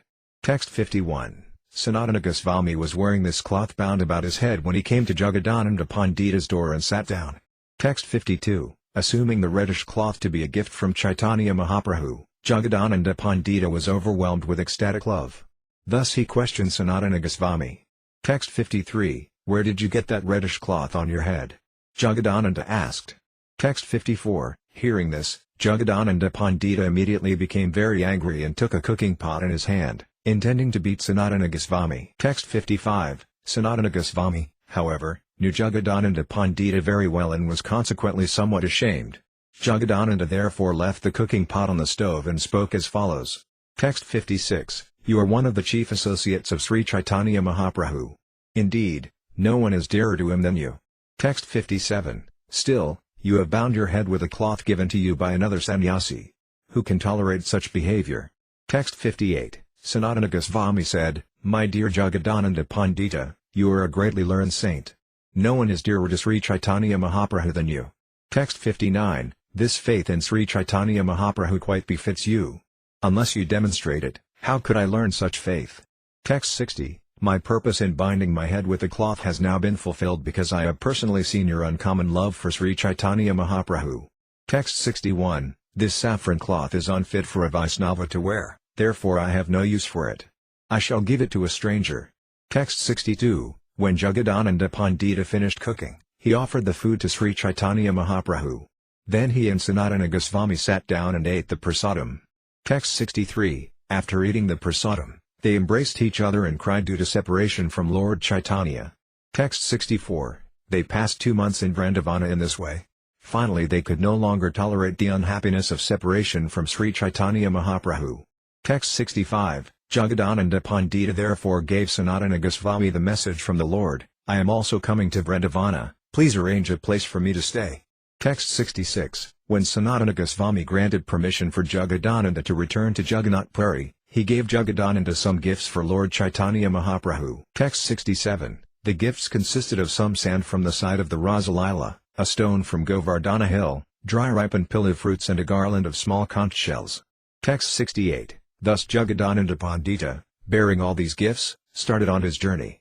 Sanatana Goswami, however, was very much agitated after bidding him farewell. Text 69. Soon afterward, Sanatana Goswami selected a place where Sri Caitanya Mahaprabhu could stay while in Vrindavana. It was a temple in the highlands named Devadasaditila. Text 70. Sanatana Goswami kept the temple very clean and in good repair. In front of it he erected a small hut. Text 71. Meanwhile, traveling very quickly, Jagadananda Pandita soon arrived in Jagannath Puri, much to the joy of Sri Caitanya Mahaprabhu and his devotees. Text 72. After offering prayers at the lotus feet of Sri Caitanya Mahaprabhu, Jagadananda Pandita greeted everyone. Then the Lord embraced Jagadananda very strongly. Text 73. Jagadananda Pandita offered obeisances to the Lord on behalf of Sanatana Goswami. Then he gave the Lord the dust from the side of the Rasa dance, along with the other gifts. Text 74. Sri Caitanya Mahaprabhu kept all the gifts except the pillu fruits, which he distributed to the devotees. Because the fruits were from Vrindavana, everyone ate them with great happiness. Text 75. Those devotees who were familiar with pillu fruits sucked on the seeds, but the Bengali devotees who did not know what they were chewed the seeds and swallowed them. Text 76. The hot chili-like taste burned the tongues of those who chewed the seeds. Thus the eating of pillu fruits from Vrindavana became a pastime of Sri Caitanya Mahaprabhu's. Text 77. When Jagadananda Pandita returned from Vrindavana, everyone was jubilant. Thus Sri Caitanya Mahaprabhu enjoyed his pastimes while residing at Jagannath Puri. Text 78. One day when the Lord was going to the temple of Yamesvara, a female singer began to sing in the Jagannath temple. Text 79. She sang a Gujari tune in a very sweet voice, and because the subject was Jayadeva Goswami's Gita Govinda, the song attracted the attention of the entire world. Text 80. Hearing the song from a distance, Sri Caitanya Mahaprabhu immediately became ecstatic. He did not know whether it was a man or a woman singing. Text 81. As the Lord ran in ecstasy to meet the singer, thorny hedges pricked his body. Text 82. Govinda ran very quickly behind the Lord, who did not feel any pain from the pricking of the thorns. Text 83. Sri Caitanya Mahaprabhu was running very rapidly, and the girl was only a short distance away.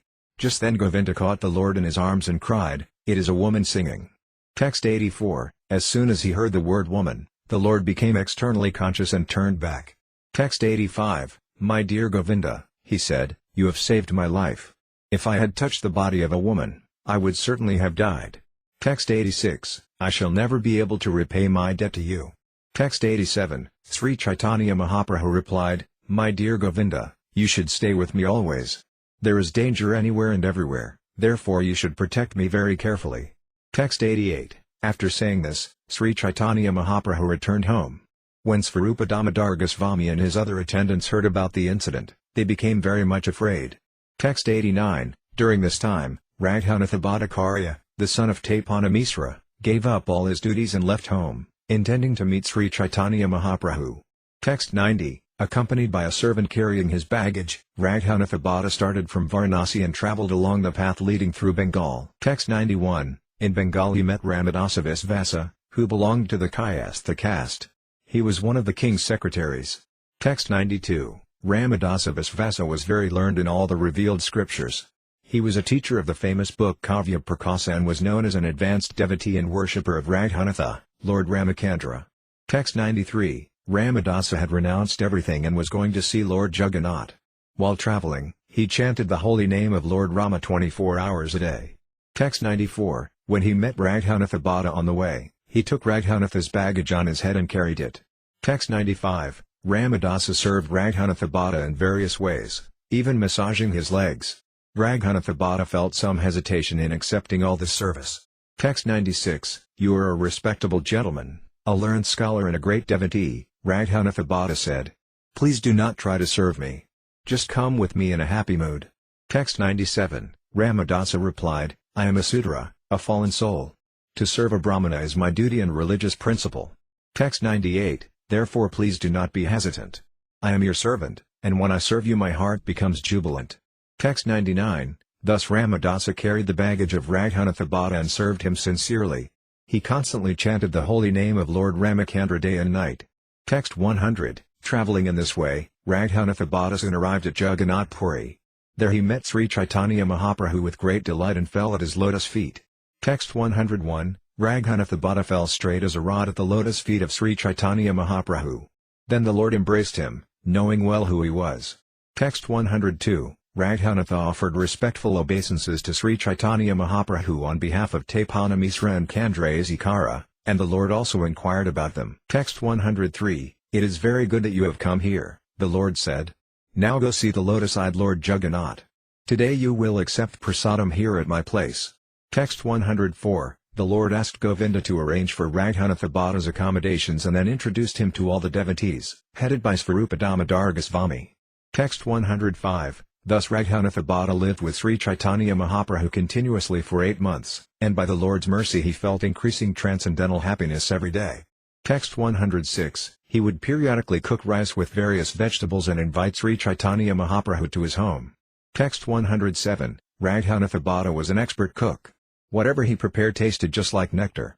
Text 108, Sri Caitanya Mahaprabhu would accept with great satisfaction all the food he prepared. After the Lord was satisfied, Raghunatha Bhatta would eat his remnants. Text 109, when Ramadasa Visvasa met Sri Caitanya Mahaprabhu, the Lord did not show him any special mercy, although this was their first meeting. Text 110, within his heart, Ramadasa Visvasa was an impersonalist who desired to merge into the existence of the Lord, and he was very proud of his learning. Since Sri Caitanya Mahaprabhu is the omniscient Supreme Personality of Godhead, he can understand the heart of everyone, and thus he knew all these things. Text 111, Ramadasa Visvasa then took up residence in Jagannath Puri and taught the Kavya Prakasa to the Patnayaka family, the descendants of Bhavananda Raya. Text 112, after 8 months, when Sri Caitanya Mahaprabhu bade farewell to Raghunatha Bhatta, the Lord flatly forbade him to marry.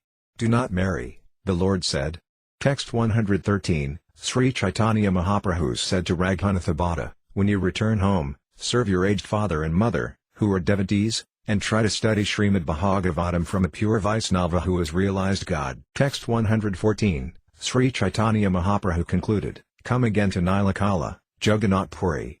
After saying this, the Lord put his own neck beads on Raghunatha Bhatta's neck. Text 115, then the Lord embraced him and bade him farewell. Overwhelmed with ecstatic love, Raghunatha Bhatta began to cry due to imminent separation from Sri Caitanya Mahaprabhu. Text 116, after taking permission from Sri Caitanya Mahaprabhu and all the devotees, headed by Svarupa Damodara, Raghunatha Bhatta returned to Varanasi. Text 117, in accordance with the instructions of Sri Caitanya Mahaprabhu, he continuously rendered service to his mother and father for 4 years. He also regularly studied Srimad Bhagavatam from a self-realized Vaisnava. Text 118, then his parents died at Kasi, Varanasi, and he became detached. He therefore returned to Sri Caitanya Mahaprabhu, giving up all relationships with his home. Text 119, as previously, Raghunatha remained continuously with Sri Caitanya Mahaprabhu for 8 months. Then the Lord gave him the following order. Text 120, my dear Raghunatha, on my order go to Vrindavana and live there under the care of Rupa and Sanatana Goswamis. Text 121, in Vrindavana you should chant the Hare Krishna mantra 24 hours a day and read Srimad Bhagavatam continuously. Krishna, the Supreme Personality of Godhead, will very soon bestow his mercy upon you. Text 122, after saying this, Sri Caitanya Mahaprabhu embraced Raghunatha Bhatta, and by the Lord's mercy Raghunatha was enlivened with ecstatic love for Krishna. Text 123, at a festival Sri Caitanya Mahaprabhu had been given some unspiced betel and a garland of tulasi leaves 14 cubits long. The garland had been worn by Lord Jagannath. Text 124, Sri Caitanya Mahaprabhu gave the garland and betel to Raghunatha Bhatta, who accepted them as a worshipable deity and preserved them very carefully. Text 125, taking permission from Sri Caitanya Mahaprabhu, Raghunatha Bhatta then departed for Vrindavana. When he arrived there, he put himself under the care of Rupa and Sanatana Goswamis. Text 126, when reciting Srimad Bhagavatam in the company of Rupa and Sanatana, Raghunatha Bhatta would be overwhelmed with ecstatic love for Krishna. Text 127, by the mercy of Sri Caitanya Mahaprabhu, he experienced the symptoms of ecstatic love, tears, trembling and faltering of the voice. His eyes filled with tears and his throat became choked, and thus he could not recite Srimad Bhagavatam. Text 128, his voice was as sweet as a cuckoo's, and he would recite each verse of Srimad Bhagavatam in 3 or 4 tunes. Thus his recitations were very sweet to hear. Text 129, when he recited or heard about the beauty and sweetness of Krishna, he would be overwhelmed with ecstatic love and become oblivious to everything. Text 130, thus Raghunatha Bhatta surrendered fully at the lotus feet of Lord Govinda, and those lotus feet became his life and soul. Text 131, subsequently Raghunatha Bhatta ordered his disciples to construct a temple for Govinda. He prepared various ornaments for Govinda, including a flute and shark-shaped earrings. Text 132, Raghunatha Bhatta would neither hear nor speak about anything of the material world. He would simply discuss Krishna and worship the Lord day and night. Text 133, he would not listen to blasphemy of a Vaisnava, nor would he listen to talk of a Vaisnava's misbehavior. He knew only that everyone was engaged in Krishna's service, he did not understand anything else. Text 134, when Raghunatha Bhatta Goswami was absorbed in remembrance of Lord Krishna, he would take the tulasi garland and the prasadam of Lord Jagannath given to him by Sri Caitanya Mahaprabhu, bind them together and wear them on his neck. Text 135, thus I have described the powerful mercy of Sri Caitanya Mahaprabhu, by which Raghunatha Bhatta Goswami remained constantly overwhelmed with ecstatic love for Krishna. Texts 136 to 137, in this chapter I have spoken about 3 topics, Jagadananda Pandita's visit to Vrindavana, Sri Caitanya Mahaprabhu's listening to the song of the devotee at the temple of Jagannath, and how Raghunatha Bhatta Goswami achieved ecstatic love of Krishna by the mercy of Sri Caitanya Mahaprabhu. Text 138, Sri Caitanya Mahaprabhu, Gaurahari, bestows ecstatic love for Krishna upon anyone who hears all these topics with faith and love. Text 139, praying at the lotus feet of Sri Rupa and Sri Raghunatha, always desiring their mercy, I, Krishnadasa, narrate Sri Caitanya-caritamrta, following in their footsteps. Chapter 14 Lord Sri Caitanya Mahaprabhu's feelings of separation from Krishna. Srila Bhaktivinoda Thakur gives the following summary of the 14th chapter. Sri Caitanya Mahaprabhu's feelings of separation from Krishna resulted in highly elevated transcendental madness. When he was standing near the Garuda Stamba and praying to Lord Jagannath, a woman from Orissa put her foot on the Lord's shoulder in her great eagerness to see Lord Jagannath. Govinda chastised her for this, but Caitanya Mahaprabhu praised her eagerness. When Caitanya Mahaprabhu went to the temple of Lord Jagannath, he was absorbed in ecstatic love and saw only Krishna. As soon as he perceived this woman, however, his external consciousness immediately returned, and he saw Jagannath, Baladeva, and Subhadra. Caitanya Mahaprabhu also saw Krishna in a dream, and he was overwhelmed with ecstatic love. When he could no longer see Krishna, Sri Caitanya Mahaprabhu compared himself to a yogi and described how that yogi was seeing Vrindavana. Sometimes all the transcendental ecstatic symptoms were manifest in him. One night, Govinda and Svarupa Damodara noticed that although the 3 doors to the Lord's room were closed and locked, the Lord was not present inside. Seeing this, Svarupa Damodara and the other devotees went outside and saw the Lord lying unconscious by the gate known as Simhadvara. His body had become unusually long, and the joints of his bones were loose. The devotees gradually brought Sri Caitanya Mahaprabhu back to his senses by chanting the Hare Krishna mantra, and then they took him back to his residence. Once Sri Caitanya Mahaprabhu mistook a sand dune known as Kataka Parvata for Govardhana Hill. As he ran toward it, he became stunned, and then the 8 ecstatic transformations appeared in his body due to great love for Krishna. At that time all the devotees chanted the Hare Krishna mantra to pacify him. Text 1. I shall now describe a very small portion of the activities performed by Sri Caitanya Mahaprabhu with his mind, intelligence and body when he was bewildered by strong feelings of separation from Krishna. Text 2. All glories to Sri Caitanya Mahaprabhu, the Supreme Personality of Godhead. All glories to Lord Gaurachandra, the life and soul of his devotees. Text 3. All glories to Lord Nityananda, who is Sri Caitanya Mahaprabhu's very life. And all glories to Advaita Acharya, who is extremely dear to Sri Caitanya Mahaprabhu. Text 4, all glories to Svarupa Damodara and all the other devotees, headed by Srivasa Thakura. Please give me the strength to describe the character of Sri Caitanya Mahaprabhu. Text 5, Sri Caitanya Mahaprabhu's emotion of transcendental madness and separation from Krishna is very deep and mysterious. Even though one is very advanced and learned, he cannot understand it. Text 6, how can one describe unfathomable subject matters? It is possible only if Sri Caitanya Mahaprabhu gives him the capability. Text 7, Svarupa Damodara Goswami and Raghunatha Dasa Goswami recorded all these transcendental activities of Sri Caitanya Mahaprabhu in their notebooks. Text 8, in those days, Svarupa Damodara and Raghunatha Dasa Goswami lived with Sri Caitanya Mahaprabhu, whereas all other commentators lived far away from him. Text 9, these two great personalities, Svarupa Damodara and Raghunatha Dasa Goswami, recorded the activities of Sri Caitanya Mahaprabhu moment by moment. They describe these activities briefly as well as elaborately in their notebooks. Text 10, Svarupa Damodara wrote short notes, whereas Raghunatha Dasa Goswami wrote elaborate descriptions. I shall now describe Sri Caitanya Mahaprabhu's activities more elaborately, as if fluffing out compressed cotton. Text 11, please hear faithfully this description of Caitanya Mahaprabhu's ecstatic emotions. Thus you will come to know of his ecstatic love, and ultimately you will achieve love of Godhead. Text 12, when Sri Caitanya Mahaprabhu felt separation from Krishna, his condition exactly corresponded to that of the Gopas in Vrindavana after Krishna's departure for Mathura. Text 13, the lamentation of Srimati Radharani when Uddhava visited Vrindavana gradually became a feature of Sri Caitanya Mahaprabhu's transcendental madness. Text 14, Sri Caitanya Mahaprabhu's emotions exactly corresponded to those of Srimati Radharani when she met Uddhava.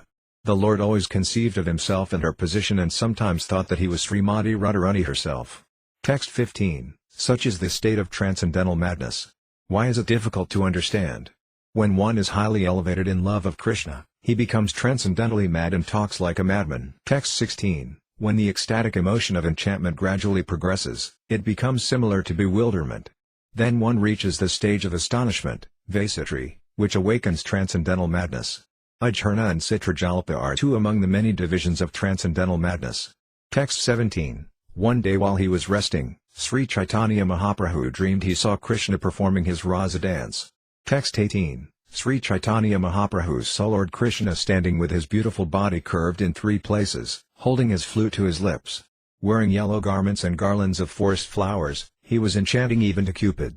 Text 19, the Gopas were dancing in a circle, and in the middle of that circle, Krishna, the son of Maharaja Nanda, danced with Radharani.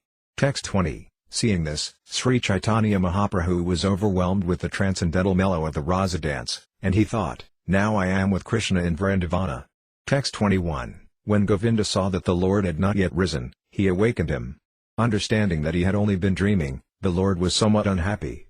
Text 22, Sri Caitanya Mahaprabhu performed his customary daily duties, and at the usual time he went to see Lord Jagannath in the temple.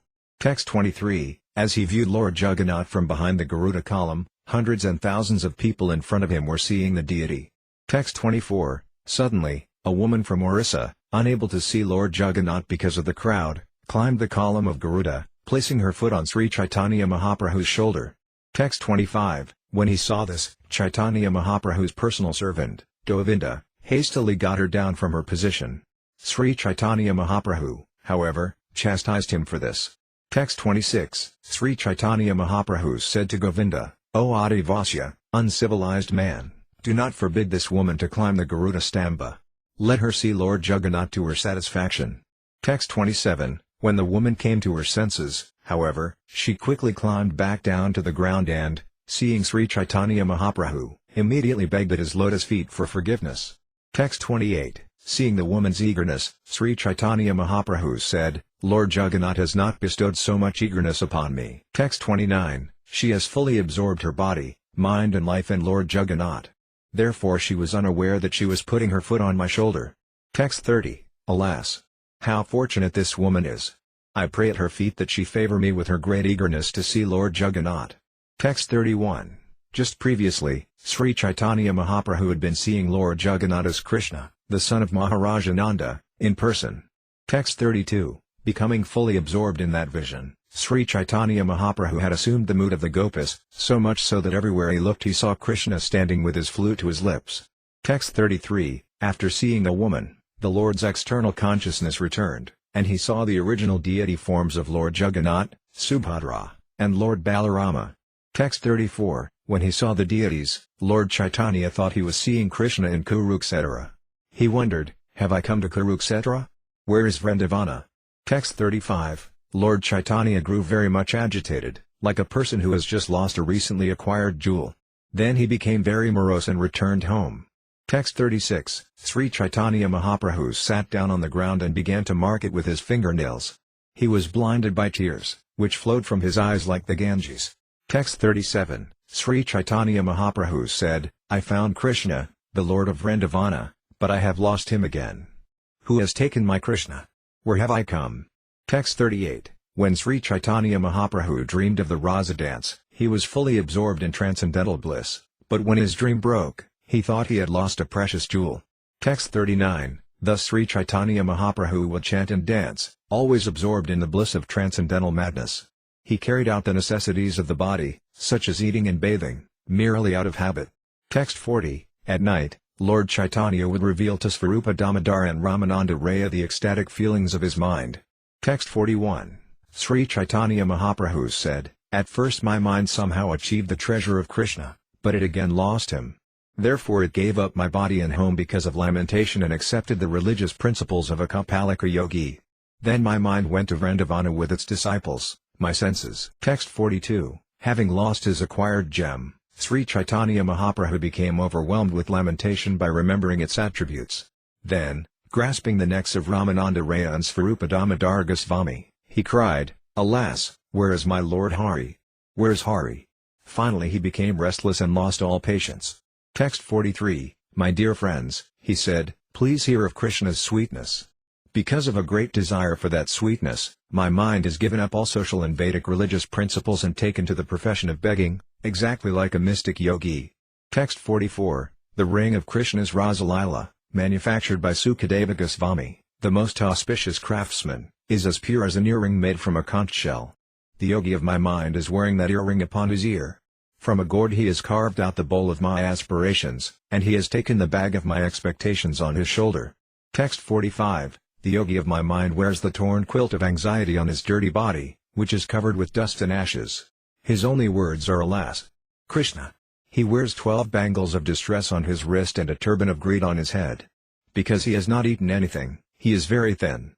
Text 46, the great yogi of my mind always studies the poetry and discussions of Lord Krishna's Vrindavana pastimes. In Srimad Bhagavatam and other scriptures, great saintly yogis like Vyasadeva and Sukadeva Goswami have described Lord Krishna as the Supersoul, beyond all material contamination. Text 47, the mystic yogi of my mind has assumed the name Mahabahula and made disciples of my 10 senses. Thus my mind has gone to Vrindavana, leaving aside the home of my body and the great treasure of material enjoyment. Text 48, in Vrindavana, he goes from door to door begging alms with all his disciples. He begs from both the moving and the inert inhabitants, the citizens, the trees and the creepers. In this way he lives on fruits, roots and leaves. Text 49, the Gopas of Rajabhumi always taste the nectar of Krishna's attributes, his beauty, his sweetness, his aroma, the sound of his flute and the touch of his body. My mind's 5 disciples, the senses of perception, gather the remnants of that nectar from the Gopas and bring them to the yogi of my mind. The senses maintain their lives by eating those remnants. Text 50, there is a solitary garden where Krishna enjoys his pastimes, and in one corner of a pavilion in that garden, the yogi of my mind, along with his disciples, practices mystic yoga.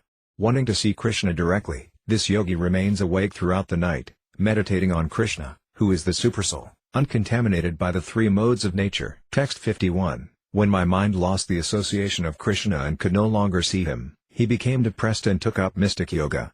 In the void of separation from Krishna, he experienced 10 transcendental transformations.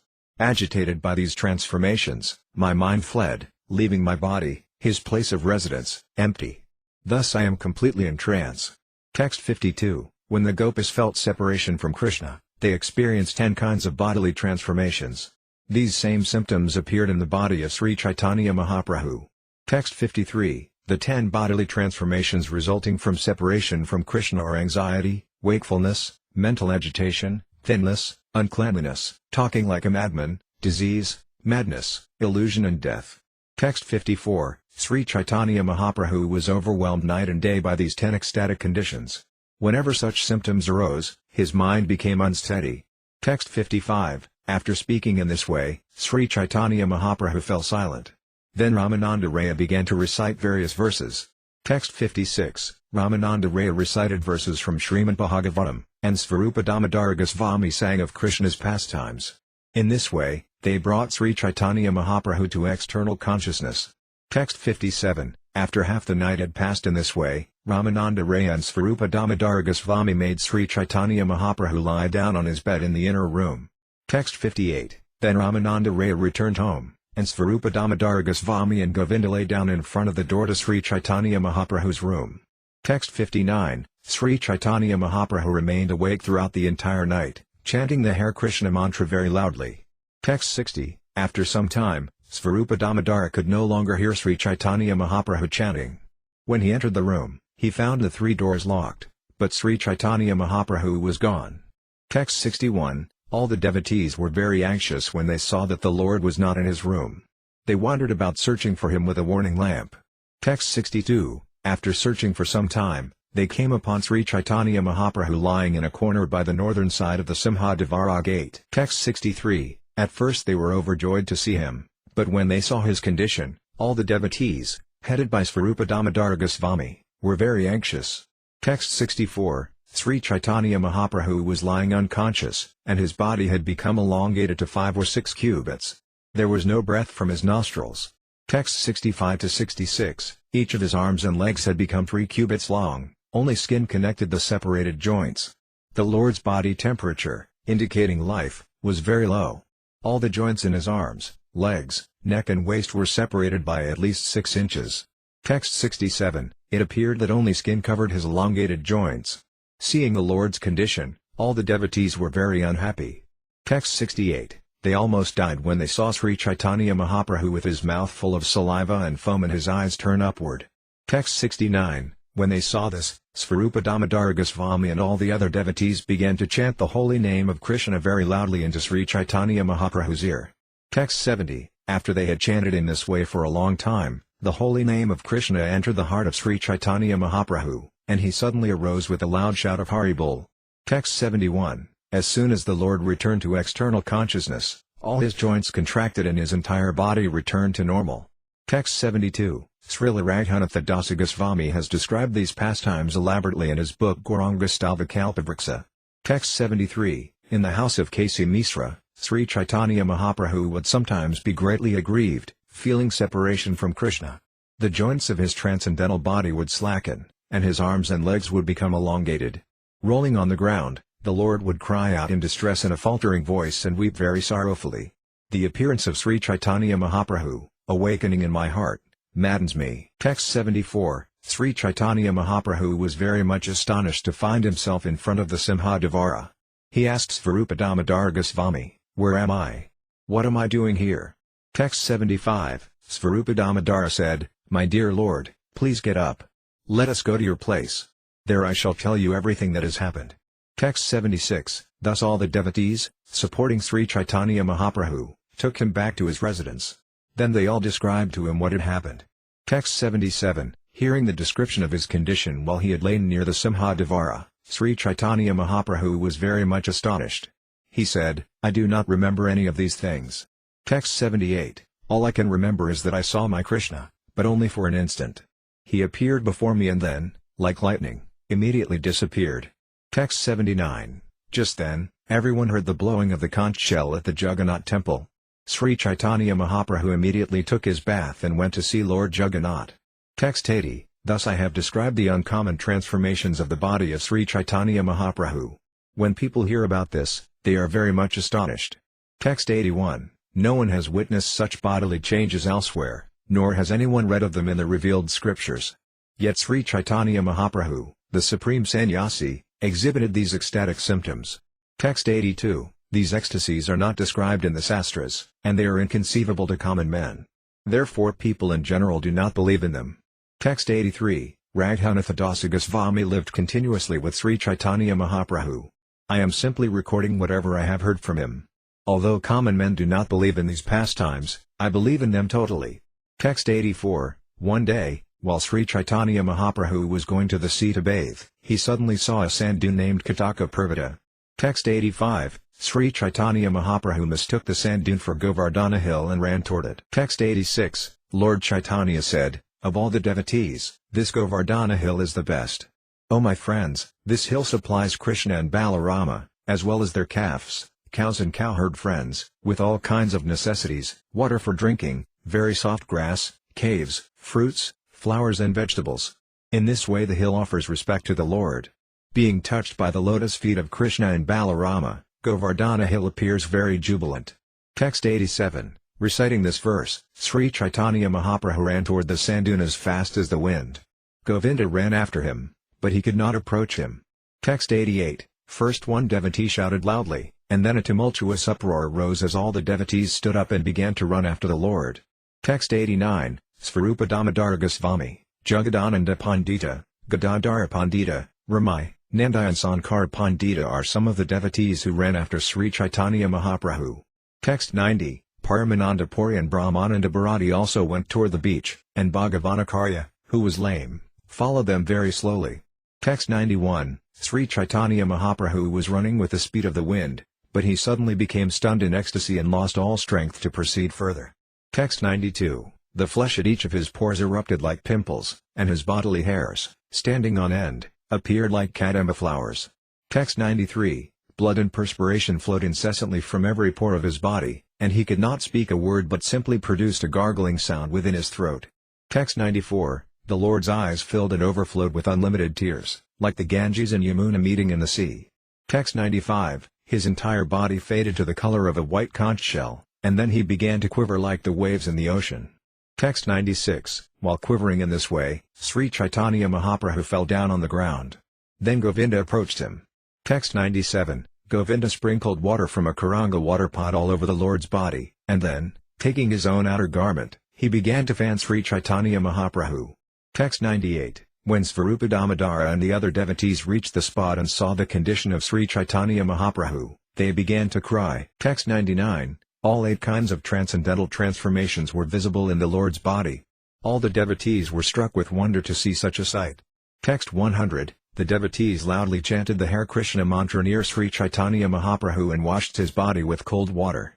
Text 101. After the devotees had been chanting for a long time, Sri Caitanya Mahaprabhu suddenly stood up and shouted, "Hari Bol." Text 102. When Sri Caitanya Mahaprabhu stood up, all the Vaisnavas loudly chanted, "Hari, Hari," in great jubilation. The auspicious sound filled the air in all directions.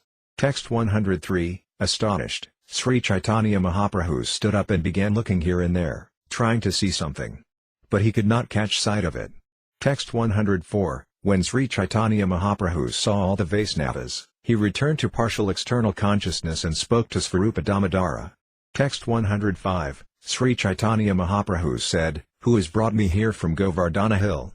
I was seeing Lord Krishna's pastimes, but now I cannot see them." Text 106. Today I went from here to Govardhana hill to find out if Krishna was tending his cows there. Text 107. I saw Lord Krishna climbing Govardhana hill and playing his flute, surrounded on all sides by grazing cows. Text 108. Hearing the vibration of Krishna's flute, Srimati Radharani and all her gopi friends came there to meet him. They were all very nicely dressed. Text 109. When Krishna and Srimati Radharani entered a cave together, the other gopis asked me to pick some flowers. Text 110. Just then, all of you made a tumultuous sound and carried me from there to this place.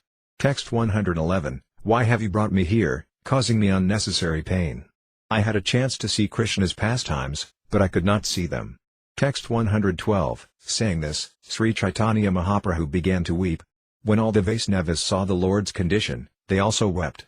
Text 113. At that time, Paramananda Puri and Brahmananda Bharati arrived. Seeing them, Sri Caitanya Mahaprabhu became somewhat respectful. Text 114. Sri Caitanya Mahaprabhu returned to complete external consciousness and immediately offered prayers to them. Then these 2 elderly gentlemen both embraced the Lord with loving affection. Text 115. Sri Caitanya Mahaprabhu said to Puri Goswami and Brahmananda Bharati, "Why have the two of you come so far?" Text 116. When he heard this, Sri Caitanya Mahaprabhu felt somewhat ashamed. Then he went to bathe in the sea with all the Vaisnavas. Text 117. After bathing in the sea, Sri Caitanya Mahaprabhu returned to his residence with all the devotees. Then they all lunched on the remnants of food offered to Lord Jagannath. Text 118. Thus I have described the transcendental ecstatic emotions of Sri Caitanya Mahaprabhu. Even Lord Brahma cannot describe their influence. Text 119. In his book Gauranga Kalpavriksha, Raghunatha Dasa Goswami has very vividly described Sri Caitanya Mahaprabhu's pastime of running toward the Kataka Parvata sand dune. Text 120. Near Jagannath Puri is a great sand dune known as Kataka Parvata. Seeing that hill, Sri Caitanya Mahaprabhu said, "Oh, I shall go to the land of Raya to see Govardhana hill." Then he began running madly toward it, and all the Vaisnavas ran after him. This scene awakens in my heart and maddens me. Text 121. Who can properly describe all the uncommon pastimes of Sri Caitanya Mahaprabhu? They are all simply as play. Text 122. I have briefly described them just to give an indication of his transcendental pastimes. Nevertheless, anyone who hears this will certainly attain the shelter of Lord Krishna's lotus feet. Text 123. Praying at the lotus feet of Sri Rupa and Sri Raghunatha, always desiring their mercy, I, Krishnadasa, narrate Sri Caitanya-caritamrta, following in their footsteps. Chapter 15. The Transcendental Madness of Lord Sri Caitanya Mahaprabhu. The following is a summary of the 15th chapter. After seeing the Upalabhoga ceremony of Lord Jagannath, Sri Caitanya Mahaprabhu once more began to feel ecstatic emotions. When he saw the garden on the beach by the sea, he again thought that he was in Vrindavana, and when he began to think of Krishna engaging in his different pastimes, transcendental emotions excited him again. On the night of the Rasa dance, the Gopas, bereaved by Krishna's absence, searched for Krishna from one forest to another. Sri Caitanya Mahaprabhu adopted the same transcendental thoughts as those of the Gopas and was filled with ecstatic emotion. Svarupa Damodara Goswami recited a verse from the Gita Govinda just suitable to the Lord's emotions. Chaitanya Mahaprabhu then exhibited the ecstatic transformations known as Bhavodaya, Bhavasandhi, Bhavasabalya and so on.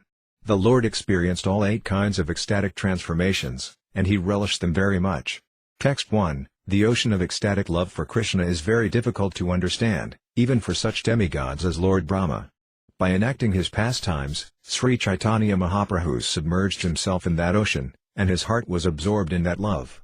Thus he exhibited in various ways the exalted position of transcendental love for Krishna. Text 2. All glories to Sri Krishna Caitanya, the Supreme Personality of Godhead. All glories to Lord Nityananda, whose body is always filled with transcendental bliss. Text 3. All glories to Sri Advaita Acharya, who is very dear to Lord Chaitanya. And all glories to all the devotees of the Lord, headed by Srivasa Thakura. Text 4. Thus Sri Caitanya Mahaprabhu forgot himself throughout the entire day and night, being merged in an ocean of ecstatic love for Krishna. Text 5. The Lord would maintain himself in 3 states of consciousness. Sometimes he merged totally in ecstatic emotion, sometimes he was in partial external consciousness, and sometimes he was in full external consciousness. Text 6. Actually, Sri Caitanya Mahaprabhu was always merged in ecstatic emotion, but just as a potter's wheel turns without the potters touching it, the Lord's bodily activities, like bathing, going to the temple to see Lord Jagannath, and taking lunch, went on automatically. Text 7. One day, while Sri Caitanya Mahaprabhu was looking at Lord Jagannath in the temple, Lord Jagannath appeared to be personally Sri Krishna, the son of Nanda Maharaja. Text 8. When Sri Caitanya Mahaprabhu realized Lord Jagannath to be Krishna himself, Lord Chaitanya's 5 senses immediately became absorbed in attraction for the 5 attributes of Lord Krishna. Text 9. Just as in a tug-of-war, the single mind of Lord Chaitanya was attracted in 5 directions by the 5 transcendental attributes of Lord Krishna. Thus the Lord became unconscious. Text 10. Just then, the Upalabhoga ceremony of Lord Jagannath concluded, and the devotees who had accompanied Lord Chaitanya to the temple took him back home. Text 11. That night, Sri Caitanya Mahaprabhu was attended by Svarupa Damodara Goswami and Ramananda Raya. Keeping his hands around their necks, the Lord began to lament. Text 12. When Srimati Radharani was very much agitated due to feeling great separation from Krishna, she spoke a verse to Visakha explaining the cause of her great anxiety and restlessness. Text 13. Reciting that verse, Sri Caitanya Mahaprabhu expressed his burning emotions. Then, with great lamentation, He explained the verse to Svarupa Damodara and Ramananda Raya. Text 14, Sri Caitanya Mahaprabhu said, "Though the hearts of the Gopas are like high-standing hills, they are inundated by the waves of the nectarian ocean of Krishna's beauty. His sweet voice enters their ears and gives them transcendental bliss. The touch of his body is cooler than millions and millions of moons together, and the nectar of his bodily fragrance overfloods the entire world.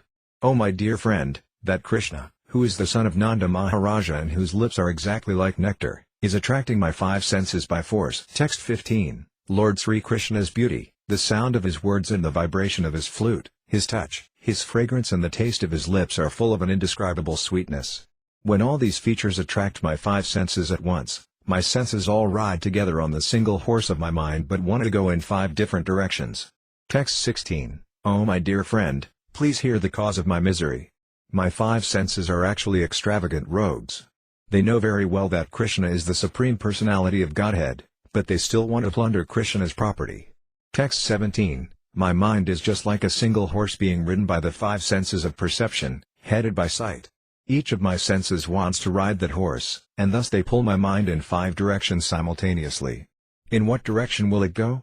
If they all pull at one time, certainly the horse will lose its life. How can I tolerate this atrocity? Text 18, My dear friend, if you say, just try to control your senses, what shall I say? I cannot become angry at my senses. Is it their fault? Krishna's beauty, sound, touch, fragrance and taste are by nature extremely attractive. These five features are attracting my senses, and each wants to drag my mind in a different direction. In this way the life of my mind is in great danger, just like a horse ridden in five directions at once. Thus I am also in danger of dying. Text 19, The consciousness of each woman within the three worlds is certainly like a high hill, but the sweetness of Krishna's beauty is like an ocean. Even a drop of water from that ocean can flood the entire world and submerge all the high hills of consciousness. Text 20, The sweetness of Krishna's joking words plays indescribable havoc with the hearts of all women. His words bind a woman's ear to the qualities of their sweetness. Thus there is a tug of war, and the life of the ear departs. Text 21, Krishna's transcendental body is so cool that it cannot be compared even to sandalwood pulp or to millions upon millions of moons. It expertly attracts the breasts of all women, which resemble high hills. Indeed, the transcendental body of Krishna attracts the minds of all women within the three worlds. Text 22, The fragrance of Krishna's body is more maddening than the aroma of musk, and it surpasses the fragrance of the bluish lotus flower. It enters the nostrils of all the women of the world and, making a nest there, thus attracts them. Text 23, Krishna's lips are so sweet when combined with the camphor of his gentle smile that they attract the minds of all women, forcing them to give up all other attractions. If the sweetness of Krishna's smile is unobtainable, great mental difficulties and lamentation result. That sweetness is the only wealth of the Gopas of Vrindavana. Text 24, After speaking in this way, Sri Caitanya Mahaprabhu caught hold of the necks of Ramananda Raya and Svarupa Damodara. Then the Lord said, My dear friends, please listen to me. What shall I do? Where shall I go? Where can I go to get Krishna? Please, both of you, tell me how I can find him. Text 25, Thus absorbed in transcendental pain, Sri Caitanya Mahaprabhu lamented day after day in the company of Svarupa Damodara Goswami and Ramananda Raya. Text 26, To enhance the ecstatic mood of the Lord, Svarupa Damodara Goswami would sing appropriate songs and Ramananda Raya would recite suitable verses. In this way they were able to pacify him. Text 27, The Lord especially liked to hear Balvamangala Thakura's Caitanya-caritamrta, the poetry of Vidyapati, and Sri Gita Govinda, by Jayadeva Goswami. Sri Caitanya Mahaprabhu felt great pleasure in his heart when his associates chanted verses and sang songs from these books. Text 28, One day, while going to the beach by the sea, Sri Caitanya Mahaprabhu suddenly saw a flower garden. Text 29, Lord Chaitanya mistook that garden for Vrindavana and very quickly entered it. Absorbed in ecstatic love of Krishna, he wandered throughout the garden, searching for him. Text 30, After Krishna disappeared with Radharani during the Rasa dance, the Gopas wandered in the forest looking for him. In the same way, Sri Caitanya Mahaprabhu wandered in the garden by the sea. Text 31, Absorbed in the ecstatic mood of the Gopas, Sri Caitanya Mahaprabhu wandered here and there. He began to inquire after Krishna by quoting verses to all the trees and creepers. Text 32, The Gopas said, O Kuta tree, Priyala tree, Panasa, Asana and Kovidara. O Jambu tree, O Arka tree, O Bel, Bakula and Mango. O Kadamba tree, O Nipa tree and all other trees living on the bank of the Yamuna for the welfare of others, please let us know where Krishna has gone. We have lost our minds and are almost dead. Text 33, O all auspicious Tulasi plant, you are very dear to Govinda's lotus feet, and he is very dear to you. Have you seen Krishna walking here wearing a garland of your leaves, surrounded by a swarm of bumblebees? Text 34, O plants of Malati flowers, Malika flowers, Jati and Yudhika flowers, have you seen Krishna passing this way, touching you with his hand to give you pleasure? Text 35, Sri Caitanya Mahaprabhu continued, O mango tree, O jackfruit tree, O piyala, jambu and kovidar trees, you are all inhabitants of a holy place. Therefore kindly act for the welfare of others. Text 36, have you seen Krishna coming this way? Kindly tell us which way he has gone and save our lives. Text 37, when the trees did not reply, the Gopas guessed, since all of these trees belong to the male class, all of them must be friends of Krishna. Text 38, why should the trees tell us where Krishna has gone?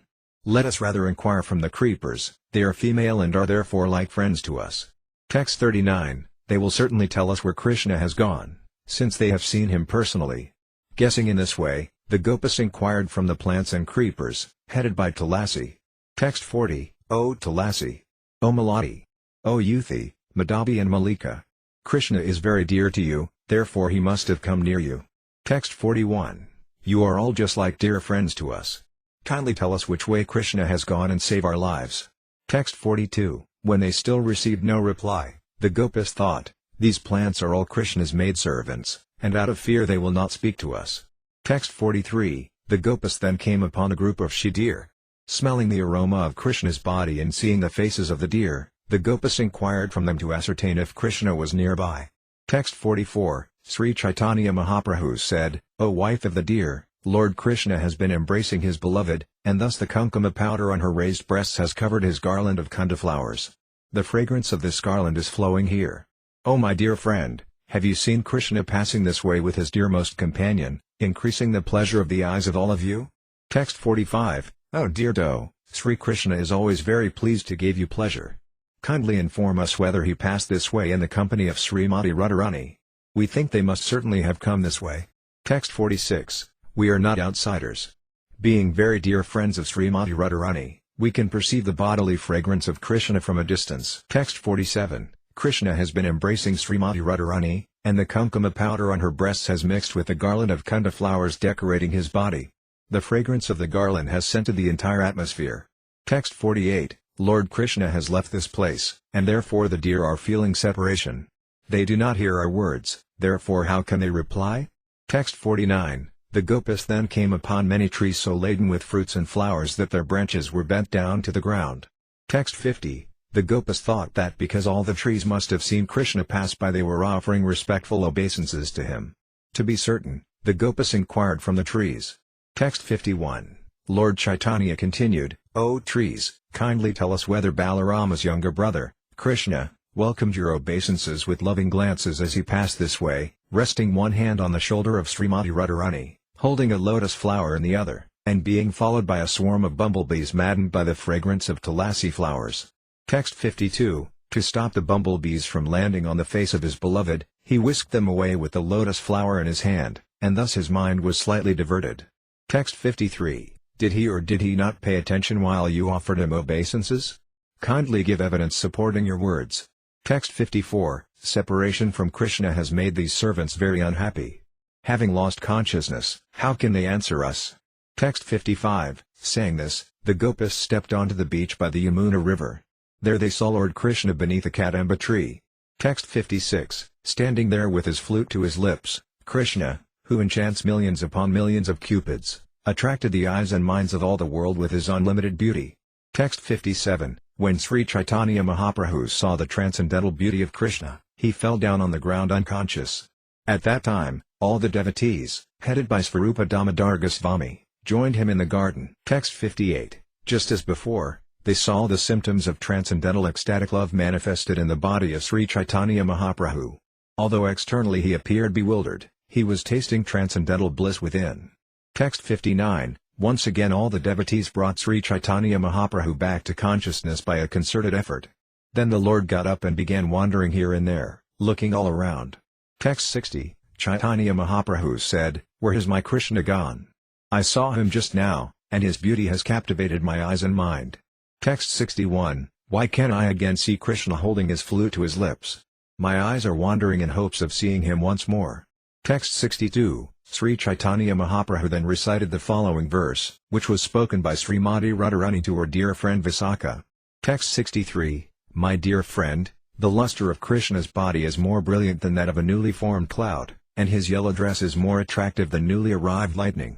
A peacock feather decorates his head, and on his neck hangs a lovely necklace of brilliant pearls.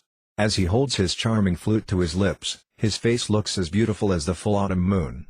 By such beauty, Madana Mohana, the enchanter of Cupid, is increasing the desire of my eyes to see him.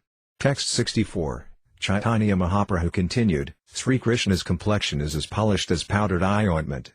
It surpasses the beauty of a newly formed cloud and is softer than a blue lotus flower. Indeed, his complexion is so pleasing that it attracts the eyes and minds of everyone, and it is so powerful that it defies all comparison. Text 65, my dear friend, please tell me what I should do. Krishna is as attractive as a wonderful cloud, and my eyes are just like Kataka birds, which are dying of thirst because they do not see such a cloud. Text 66, Krishna's yellow garments look exactly like restless lightning in the sky, and the pearl necklace on his neck appears like a line of herons flying below a cloud. Both the peacock feather on his head and his Vaijayanti garland, containing flowers of 5 colors, resemble rainbows. Text 67, the luster of Krishna's body is as beautiful as the glow of a spotless full moon that has just risen, and the vibration of his flute sounds exactly like the sweet thundering of a newly formed cloud. When the peacocks in Vrindavana hear that vibration, they all begin to dance. Text 68, the cloud of Krishna's pastimes is drenching the 14 worlds with a shower of nectar. Unfortunately, when that cloud appeared, a whirlwind arose and blew it away from me. Being unable to see the cloud, the Kataka bird of my eyes is almost dead from thirst. Text 69, in a faltering voice, Sri Caitanya Mahaprabhu again said, alas, go on reciting, Rama Raya. Thus Ramananda Raya began to recite a verse. While listening to this verse, the Lord was sometimes very jubilant and sometimes overcome by lamentation. Afterwards the Lord personally explained the verse. Text 70, Dear Krishna, by seeing your beautiful face decorated with tresses of hair, by seeing the beauty of your earrings falling on your cheeks, and by seeing the nectar of your lips, the beauty of your smiling glances, your 2 arms, which assure complete fearlessness, and your broad chest, whose beauty arouses conjugal attraction, we have simply surrendered ourselves to becoming your maidservants. Text 71, Sri Caitanya Mahaprabhu said, after conquering the moon and the lotus flower, Krishna wished to capture the doe-like gopas. Thus he spread the noose of his beautiful face, and within that noose he placed the bait of his sweet smile to misguide the gopas. The gopas fell prey to that trap and became Krishna's maidservants, giving up their homes, families, husbands and prestige. Text 72, my dear friend, Krishna acts just like a hunter. This hunter does not care for piety or impiety, he simply creates many devices to conquer the cores of the hearts of the doe-like gopas. Text 73, the earrings dancing on Krishna's cheeks are shaped like sharks, and they shine very brightly. These dancing earrings attract the minds of all women. Over and above this, Krishna pierces the hearts of women with the arrows of his sweetly smiling glances. He is not at all afraid to kill women in this way. Text 74, on Krishna's chest are the ornaments of the Srivatsa marks, indicating the residence of the goddess of fortune. His chest, which is as broad as a plunderer's, attracts thousands upon thousands of damsels of Raya, conquering their minds and breasts by force. Thus they all become maidservants of the Supreme Personality of Godhead. Text 75, the 2 very beautiful arms of Krishna are just like long bolts.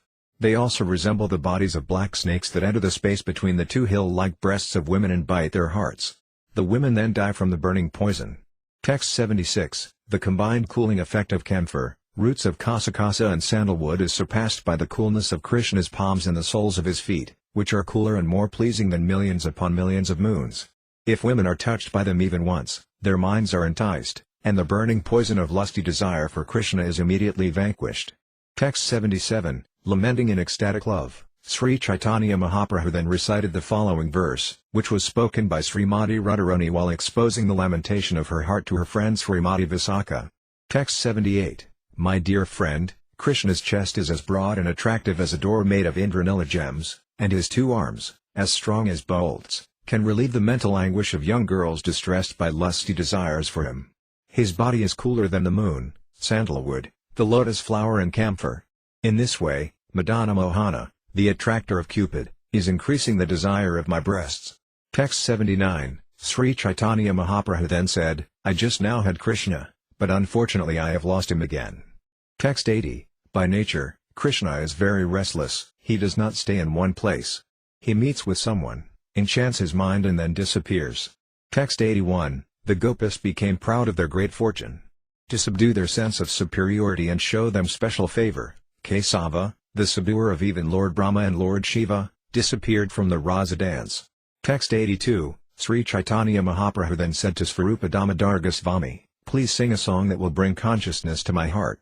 Text 83, thus for the pleasure of Sri Caitanya Mahaprabhu, Svarupa Damodar Goswami began very sweetly singing the following verse from the Gita Govinda. Text 84, here in the arena of the Rasa dance, I remember Krishna, who is always fond of joking and performing pastimes. Text 85, when Svarupa Damodar Goswami sang this special song, Sri Caitanya Mahaprabhu immediately got up and began to dance in ecstatic love. Text 86, at that time, all 8 kinds of spiritual transformations became manifest in Lord Chaitanya's body. The 33 symptoms of Vyabhikari Bhava, beginning with lamentation and jubilation, became prominent as well. Text 87, all the ecstatic symptoms, such as Bhavodaya, Bhavasandhi and Bhavasabalya, awakened in the body of Sri Caitanya Mahaprabhu. A great fight arose between one emotion and another, and each of them became prominent. Text 88, Lord Chaitanya Mahaprabhu had Svarupa Damodara sing the same verse again and again. Each time he sang it, the Lord tasted it anew, and thus he danced again and again. Text 89, after the Lord had been dancing for a long time, Svarupa Damodara Goswami stopped singing the verse. Text 90, over and over again Sri Caitanya Mahaprabhu said, go on. Sing. Sing. But Svarupa Damodara, seeing the Lord's fatigue, did not resume singing. Text 91, when the devotees heard Sri Caitanya Mahaprabhu say go on singing, they all gathered around him and began to chant the holy name of Hari in unison. Text 92, at that time, Ramananda Raya made the Lord sit down and dissipated his fatigue by fanning him. Text 93, then all the devotees took Sri Caitanya Mahaprabhu to the beach and bathed him. Finally, they brought him back home. Text 94, after they fed him lunch, they made him lie down. Then all the devotees, headed by Ramananda Raya, returned to their respective homes. Text 95, thus I have described Sri Caitanya Mahaprabhu's pastimes in the garden, which he entered, mistaking it for Vrindavana. Text 96, there he exhibited transcendental madness and ecstatic cravings, which Sri Rupa Goswami has described very nicely in his Stavamala as follows. Text 97, Sri Caitanya Mahaprabhu is the topmost of all devotees. Sometimes, while walking on the beach, he would see a beautiful garden nearby and mistake it for the forest of Vrindavana. Thus he would be completely overwhelmed by ecstatic love of Krishna and begin to chant the holy name and dance. His tongue worked incessantly as he chanted, Krishna. Krishna. Will he again become visible before the path of my eyes? Text 98, the pastimes of Sri Caitanya Mahaprabhu are unlimited, it is not possible to write of them properly. I can give only an indication of them as I try to introduce them. Text 99, praying at the lotus feet of Sri Rupa and Sri Raghunatha, always desiring their mercy, I, Krishna Dasa, narrate Sri Caitanya-caritamrta, following in their footsteps. Chapter 16 Lord Sri Caitanya Mahaprabhu tastes nectar from the lips of Lord Sri Krishna. The 16th chapter is summarized by Srila Bhaktivinoda Thakura in his Amrita Pravaha Bhasya. When the Bengali devotees of the Lord returned to Jagannath Puri, a gentleman named Kalidasa, who was an uncle of Raghunatha Dasa Goswami, went with them to see Sri Caitanya Mahaprabhu. Kalidasa had tasted the remnants of food of all the Vaisnavas in Bengal, even Chadri Thakura. Because of this, he received the shelter of Sri Caitanya Mahaprabhu at Jagannath Puri. When Kavi Karnapura was only 7 years old, he was initiated by Sri Caitanya Mahaprabhu into the Hare Krishna Mahamantra. He later became the greatest poet among the Vaisnava Acharyas. When Sri Caitanya Mahaprabhu ate the remnants of food known as Vallabhabhoga, he described the glories of such remnants of the Lord's food and then fed all the devotees the prasadam. Thus they all tasted Adharamrita, the nectar from the lips of Lord Sri Krishna. Text 1. Let me offer my respectful obeisances unto Sri Caitanya Mahaprabhu, who personally tasted the nectar of ecstatic love for Krishna and then instructed his devotees how to taste it. Thus he enlightened them about ecstatic love of Krishna to initiate them into transcendental knowledge. Text 2. All glories to Sri Caitanya Mahaprabhu. All glories to Lord Nityananda. All glories to Advaita Acharya. And all glories to all the devotees of the Lord. Text 3, Sri Caitanya Mahaprabhu thus stayed at Jagannath Puri in the association of his devotees, always merged in ecstatic devotional love. Text 4, the next year, as usual, all the devotees from Bengal went to Jagannath Puri, and, as in previous years, there was a meeting between Sri Caitanya Mahaprabhu and the devotees. Text 5, along with the devotees from Bengal came a gentleman named Kalidasa. He never uttered anything but the holy name of Krishna. Text 6, Kalidasa was a very advanced devotee, yet he was simple and liberal. He would chant the holy name of Krishna while performing all his ordinary dealings. Text 7, when he used to throw dice in jest, he would chant Hare Krishna while throwing the dice. Text 8, Kalidasa was an uncle of Raghunatha Dasa Goswami. Throughout his entire life, even in his old age, he tried to eat the remnants of food left by Vaisnavas. Text 9, Kalidasa ate the remnants of food of as many Vaisnavas as there were in Bengal. Text 10, he would go to all the Vaisnavas born in Brahmana families, be they neophyte or advanced devotees, and present them with gifts of first-class eatables. Text 11, he would beg remnants of food from such Vaisnavas, and if he did not receive any, he would hide. Text 12, after the Vaisnavas finished eating, they would throw away their leaf dishes, and Kalidasa would come out of hiding, take the leaves and lick up the remnants. Text 13, he would also take gifts to the homes of Vaisnavas born in Sudra families. Then he would hide and in this manner eat the remnants of food they threw away. Text 14, there was a great Vaisnava named Jhadratakura, who belonged to the Bunimali caste. Kalidasa went to his home, taking mangoes with him. Text 15, Kalidasa presented the mangoes to Jhadratakura and offered him respectful obeisances. Then he also offered respectful obeisances to the Thakura's wife. Text 16, when Kalidasa went to Jhadratakura, he saw that saintly person sitting with his wife. As soon as Jhadratakura saw Kalidasa, he likewise offered his respectful obeisances unto him. Text 17, after a discussion with Kalidasa that lasted for some time, Jhadratakura spoke the following sweet words. Text 18, I belong to a low caste, and you are a very respectable guest. How shall I serve you? Text 19, if you will permit me, I shall send some food to a Brahmana's house, and there you may take prasadam. If you do so, I shall then live very comfortably. Text 20, Kalidasa replied, my dear sir, please bestow your mercy upon me. I have come to see you, although I am very fallen and sinful. Text 21, simply by seeing you, I have become purified. I am very much obligated to you, for my life is now successful. Text 22, my dear sir, I have one desire. Please be merciful to me by kindly placing your feet upon my head so that the dust on your feet may touch it. Text 23, Jhadratakura replied, it does not befit you to ask this of me. I belong to a very low caste family, whereas you are a respectable rich gentleman. Text 24, Kalidasa then recited some verses, which Jhadratakura was very happy to hear. Text 25, even though one is a very learned scholar in Sanskrit literature, if he is not engaged in pure devotional service, he is not accepted as my devotee. But if someone born in a family of dog-eaters is a pure devotee with no motives for enjoyment through fruitive activity or mental speculation, he is very dear to me. All respect should be given to him, and whatever he offers should be accepted, for such devotees are indeed as worshipable as I am. Text 26, a person may be born in a Brahmana family and have all 12 Brahminical qualities, but if in spite of being qualified he is not devoted to the lotus feet of Lord Krishna, who has a navel shaped like a lotus, he is not as good as a Khandala who has dedicated his mind, words, activities, wealth and life to the service of the Lord. Simply to take birth in a Brahmana family or to have Brahminical qualities is not sufficient. One must become a pure devotee of the Lord. If a Svapaka or Khandala is a devotee, he delivers not only himself but his whole family, whereas a Brahmana who is not a devotee but simply has Brahminical qualifications cannot even purify himself, what to speak of his family. Text 27, my dear Lord, anyone who always keeps your holy name on his tongue is greater than an initiated Brahmana. Although he may be born in a family of dog-eaters and therefore, by material calculations, be the lowest of men, he is glorious nevertheless. That is the wonderful power of chanting the holy name of the Lord. One who chants the holy name is understood to have performed all kinds of austerities. He has studied all the Vedas, he has performed all the great sacrifices mentioned in the Vedas, and he has already taken his bath in all the holy places of pilgrimage. It is he who is factually the Aryan. Text 28. Hearing these quotations from the revealed scripture Srimad Bhagavatam, Jhadratakura replied, yes, this is true, for it is the version of Sastra. It is true, however, for one who is genuinely advanced in devotion to Krishna. Text 29, such a position may befit others, but I do not possess such spiritual power. I belong to a lower class and have not even a pinch of devotion to Krishna. Text 30, Kalidasa again offered his obeisances to Chadrathakura and asked his permission to go. The Saint Chadrathakura followed him as he left.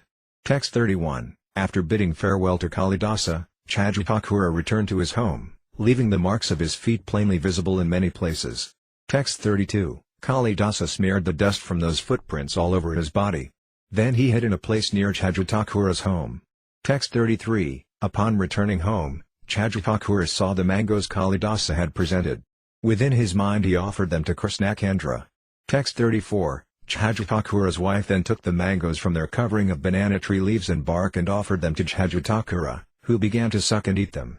Text 35, when he finished eating, he left the seeds on the banana leaf, and his wife, after feeding her husband, later began to eat.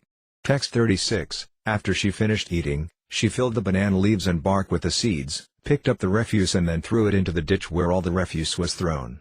Text 37, Kalidasa licked the banana bark and the mango seeds and skins, and while licking them he was overwhelmed with jubilation and ecstatic love. Text 38, in this way Kalidasa ate the remnants of food left by all the Vaisnavas residing in Bengal. Text 39, when Kalidasa visited Jagannath Puri, Nalakala, Sri Caitanya Mahaprabhu bestowed great mercy upon him. Text 40, Sri Caitanya Mahaprabhu would regularly visit the temple of Jagannath every day, and at that time Govinda, his personal servant, used to carry his water pot and go with him.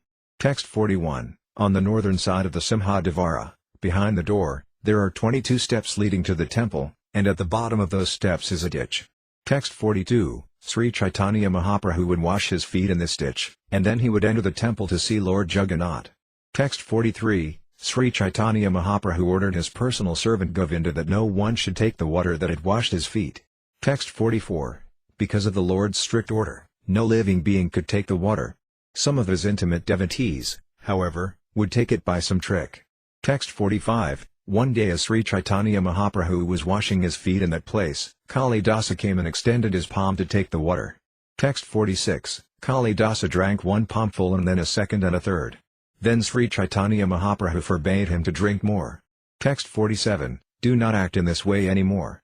I have fulfilled your desire as far as possible.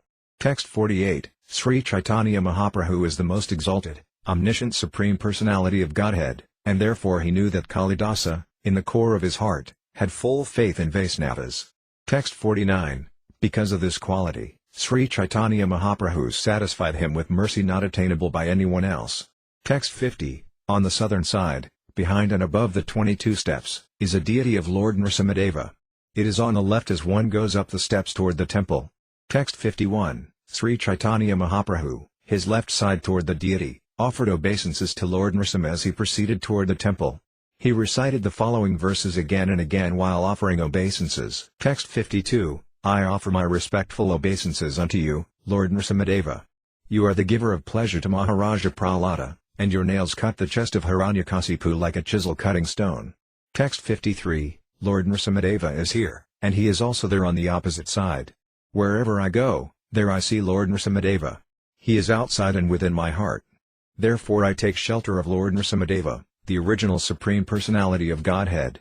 Text 54, having offered obeisances to Lord Nrsimhadeva, Sri Caitanya Mahaprabhu visited the temple of Lord Jagannath. Then he returned to his residence, finished his noon duties and took his lunch. Text 55, Kalidasa was standing outside the door, expecting the remnants of food from Sri Caitanya Mahaprabhu. Knowing this, Mahaprabhu gave an indication to Govinda. Text 56, Govinda understood all the indications of Sri Caitanya Mahaprabhu. Therefore he immediately delivered the remnants of Sri Caitanya Mahaprabhu's food to Kalidasa. Text 57, taking the remnants of the food of Vaisnavas is so valuable that it induced Sri Caitanya Mahaprabhu to offer Kalidasa his supreme mercy.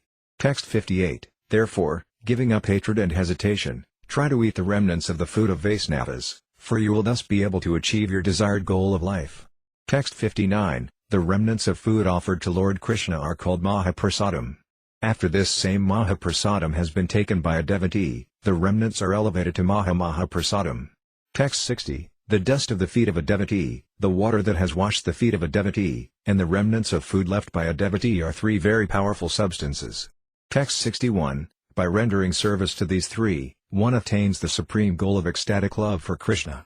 In all the revealed scriptures this is loudly declared again and again. Text 62, therefore, my dear devotees, please hear from me, for I insist again and again, please keep faith in these three and render service to them without hesitation. Text 63, from these three one achieves the highest goal of life, ecstatic love of Krishna. This is the greatest mercy of Lord Krishna. The evidence is Kalidasa himself. Text 64, in this way Sri Caitanya Mahaprabhu remained at Jagannath Puri, Nilakala, and he invisibly bestowed great mercy upon Kalidasa. Text 65, that year, Sivananda Sena brought with him his wife and youngest son, Puridasa. Text 66, taking his son, Sivananda Sena went to see Sri Caitanya Mahaprabhu at his residence. He made his son offer respectful obeisances at the lotus feet of the Lord. Text 67, again and again Sri Caitanya Mahaprabhu asked the boy to chant the name of Krishna, but the boy would not utter the holy name. Text 68, although Sivananda Sena tried with much endeavor to get his boy to speak Krishna's holy name, the boy would not utter it. Text 69, Sri Caitanya Mahaprabhu said, I have induced the whole world to take to the holy name of Krishna. I have induced even the trees and immovable plants to chant the holy name. Text 70, but I could not induce this boy to chant the holy name of Krishna. Hearing this, Svarupa Damodar Goswami began to speak. Text 71, my lord, he said, you have given him initiation into the name of Krishna, but after receiving the mantra he will not express it in front of everyone. Text 72, this boy chants the mantra within his mind but does not say it aloud.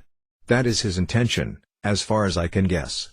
Text 73, another day, when Sri Caitanya Mahaprabhu said to the boy, recite, my dear Puridasa, the boy composed the following verse and expressed it before everyone. Text 74, Lord Sri Krishna is just like a bluish lotus flower for the ears, he is ointment for the eyes, a necklace of Indranila gems for the chest, and universal ornaments for the gopi damsels of Vrindavana. Let that Lord Sri Hari, Krishna, be glorified. Text 75, although the boy was only 7 years old and still had no education, he composed such a nice verse. Everyone was struck with wonder. Text 76, this is the glory of Sri Caitanya Mahaprabhu's causeless mercy, which even the demigods, headed by Lord Brahma, cannot estimate. Text 77, all the devotees remained with Sri Caitanya Mahaprabhu continuously for 4 months. Then the Lord ordered them back to Bengal, and therefore they returned.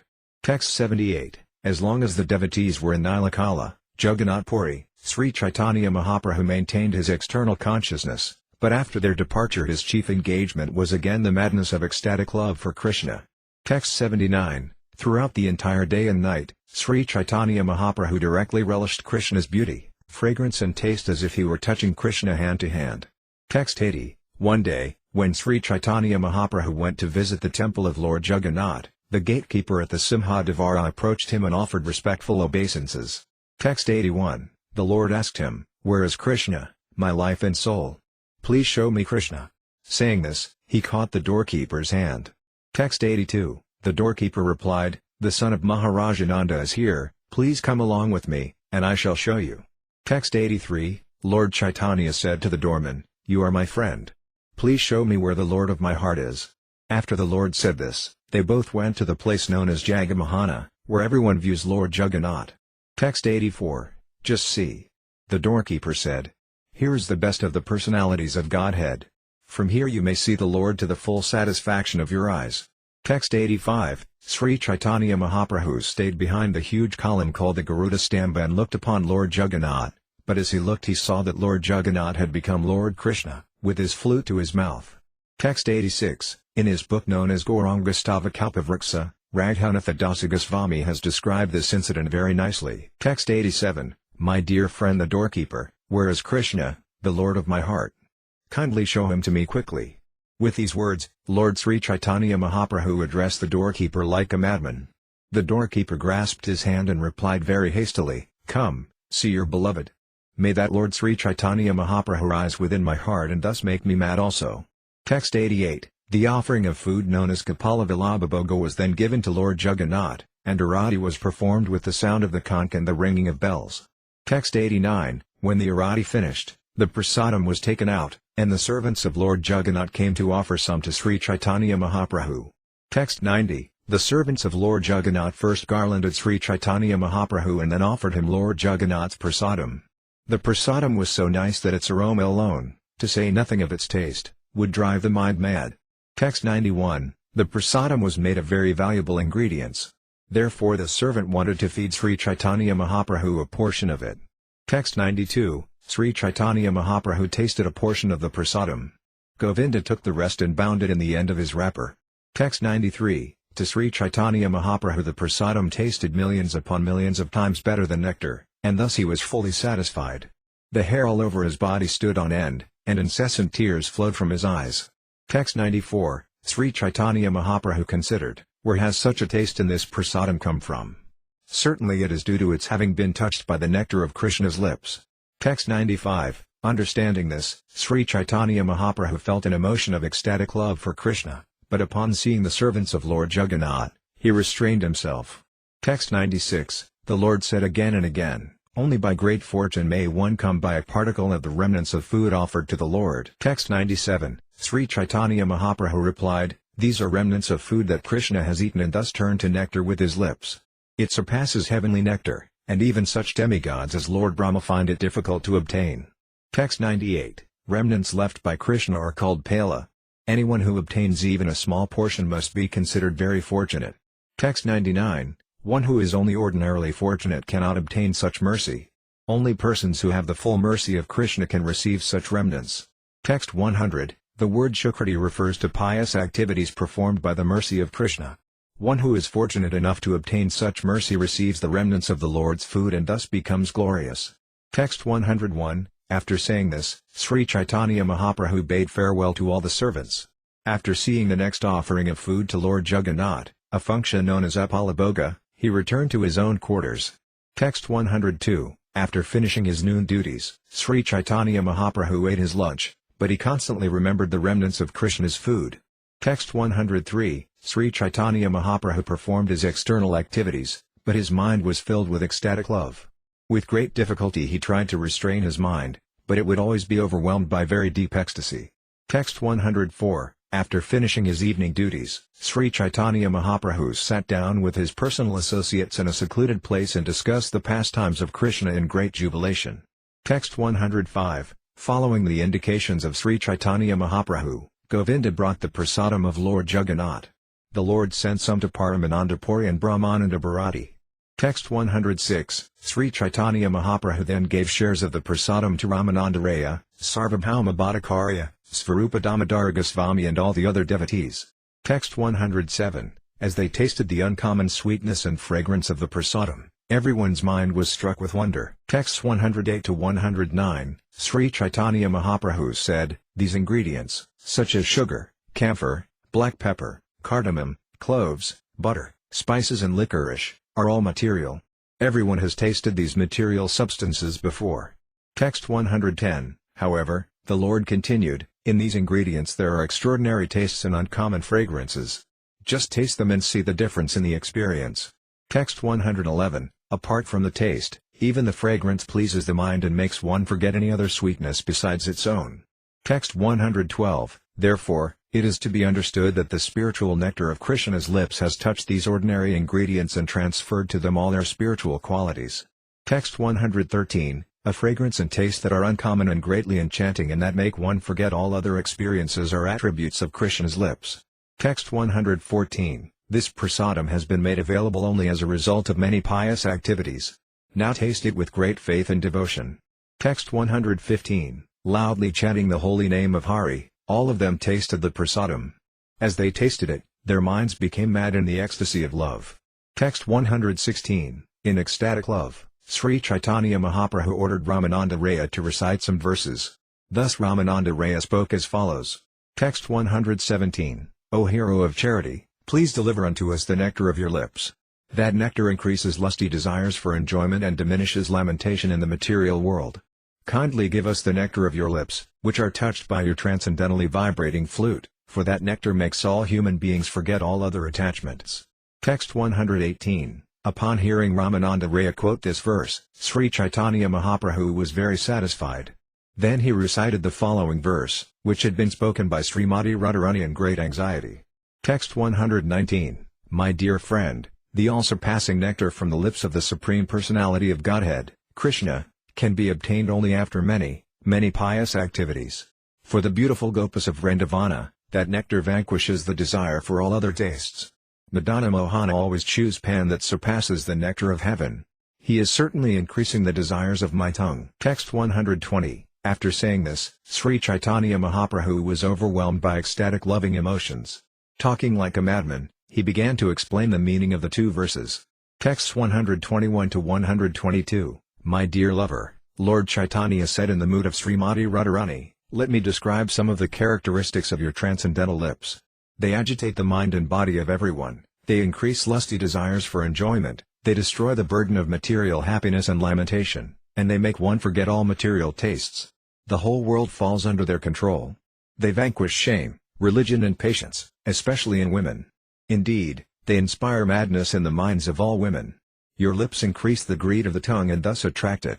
Considering all this, we see that the activities of your transcendental lips are always paradoxical. Text 123, My dear Krishna, since you are a male, it is not very extraordinary that the attraction of your lips can disturb the minds of women. But I am ashamed to say that your impudent lips sometimes attract even your flute, which is also considered a male. It likes to drink the nectar of your lips, and thus it also forgets all other tastes. Text 124, Aside from conscious living beings, even unconscious matter is sometimes made conscious by your lips. Therefore, your lips are great magicians. Paradoxically, although your flute is nothing but dry wood, your lips constantly make it drink their nectar. They create a mind and senses in the dry wooden flute and give it transcendental bliss. Text 125, That flute is a very cunning male who drinks again and again the taste of another male's lips.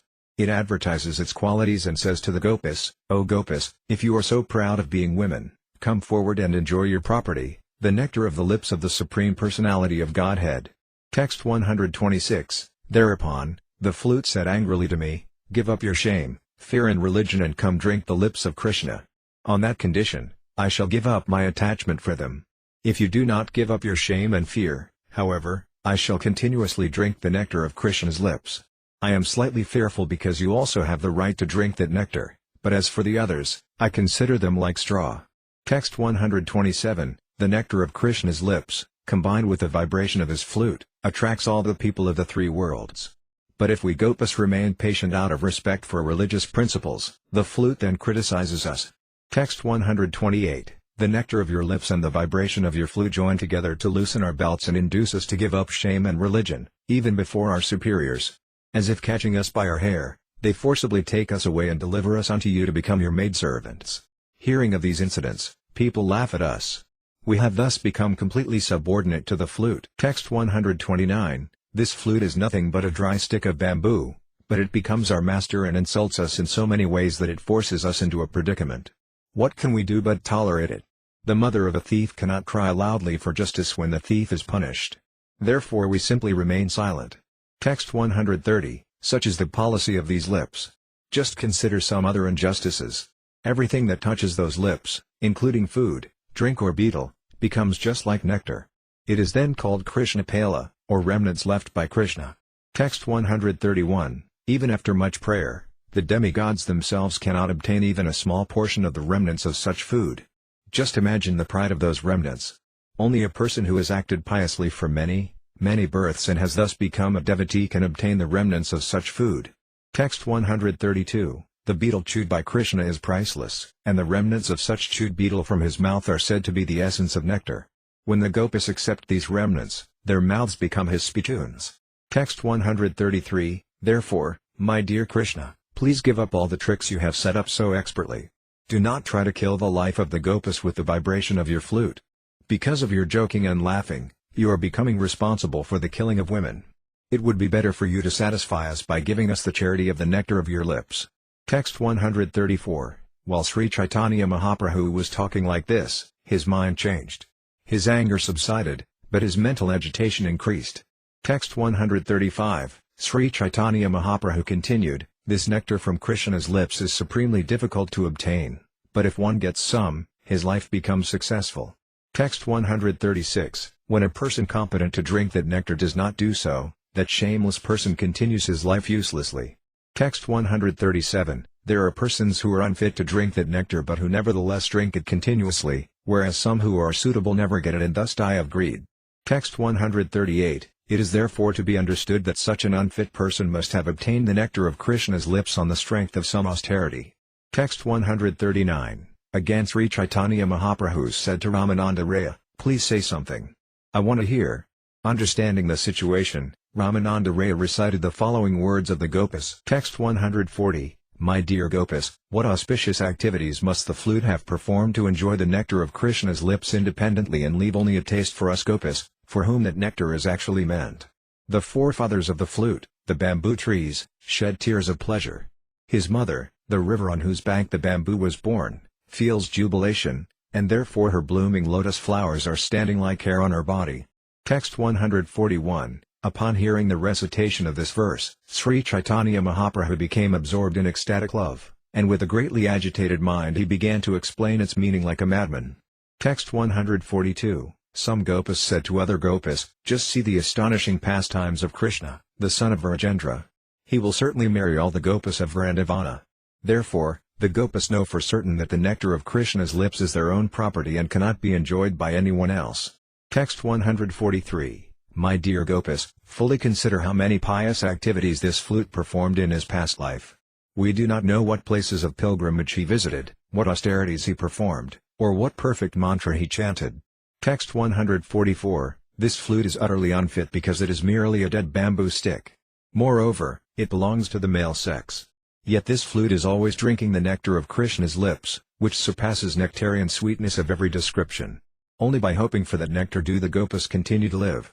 Text 145. Although the nectar of Krishna's lips is the absolute property of the Gopas, the flute, which is just an insignificant stick, is forcibly drinking that nectar and loudly inviting the Gopas to come drink it also. Just imagine the strength of the flute's austerities and good fortune. Even great devotees drink the nectar of Krishna's lips after the flute has done so. Text 146. When Krishna takes his bath in universally purifying rivers like the Yamuna and the Ganges of the celestial world, the great personalities of those rivers greedily and jubilantly drink the remnants of the nectarian juice from his lips. Text 147. Aside from the rivers, the trees standing on the banks like great ascetics and engaging in welfare activities for all living entities drink the nectar of Krishna's lips by drawing water from the river with their roots. We cannot understand why they drink like that. Text 148. The trees on the bank of the Yamuna and Ganges are always jubilant. They appear to be smiling with their flowers and shedding tears in the form of flowing honey. Just as the forefathers of a Vaisnava son or grandson feel transcendental bliss, the trees feel blissful because the flute is a member of their family. Text 149. The Gopas considered, the flute is completely unfit for his position. We want to know what kind of austerities the flute executed, so that we may also perform the same austerities. Although the flute is unfit, he is drinking the nectar of Krishna's lips. Seeing this, we qualify Gopas are dying of unhappiness.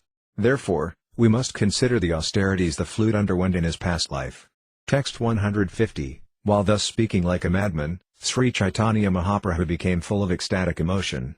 In the company of his two friends, Svarupa Damodara Goswami and Ramananda Raya, he sometimes danced, sometimes sang and sometimes became unconscious in ecstatic love.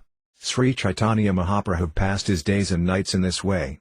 Text 151. Expecting the mercy of Svarupa, Rupa, Sanatana and Raghunathadasa, and taking their lotus feet on my head, I, the most fallen Krishnadasa, continue chanting the epic Sri Caitanya-caritamrta, which is sweeter than the nectar of transcendental bliss. Chapter 17. The bodily transformations of Lord Sri Caitanya Mahaprabhu. Srila Bhaktivinoda Thakur gives the following summary of the 17th chapter in his Amrita Pravaha Bhasya. Absorbed in transcendental ecstasy, Sri Caitanya Mahaprabhu went out one night without opening the doors to his room.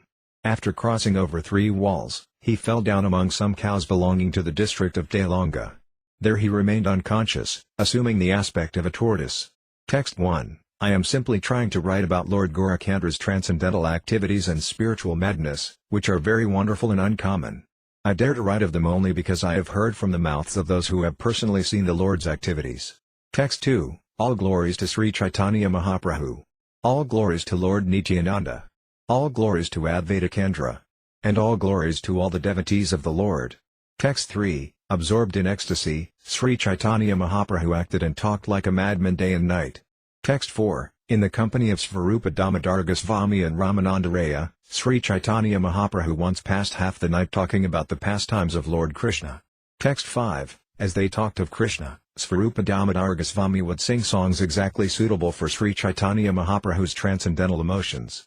Text 6. To complement the ecstasy of Sri Caitanya Mahaprabhu, Ramananda Raya would quote verses from the books of Vidyapati and Candidasa, and especially from the Gita Govinda, by Jayadeva Goswami.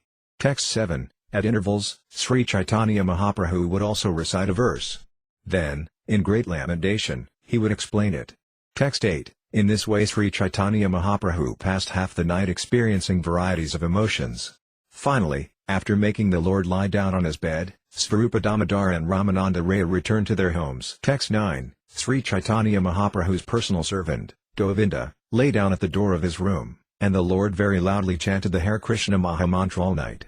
Text 10. Suddenly, Sri Caitanya Mahaprabhu heard the vibration of Krishna's flute. Then, in ecstasy, he began to depart to see Lord Krishna. Text 11. All three doors were fastened as usual, but Sri Caitanya Mahaprabhu, in great ecstasy, nevertheless got out of the room and left the house. Text 12. He went to a cowshed on the southern side of the Simhadvara. There the Lord fell down unconscious among cows from the district of Dailanga. Text 13. Meanwhile, not hearing any sounds from Sri Caitanya Mahaprabhu, Govinda immediately sent for Svarupa Damodara and opened the doors. Text 14. Then Svarupa Damodara Goswami lit a torch and went out with all the devotees to search for Sri Caitanya Mahaprabhu. Text 15. After searching here and there, they finally came to the cowshed near the Simhadvara. There they saw Sri Caitanya Mahaprabhu lying unconscious among the cows. Text 16. His arms and legs had entered the trunk of his body, exactly like those of a tortoise. His mouth was foaming, there were eruptions on his body, and tears flowed from his eyes. Text 17. As the Lord lay there unconscious, his body resembled a large pumpkin. Externally he was completely inert, but within he felt overwhelming transcendental bliss. Text 18. All the cows around the Lord were sniffing his transcendental body. When the devotees tried to check them, they refused to give up their association with the transcendental body of Sri Caitanya Mahaprabhu. Text 19. The devotees tried to rouse the Lord by various means, but his consciousness did not return. Therefore they all lifted him and brought him back home. Text 20. All the devotees began to chant the Hare Krishna mantra very loudly in the Lord's ears, and after a considerable time Sri Caitanya Mahaprabhu regained consciousness. Text 21. When he regained consciousness, his arms and legs came out of his body, and his whole body returned to normal. Text 22. Sri Caitanya Mahaprabhu stood up and then sat down again. Looking here and there, he inquired from Svarupa Damodara, "Where have you brought me?" Text 23. After hearing the vibration of a flute, I went to Vrindavana, and there I saw that Krishna, the son of Maharaja Nanda, was playing on his flute in the pasturing grounds. Text 24. He brought Srimati Radharani to a bower by signaling with his flute. Then he entered within the bower to perform pastimes with her. Text 25. I entered the bower just behind Krishna, my ears captivated by the sound of his ornaments.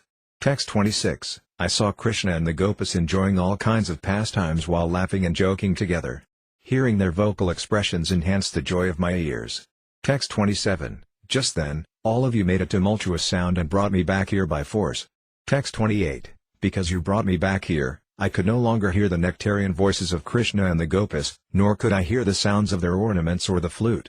Text 29. In great ecstasy, Sri Caitanya Mahaprabhu said to Svarupa Damodara in a faltering voice, "My ears are dying of thirst.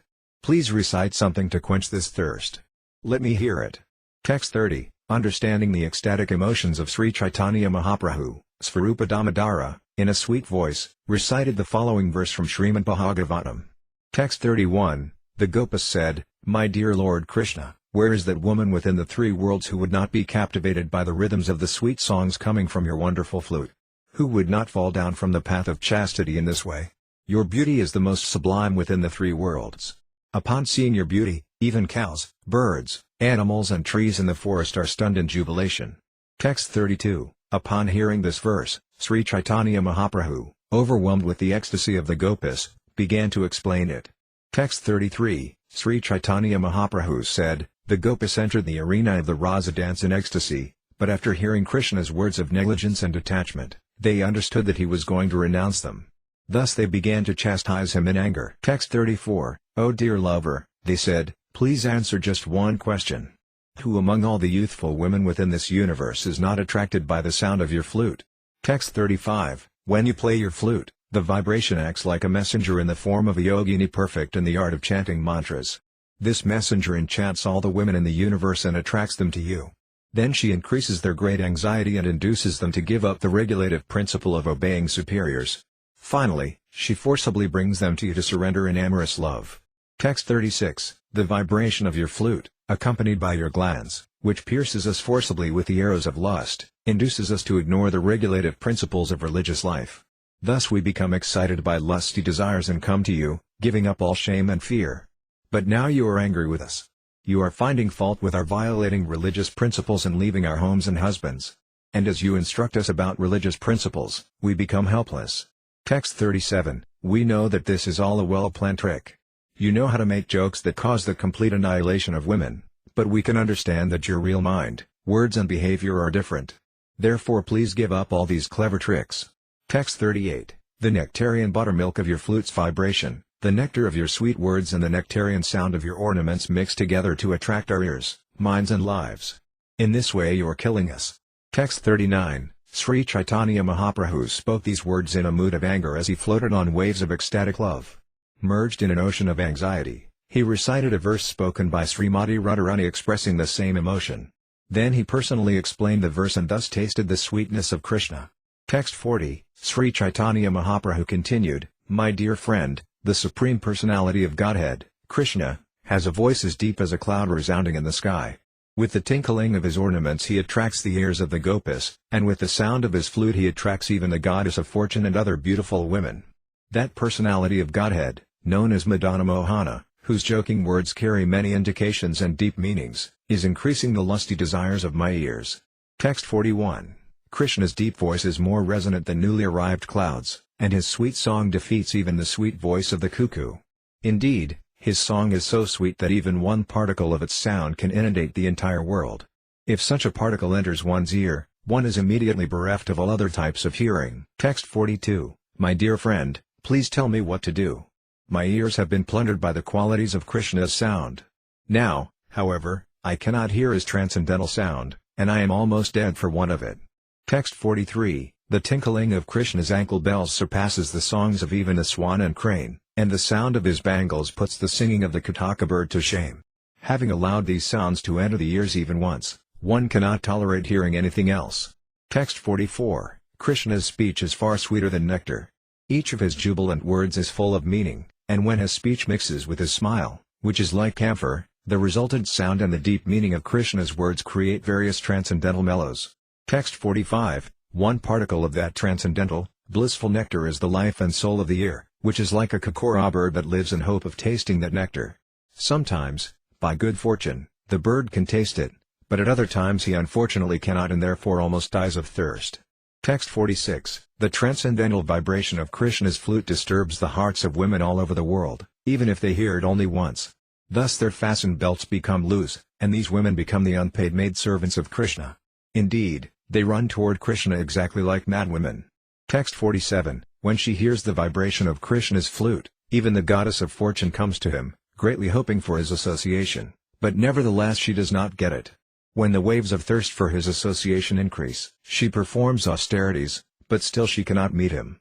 Text 48, "Only the most fortunate can hear these four nectarian sounds, Krishna's words, the tinkling of his ankle bells and bangles, his voice and the vibration of his flute. If one does not hear these sounds, his ears are as useless as small conch shells with holes." Text 49, "While Sri Caitanya Mahaprabhu lamented in this way, agitation and ecstasy awoke in his mind, and he became very restless.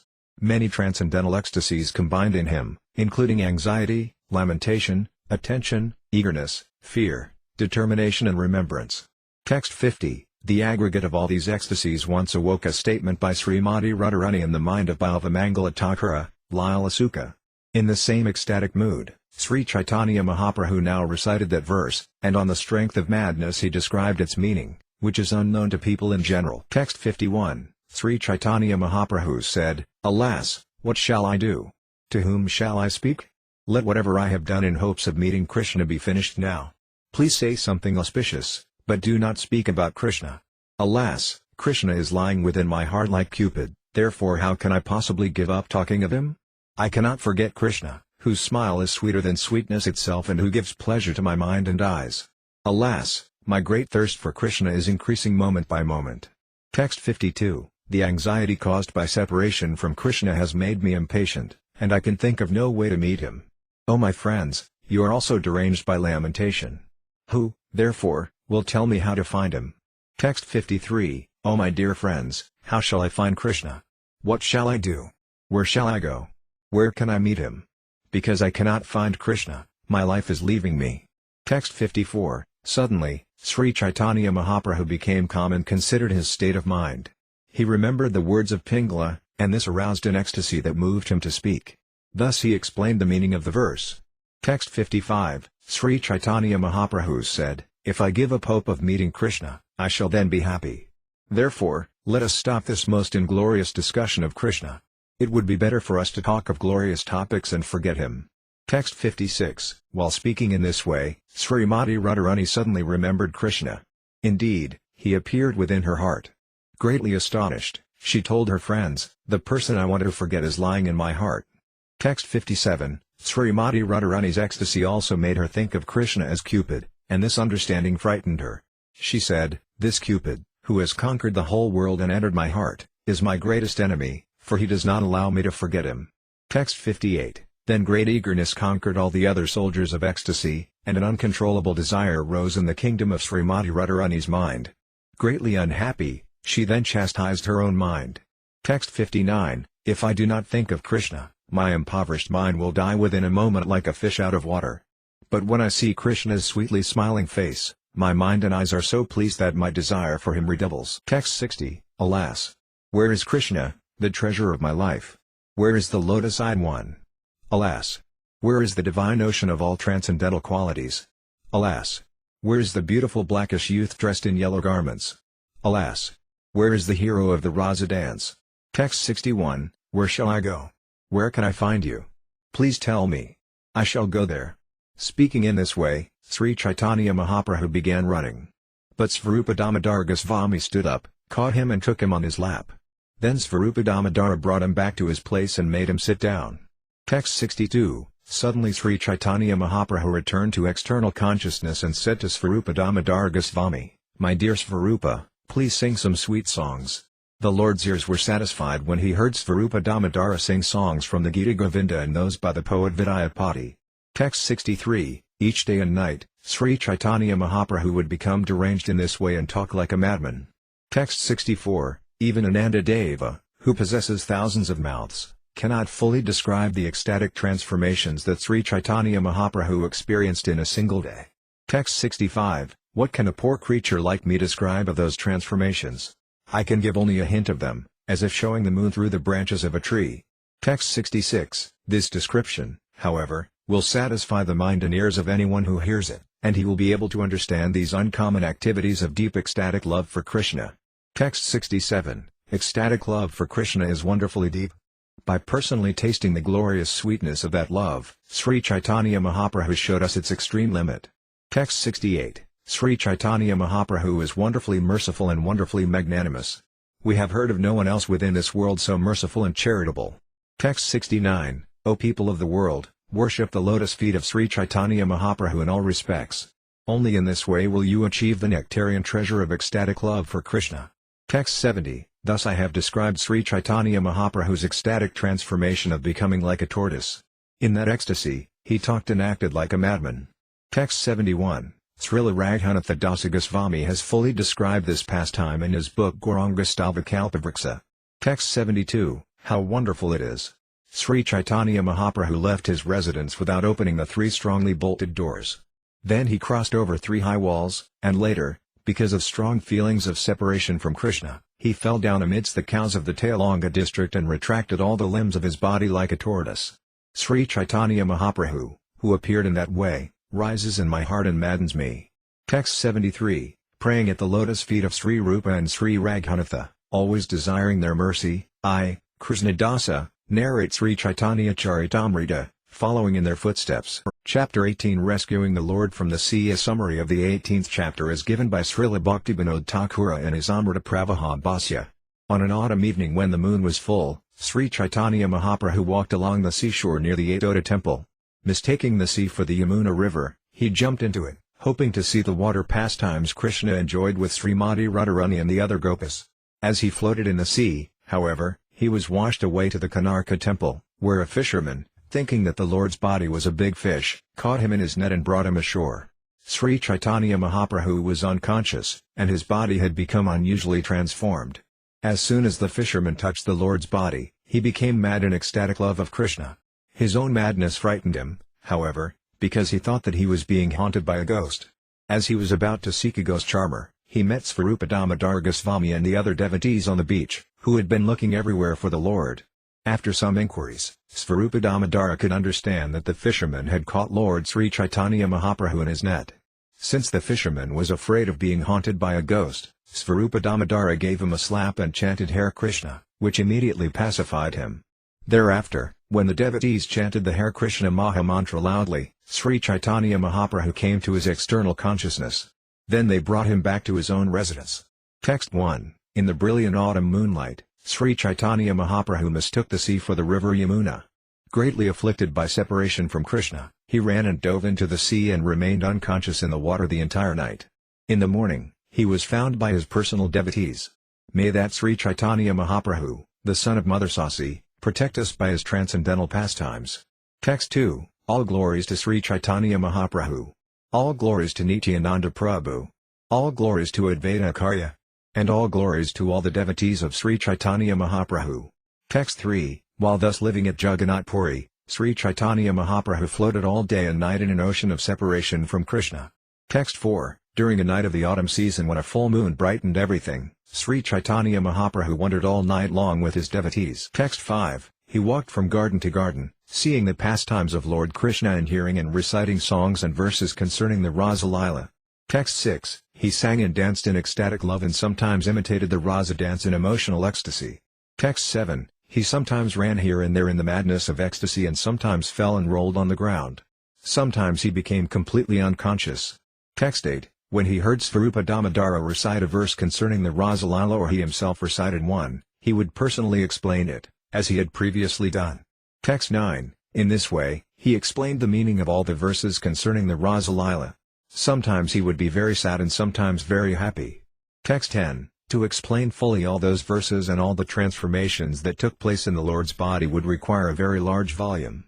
Text 11. So as not to increase the size of this book, I have not written about all the Lord's pastimes, for he performed them every moment of every day for 12 years. Text 12. As I have previously indicated, I am describing the mad speeches and bodily transformations of the Lord only in brief. Text 13. If Ananta, with his 1,000 hoods, tried to describe even one day's pastimes of Sri Caitanya Mahaprabhu, he would find them impossible to describe fully. Text 14. If Ganesha, Lord Shiva's son and the expert scribe of the demigods, tried for millions of millenniums to fully describe one day of the Lord's pastimes, he would be unable to find their limit. Text 15. Even Lord Krishna is struck with wonder at seeing the transformations of ecstasy in his devotees. If Krishna himself cannot estimate the limits of such emotions, how could others? Text 16-17. Krishna himself cannot fully understand the conditions, the mode of progress, the happiness and unhappiness, and the moods of ecstatic love of his devotees. He therefore accepts the role of a devotee to taste these emotions fully. Text 18. Ecstatic love of Krishna makes Krishna and his devotees dance, and it also dances personally. In this way, all three dance together in one place. Text 19. One who wants to describe the transformations of ecstatic love of Krishna is like a dwarf trying to catch the moon in the sky. Text 20. As the wind can carry away but a drop of the water in the ocean, a living entity can touch only a particle of the ocean of love of Krishna. Text 21. Endless waves arise moment after moment in that ocean of love. How could an insignificant living entity estimate their limits? Text 22. Only a person on the level of Svarupa Damodara Goswami can fully know what Lord Sri Caitanya Mahaprabhu tastes in his love for Krishna. Text 23. When an ordinary living entity describes the pastimes of Sri Caitanya Mahaprabhu, he purifies himself by touching one drop of that great ocean. Text 24. Thus all the verses about the Rasa-līlā dance were recited. Then finally the verse concerning the pastimes and the water was recited. Text 25, as an independent leader among elephants enters the water with its female elephants, Krishna, who is transcendental to the Vedic principles of morality, entered the water of the Yamuna with the Gopas. His chest had brushed against their breasts, crushing his flower garland and coloring it with red kunkuma powder. Attracted by the fragrance of that garland, humming bumblebees followed Krishna like celestial beings of Gandharvaloka. In this way, Lord Krishna mitigated the fatigue of the Rasa dance. Text 26, while thus wandering near the temple of Atoda, Sri Caitanya Mahaprabhu suddenly saw the sea. Text 27, brightened by the shining light of the moon, the high waves of the sea glittered like the waters of the river Yamuna. Text 28, mistaking the sea for the Yamuna, the Lord ran swiftly and jumped into the water, unseen by the others. Text 29, falling into the sea, he lost consciousness and could not understand where he was. Sometimes he sank beneath the waves, and sometimes he floated above them. Text 30, the waves carried him here and there like a piece of dry wood. Who can understand this dramatic performance by Sri Caitanya Mahaprabhu? Text 31, keeping the Lord sometimes submerged and sometimes afloat, the waves carried him toward the Konarka temple. Text 32, Sri Caitanya Mahaprabhu fully immersed in the pastimes Lord Krishna performed with the Gopas in the waters of the Yamuna. Text 33, meanwhile, all the devotees, headed by Svarupa Damodara, lost sight of Sri Caitanya Mahaprabhu. Astonished, they began searching for him, asking, "Where has the Lord gone?" Text 34, Sri Caitanya Mahaprabhu had run off at the speed of the mind. No one could see him. Thus everyone was puzzled as to his whereabouts. Text 35, has the Lord gone to the temple of Jagannath, or has he fallen down in madness in some garden? Text 36, perhaps he went to the Gundaka temple, or to Lake Narendra, or to the Kataka Parvata. Maybe he went to the temple at Konarka. Text 37, talking like this, the devotees wandered here and there looking for the Lord. Finally they came to the shore, accompanied by many others. Text 38, while they were searching for the Lord, the night ended, and thus they all decided, Lord Sri Caitanya Mahaprabhu has now disappeared. Text 39, in separation from the Lord, everyone felt as though he had lost his very life. The devotees concluded that there must have been some mishap. They could not think of anything else. Text 40, a relative or intimate friend is always fearful of some injury to his beloved. Text 41, when they arrived at the seashore, they conferred among themselves. Then some of them sought out Sri Caitanya Mahaprabhu at Kataka Parvata. Text 42, Svarupa Damodara proceeded east with others, looking for the Lord on the beach or in the water. Text 43, everyone was overwhelmed with moroseness and almost unconscious, but out of ecstatic love they continued to wander here and there, searching for the Lord. Text 44, passing along the beach, they saw a fisherman approaching with his net over his shoulder. Laughing, crying, dancing and singing, he kept repeating the holy name Hari, Hari. Text 45, seeing the activities of the fisherman, everyone was astonished. Svarupa Damodara Goswami, therefore, asked him for information. Text 46, my dear fisherman, he said, why are you behaving like this? Have you seen someone hereabouts? What is the cause of your behavior? Please tell us. Text 47, the fisherman replied, I have not seen a single person here, but while casting my net in the water, I captured a dead body. Text 48, I lifted it with great care, thinking it a big fish, but as soon as I saw that it was a corpse, great fear rose in my mind. Text 49, as I tried to release the net, I touched the body, and as soon as I touched it, a gust entered my heart. Text 50, I shivered in fear and shed tears. My voice faltered, and all the hairs on my body stood up. Text 51, I do not know whether the corpse I found was the ghost of a dead Brahmin or an ordinary man, but as soon as one looks upon it, the ghost enters his body. Text 52, the body of this ghost is very long, 5 to 7 cubits. Each of its arms and legs is as much as 3 cubits long. Text 53, its joints are all separated beneath the skin, which is completely slack. No one could see it and remain alive in his body. Text 54, that ghost has taken the form of a corpse, but he keeps his eyes open. Sometimes he utters the sounds gone gone, and sometimes he remains unconscious. Text 55, I have seen that ghost directly, and he is haunting me. But if I die, who will take care of my wife and children? Text 56, the ghost is certainly very difficult to talk about, but I am going to find an exorcist and ask him if he can release me from it. Text 57, I wander alone at night killing fish in solitary places, but because I remember the hymn to Lord Nrsimha, ghosts do not touch me. Text 58, this ghost, however, overcomes me with redoubled strength when I chant the Nrsimha mantra. When I even see the form of this ghost, great fear arises in my mind. Text 59, do not go near there. I forbid you. If you go, that ghost will catch you all. Text 60, hearing this, Svarupa Damodara could understand the full truth of the matter. He spoke sweetly to the fisherman.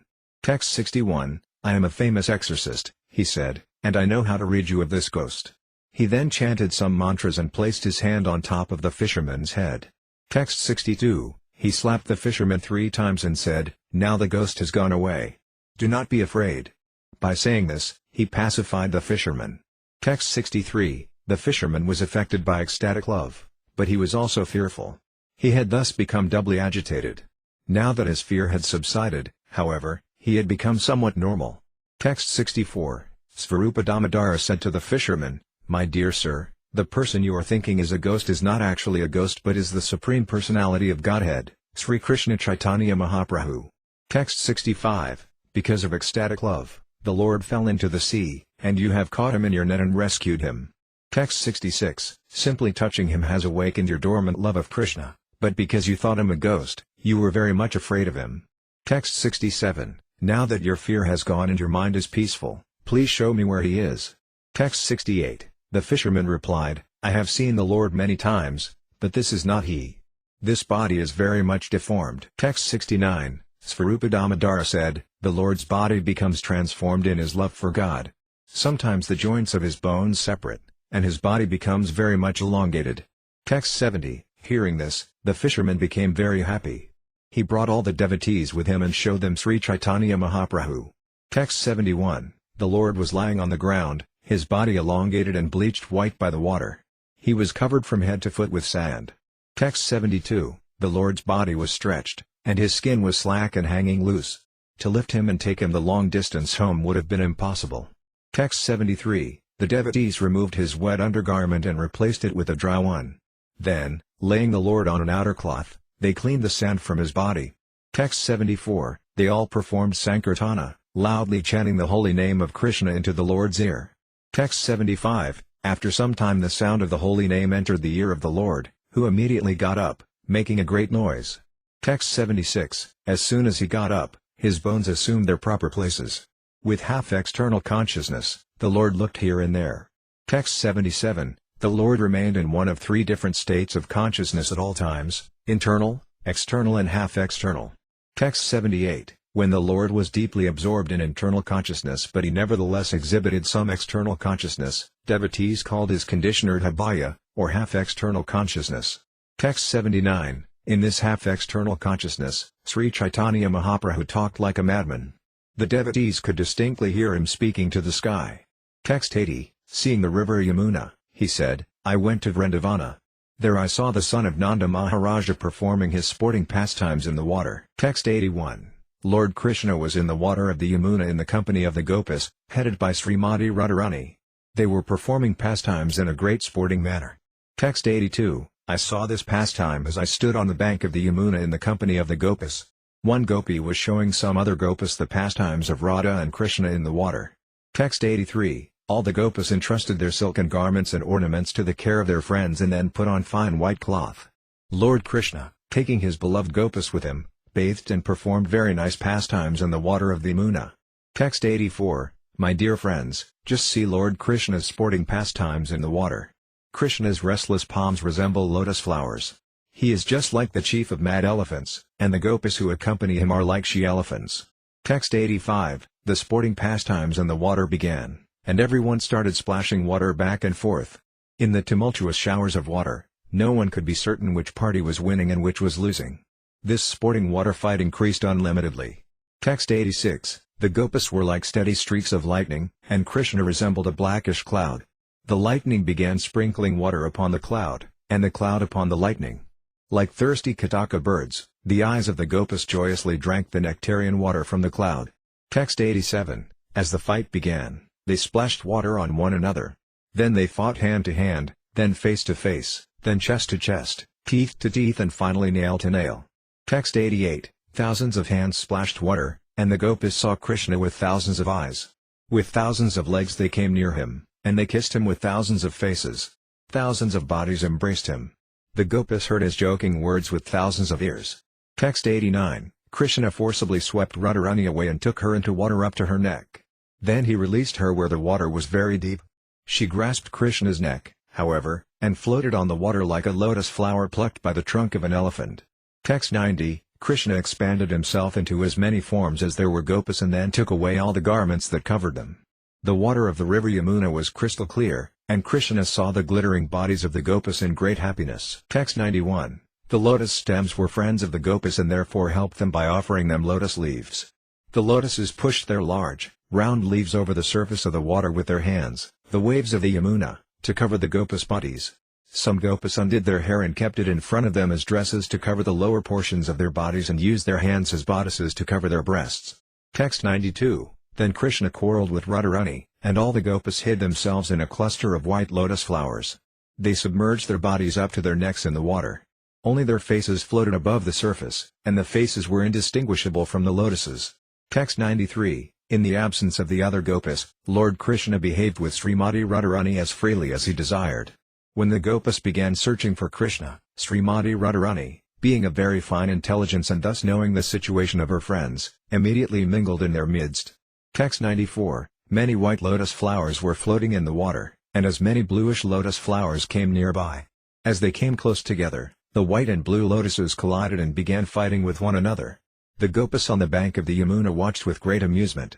Text 95, when the raised breasts of the gopas, which resembled the globe-like bodies of Kakravaka birds, emerged from the water in separate couples, the bluish lotuses of Krishna's hands rose to cover them.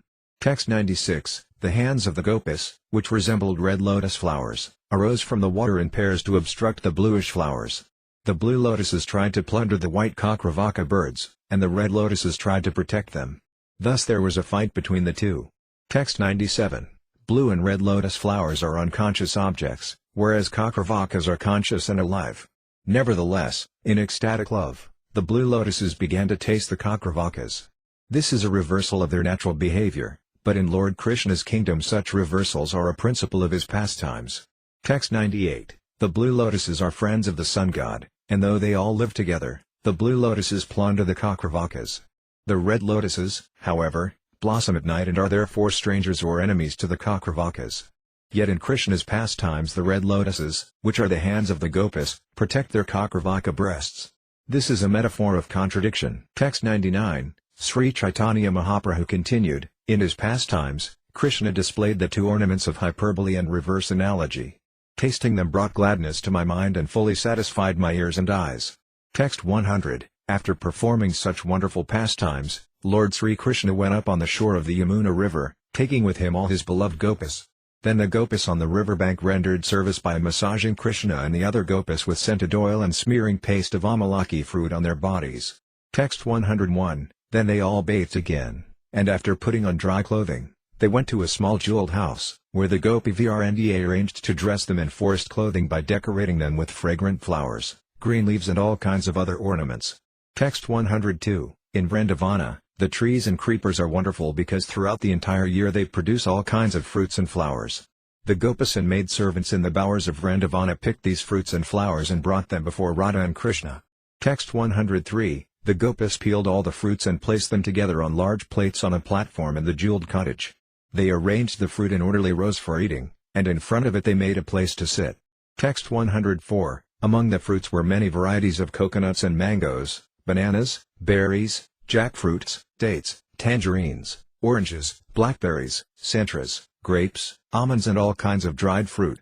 Text 105, there were cantaloupes, xericas, palm fruits, cashuras, water fruits, lotus fruits, bells, pilus, pomegranates and many others. Some of them are variously known in different places, but in Vrindavan all of them are always available in so many thousands of varieties that no one can fully describe them. Text 106, at home Srimati Radharani had made various types of sweetmeats from milk and sugar, such as Gangajala, Amritakali, Piyus Sagranthi, Karparakali, Sarapuri, Amriti, Padmasini and Kandaksara Saravraksa. She had then brought them all for Krishna. Text 107, when Krishna saw the very nice arrangement of food, he happily sat down and had a forest picnic. Then, after Srimati Radharani and her gopi friends partook of the remnants, Radha and Krishna lay down together in the jeweled house. Text 108, Some of the gopas fanned Radha and Krishna, others massaged their feet, and some fed them betel leaves to chew. When Radha and Krishna fell asleep, all the gopas also lay down. When I saw this, my mind was very happy. Text 109. Suddenly, all of you created a great tumult and picked me up and brought me back here. Where now is the river Yamuna? Where is Vrindavana? Where are Krishna and the gopas? You have broken my happy dream. Text 110. Speaking in this way, Sri Caitanya Mahaprabhu fully returned to external consciousness. Seeing Svarupa Damodar Goswami, the Lord questioned him. Text 111. Why have you brought me here? He asked. Then Svarupa Damodar answered him. Text 112. You mistook the sea for the Yamuna river, he said, and you jumped into it. You have been carried this far by the waves of the sea. Text 113. This fisherman caught you in his net and rescued you from the water. Because of your touch, he is now mad with ecstatic love for Krishna. Text 114. Throughout the night, we all walked about in search of you. After hearing from this fisherman, we came here and found you. Text 115. While apparently unconscious, you witnessed the pastimes in Vrindavana, but when we saw you unconscious, we suffered great agony in our minds. Text 116. When we chanted the holy name of Krishna, however, you came to semi-consciousness, and we have all been hearing you speak like a madman. Text 117. Sri Caitanya Mahaprabhu said, in my dream I went to Vrindavana, where I saw Lord Krishna perform the rasa dance with all the gopas. Text 118. After sporting in the water, Krishna enjoyed a picnic. I can understand that after seeing this I must certainly have talked like a madman. Text 119. Thereafter, Svarupa Damodar Goswami had Lord Sri Caitanya Mahaprabhu bathed in the sea, and then he very happily brought him back home. Text 120. Thus I have described the incident of Lord Sri Caitanya Mahaprabhu's falling into the ocean. Anyone who listens to this pastime will certainly attain shelter at the lotus feet of Sri Caitanya Mahaprabhu. Text 121. Praying at the lotus feet of Sri Rupa and Sri Raghunatha, always desiring their mercy, I, Krishnadasa, narrate Sri Caitanya-caritamrta, following in their footsteps. Chapter 19. The inconceivable behavior of Lord Sri Caitanya Mahaprabhu. The following summary of Chapter 19 is given by Srila Bhaktivinoda Thakura in his Amrita Pravaha Bhasya. Every year, Sri Caitanya Mahaprabhu asked Jagadananda Pandita to visit his mother in Navadvipa with gifts of cloth and prasadam. After one such visit, Jagadananda Pandita returned to Puri with a sonnet that Advaita Acharya had written. When Sri Caitanya Mahaprabhu read it, his ecstasy was so great that all the devotees feared that the Lord would very soon pass away. The Lord's condition was so serious that at night he would bruise and bloody his face by rubbing it against the walls. To stop this, Svarupa Damodar asked Sankar Pandita to stay at night in the same room with the Lord.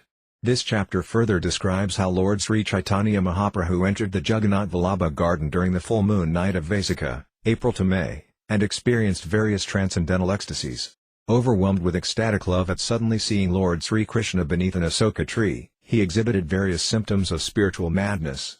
Text 1. Lord Sri Caitanya Mahaprabhu, the most exalted of all devotees of mothers, spoke like a madman and rubbed his face against the walls. Overwhelmed by emotions of ecstatic love, he would sometimes enter the Jagannath Vallabha garden to perform his pastimes. I offer my respectful obeisances unto him.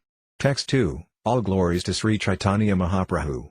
All glories to Lord Nityananda. All glories to Advaita Acharya. And all glories to all the devotees of Lord Chaitanya Mahaprabhu. Text 3. In the ecstasy of love of Krishna, Sri Caitanya Mahaprabhu thus behaved like a madman, talking insanely all day and night. Text 4. Jagadananda Pandita was a very dear devotee of Sri Caitanya Mahaprabhu. The Lord derived great pleasure from his activities. Text 5. Knowing his mother to be greatly afflicted by separation from him, the Lord would send Jagadananda Pandita to Navadvipa every year to console her. Text 6. Sri Caitanya Mahaprabhu told Jagadananda Pandita, "Go to Nadia and offer my obeisances to my mother. Touch her lotus feet in my name." Text 7. Tell her for me, "Please remember that I come here every day and offer my respects to your lotus feet." Text 8. Any day you desire to feed me, I certainly come and accept what you offer. Text 9. I have given up service to you and have accepted the vow of sannyasa. I have thus become mad and have destroyed the principles of religion. Text 10. Mother, please do not take this as an offense, for I, your son, am completely dependent upon you. Text 11. I am staying here at Nilakala, Jagannath Puri, according to your order. As long as I live, I shall not leave this place. Text 12. Following the order of Paramananda Puri, Sri Caitanya Mahaprabhu sent his mother the prasada clothing left by Lord Jagannath after his pastimes as a cowherd boy. Text 13. Sri Caitanya Mahaprabhu very carefully brought first-class prasadam from Lord Jagannath and sent it in separate packages to his mother and the devotees at Nadia. Text 14. Sri Caitanya Mahaprabhu is the topmost gem of all devotees of mothers. He rendered service to his mother even after he had accepted the vow of sannyasa. Text 15. Jagadananda Pandita thus went to Nadia, and when he met Sasamata, he conveyed to her all the Lord's salutations. Text 16. He then met all the other devotees, headed by Advaita Acharya, and gave them the prasadam of Jagannath. After staying for 1 month, he took permission from Mother Sasi to leave. Text 17. When he went to Advaita Acharya and also asked his permission to return, Advaita Prabhu gave him a message to deliver to Sri Caitanya Mahaprabhu. Text 18. Advaita Acharya had written a sonnet in equivocal language with an import that Sri Caitanya Mahaprabhu could understand but others could not. Text 19. In his sonnet, Advaita Prabhu first offered his obeisances hundreds and thousands of times unto the lotus feet of Lord Sri Caitanya Mahaprabhu. He then submitted the following statement at his lotus feet. Text 20. Please inform Sri Caitanya Mahaprabhu, who is acting like a madman, that everyone here has become mad like him. Inform him also that in the marketplace rice is no longer in demand. Text 21. Further tell him that those now mad in ecstatic love are no longer interested in the material world. Also tell Sri Caitanya Mahaprabhu that one who has also become a madman in ecstatic love, Advaita Prabhu, has spoken these words. Text 22. When he heard Advaita Acharya's statement, Jagadananda Pandita began to laugh, and when he returned to Jagannath Puri, Nalakala, he informed Caitanya Mahaprabhu of everything. Text 23. After hearing the equivocal sonnet by Advaita Acharya, Sri Caitanya Mahaprabhu quietly smiled. That is his order, he said. Then he fell silent. Text 24. Although he knew the secret, Svarupa Damodar Goswami inquired from the Lord, what is the meaning of this sonnet? I could not understand it. Text 25. Sri Caitanya Mahaprabhu replied, Advaita Acharya is a great worshipper of the Lord and is very expert in the regulative principles enjoined in the Vedic literatures. Text 26. Advaita Acharya invites the Lord to come and be worshipped, and to perform the worship he keeps the deity for some time. Text 27. After the worship is completed, he sends the deity somewhere else. I do not know the meaning of this sonnet, nor do I know what is in Advaita Prabhu's mind. Text 28. Advaita Acharya is a great mystic. No one can understand him. He is expert in writing sonnets that even I myself cannot understand. Text 29. Hearing this, all the devotees were astonished, especially Svarupa Damodara, who became somewhat morose. Text 30. From that day on, Sri Caitanya Mahaprabhu's emotional state changed markedly, his feelings of separation from Krishna doubled in intensity. Text 31. As his feelings of separation in the ecstasy of Srimati Radharani increased at every moment, the Lord's activities, both day and night, were now wild, insane performances. Text 32. Suddenly there awoke within Sri Caitanya Mahaprabhu the scene of Lord Krishna's departure to Mathura, and he began exhibiting the symptom of ecstatic madness known as Uchharna. Text 33. Sri Caitanya Mahaprabhu spoke like a madman, holding Ramananda Raya by the neck, and he questioned Svarupa Damodara, thinking him to be his gopi friend. Text 34. Just as Srimati Radharani inquired from her personal friend Visakha, Sri Caitanya Mahaprabhu, reciting that very verse, began speaking like a madman. Text 35. My dear friend, where is Krishna, who is like the moon rising from the ocean of Maharaja Nanda's dynasty? Where is Krishna, his head decorated with a peacock feather? Where is he? Where is Krishna, whose flute produces such a deep sound? Oh, where is Krishna, whose bodily luster is like the luster of the blue Indranila jewel? Where is Krishna, who is so expert in rasa dancing? Oh, where is he, who can save my life? Kindly tell me where to find Krishna, the treasure of my life and best of my friends. Feeling separation from him, I hereby condemn Providence, the shaper of my destiny. Text 36. The family of Maharaja Nanda is just like an ocean of milk, wherein Lord Krishna has arisen like the full moon to illuminate the entire universe. The eyes of the residents of Vraya are like kukura birds that continuously drink the nectar of his bodily luster and thus live peacefully. Text 37. My dear friend, where is Krishna? Kindly let me see him. My heart breaks at not seeing his face even for a moment. Kindly show him to me immediately, otherwise I cannot live. Text 38. The women of Vrindavana are just like lilies growing hot in the sun of lusty desires. But moon-like Krishna makes them all jubilant by bestowing upon them the nectar of his hands. Oh my dear friend, where is my moon now? Save my life by showing him to me. Text 39. My dear friend, where is that beautiful helmet with a peacock feather upon it like a rainbow upon a new cloud? Where are those yellow garments, shining like lightning? And where is that necklace of pearls that resemble flocks of herons flying in the sky? The blackish body of Krishna triumphs over the new blackish rain cloud. Text 40. If a person's eyes even once capture that beautiful body of Krishna, it remains always prominent within his heart. Krishna's body resembles the sap of the mango tree, for when it enters the minds of women, it will not come out, despite great endeavor. Thus Krishna's extraordinary body is like a thorn of the sayberry tree. Text 41. Krishna's bodily luster shines like the Indranila gem and surpasses the luster of the Tamala tree. The luster of his body drives the entire world mad because Providence has made it transparent by refining the essence of the mellow of conjugal love and mixing it with moonshine. Text 42. The deep vibration of Krishna's flute surpasses the thundering of new clouds and attracts the oral reception of the entire world. Thus the inhabitants of Vrindavan arise and pursue that sound, drinking the showering nectar of Krishna's bodily luster like thirsty Kataka birds. Text 43. Krishna is the reservoir of art and culture, and he is the panacea that saves my life.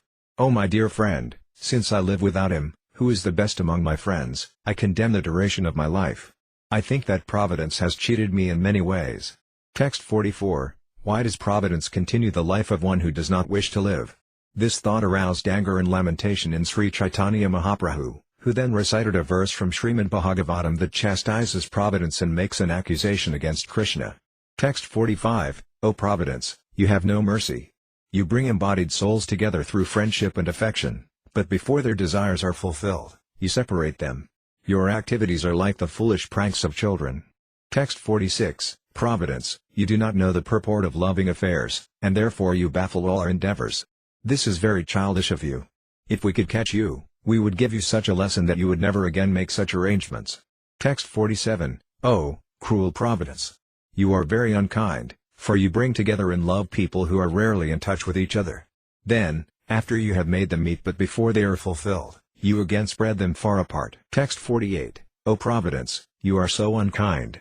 You reveal the beautiful face of Krishna and make the mind and eyes greedy, but after they have drunk that nectar for only a moment, you whisk Krishna away to another place. This is a great sin because you thus take away what you have given as charity.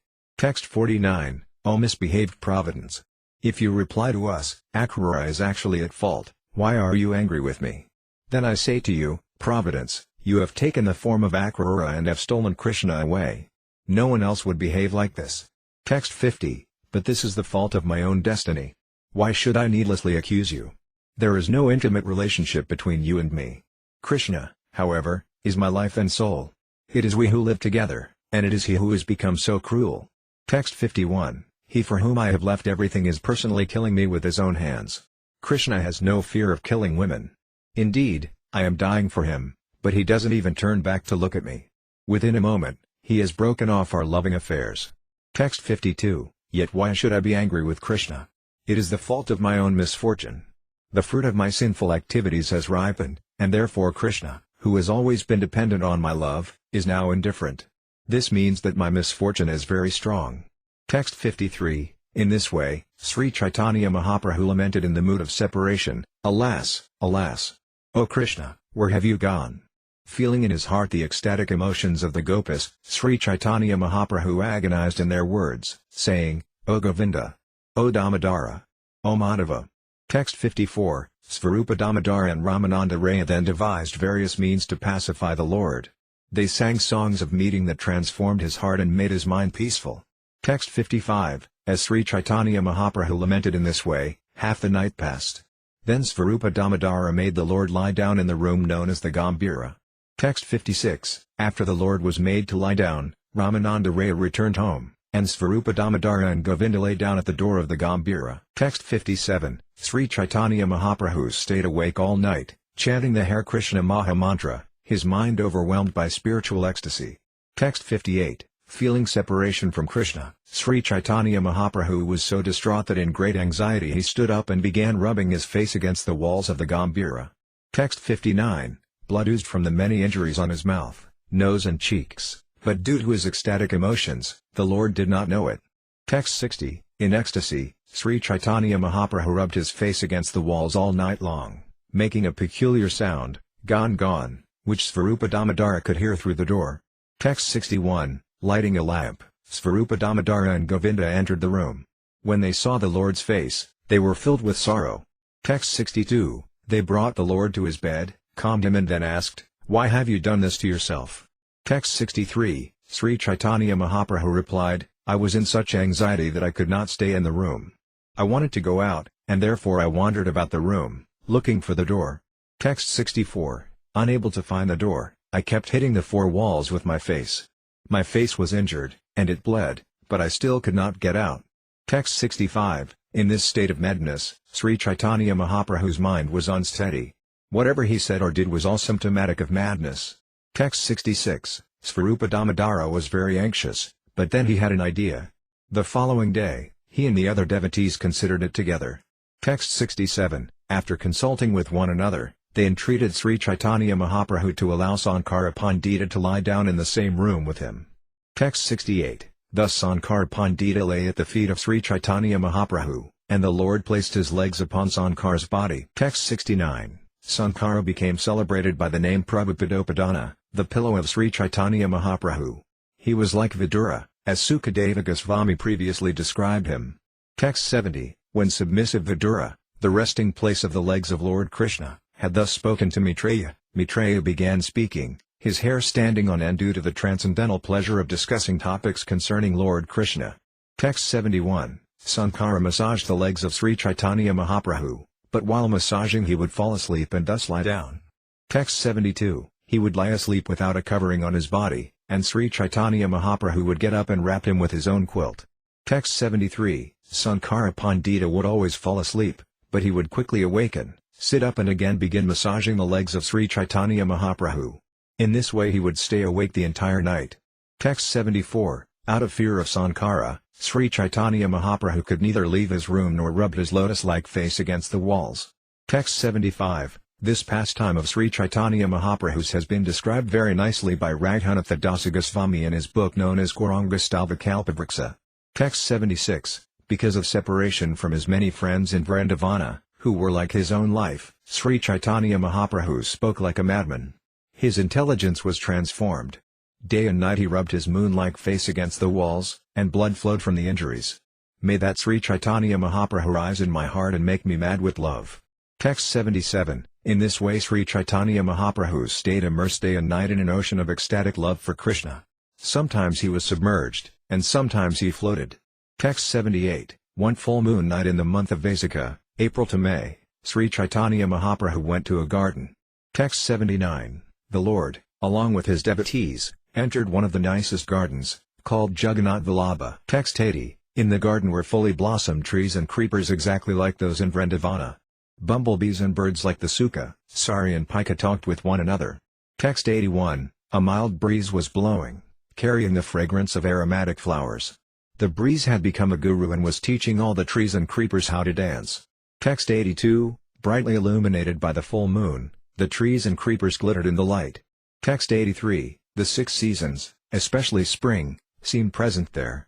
Seeing the garden, Sri Caitanya Mahaprabhu, the Supreme Personality of Godhead, was very happy.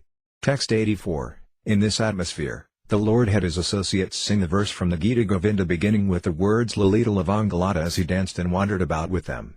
Text 85, as he thus wandered around every tree and creeper, he came beneath an asoka tree and suddenly saw Lord Krishna. Text 86, when he saw Krishna, Sri Caitanya Mahaprabhu began running very swiftly, but Krishna smiled and disappeared. Text 87, having gotten Krishna and then lost him, Sri Caitanya Mahaprabhu fell to the ground unconscious. Text 88, the entire garden was filled with the scent of Lord Sri Krishna's transcendental body. When Sri Caitanya Mahaprabhu smelled it, he fell unconscious at once. Text 89, but the scent of Krishna's body incessantly entered his nostrils, and the Lord became mad to relish it. Text 90, Srimati Radharani once spoke a verse to her gopi friends describing how she hankers for the transcendental scent of Krishna's body. Sri Caitanya Mahaprabhu recited that same verse and made its meaning clear. Text 91, the scent of Krishna's transcendental body surpasses the aroma of musk and attracts the minds of all women.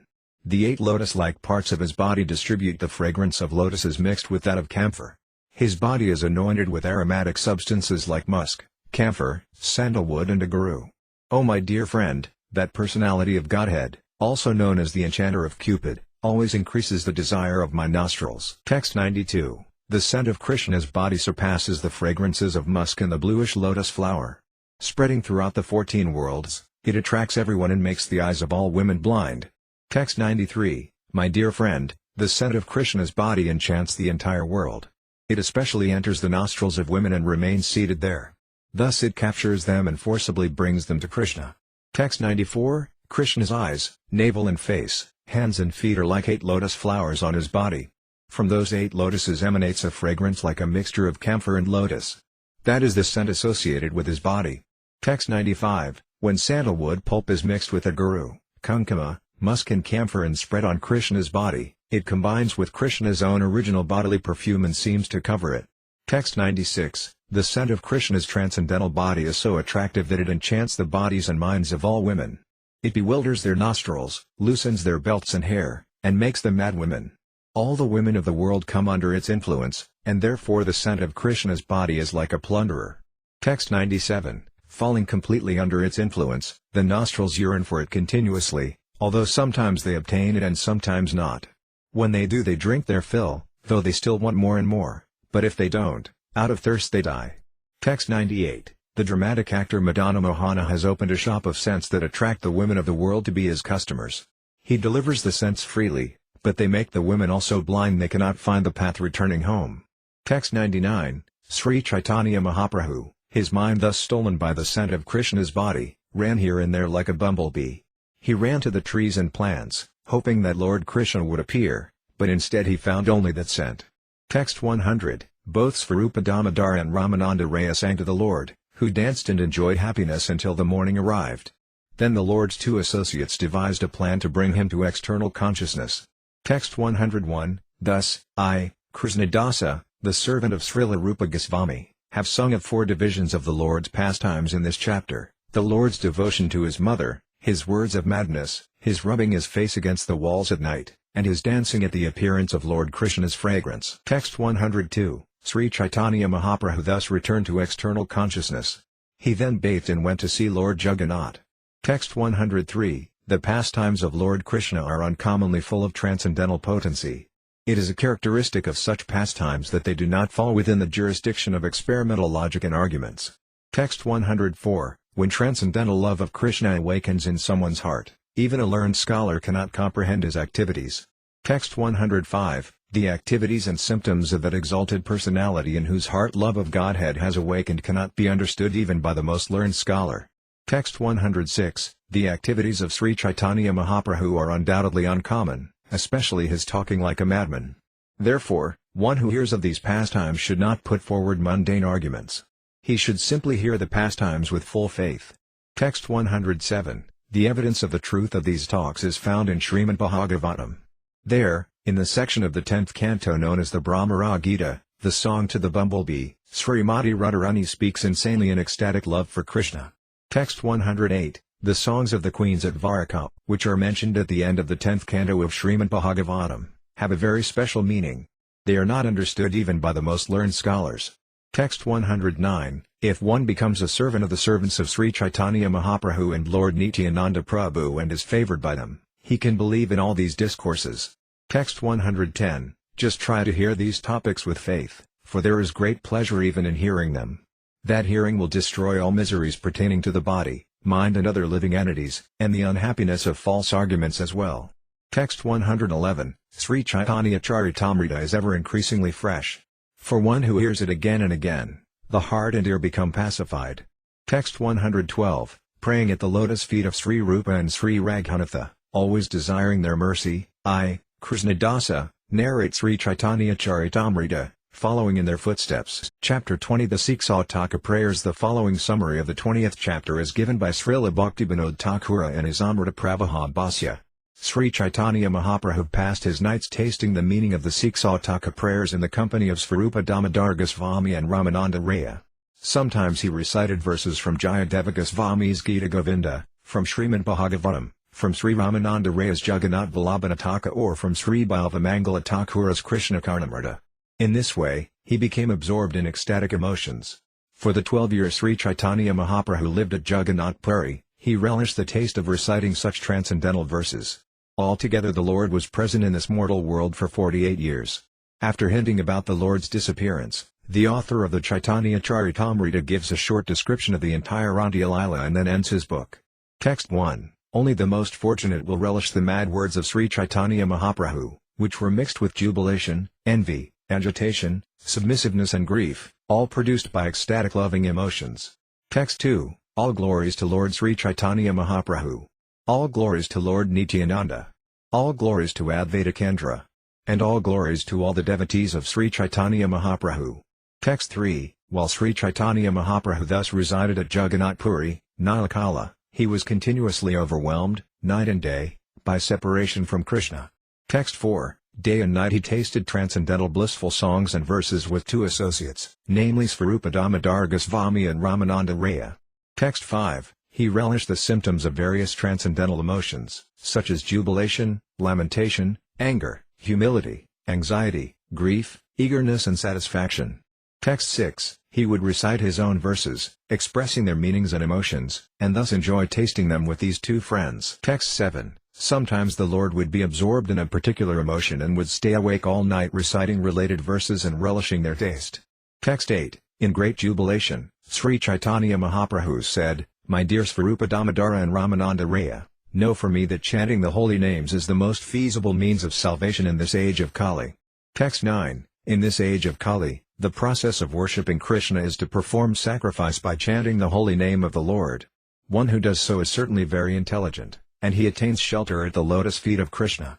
Text 10. In the age of Kali, intelligent persons perform congregational chanting to worship the incarnation of Godhead who constantly sings the name of Krishna.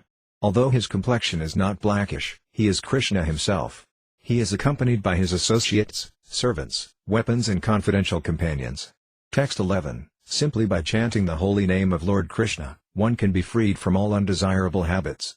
This is the means of awakening all good fortune and initiating the flow of waves of love for Krishna. Text 12. Let there be all victory for the chanting of the holy name of Lord Krishna, which can cleanse the mirror of the heart and stop the miseries of the blazing fire of material existence. That chanting is the waxing moon that spreads the white lotus of good fortune for all living entities. It is the life and soul of all education. The chanting of the holy name of Krishna expands the blissful ocean of transcendental life. It gives a cooling effect to everyone and enables one to taste full nectar at every step. Text 13. By performing congregational chanting of the Hare Krishna mantra, one can destroy the sinful condition of material existence, purify the unclean heart and awaken all varieties of devotional service. Text 14. The result of chanting is that one awakens his love for Krishna and tastes transcendental bliss. Ultimately, one attains the association of Krishna and engages in his devotional service, as if immersing himself in a great ocean of love. Text 15. Lamentation and humility awoke within Sri Caitanya Mahaprabhu, and he began reciting another of his own verses. By hearing the meaning of that verse, one can forget all unhappiness and lamentation. Text 16. My Lord, O Supreme Personality of Godhead, in your holy name there is all good fortune for the living entity, and therefore you have many names, such as Krishna and Govinda, by which you expand yourself. You have invested all your potencies in those names, and there are no hard and fast rules for remembering them. My dear Lord, although you bestow such mercy upon the fallen, conditioned souls by liberally teaching your holy names, I am so unfortunate that I commit offenses while chanting the holy name, and therefore I do not achieve attachment for chanting. Text 17. Because people vary in their desires, you have distributed various holy names by your mercy. Text 18. Regardless of time or place, one who chants the holy name, even while eating or sleeping, attains all perfection.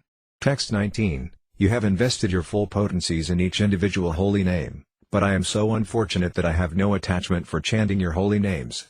Text 20. Sri Caitanya Mahaprabhu continued, O Svarupa Damodar Goswami and Ramananda Raya, hear from me the symptoms of how one should chant the Hare Krishna Maha Mantra to awaken very easily one's dormant love for Krishna. Text 21. One who thinks himself lower than the grass, who is more tolerant than a tree, and who does not expect personal honor but is always prepared to give all respect to others can very easily always chant the holy name of the Lord. Text 22. These are the symptoms of one who chants the Hare Krishna Maha Mantra. Although he is very exalted, he thinks himself lower than the grass on the ground, and like a tree, he tolerates everything in two ways. Text 23, when a tree is cut down, it does not protest, and even when drying up, it does not ask anyone for water. Text 24, the tree delivers its fruits, flowers and whatever else it possesses to anyone and everyone. It tolerates scorching heat and torrents of rain, yet it still gives shelter to others. Text 25, although Vaisnava is the most exalted person, he is prideless and gives all respect to everyone, knowing everyone to be the resting place of Krishna. Text 26, if one chants the holy name of Lord Krishna in this manner, he will certainly awaken his dormant love for Krishna's lotus feet. Text 27, as Lord Chaitanya spoke in this way, his humility increased, and he began praying to Krishna that he could discharge pure devotional service. Text 28, wherever there is a relationship of love of Godhead, its natural symptom is that the devotee does not think himself a devotee. Instead, he always thinks that he has not even a drop of love for Krishna. Text 29, O Lord of the universe, I do not desire material wealth, materialistic followers, a beautiful wife or fruitive activities described in flowery language. All I want, life after life, is unmotivated devotional service to you. Text 30, my dear Lord Krishna, I do not want material wealth from you, nor do I want followers, a beautiful wife or the results of fruitive activities. I only pray that by your causeless mercy you give me pure devotional service to you, life after life. Text 31. In great humility, considering himself a conditioned soul of the material world, Sri Caitanya Mahaprabhu again expressed his desire to be endowed with service to the Lord. Text 32. O my Lord, O Krishna, son of Maharaja Nanda, I am your eternal servant, but because of my own fruitive acts I have fallen into this horrible ocean of nescience. Now please be causelessly merciful to me. Consider me a particle of dust at your lotus feet. Text 33, I am your eternal servant, but I forgot your lordship. Now I have fallen into the ocean of nescience and have been conditioned by the external energy. Text 34, be causelessly merciful to me by giving me a place with the particles of dust at your lotus feet so that I may engage in the service of your lordship as your eternal servant. Text 35, natural humility and eagerness then awoke in Lord Sri Caitanya Mahaprabhu. He prayed to Krishna to be able to chant the Maha Mantra in ecstatic love. Text 36, my dear Lord, when will my eyes be beautified by filling with tears that constantly glide down as I chant your holy name? When will my voice falter and all the hairs on my body stand erect in transcendental happiness as I chant your holy name? Text 37, without love of Godhead, my life is useless. Therefore I pray that you accept me as your servant and give me the salary of ecstatic love of God. Text 38, separation from Krishna awoke various mellows of distress, lamentation and humility. Thus Sri Caitanya Mahaprabhu spoke like a crazy man. Text 39, my Lord Govinda, because of separation from you, I consider even a moment a great millennium. Tears flow from my eyes like torrents of rain, and I see the entire world as void. Text 40, in my agitation, a day never ends, for every moment seems like a millennium. Pouring incessant tears, my eyes are like clouds in the rainy season. Text 41, the three worlds have become void because of separation from Govinda. I feel as if I were burning alive in a slow fire. Text 42, Lord Krishna has become indifferent to me just to test my love, and my friends say, better to disregard him. Text 43, while Srimati Radharani was thinking in this way, the characteristics of natural love became manifest because of her pure heart. Text 44, the ecstatic symptoms of envy, great eagerness, humility, zeal and supplication all became manifest at once. Text 45, in that mood, the mind of Srimati Radharani was agitated, and therefore she spoke a verse of advanced devotion to her gopi friends. Text 46, in the same spirit of ecstasy, Sri Caitanya Mahaprabhu recited that verse, and as soon as he did so, he felt like Srimati Radharani. Text 47, let Krishna tightly embrace this maidservant who has fallen at his lotus feet, or let him trample me or break my heart by never being visible to me. He is a debauchee, after all, and can do whatever he likes, but still he alone, and no one else, is the worshipable Lord of my heart. Text 48, I am a maidservant at the lotus feet of Krishna. He is the embodiment of transcendental happiness and mellows. If he likes he can tightly embrace me and make me feel oneness with him, or by not giving me his audience, he may corrode my mind and body. Nevertheless, it is he who is the Lord of my life. Text 49, my dear friend, just hear the decision of my mind. Krishna is the Lord of my life in all conditions, whether he shows me affection or kills me by giving me unhappiness. Text 50, Sometimes Krishna gives up the company of other gopis and becomes controlled, mind and body, by me. Thus he manifests my good fortune and gives others distress by performing his loving affairs with me.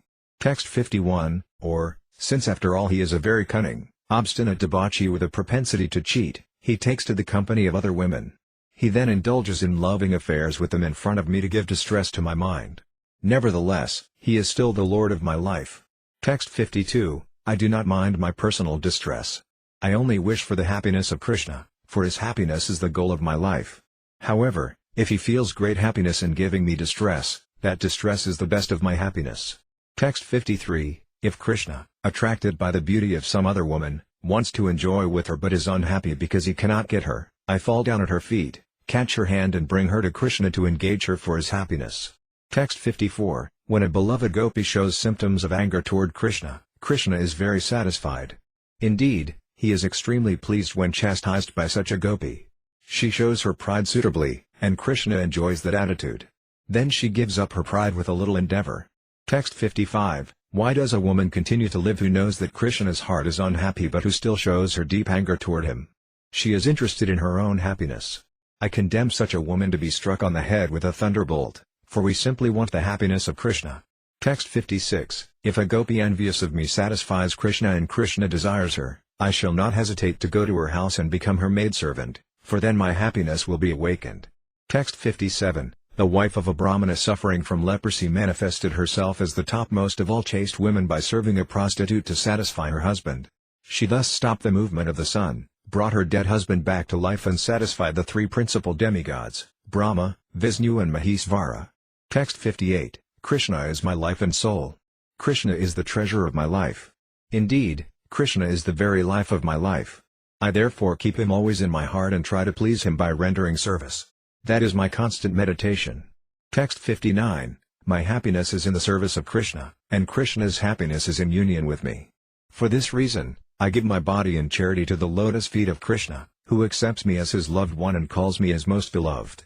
It is then that I consider myself his maidservant. Text 60, service to my lover is the home of happiness and is more sweet than direct union with him.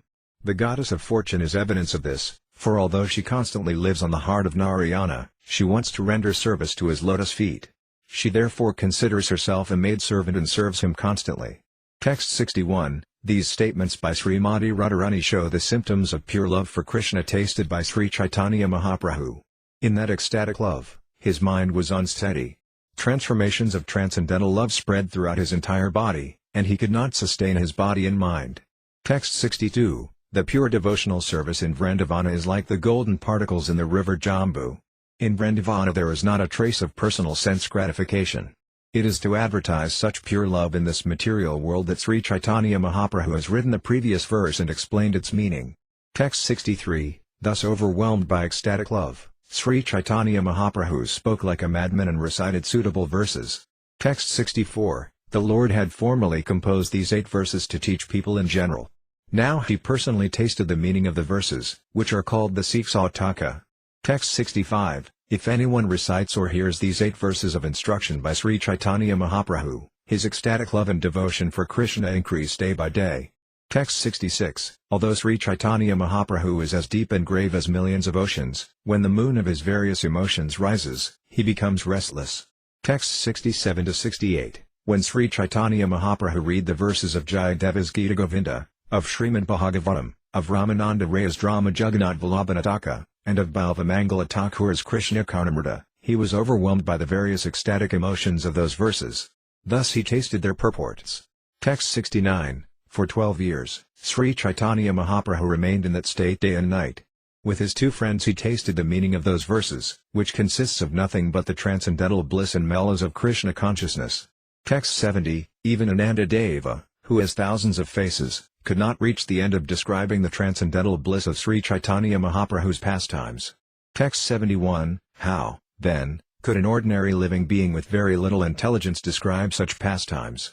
Nevertheless, I am trying to touch but a particle of them just to rectify myself. Text 72, there is no limit to Sri Caitanya Mahaprabhu's activities and his words of madness.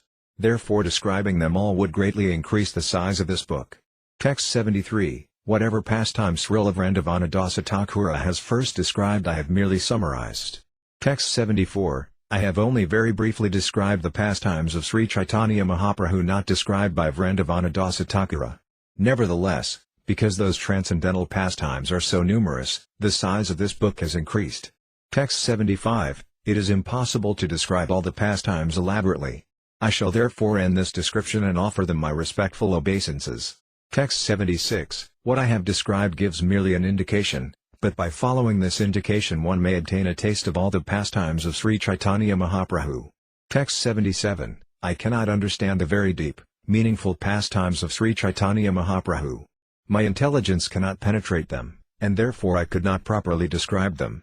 Text 78, after offering my respectful obeisances to the lotus feet of all my Vaisnava readers, I shall therefore end this description of the characteristics of Sri Caitanya Mahaprabhu.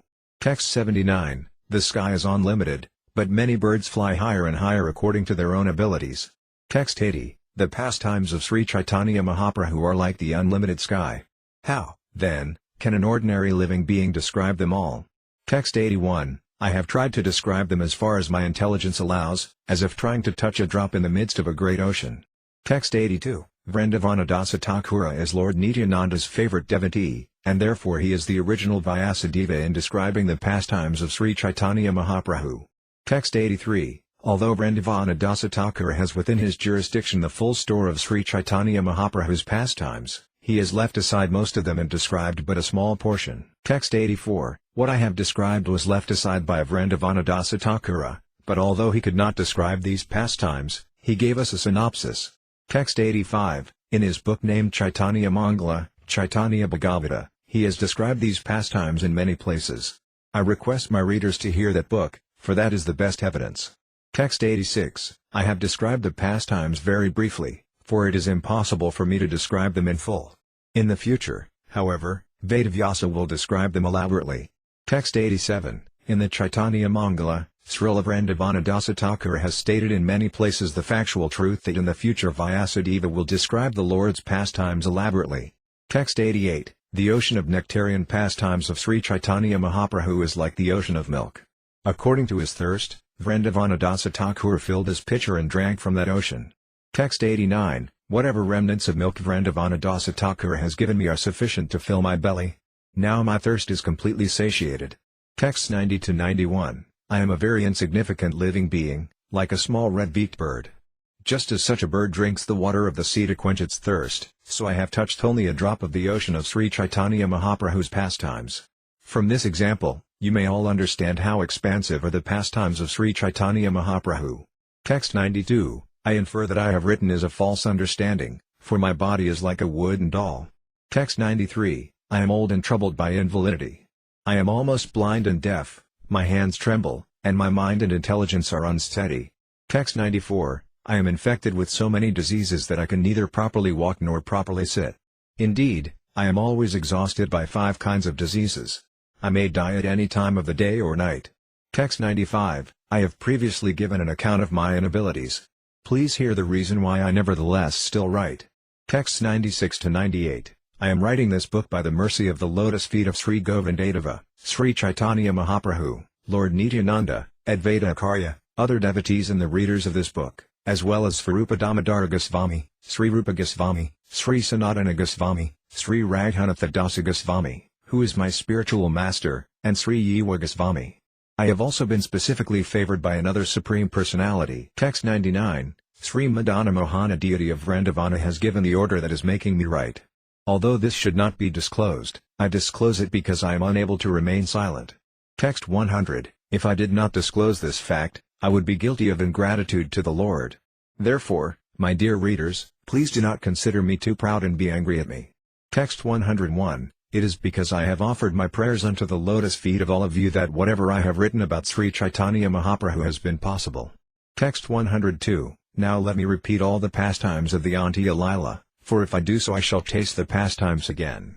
Text 103, the first chapter describes how Rupa Goswami met Sri Caitanya Mahaprabhu for the second time and how the Lord heard his 2 dramas, Vidagdha Madhava and Lalita Madhava. Text 104, that chapter also describes the incident of Sivanandasina's dog, who was induced by Sri Caitanya Mahaprabhu to chant the holy name of Krishna and was thus liberated. Text 105, The second chapter tells how the Lord instructively punished Junior Haridasa. Also in that chapter is a description of the wonderful vision of Sivananda Sena. Text 106. In the third chapter is a description of the forceful glories of Haridasa Thakura. That chapter also mentions how Damodara Pandita spoke words of criticism to Sri Caitanya Mahaprabhu. Text 107. The third chapter also tells how Sri Caitanya Mahaprabhu delivered everyone by bestowing upon the universe the holy name of the Lord, and it describes how Haridasa Thakura established the glories of the holy name by his practical example. Text 108. The fourth chapter describes Sanatana Goswami's second visit with Sri Caitanya Mahaprabhu and how the Lord saved him from committing suicide. Text 109. The fourth chapter also tells how Sanatana Goswami was tested in the sunshine of Jastha, May to June, and was then empowered and sent back to Vrindavana. Text 110. The fifth chapter tells how the Lord showed his favor to Pradyumna Misra and made him hear topics of Krishna from Ramananda Raya. Text 111. That chapter also describes how Svarupa Damodara Goswami rejected the drama of a poet from Bengal and established the glories of the deity. Text 112. The sixth chapter describes how Raghunatha Dasa Goswami met Sri Caitanya Mahaprabhu and performed the chipped rice festival in accordance with Nityananda Prabhu's order. Text 113. That chapter also tells how the Lord entrusted Raghunatha Dasa Goswami to the care of Svarupa Damodara Goswami and gave Raghunatha Dasa the gift of a stone from Govardhana hill and a garland of small conch shells. Text 114. The seventh chapter tells how Sri Caitanya Mahaprabhu met Vallabhabhada and dismantled his false pride in various ways. Text 115. The eighth chapter describes the arrival of Ramachandrapuri and how Sri Caitanya Mahaprabhu minimized his eating due to fear of him. Text 116. In the ninth chapter is a description of how Gopinatha Patnayaka was delivered and how the people of the three worlds were able to see Sri Caitanya Mahaprabhu. Text 117. In the 10th chapter I have described how Sri Caitanya Mahaprabhu tasted the food given by his devotees, and I have also described the assortments in the bags of Raghava Pandita. Text 118. Also in that chapter is a description of how the Lord examined Govinda and how he danced in the temple.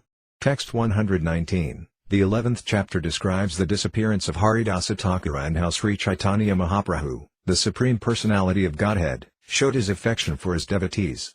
Text 120. In the 12th chapter are descriptions of how Jagadananda Pandita broke a pot of oil and how Lord Nityananda chastised Sivananda Sena.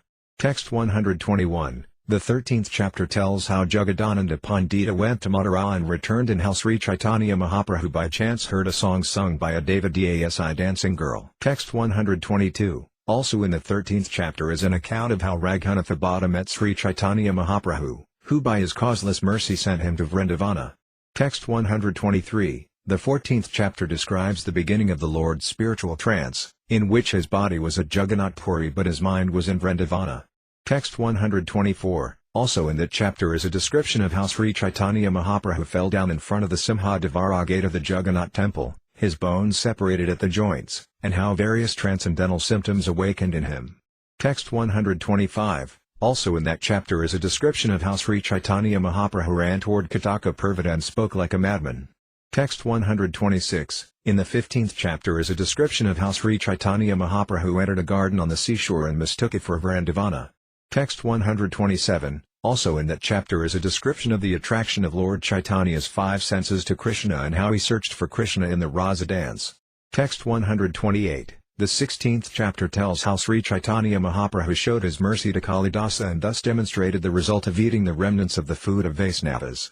Text 129. It also describes how Sivananda's son composed a verse and how the doorkeeper of the Simhadevara showed Krishna to Sri Caitanya Mahaprabhu. Text 130. Also in that chapter, the glories of Mahaprasadam are explained, and a verse is tasted describing the effect of nectar from the lips of Krishna. Text 131. The 17th chapter recounts how Sri Caitanya Mahaprabhu fell among the cows and assumed the form of a tortoise as his ecstatic emotions awakened. Text 132. The chapter also tells how the attributes of Krishna's sound attracted the mind of Sri Caitanya Mahaprabhu, who then described in ecstasy the meaning of the Kastrayangate verse. Text 133. The 17th chapter also tells how Sri Caitanya Mahaprabhu, due to the conjunction of various ecstatic emotions, again began speaking like a madman and described in detail the meaning of a verse from the Caitanya-caritamrta. Text 134. In the 18th chapter is an account of how the Lord fell into the ocean and in ecstasy saw in a dream the pastimes of a water fight between Krishna and the Gopas. Text 135, in that dream, Sri Caitanya Mahaprabhu saw Krishna's picnic in the forest. As Lord Chaitanya floated in the sea, a fisherman caught him, and then the Lord returned to his own residence. All this is recounted in the 18th chapter. Text 136, in the 19th chapter is a description of how Lord Sri Caitanya Mahaprabhu rubbed his face against the walls and spoke like a madman because of separation from Krishna. Text 137, that chapter also describes Krishna's wandering in a garden on a spring night, and it fully describes the meaning of a verse about the scent of Krishna's body. Text 138, the 20th chapter tells how Lord Sri Caitanya Mahaprabhu recited his own 8 stanzas of instruction and tasted their meaning in ecstatic love. Text 139, Sri Caitanya Mahaprabhu composed those 8 stanzas to instruct the devotees, but he also personally tasted their meaning. Text 140, I have thus repeated the principal pastimes and their meaning, for by such repetition one can remember the descriptions in the book. Text 141, in every chapter there are various topics, but I have repeated only those that are principal, for not all of them could be described again. Texts 142 to 143, the Vrindavana deities of Madana Mohana with Srimati Radharani, Govinda with Srimati Radharani, and Gopinatha with Srimati Radharani are the life and soul of the Gaudiya Vaisnavas. Texts 144 to 146, so that my desires may be fulfilled, I place the lotus feet of these personalities on my head, Lord Sri Caitanya Mahaprabhu, with Lord Nityananda, Advaita Acharya and their devotees, as well as Sri Svarupa Damodar Goswami, Sri Rupa Goswami, Sri Sanatana Goswami, Sri Raghunatha Dasa Goswami, who is my spiritual master, and Srila Yiva Goswami. Text 147, the mercy of their lotus feet is my spiritual master, and my words are my disciples, whom I have made dance in various ways. Text 148, seeing the fatigue of the disciples, the spiritual master has stopped making them dance, and because that mercy no longer makes them dance, my words now sit silently.